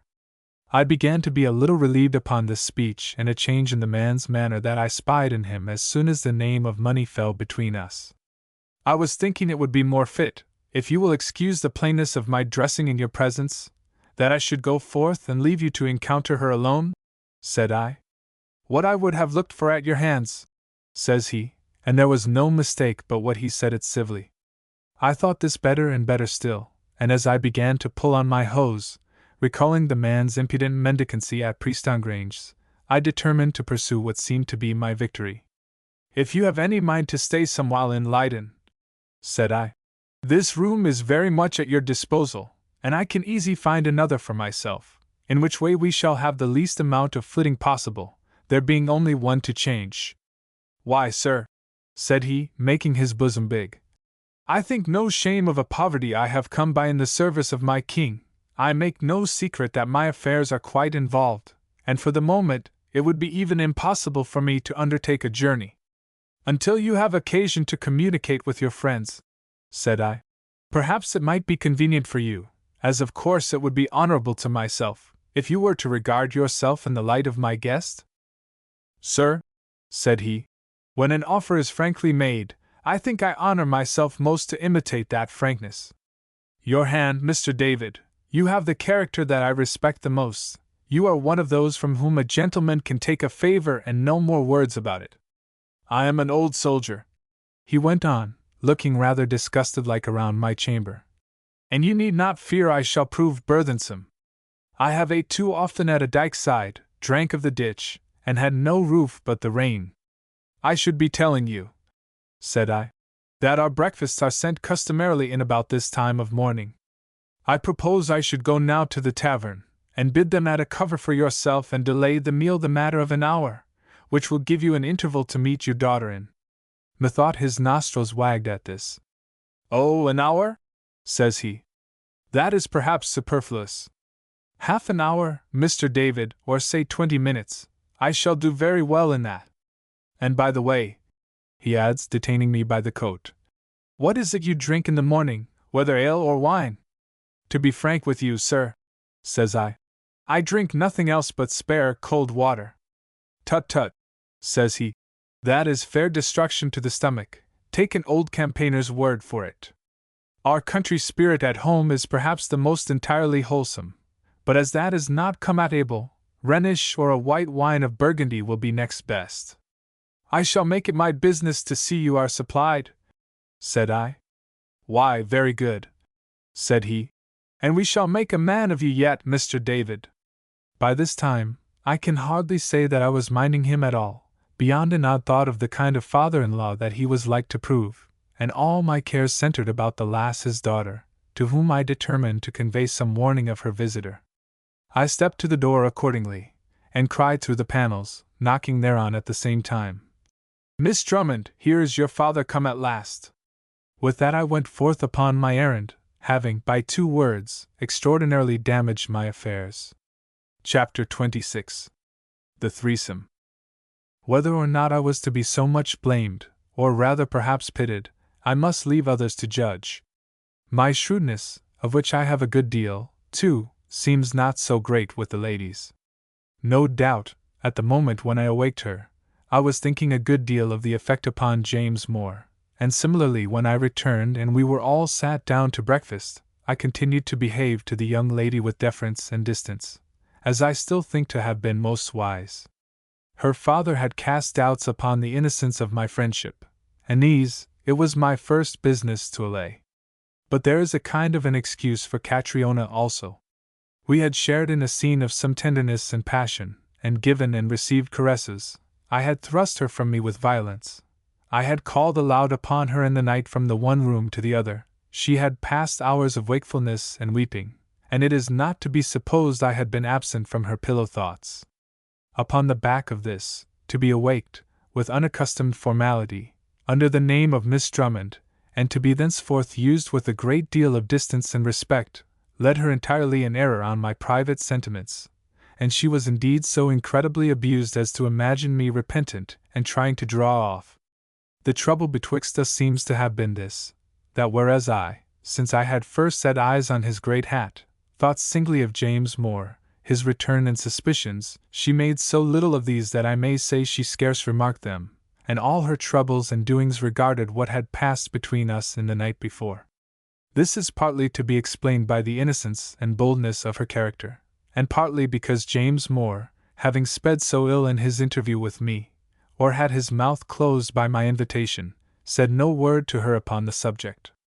At the breakfast, accordingly, it soon appeared we were at cross purposes. I had looked to find her in clothes of her own. I found her, as if her father were forgotten, wearing some of the best that I had bought for her, and which she knew, or thought, that I admired her in. I had looked to find her imitate my affectation of distance, and be most precise and formal. Instead, I found her flushed and wildlike, with eyes extraordinary bright, and a painful and varying expression, calling me by name with a sort of appeal of tenderness, and referring and deferring to my thoughts and wishes like an anxious or a suspected wife. But this was not for long. As I behold her so regardless of her own interests, which I had jeopardized and was now endeavoring to recover, I redoubled my own coldness in the manner of a lesson to the girl. The more she came forward, the farther I drew back. The more she betrayed the closeness of our intimacy, the more pointedly civil I became, until even her father, if he had not been so engrossed with eating, might have observed the opposition. In the midst of which, of a sudden, she became wholly changed, and I told myself, with a good deal of relief, that she had took the hint at last. All day I was at my classes or in quest of my new lodging, and though the hour of our customary walk hung miserably on my hands, I cannot say but I was happy on the whole to find my way cleared, the girl again in proper keeping, the father satisfied or at least acquiescent, and myself free to prosecute my love with honor. At supper, as at all our meals, it was James Moore that did the talking. No doubt but he talked well if anyone could have believed him. But I will speak of him presently more at large. The meal at an end, he rose, got his great coat, and looking, as I thought, at me, observed he had affairs abroad. I took this for a hint that I was to be going also, and got up, whereupon the girl, who had scarce given me greeting at my entrance, turned her eyes upon me wide open with a look that bade me stay. I stood between them like a fish out of water, turning from one to the other. Either seemed to observe me, she gazing on the floor, he buttoning his coat, which vastly swelled my embarrassment. This appearance of indifference argued, upon her side, a good deal of anger very near to burst out. Upon his, I thought it horribly alarming. I made sure there was a tempest brewing there, and considering that to be the chief peril, turned towards him and put myself, so to speak, in the man's hands. "Can I do anything for you, Mr. Drummond?" says I. He stifled a yawn, which again I thought to be duplicity. "Why, Mr. David," said he, "since you are so obliging as to propose it, you might show me the way to a certain tavern," of which he gave the name, "where I hope to fall in with some old companions in arms." There was no more to say, and I got my hat and cloak to bear him company. "And as for you," say he to his daughter, "you had best go to your bed. I shall be late home, and early to bed and early to rise, gars bonny lasses have bright eyes." Whereupon he kissed her with a good deal of tenderness, and ushered me before him from the door. This was so done, I thought on purpose, that it was scarce possible there should be any parting salutation, but I observed she did not look at me, and set it down to terror of James Moore. It was some distance to that tavern. He talked all the way of matters which did not interest me the smallest, and at the door dismissed me with empty manners. Thence I walked to my new lodging, where I had not so much as a chimney to hold me warm, and no society but my own thoughts. These were still bright enough. I did not so much as dream that Catriona was turned against me. I thought we were like folk pledged. I thought we had been too near and spoke too warmly to be severed, least of all by what were only steps in a most needful policy. And the chief of my concern was only the kind of father-in-law that I was getting, which was not at all the kind I would have chosen, and the matter of how soon I ought to speak to him, which was a delicate point on several sides. In the first place, when I thought how young I was, I blushed all over, and could almost have found it in my heart to have desisted, only that if once I let them go from Leyden without explanation, I might lose her altogether. And in the second place, there was our very irregular situation to be kept in view, and the rather scant measure of satisfaction I had given James Moore that morning. I concluded, on the whole, that delay would not hurt anything, yet I would not delay too long neither, and got to my cold bed with a full heart. The next day, as James Moore seemed a little on the complaining hand in the matter of my chamber, I offered to have in more furniture, and coming in the afternoon, with porters bringing chairs and tables, found the girl once more left to herself. She greeted me on my admission civilly, but withdrew at once to her own room, of which she shut the door. I made my disposition, and paid and dismissed the men so that she might hear them go, when I supposed she would at once come forth again to speak to me. I waited yet a while, then knocked upon her door. "Catriona!" said I. The door was opened so quickly, even before I had the word out, that I thought she must have stood behind it listening. She remained there in the interval quite still, but she had a look that I cannot put a name on, as of one in a bitter trouble. "Are we not to have our walk today either?" So I faltered. "I am thanking you," said she. "I will not be caring much to walk now that my father is come home. But I think he has gone out himself and left you here alone," said I. "And do you think that was very kindly said?" she asked. "It was not unkindly meant," I replied. "What ails you, Catriona? What have I done to you that you should turn from me like this?" "I do not turn from you at all," she said, speaking very carefully. "I will ever be grateful to my friend that was good to me. I will ever be his friend in all that I am able. But now that my father James Moore is come again, there is a difference to be made, and I think there are some things said and done that would be better to be forgotten. But I will ever be your friend in all that I am able, and if that is not all that, if it is not so much, not that you will be caring, but I would not have you think of me too hard. It was true what you said to me, that I was too young to be advised, and I am hoping you will remember I was just a child. I would not like to lose your friendship, at all events." She began this very pale, but before she was done, the blood was in her face like scarlet, so that not her words only, but her face and the trembling of her very hands, besought me to be gentle. I saw, for the first time, how very wrong I had done to place the child in that position, where she had been entrapped into a moment's weakness, and now stood before me like a person shamed. "Miss Drummond," I said, and stuck, and made the same beginning once again. "I wish you could see into my heart," I cried. "You would read there that my respect is undiminished. If that were possible, I should say it was increased. This is but the result of the mistake we made, and had to come, and the less said of it now the better. Of all of our life here, I promise you it shall never pass my lips. I would like to promise you too that I would never think of it, but it's a memory that will be always dear to me. And as for a friend, you have one here that would die for you." "I am thanking you," said she. We stood a while silent, and my sorrow for myself began to get the upper hand, for here were all my dreams come to a sad tumble, and my love lost, and myself alone again in the world as at the beginning. "Well," said I, "we shall be friends always, that's a certain thing. But this is a kind of farewell, too, it's a kind of a farewell after all. I shall always ken Miss Drummond, but this is a farewell to my Catriona." I looked at her. I could hardly say I saw her, but she seemed to grow great and brighten in my eyes, and with that I suppose I must have lost my head, for I called out her name again and made a step at her with my hands reached forth. She shrank back like a person struck, her face flamed, but the blood sprang no faster up into her cheeks than what it flowed back upon my own heart, at sight of it, with penitence and concern. I found no words to excuse myself, but bowed before her very deep, and went my ways out of the house with death in my bosom. I think it was about 5 days that followed without any change. I saw her scarce ever but at meals, and then of course in the company of James Moore. If we were alone even for a moment, I made it my devoir to behave the more distantly and to multiply respectful attentions, having always in my mind's eye that picture of the girl shrinking and flaming in a blush, and in my heart more pity for her than I could depict in words. I was sorry enough for myself, I need not dwell on that, having fallen all my length and more than all my height in a few seconds. But indeed, I was near as sorry for the girl, and sorry enough to be scarce angry with her save by fits and starts. Her plea was good.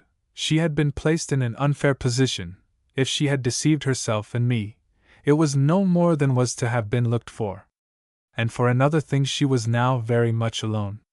Her father, when he was by, was rather a caressing parent, but he was very easy led away by his affairs and pleasures, neglected her without compunction or remark, spent his nights in taverns when he had the money, which was more often than I could at all account for, and even in the course of these few days failed once to come to a meal, which Catriona and I were at last compelled to partake of without him.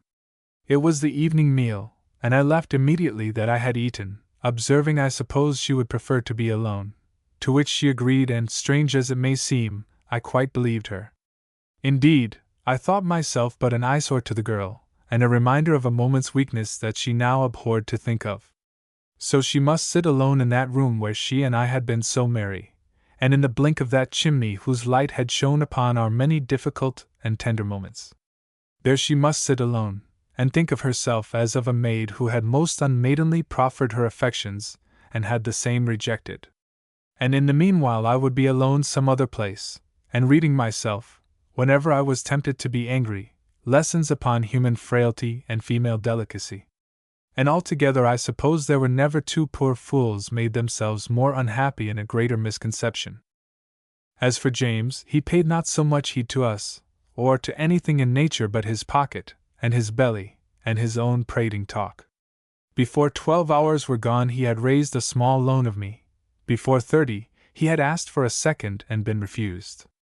Money and refusal he took with the same kind of high good nature. Indeed, he had an outside air of magnanimity that was very well fitted to impose upon a daughter, and the light in which he was constantly presented in his talk, and the man's fine presence and great ways went together pretty harmoniously. So that a man that had no business with him, and either very little penetration or a furious deal of prejudice, might almost have been taken in. To me, after my first 2 interviews, he was as plain as print. I saw him to be perfectly selfish, with a perfect innocency in the same, and I would hearken to his swaggering talk of arms, and an old soldier, and a poor Highland gentleman, and the strength of my country and my friends, as I might to the babbling of a parrot. The odd thing was that I fancy he believed some part of it himself, or did at times.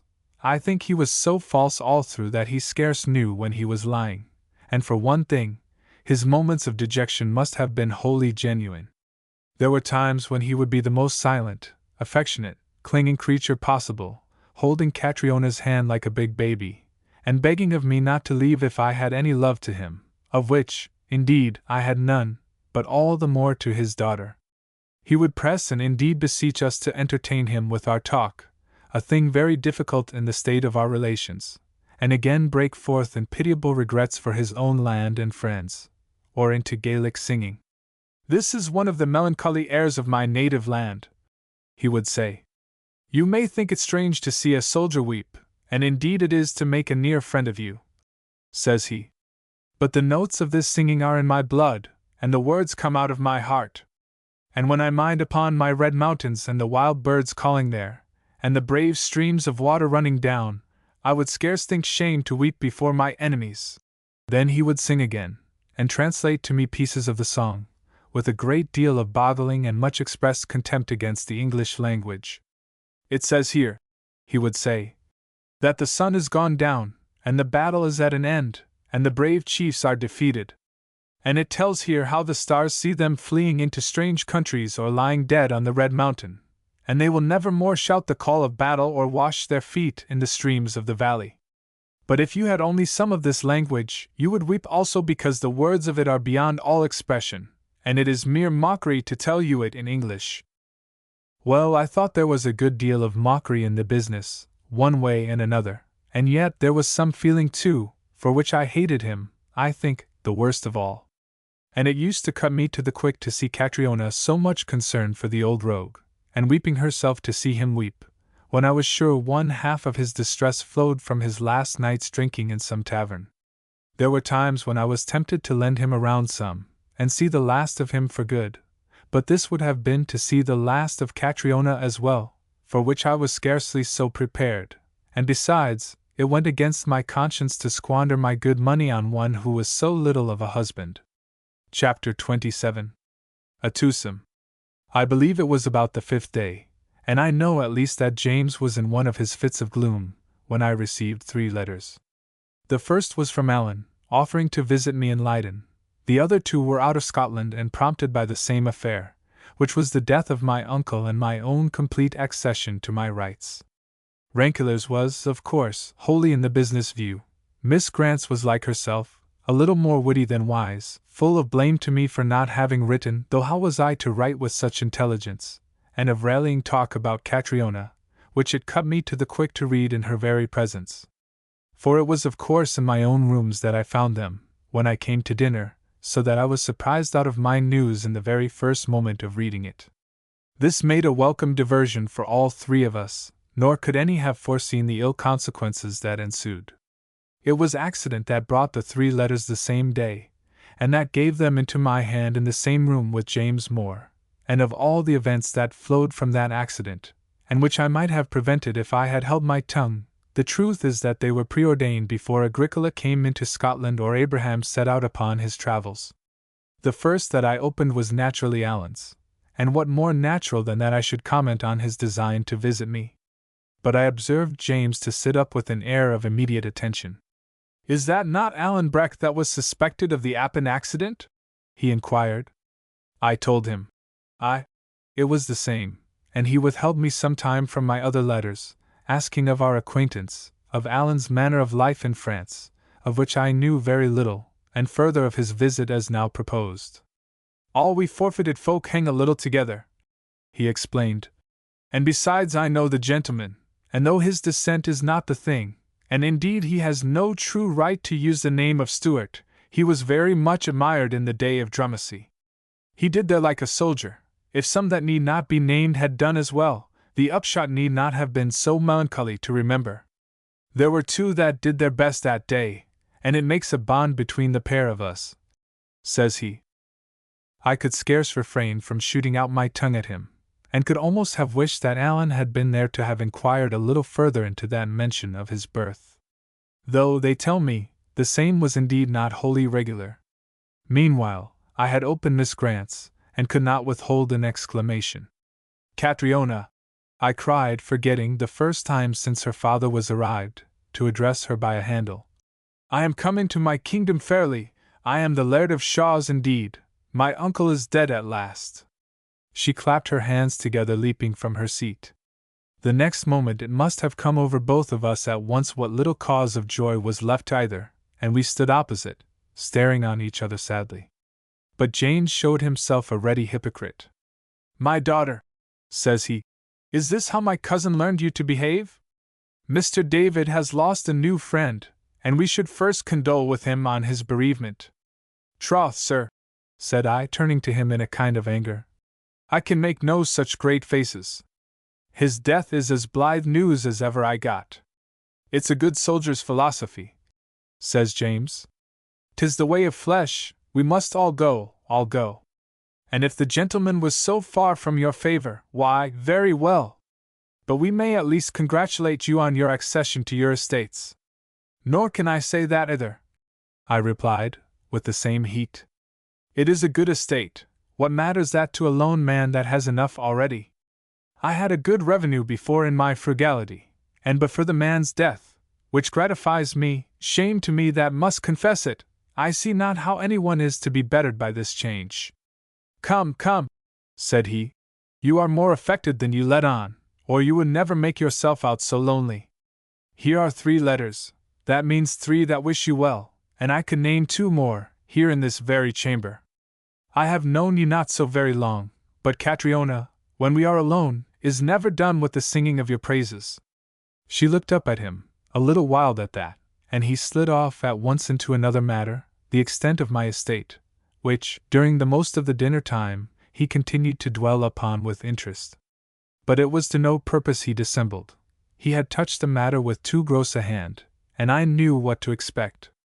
Dinner was scarce 8 when he plainly discovered his designs. He reminded Catriona of an errand, and bid her attend to it.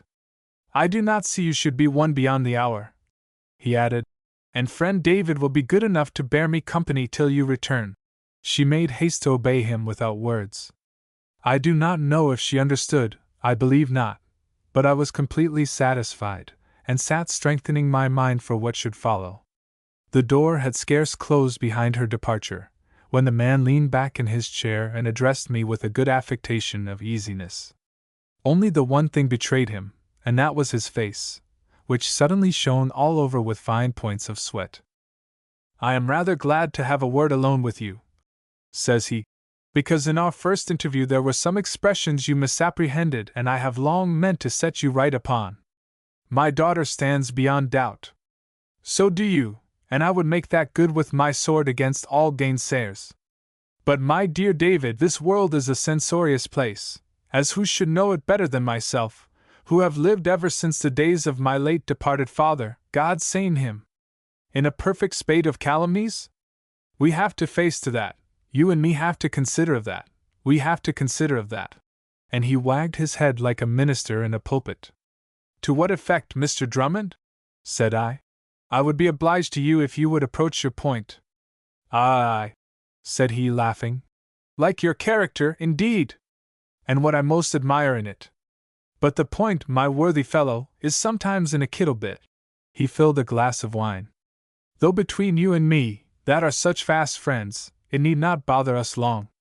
The point, I need scarcely tell you, is my daughter. And the first thing is that I have no thought in my mind of blaming you. In the unfortunate circumstances, what could you do else, deed, and I cannot tell. I thank you for that, said I, pretty close upon my guard. I have besides studied your character. He went on. Your talents are fair, you seem to have a moderate competence, which does no harm, and one thing with another, I am very happy to have to announce to you that I have decided on the latter of the 2 ways open. I am afraid I am dull, said I. What ways are these? He bent his brows upon me formidably and uncrossed his legs. Why, sir, says he, I think I need scarce describe them to a gentleman of your condition, either that I should cut your throat or that you should marry my daughter. You are pleased to be quite plain at last, said I. And I believe I have been plain from the beginning, cries he robustiously. I am a careful parent, Mr. Balfour, but I thank God, a patient and deliberate man. There is many a father, sir, that would have hurled you at once either to the altar or the field. My esteem for your character. Mr. Drummond, I interrupted, if you have any esteem for me at all, I will beg of you to moderate your voice. It is quite needless to rote at a gentleman in the same chamber with yourself and lending you his best attention. Why, very true, says he, with an immediate change. And you must excuse the agitations of a parent. I understand you then, I continued, for I will take no note of your other alternative, which perhaps it was a pity you let fall. I understand you rather to offer me encouragement in case I should desire to apply for your daughter's hand? It is not possible to express my meaning better, said he, and I see we shall do well together. That remains to be yet seen, said I, but so much I need make no secret of, that I bear the lady you refer to the most tender affection, and I could not fancy, even in a dream, a better fortune than to get her. I was sure of it, I felt certain of you, David, he cried, and reached out his hand to me. I put it by. You go too fast, Mr. Drummond, said I. There are conditions to be made, and there is a difficulty in the path, which I see not entirely how we shall come over. I have told you that, upon my side, there is no objection to the marriage, but I have good reason to believe there will be much on the young lady's. "This is all beside the mark," says he. "I will engage for her acceptance." "I think you forget, Mr. Drummond," said I, "that, even in dealing with myself, you have been betrayed into 2-3 unpalatable expressions. I will have none such employed to the young lady.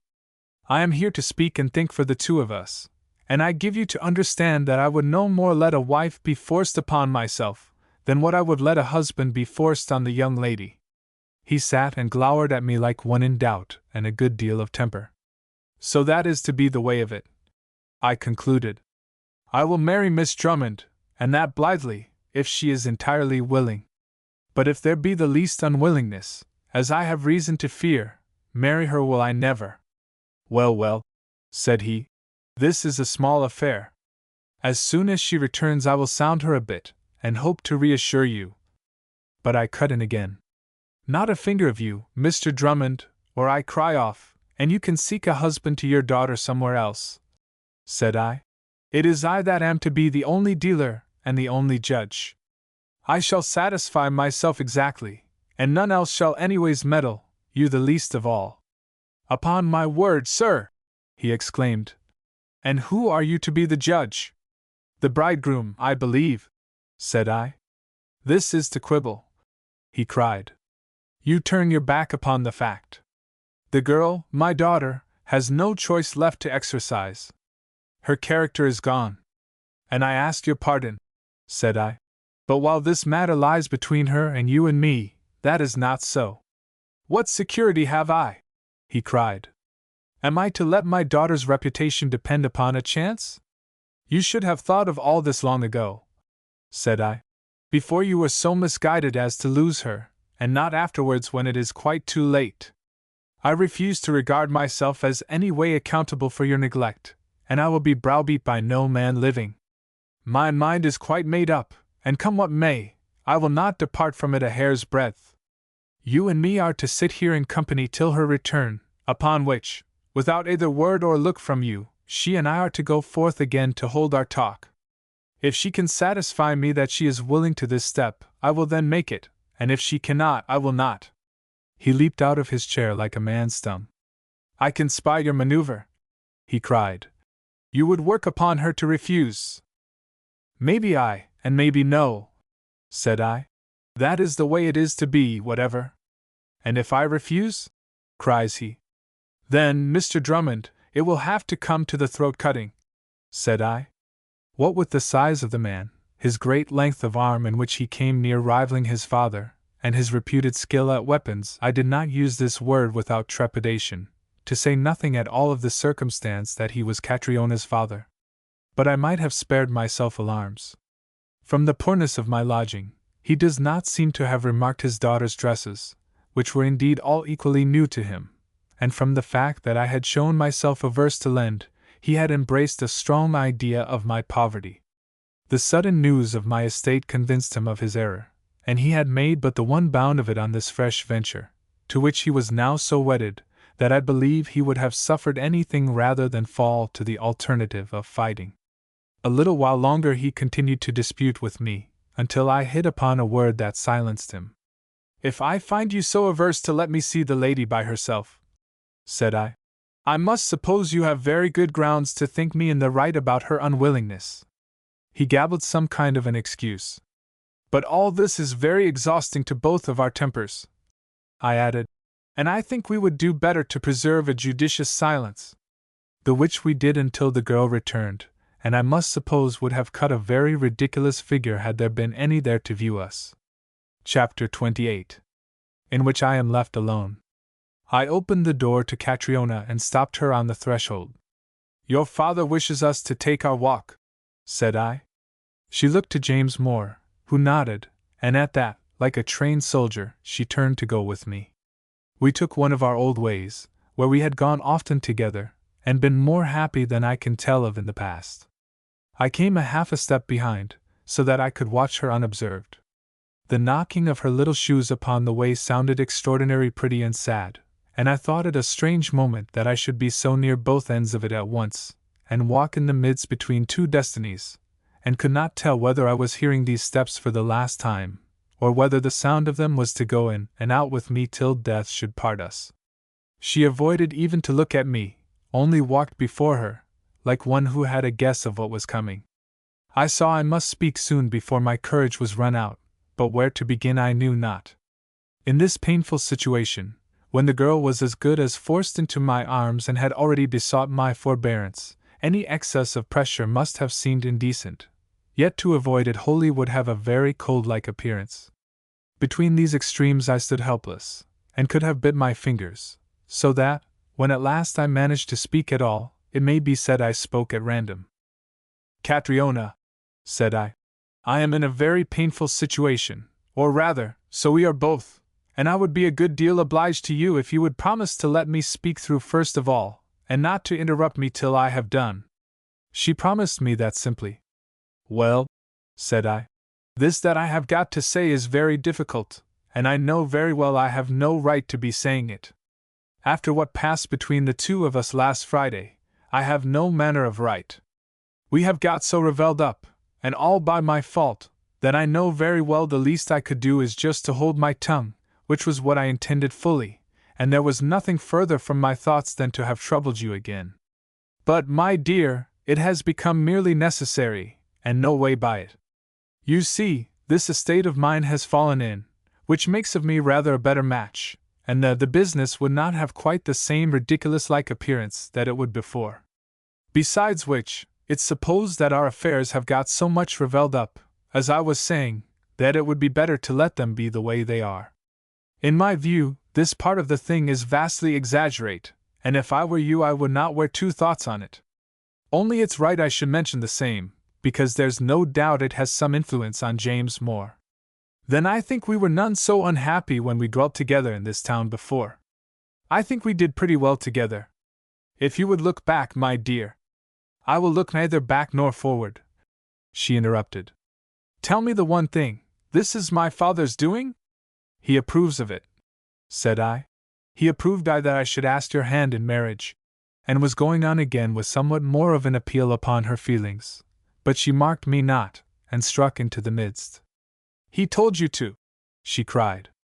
"It is no sense denying it, you said yourself that there was nothing farther from your thoughts. He told you to. He spoke of it the first, if that is what you mean," I began. She was walking ever the faster, and looking fain in front of her, but at this she made a little noise in her head, and I thought she would have run. "Without which," I went on, "after what you said last Friday, I would never have been so troublesome as make the offer. But when he as good as asked me, what was I to do?" She stopped and turned round upon me. "Well, it is refused at all events," she cried, "and there will be an end of that." And she began again to walk forward. "I suppose I could expect no better," said I.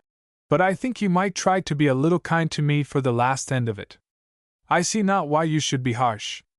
I have loved you very well, Catriona, no harm that I should call you so for the last time.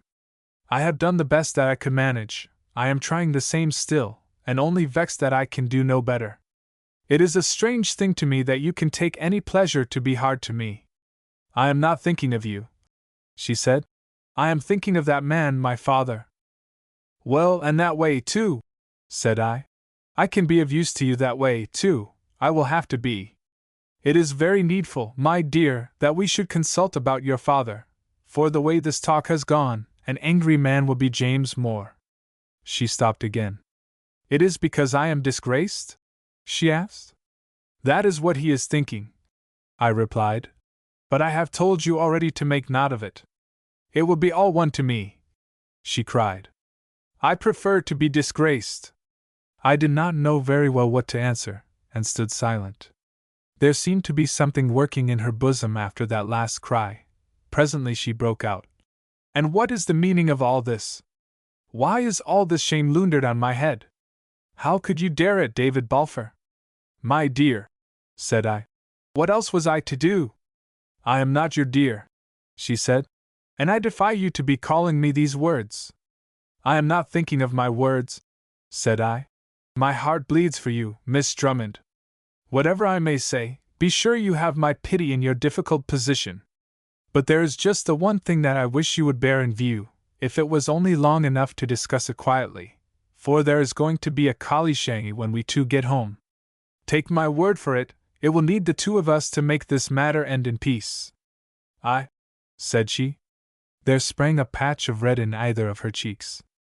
Was he for fighting you? Said she. Well, he was that, said I. She gave a dreadful kind of laugh. At all events, it is complete, she cried. And then turning on me. My father and I are a fine pair, said she, but I am thanking the good God there will be somebody worse than what we are. I am thanking the good God that He has let me see you so. There will never be the girl maid that will not scorn you. I had borne a good deal pretty patiently, but this was over the mark. You have no right to speak to me like that, said I. What have I done but to be good to you, or try to be? And here is my repayment. Oh, it is too much. She kept looking at me with a hateful smile. Coward, said she. The word in your throat and in your father's, I cried. I have dared him this day already in your interest. I will dare him again, the nasty polecat, little I care which of us should fall. Come, said I, back to the house with us. Let us be done with it. Let me be done with the whole Hielan crew of you. You will see what you think when I am dead. She shook her head at me with that same smile I could have struck her for. Oh, smile away, I cried. I have seen your bonny father smile on the wrong side this day. Not that I mean he was afraid, of course, I added hastily, but he preferred the other way of it. What is this? She asked. When I offered to draw with him, said I. You offered to draw upon James Moore, she cried. And I did so, said I, and found him backward enough, or how would we be here? There is a meaning upon this, said she. What is it you are meaning? He was to make you take me, I replied, and I would not have it. I said you should be free, and I must speak with you alone. Little I supposed it would be such a speaking. And what if I refuse, said he. Then it must come to the throat-cutting, says I, for I will no more have a husband forced on that young lady, than what I would have a wife forced upon myself. These were my words, they were a friend's words. Bonnily have I paid for them. Now you have refused me of your own clear free will, and there lives no father in the Highlands, or out of them, that can force on this marriage. I will see that your wishes are respected. I will make the same my business, as I have all through. But I think you might have that decency as to affect some gratitude, deed, and I thought you knew me better. I have not behaved quite well to you, but that was weakness. And to think me a coward, and such a coward as that, oh, my lass, there was a stab for the last of it. Davy, how would I guess? She cried. Oh, this is a dreadful business. Me and mine. She gave a kind of a wretched cry at the word. Me and mine are not fit to speak to you. Oh, I could be kneeling down to you in the street, I could be kissing your hands for forgiveness. I will keep the kisses I have got from you already, cried I. I will keep the ones I wanted and that were something worth. I will not be kissed in penitence. What can you be thinking of this miserable girl? Says she. What I am trying to tell you all this while, said I. That you had best leave me alone, whom you can make no more unhappy if you tried, and turn your attention to James Moore, your father, with whom you are like to have a queer pern to wind. Oh, that I must be going out into the world alone with such a man, she cried, and seemed to catch herself in with a great effort. But trouble yourself no more for that, said she. He does not know what kind of nature is in my heart. He will pay me dear for this day of it, dear, dear, will he pay. She turned, and began to go home and I to accompany her. At which she stopped. I will be going alone, she said. It is alone I must be seeing him. Some little time I raged about the streets, and told myself I was the worst used lad in Christendom. Anger choked me. It was all very well for me to breathe deep. It seemed there was not air enough about Leyden to supply me, and I thought I would have burst like a man at the bottom of the sea. I stopped and laughed at myself at a street corner a minute together, laughing out loud, so that a passenger looked at me, which brought me to myself. Well, I thought, I have been a gull and a ninny and a soft Tommy long enough. Time it was done. Here is a good lesson to have nothing to do with that accursed sex. That was the ruin of the man in the beginning and will be so to the end. God knows I was happy enough before ever I saw her. God knows I can be happy enough again when I have seen the last of her. That seemed to me the chief affair, to see them go.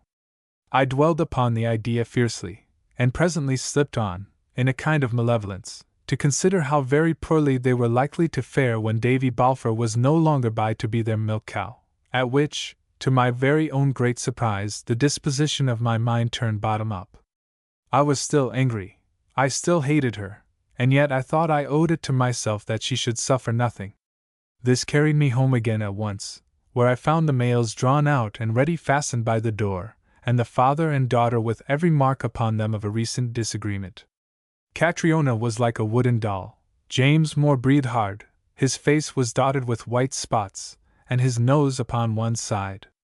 As soon as I came in, the girl looked at him with a steady, clear, dark look that might have been followed by a blow.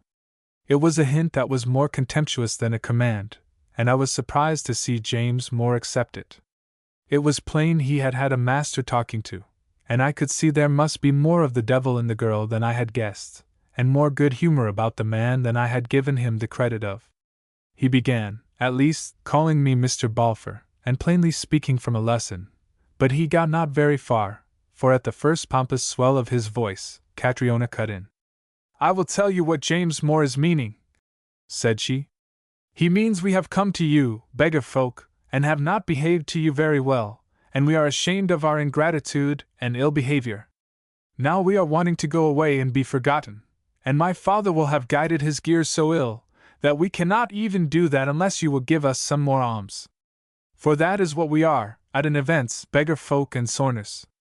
"By your leave, Miss Drummond," said I must speak to your father by myself." She went into her own room and shut the door, without a word or a look. "You must excuse her, Mr. Balfour," says James Moore. "She has no delicacy." "I am not here to discuss that with you," said I, "but to be quit of you. And to that end I must talk of your position. Now, Mr. Drummond, I have kept the run of your affairs more closely than you bargained for.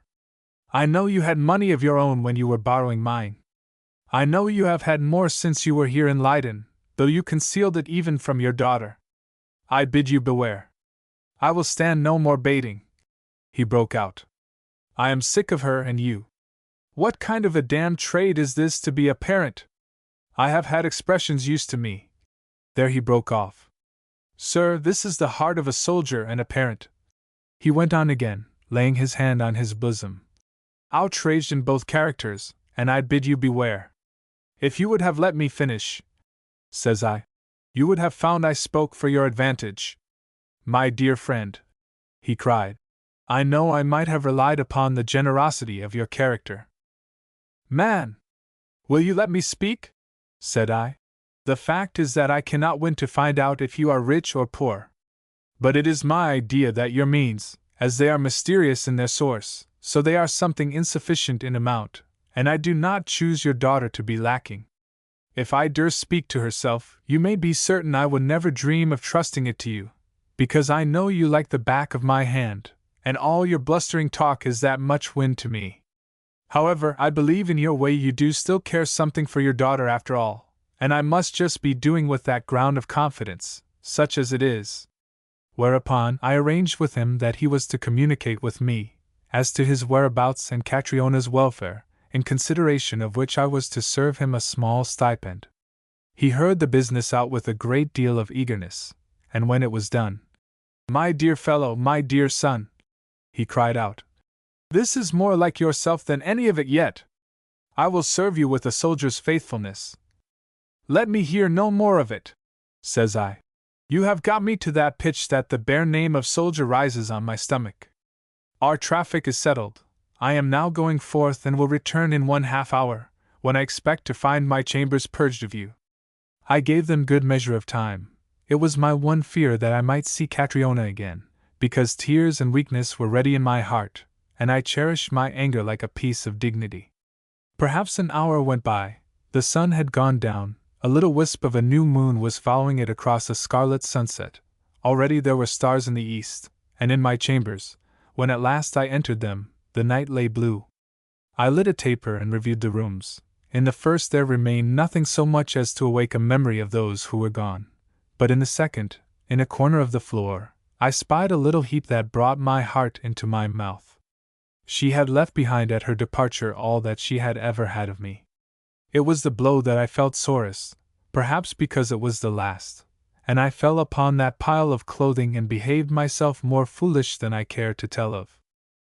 Late in the night, in a strict frost, and my teeth chattering, I came again by some portion of my manhood and considered with myself. The sight of these poor frocks and ribbons, and her shifts, and the clock stockings, was not to be endured, and if I were to recover any constancy of mind, I saw I must be rid of them ere the morning. It was my first thought to have made a fire and burned them, but my disposition has always been opposed to wastery, for one thing, and for another, to have burned these things that she had worn so close upon her body seemed in the nature of a cruelty. There was a corner cupboard in that chamber, there I determined to bestow them. The which I did and made it a long business, folding them with very little skill indeed but the more care, and sometimes dropping them with my tears.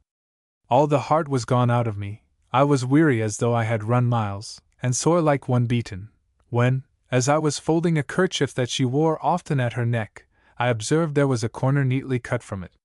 It was a kerchief of a very pretty hue, on which I had frequently remarked, and once that she had it on, I remembered telling her, by way of a banter, that she wore my colors. There came a glow of hope and like a tide of sweetness in my bosom, and the next moment I was plunged back in a fresh despair. For there was the corner crumpled in a knot, and cast down by itself in another part of the floor. But when I argued with myself, I grew more hopeful. She had cut that corner off in some childish freak that was manifestly tender.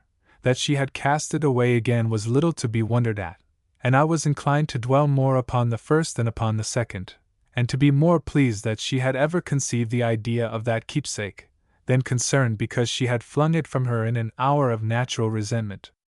Chapter 29. We meet in Dunkirk. Altogether, then, I was scarce so miserable the next days but what I had many hopeful and happy snatches, threw myself with a good deal of constancy upon my studies, and made out to endure the time till Alan should arrive, or I might hear word of Catriona by the means of James Moore. I had altogether 3 letters in the time of our separation. One was to announce their arrival in the town of Dunkirk in France, from which place James shortly after started alone upon a private mission. This was to England and to see Lord Holderness, and it has always been a bitter thought that my good money helped to pay the charges of the same.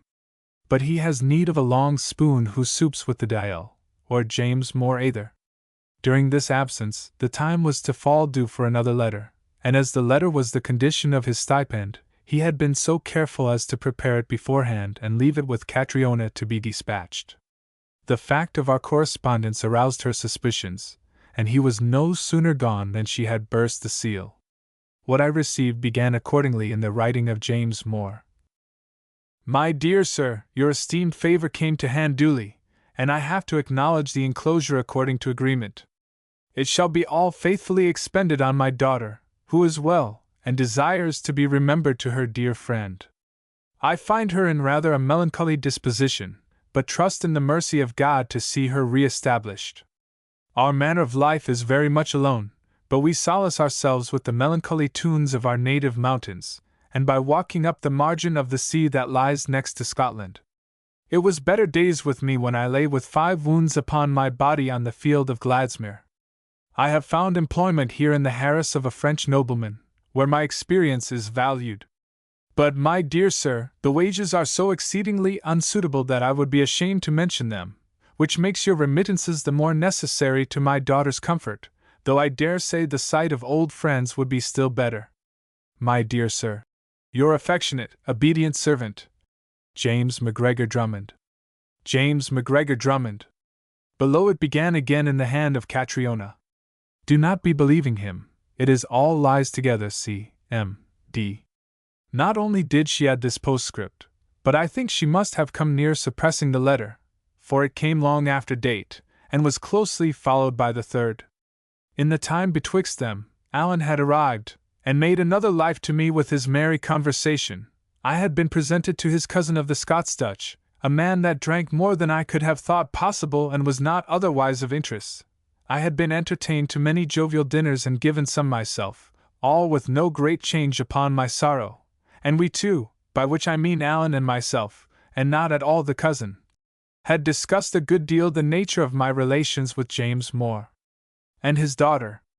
I was naturally diffident to give particulars, and this disposition was not any way lessened by the nature of Alan's commentary upon those I gave. I cannae make heed nor tale of it, he would say, but it sticks in my mind ye've made a gowk of yourself. There's few people that has had more experience than Alan Breck, and I can never call to mind to have heard tell of a lassie like this one of yours. The way that you tell it, the thing's fair impossible. You must have made a terrible hash of the business, David. There are whiles that I am of the same mind, said I. The strange thing is that ye seem to have a kind of fancy for her too, said Alan. The biggest kind, Alan, said I, and I think I'll take it to my grave with me. Well, ye beat me, whatever, he would conclude. I showed him the letter with Catriona's postscript. And here again, he cried. Impossible to deny a kind of decency to this Catriona, and sense forby. As for James Moore, the man's as boss as a drum, he's just a wame and a ween words, though I can never deny that he fought reasonably well at Gladsmere, and it's true what he says here about the 5 wounds.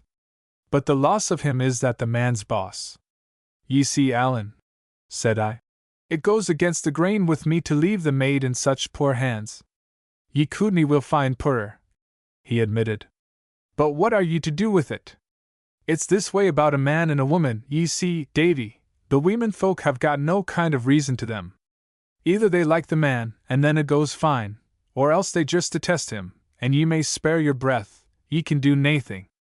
There's just the 2 sets of them that would sell their coats for ye, and them that never look the road ye're on. That's a that there is to women, and you seem to be such a gummerel that ye can't tell the tane frae the tither. Well, and I'm afraid that's true for me, said I. And yet there's naething easier, cried Alan. I could easy learn ye the science of the thing, but ye seem to me to be born blind, and there's where the difficulty comes in. And can you no help me? I asked. You that are so clever at the trade? Ye see, David, I wasna here, said he. I'm like a field officer that has naebody but blind men for scouts and eclairers, and what would he ken?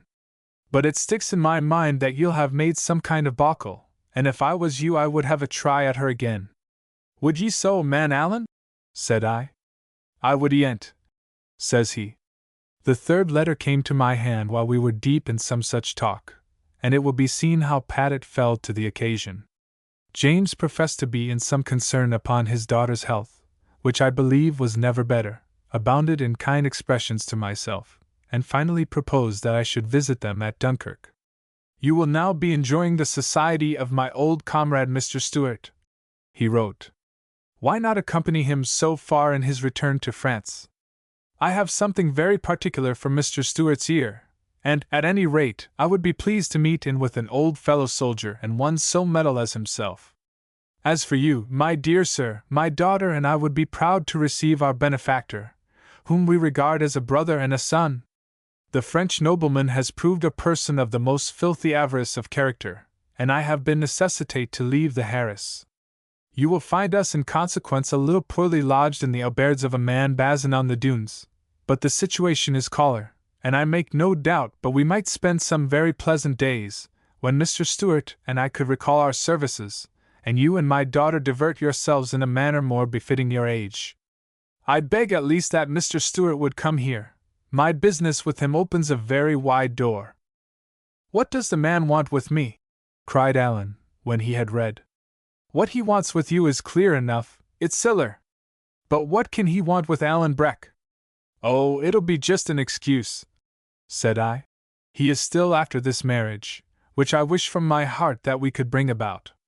And he asks you because he thinks I would be less likely to come wanting you. Well, I wish that I can't, says Alan. Him and me were never oneyways pack, we used to girn at ither like a pair of pipers. Something for my ear, quo he. I'll maybe have something for his hinder end, before we're through with it. Diody, I'm thinking it would be a kind of divertisement to gang and see what he'll be after. For by that I could see your lassie then. What say ye, Davy? Will ye ride with Alan? You may be sure I was not backward, and Alan's furlough running towards an end, we set forth presently upon this joint adventure. It was near dark of a January day when we rode at last into the town of Dunkirk. We left our horses at the post, and found a guide to Bazzin's Inn, which lay beyond the walls. Night was quite fallen, so that we were the last to leave that fortress, and heard the doors of it close behind us as we passed the bridge. On the other side there lay a lighted suburb, which we thridded for a while, then turned into a dark lane, and presently found ourselves wading in the night among deep sand where we could hear a bullering of the sea. We travelled in this fashion for some while, following our conductor mostly by the sound of his voice, and I had begun to think he was perhaps misleading us, when we came to the top of a small brae, and there appeared out of the darkness a dim light in a window. Voilà l'auberge à Bazzin, says the guide. Alan smacked his lips.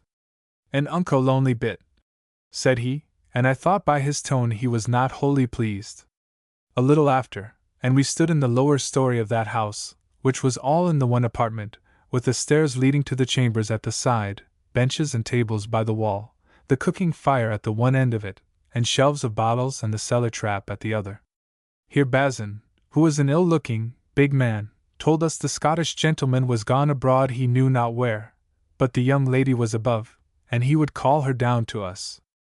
I took from my breast that kerchief wanting the corner, and knotted it about my throat. I could hear my heart go, and Alan patting me on the shoulder with some of his laughable expressions. I could scarce refrain from a sharp word. But the time was not long to wait. I heard her step pass overhead, and saw her on the stair. This she descended very quietly, and greeted me with a pale face and a certain seeming of earnestness, or uneasiness, in her manner that extremely dashed me.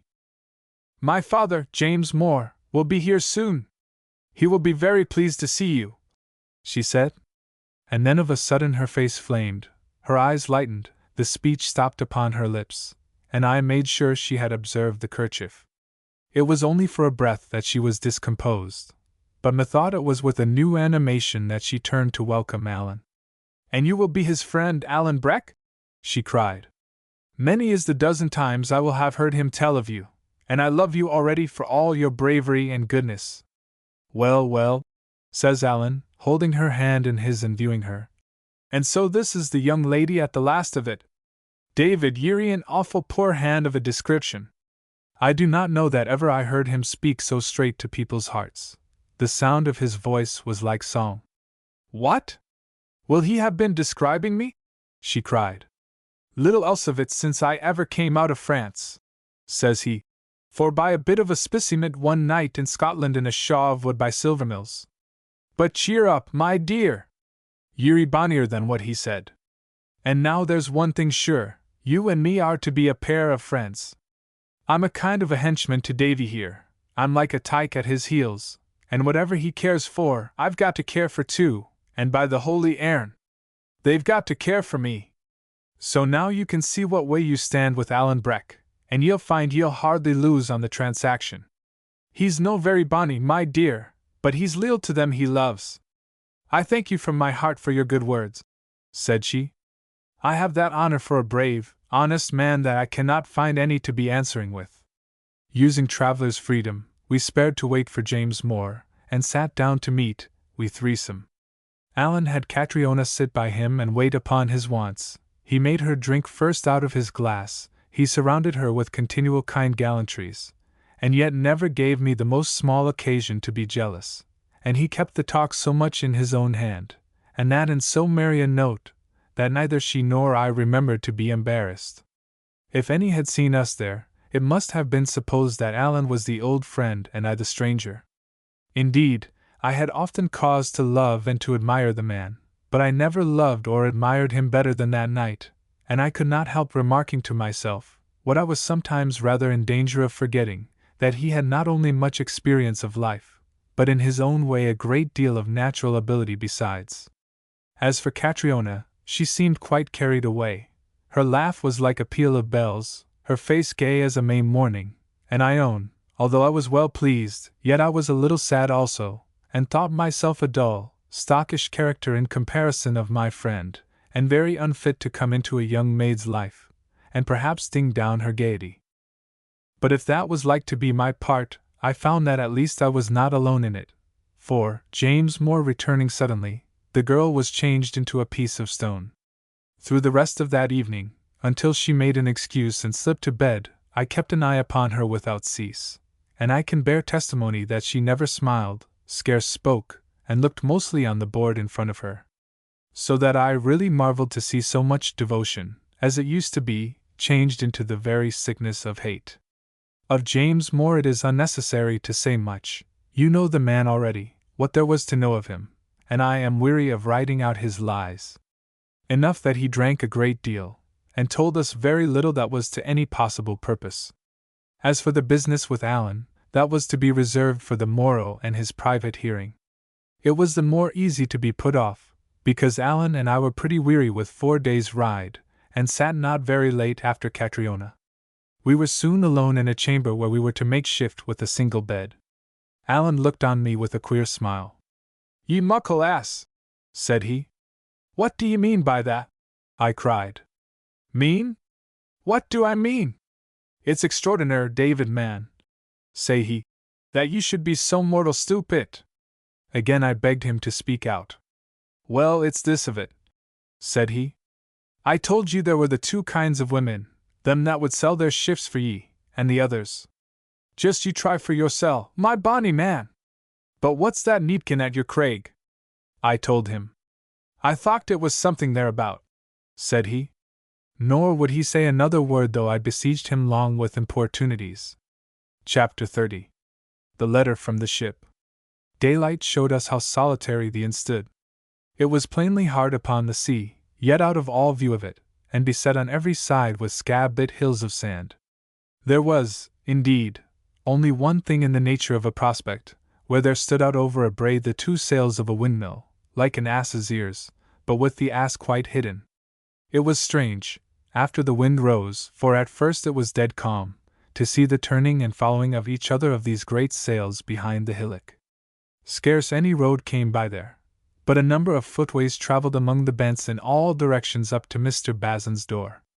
The truth is, he was a man of many trades, not any one of them honest, and the position of his inn was the best of his livelihood.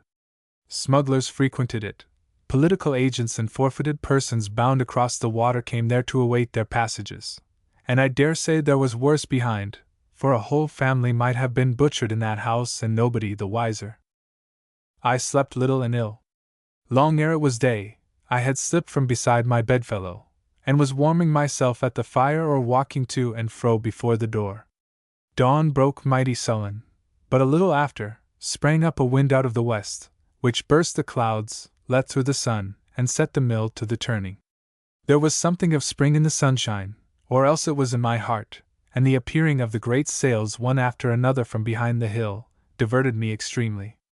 At times I could hear a creak of the machinery, and by 8:30 of the day, and I thought this dreary, desert place was like a paradise. For all which, as the day drew on and nobody came near, I began to be aware of an uneasiness that I could scarce explain. It seemed there was trouble afoot. The sails of the windmill, as they came up and went down over the hill, were like persons spying, and outside of all fancy, it was surely a strange neighborhood and house for a young lady to be brought to dwell in. At breakfast, which we took late, it was manifest that James Moore was in some danger or perplexity, manifest that Alan was alive to the same, and watched him close, and this appearance of duplicity upon the one side, and vigilance upon the other, held me on live coals. The meal was no sooner over than James seemed to began to make apologies. He had an appointment of a private nature in the town. It was with the French nobleman, he told me, and we would please excuse him till about noon. Meanwhile he carried his daughter aside to the far end of the room, where he seemed to speak rather earnestly, and she to listen with much inclination. "I am caring less and less about this man James," said Alan. "There's something no right with the man James, and I shouldn't wonder but what Alan Breck would give an eye to him this day." I would like fine to see yon French nobleman, Davy, and I dare say you could find an employ to yoursel, and that would be to speer at the lassie for some news o' your affair. Just tell it to her plainly, tell her ye're a muckle ass at the offset, and then, if I were you, and ye could do it natural, I would just mint to her I was in some kind of a danger. A weeman folk likes that. I canny lee, Allan, I canny do it natural, says I, mocking him. The more fool you, says he. Then you can tell her that I recommended it, that'll set her to the laughing, and I wouldn't wonder but what that was the next best. But see to the pair of them. If I didn't feel just sure of the lassie, and that she was awful pleased and chief with Allan, I would think there was some kind of hocus-pocus about you. And is she so pleased with ye then, Allan? I asked. She thinks a heap of me, says he. And I'm no like you, I'm one that can tell. That she does, she thinks a heap of Allan. And troth, I'm thinking a good deal of him missile, and with your permission, Shaws, I'll be getting a wee yond amang the bents, so that I can see what way James goes. One after another went, till I was left alone beside the breakfast table, James to Dunkirk, Allan dogging him, Catriona up the stairs to her own chamber. I could very well understand how she should avoid to be alone with me, yet was none the better pleased with it for that, and bent my mind to entrap her to an interview before the men returned. Upon the whole, the best appeared to me to do like Allan. If I was out of view among the sandhills, the fine morning would decoy her forth, and once I had her in the open, I could please myself. No sooner said than done, nor was I long under the bield of a hillock before she appeared at the inn door, looked here and there, and seeing nobody, set out by a path that led directly seaward, and by which I followed her. I was in no haste to make my presence known. The further she went I made sure of the longer hearing to my suit, and the ground being all sandy it was easy to follow her unheard. The path rose and came at last to the head of a knowe. Thence I had a picture for the first time of what a desolate wilderness that inn stood hidden in, where was no man to be seen, nor any house of man, except just Bazins and the windmill. Only a little further on, the sea appeared and 2 or 3 ships upon it, pretty as a drawing. One of these was extremely close in to be so great a vessel, and I was aware of a shock of new suspicion, when I recognized the trim of the Seahorse. What should an English ship be doing so near into France? Why was Allan brought into her neighborhood, and that in a place so far from any hope of rescue? And was it by accident, or by design, that the daughter of James Moore should walk that day to the seaside? Presently I came forth behind her in the front of the sandhills and above the beach. It was here long and solitary, with a man-o'-war's boat drawn up about the middle of the prospect, and an officer in charge and pacing the sands like one who waited. I sat down where the rough grass a good deal covered me, and looked for what should follow. Catriona went straight to the boat. The officer met her with civilities. They had 10 words together. I saw a letter changing hands, and there was Catriona returning. At the same time, as if this were all her business on the continent, the boat shoved off and was headed for the Seahorse. But I observed the officer to remain behind and disappear among the bents. I liked the business little, and the more I considered of it, liked it less. Was it Allan the officer was seeking? Or Catriona? She drew near with her head down, looking constantly on the sand, and made so tender a picture that I could not bear to doubt her innocence. The next, she raised her face and recognized me, seemed to hesitate, and then came on again, but more slowly, and I thought with a changed color. And at that thought, all else that was upon my bosom, fears, suspicions, the care of my friend's life, was clean swallowed up, and I rose to my feet and stood waiting her in a drunkenness of hope. I gave her good morning as she came up, which she returned with a good deal of composure. "Will you forgive my having followed you?" said I. "I know you are always meaning kindly," she replied, and then, with a little outburst, "But why will you be sending money to that man? It must not be." "I never send it for him," said I, "but for you, as you know well. And you have no right to be sending it to either one of us," she said. "David, it is not right." "It is not, it is all wrong," said I. "And I pray God he will help this dull fellow, if it be at all possible, to make it better. Catriona, this is no kind of life for you to lead, and I asked your pardon for the word, but yon man is no fit father to take care of you. Do not be speaking of him, even, was her cry. And I need speak of him no more. It is not of him that I am thinking. Oh, be sure of that, says I. I think of the one thing. I have been alone now this long time in Leiden, and when I was by way of at my studies, still I was thinking of that. Next Alan came, and I went among soldier men to their big dinners, and still I had the same thought. And it was the same before, when I had her there beside me. Catriona, do you see this napkin at my throat? You cut a corner from it once and then cast it from you. They're your colors now. I wear them in my heart. My dear, I cannot be wanting you. Oh, try to put up with me. I stepped before her so as to intercept her walking on. Try to put up with me, I was saying. Try and bear me with a little. Still she had never the word, and a fear began to rise in me like a fear of death. Catriona, I cried, gazing on her hard. Is it a mistake again? Am I quite lost? She raised her face to me, breathless. Do you want me, Davy, truly? Said she, and I scarce could hear her say it. I do that, said I. Oh, sure you know it, I do that. I have nothing left to give or to keep back, said she. I was all yours from the first day, if you would have had a gift of me, she said. This was on the summit of a brae. The place was windy and conspicuous. We were to be seen there even from the English ship. But I kneeled down before her in the sand, and embraced her knees, and burst into that storm of weeping that I thought it must have broken me. All thought was wholly beaten from my mind by the vehemency of my discomposure. I knew not where I was. I had forgot why I was happy, only I knew she stooped, and I felt her cherish me to her face and bosom, and heard her words out of a whirl. Davy, she was saying. Oh, Davy, is this what you think of me? Is it so that you were caring for poor me? Oh, Davy, Davy! With that she wept also, and our tears were commingled in a perfect gladness. It might have been 10 in the day before I came to a clear sense of what a mercy had befallen me, and sitting over against her, with her hands in mine, gazed in her face, and laughed out loud for pleasure like a child, and called her foolish and kind names. I have never seen the place that looked so pretty as those bents by Dunkirk, and the windmill sails, as they bobbed over the Knowe, were like a tune of music.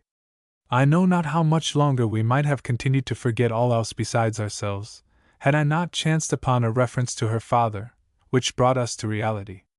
My little friend, I was calling her again and again, rejoicing to summon up the past by the sound of it, and to gaze across on her, and to be a little distant. My little friend, now you are mine altogether, mine for good, my little friend, and that man's no longer at all. There came a sudden whiteness in her face. She plucked her hands from mine. Davy, take me away from him, she cried. There's something wrong. He's not true. There will be something wrong. I have a dreadful terror here at my heart. What will he be wanting at all events with that king's ship? What will this word be saying? And she held the letter forth. My mind misgives me. It will be some ill to Alan. Open it, Davy, open it and see. I took it, and looked at it, and shook my head. No, said I. It goes against me. I cannot open a man's letter. Not to save your friend? She cried. I can't tell, said I. I think not. If I was only sure. And you have but to break the seal, said she.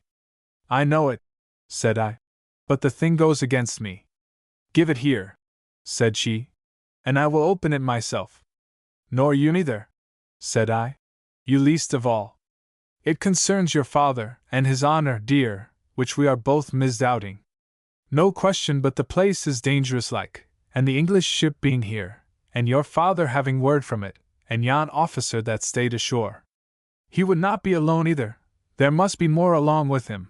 I dare say we are spied upon this minute. Aye, no doubt, the letter should be opened, but somehow, not by you nor me.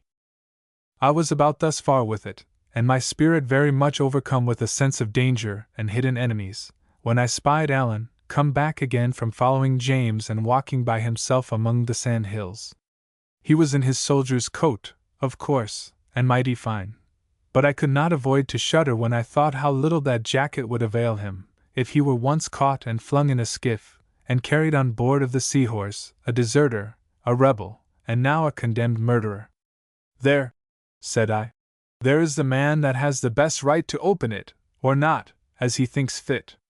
With which I called upon his name, and we both stood up to be a mark for him. "If it is so, if it be more disgrace, will you can bear it?" she asked, looking upon me with a burning eye. "I was asked something of the same question when I had seen you but the once," said I. "What do you think I answered? That if I liked you as I thought I did, and oh, but I like you better, I would marry you at his gallows foot." The blood rose in her face. She came close up and pressed upon me, holding my hand, and it was so that we awaited Alan. He came with one of his queer smiles. "What was I telling ye, David?" says he. "There is a time for all things, Alan," said I. "And this time is serious. How have you sped? You can speak out plain before this friend of ours." "I have been upon a fool's errand," said he. "I doubt we have done better than you, then," said I. "And at least here is a great deal of matter that you must judge of. Do you see that?" I went on, pointing to the ship. "That is the Seahorse, Captain Palliser. I should ken her, too," says Alan. "I had fight enough with her when she was stationed in the Forth. But what ails the man to come so close?" "I will tell you why he came there first," said I. "It was to bring this letter to James Moore. Why he stops here now that it's delivered, what it's likely to be about, why there's an officer hiding in the Bents, and whether or not it's probable that he's alone, I would rather you considered for yourself." "A letter to James Moore?" said he. "The same," said I. "Well, and I can tell ye more than that," said Alan. "For the last night, when you were fast asleep, I heard the man colloguing with someone in the French, and then the door of that inn to be opened and shut." "Alan!" cried I. "You slept all night, and I am here to prove it." "Aye, but I would never trust Alan whether he was asleep or waking," says he. "But the business looks bad. Let's see the letter." I gave it him.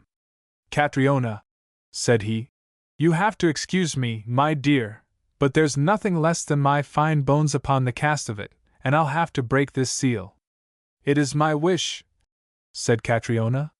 He opened it, glanced it through, and flung his hand in the air. "The stinking Brock," says he, and crammed the paper in his pocket. "Here, let's get our things together. This place is fair death to me." And he began to walk towards the inn. It was Catriona that spoke the first. "He has sold you?" she asked. "Sold me, my dear," said Alan. "But thanks to you and Davy, I'll conjink him yet. Just let me win upon my horse," he added. "Catriona must come with us," said I. "She can have no more traffic with that man. She and I are to be married," at which she pressed my hand to her side. "Are ye there with it?" says Alan, looking back. "The best day's work that ever either of you did yet. And I'm bound to say, my dawdy, ye make a real, bonny couple." The way that he was following brought us close in by the windmill, where I was aware of a man in seaman's trousers, who seemed to be spying from behind it. Only, of course, we took him in the rear. "See, Alan!" "Wheesht!" said he. "This is my affairs." The man was, no doubt, a little deafened by the clattering of the mill, and we got up close before he noticed. Then he turned, and we saw he was a big fellow with a mahogany face. "I think, sir," says Alan, "that you speak the English?"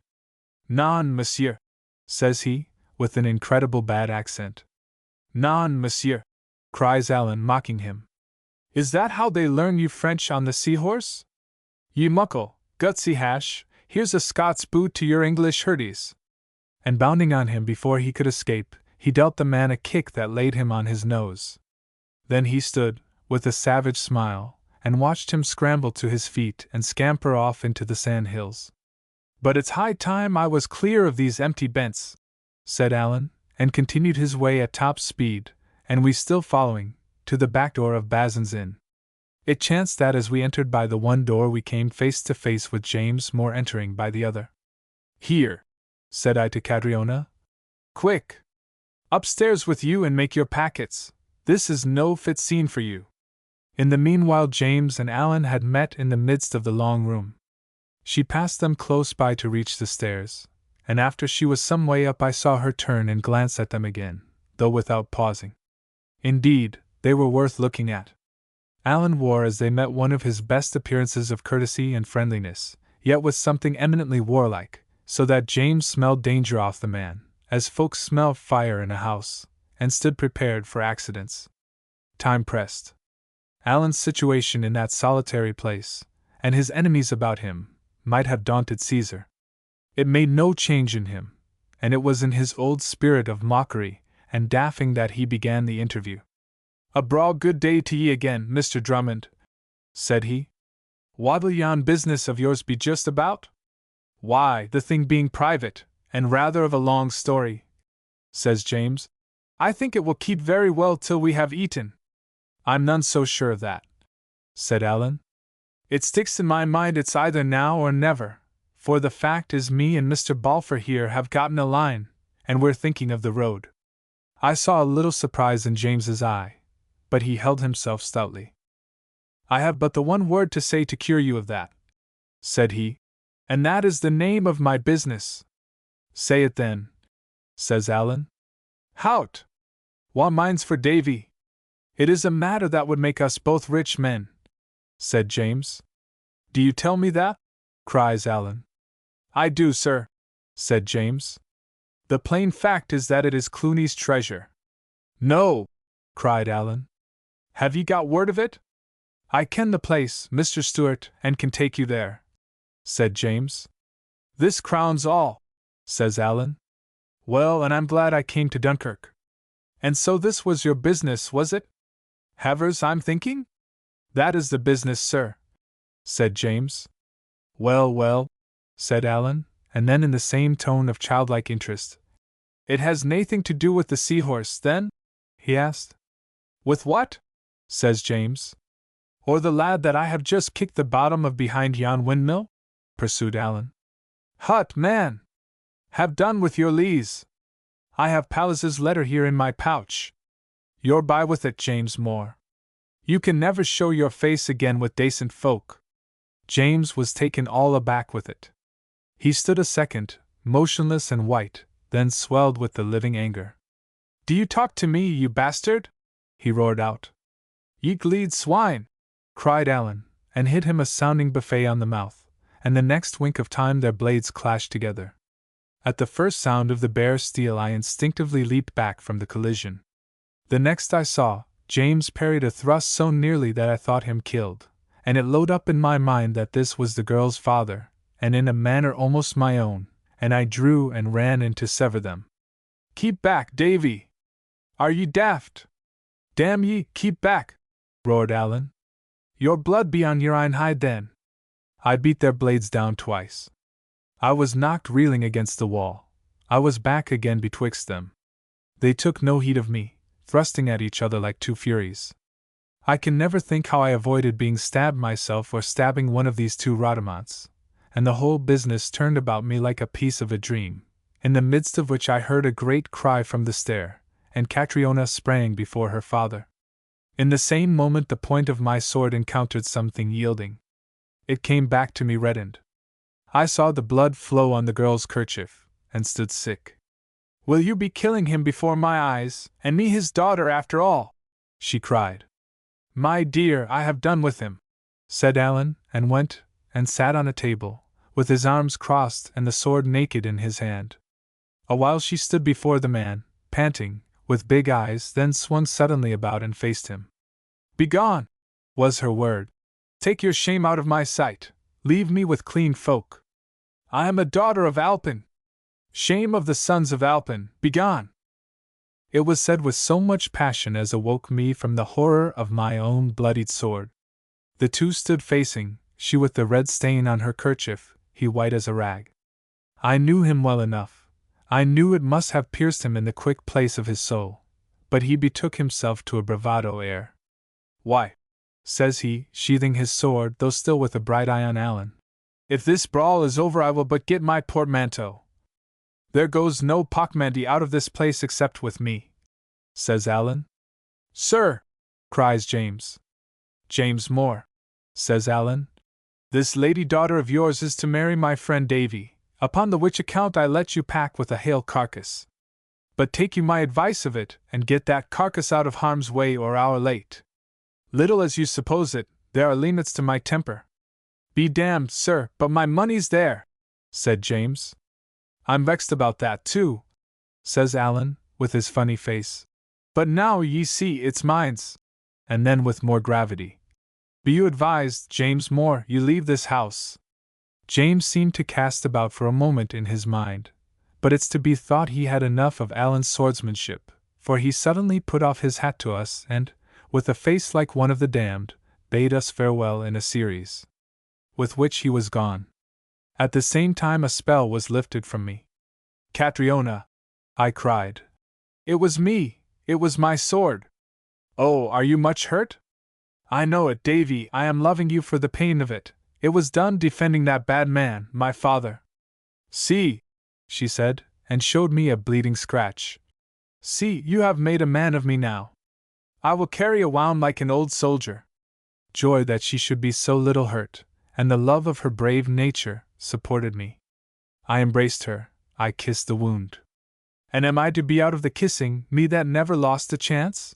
Says Alan, and putting me aside and taking Catriona by their shoulder. My dear, he said, you're a true daughter of Alpin. By all accounts, he was a very fine man, and he may well be proud of you. If ever I was to get married, it's the marrow of you I would be seeking for a mother to my sons. And I bears a king's name and speak the truth. He said it with a serious heat of admiration that was honey to the girl, and through her to me. It seemed to wipe us clean of all James Moore's disgraces. And the next moment he was just himself again. And now by your leave, my dawties, said he. This is a very bonny, but Alan Breck'll be a wee thing nearer to the gallows than he's caring for, and D.O.D. I think this is a grand place to be leaving. The word recalled us to some wisdom. Alan ran upstairs and returned with our saddlebags and James Moore's portmanteau. I picked up Catriona's bundle where she had dropped it on the stair, and we were setting forth out of that dangerous house, when Bazin stopped the way with cries and gesticulations. He had whipped under a table when the swords were drawn, but now he was as bold as a lion. There was his bill to be settled, there was a chair broken, Alan had sat among his dinner things, James Moore had fled. Here, I cried, pay yourself, and flung him down some louis d'ors, for I thought it was no time to be accounting. He sprang upon that money, and we passed him by, and ran forth into the open. Upon three sides of the house were seamen hasting and closing in. A little nearer to us James Moore waved his hat as if to hurry them, and right behind him, like some foolish person holding up his hands, were the sails of the windmill turning. Alan gave but one glance, and laid himself down to run. He carried a great weight in James Moore's portmanteau, but I think he would as soon have lost his life as cast away that booty which was his revenge, and he ran so that I was distressed to follow him, and marveled and exulted to see the girl bounding at my side. As soon as we appeared, they cast off all disguise upon the other side, and the seamen pursued us with shouts and view-halloes. We had a start of some 200 yards, and they were but bandy-legged tarpaulins after all, that could not hope to better us at such an exercise. I suppose they were armed, but did not care to use their pistols on French ground.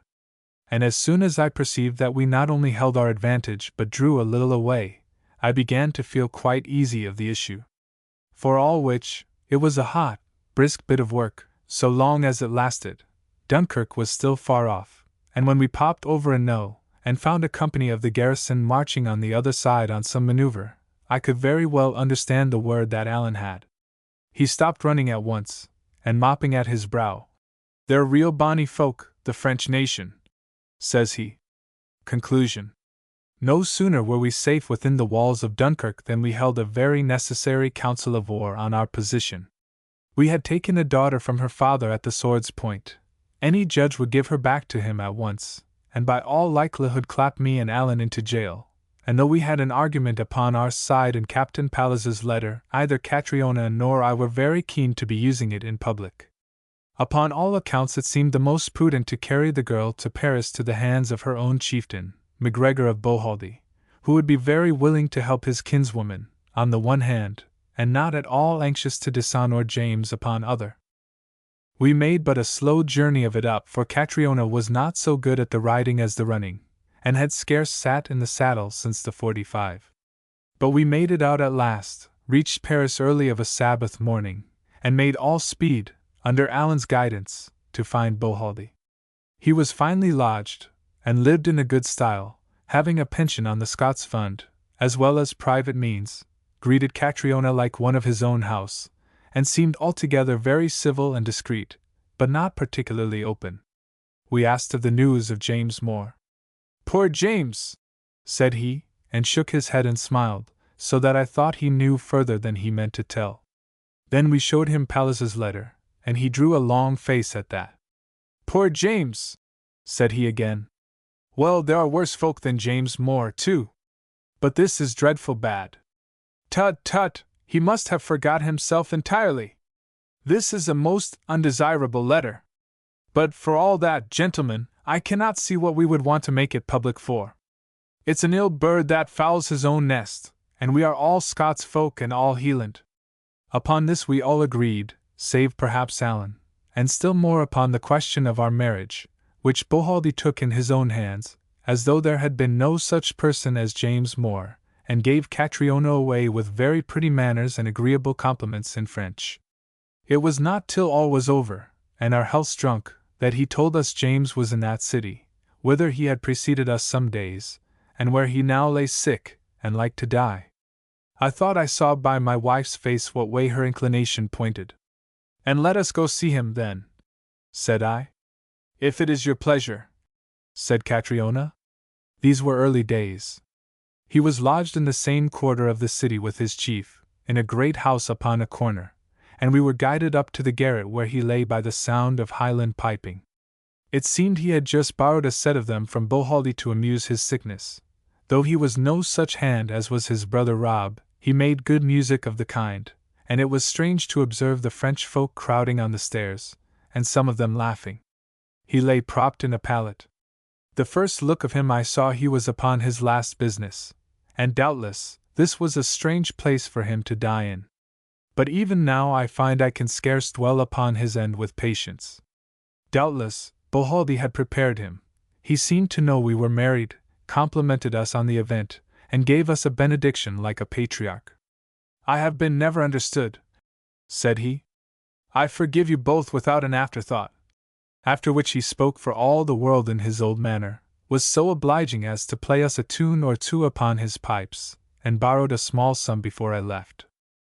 I could not trace even a hint of shame in any part of his behavior, but he was great upon forgiveness. It seemed always fresh to him. I think he forgave me every time we met, and when after some 4 days he passed away in a kind of odor of affectionate sanctity, I could have torn my hair out for exasperation. I had him buried, but what to put upon his tomb was quite beyond me, till at last I considered the date would look best alone. I thought it wiser to resign all thoughts of Leyden, where we had appeared once as brother and sister, and it would certainly look strange to return in a new character. Scotland would be doing for us, and thither, after I had recovered that which I had left behind, we sailed in a Low Countries ship. And now, Miss Barbara Balfour, to set the ladies first, and Mr. Allan Balfour younger of Shaw's, here is the story brought fairly to an end. A great many of the folk that took a part in it, you will find, if you think well, that you have seen and spoken with. Alison Hasty in Limekilns was the last that rocked your cradle when you were too small to know of it, and walked abroad with you in the policy when you were bigger. That very fine great lady that is Miss Barbara's name, Mamma, is no other than the same Miss Grant that made so much a fool of David Balfour in the house of the Lord Advocate. And I wonder whether you remember a little, lean, lively gentleman in a scratch wig and a rapascal, that came to Shaw's very late of a dark night, and whom you were awakened out of your beds and brought down to the dining hall to be presented to, by the name of Mr. Jameson? Or has Allan forgotten what he did at Mr. Jameson's request? A most disloyal act, for which, by the letter of the law, he might be hanged, no less than drinking the king's health across the water? These were strange doings in a good Whig house. But Mr. Jameson is a man privileged, and might set fire to my corn barn, and the name they know him by now in France is the Chevalier Stuart. As for Davy and Catriona, I shall watch you pretty close in the next days, and see if you are so bold as to be laughing at Papa and Mamma. It is true we were not so wise as we might have been, and made a great deal of sorrow out of nothing, but you will find as you grow up that even the artful Miss Barbara, and even the valiant Mr. Allen, will be not so very much wiser than their parents. For the life of man upon this world of ours is a funny business. They talk of the angels weeping, but I think they must more often be holding their sides as they look on, and there was one thing I determined to do when I began this long story, and that was to tell out everything as it befell. Footnotes.